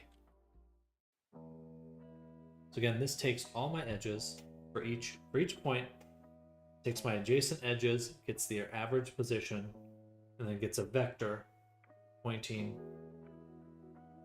towards the point.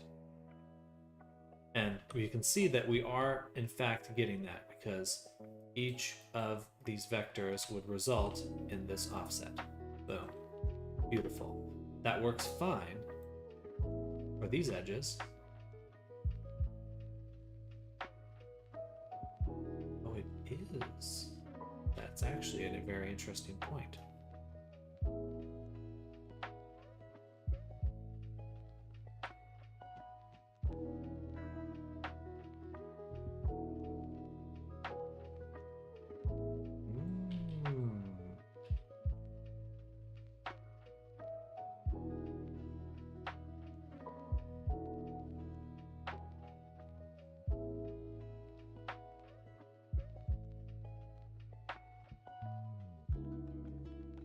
I don't want to scale here.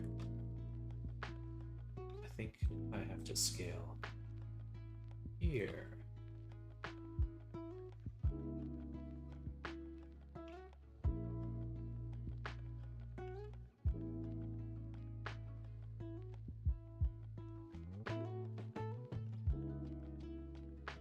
This is the exact.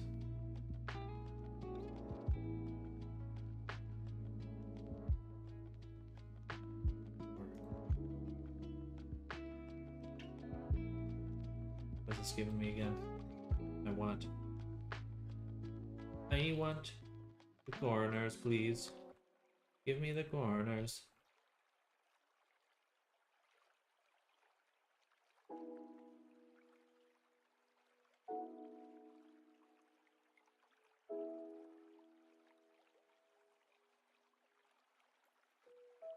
Oh, okay. Edge neighbors. If edge neighbors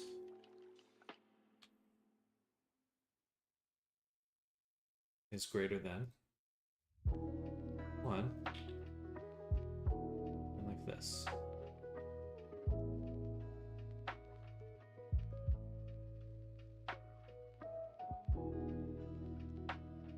So close. Motherfucker. Okay.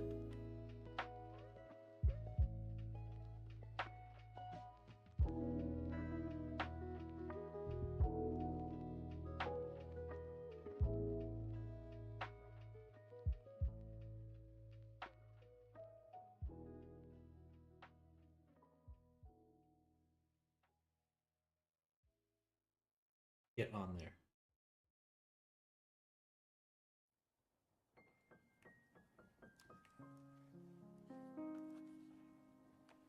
It should be exactly on there.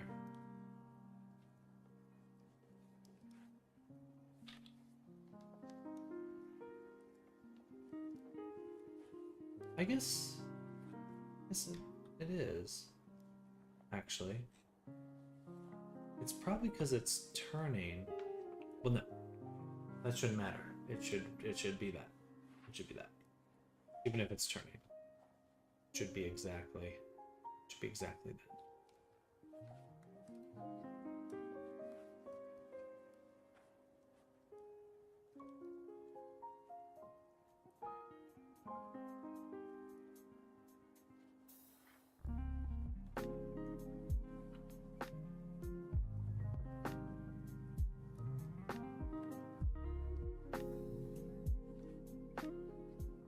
So let's just imagine for a second isolating this, because I can try to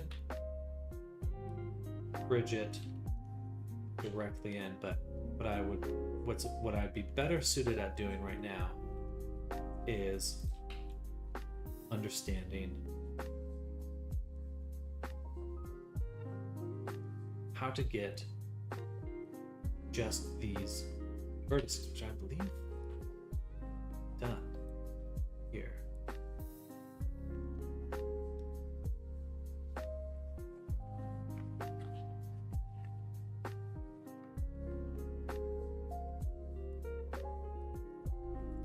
That's easy. That is actually what this is here.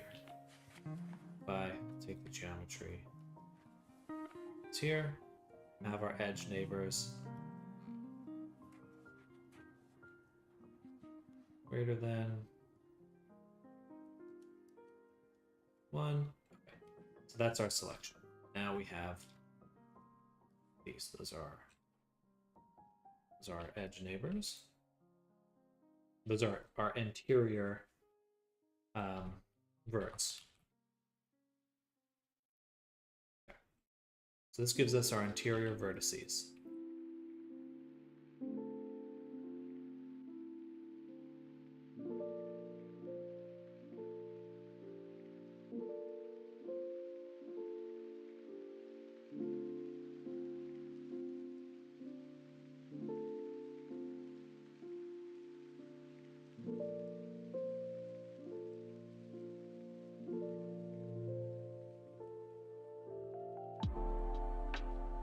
This.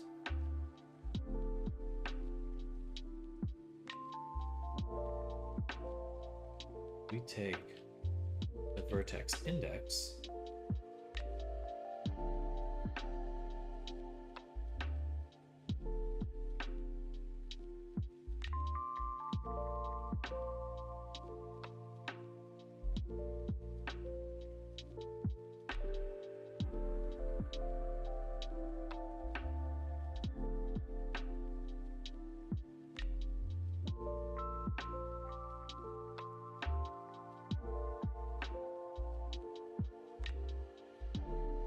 over here.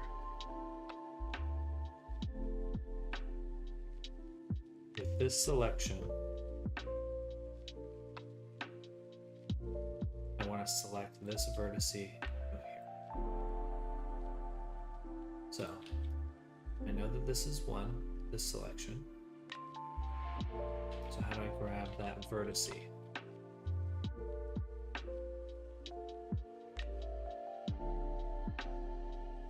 Neighbors, vertex neighbors.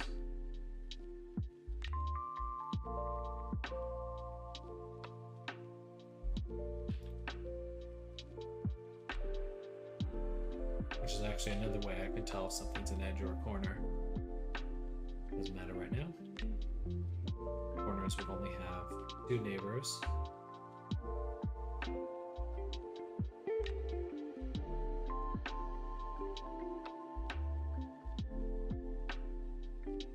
Actually, this could be useful because anything that's interior would have 4 neighbors.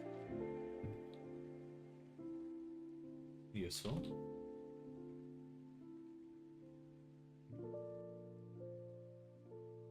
Okay, I need more information, literally. I need to read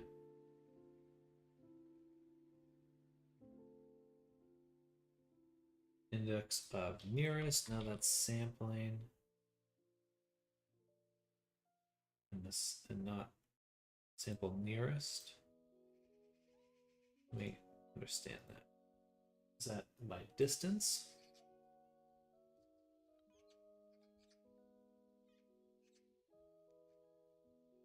want one of these nodes.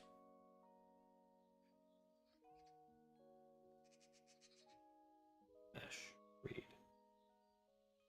Edge angle, edge neighbors. Vertex neighbors I have.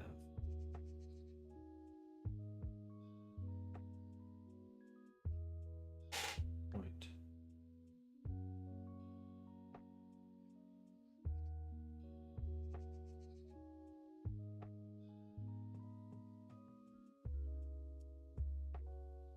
But I can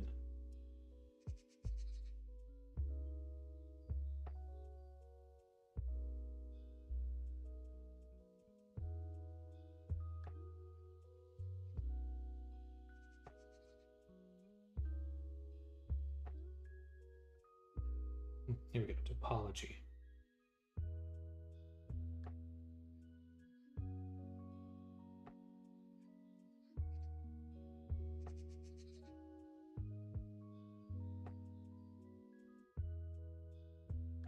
So I get each. I get this point. Okay, let's think about it in order. First, I get this point. Then I have to reach out and get all the edges. So I can just do that by doing this. So index, for every index, I get all those edges.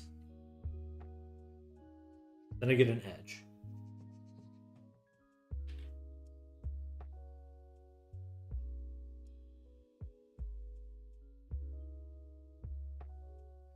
Once I have that, all these edges, I want the vertexes of those edges.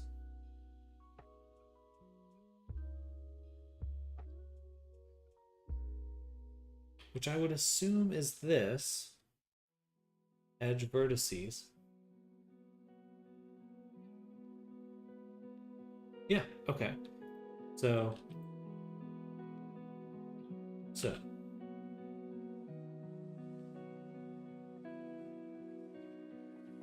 if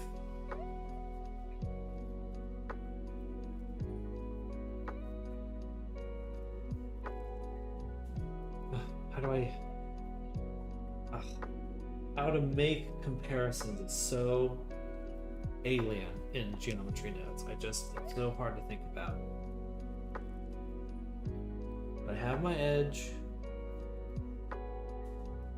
here. What can I do with this? Edge, index, vertex, index. Edge.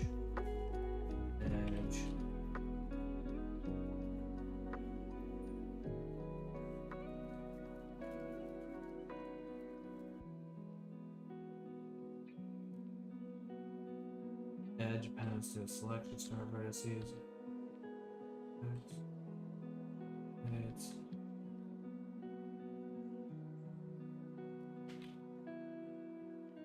okay. Sample index. Here we go. So I take the index.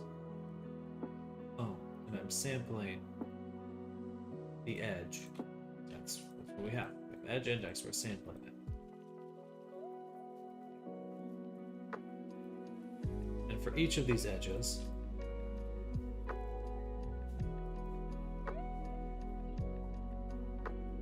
so now I have each edge.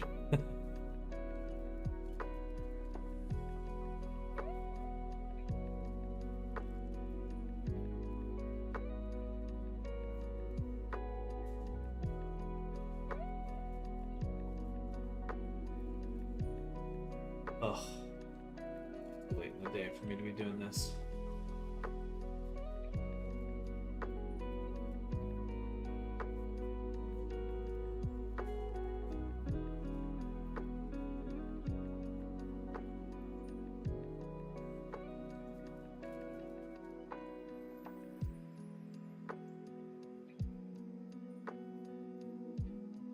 Sampling this index for this value. This value. What is that value? value I want is, okay, I think it's that thing we were doing earlier. If we take the position, add these together, get our average position, multiply 5. Now we have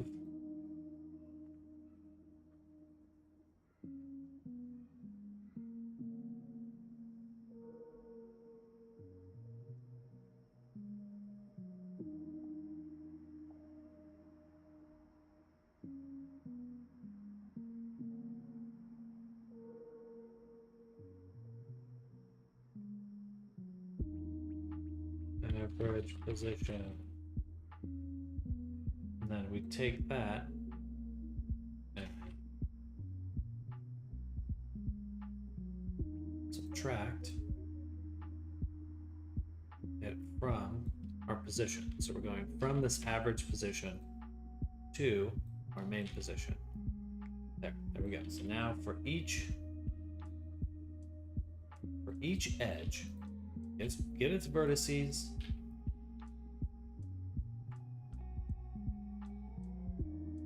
We look at the verts next to it.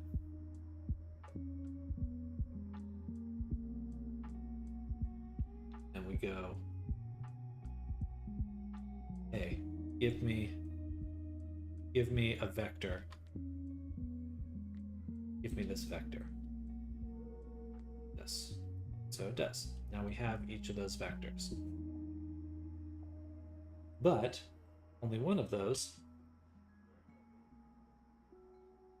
is the right one, and that's the interior vertice.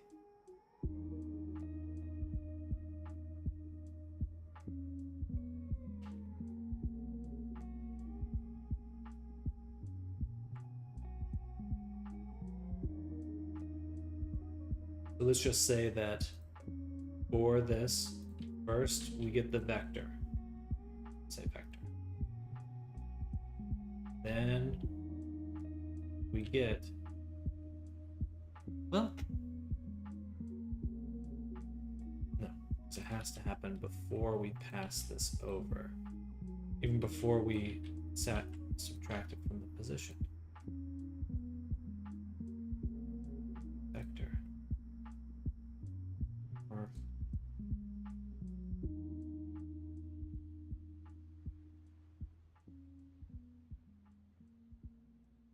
we have these vectors.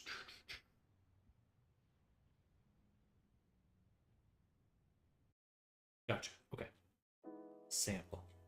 I really need to keep it in my brain that these, we can sample them. We can sample them. Okay.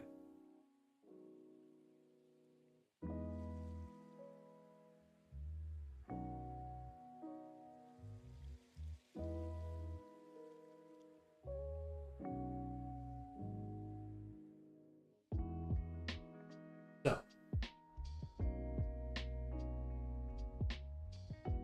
yes, we can sample each point by giving it its index.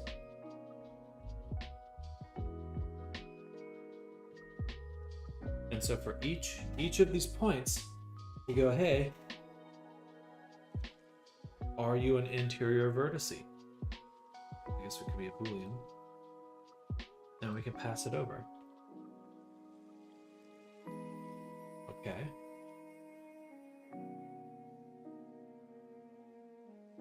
So,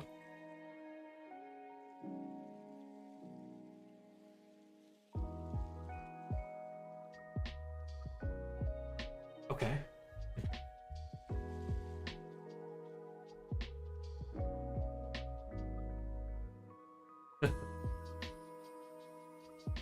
And only one of them is actually, only one of these is ever the, because we get every edge, 1, 2, 3, but they all share this point.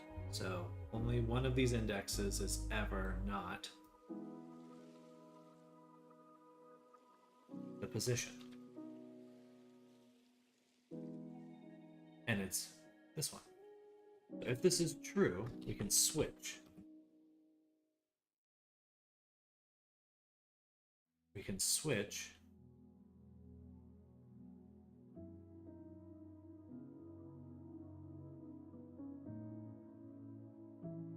this value, vector,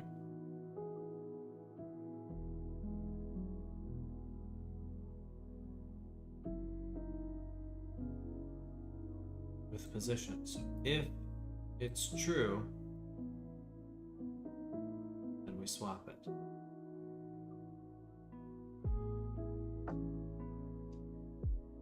And that would be the only one that isn't 0. It would be the only thing, the only vector that isn't 0.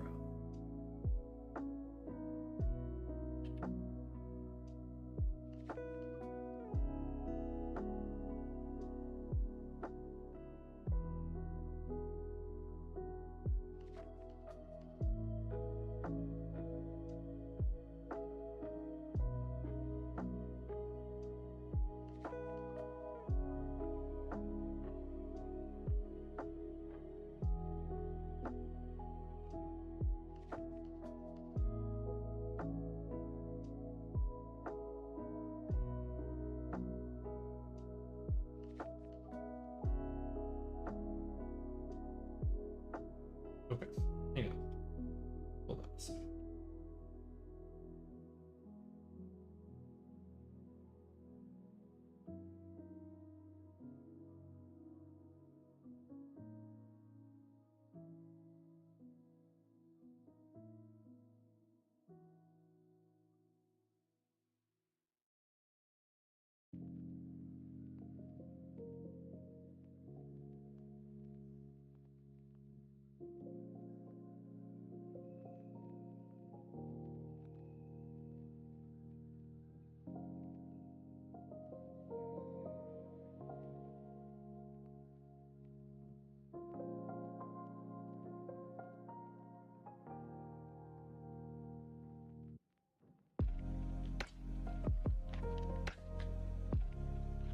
So it's taking all the positions, getting a vector from the midpoint to the main point,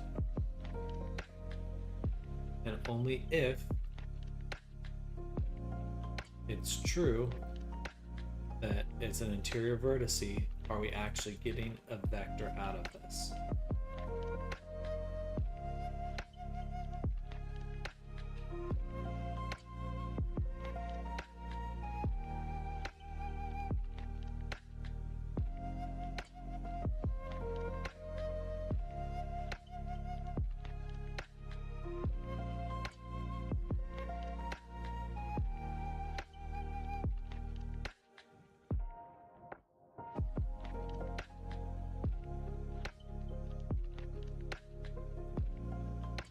But we have to use a statistic to get this vector.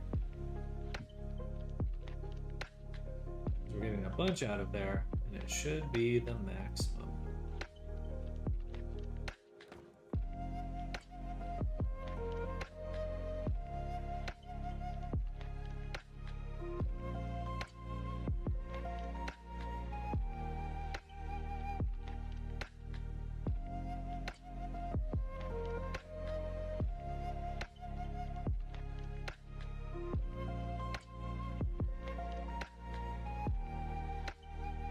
Way too complicated. We really will just have to redo it. I think what I'm kind of failing at is just you're gonna kick yourself when you figure it out. I bet probably right in front of you. I hate problems like this. Exactly. I think I'm just not approaching this in a way that actually kind of makes sense. I think that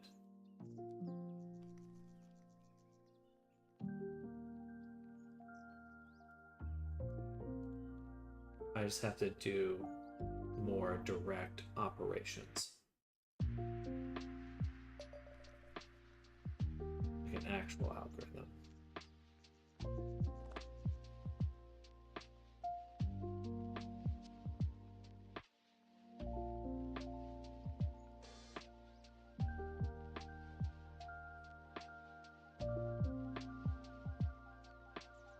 Annoying that this works at all.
Scales. Wouldn't this work better?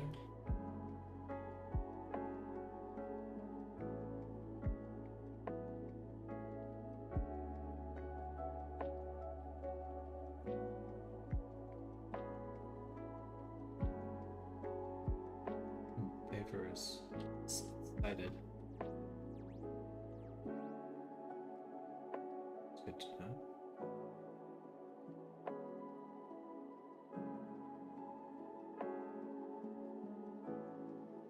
What if I did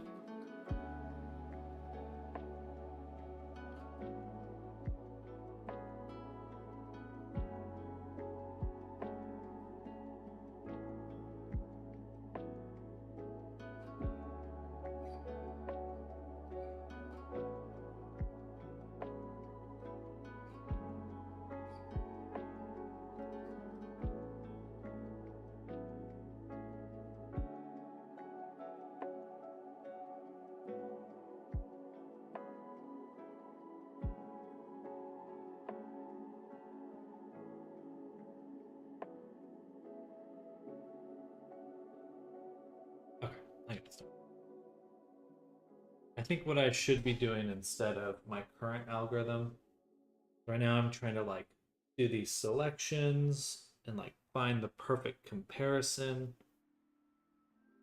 without destroying the geometry. I think what I really should do is take the geometry, delete everything but what I need, get that, extract the value, and then feed it back in. But just be very aggressive with deleting the geometry I don't need.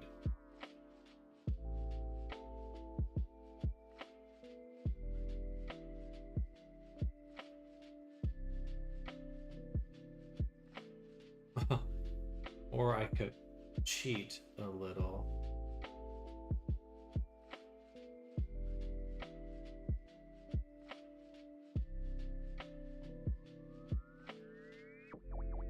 Because I know what this one is. I know how to select that point.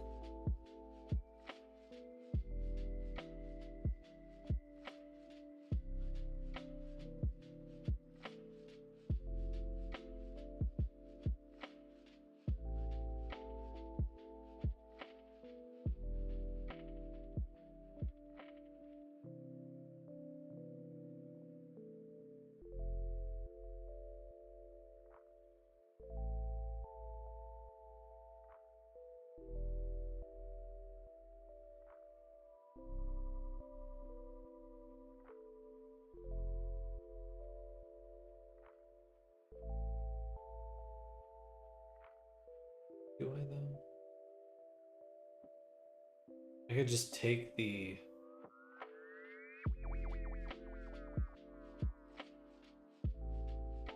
upward movement out of it.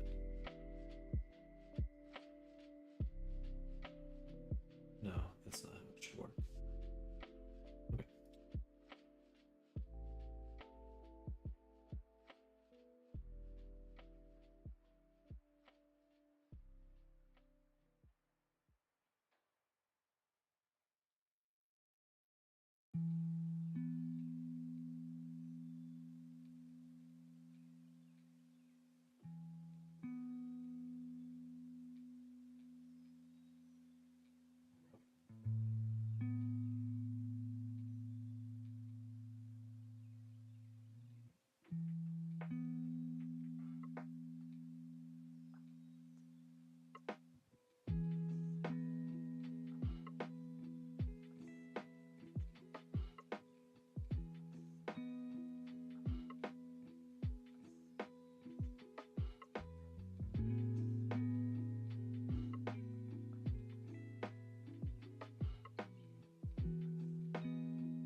So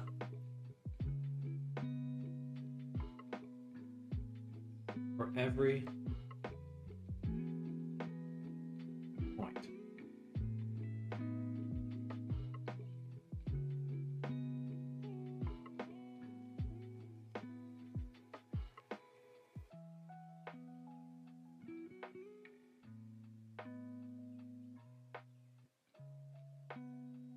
that's how many times we're going to go through it. For every point,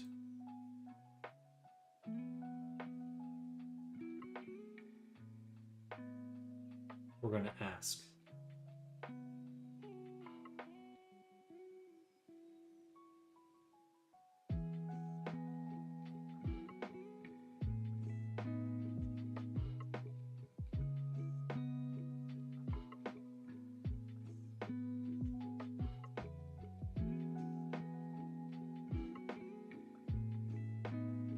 Times we go through it.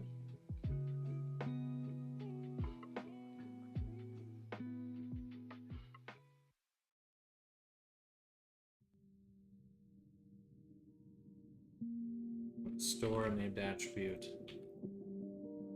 edge offset right here.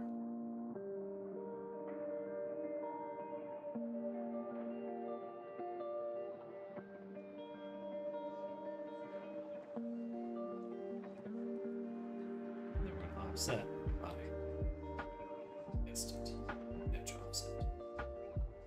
So that's what we'll do. First things first, one we're working on.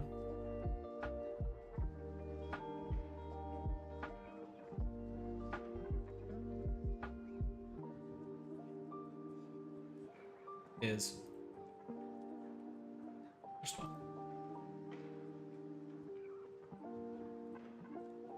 This is the only one we're going to do anything to.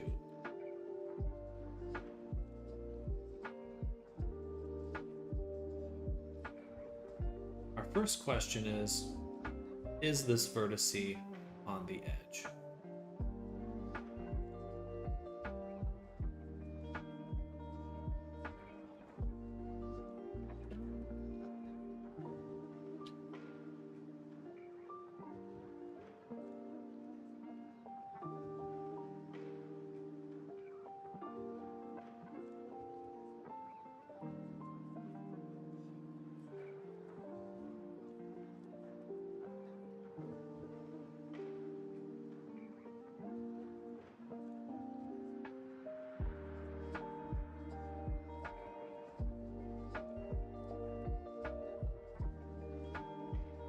Is this vertice on the edge? So we take it, sample that index, and we go base or edge neighbors.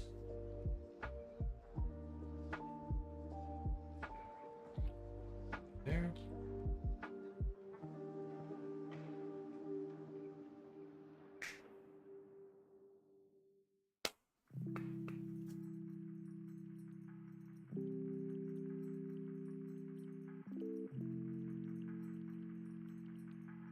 We're gonna say value of, it's a vector, say value just to make it clear who's being selected.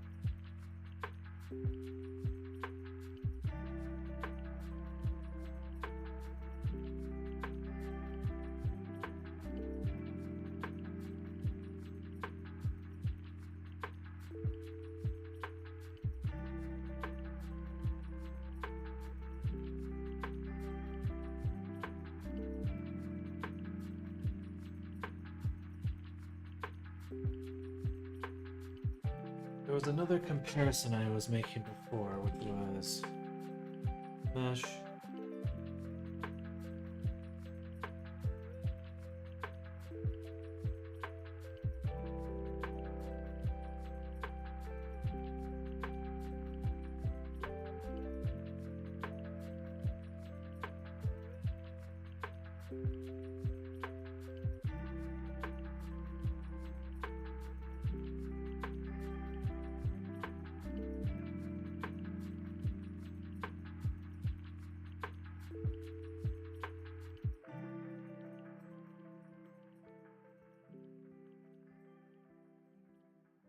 Let me go run in a second.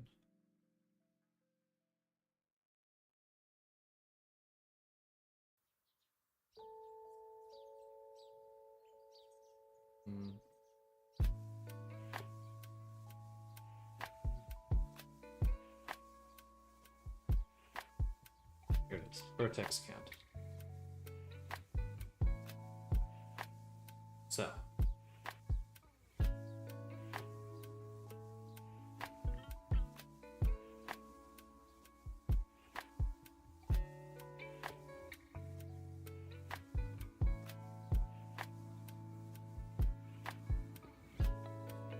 it's gonna take. I can't do this right now. I can't do this right now. It will be worth it once I figure it out, but oh yeah. Okay.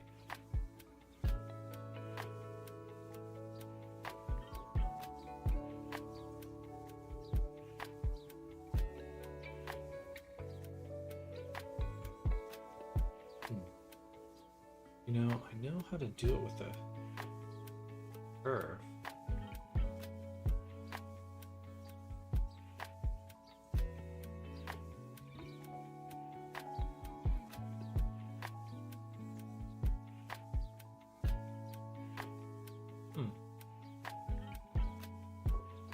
I know how to do it with the curve.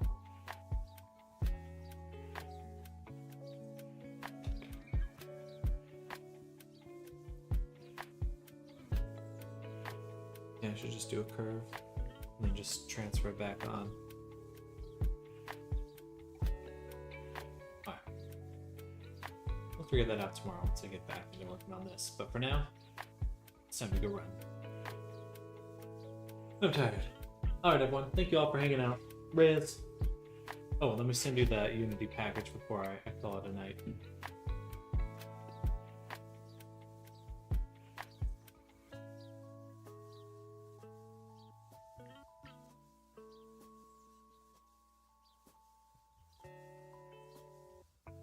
Thank you. Thank you. I'm confident. A lot of it's not necessarily the math, but the just the geometry nets.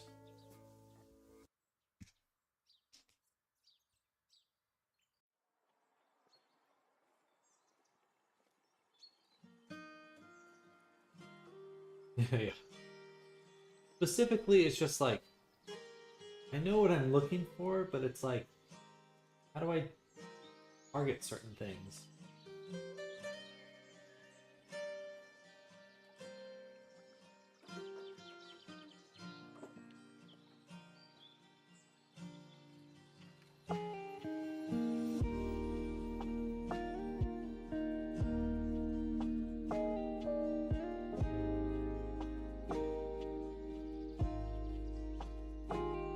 No worries at all.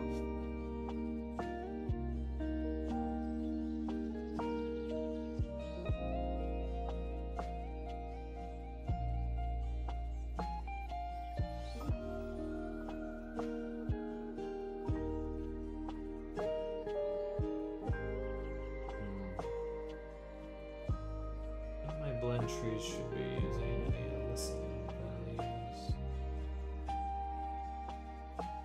This way.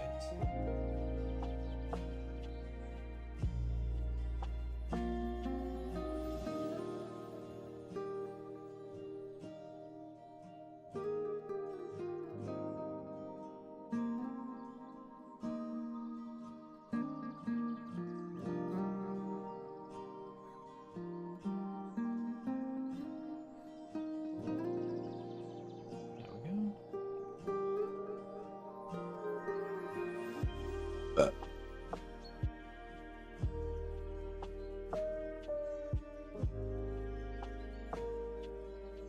Do data forensics in my job, so I can talk about that stuff, but not geometry. Fair.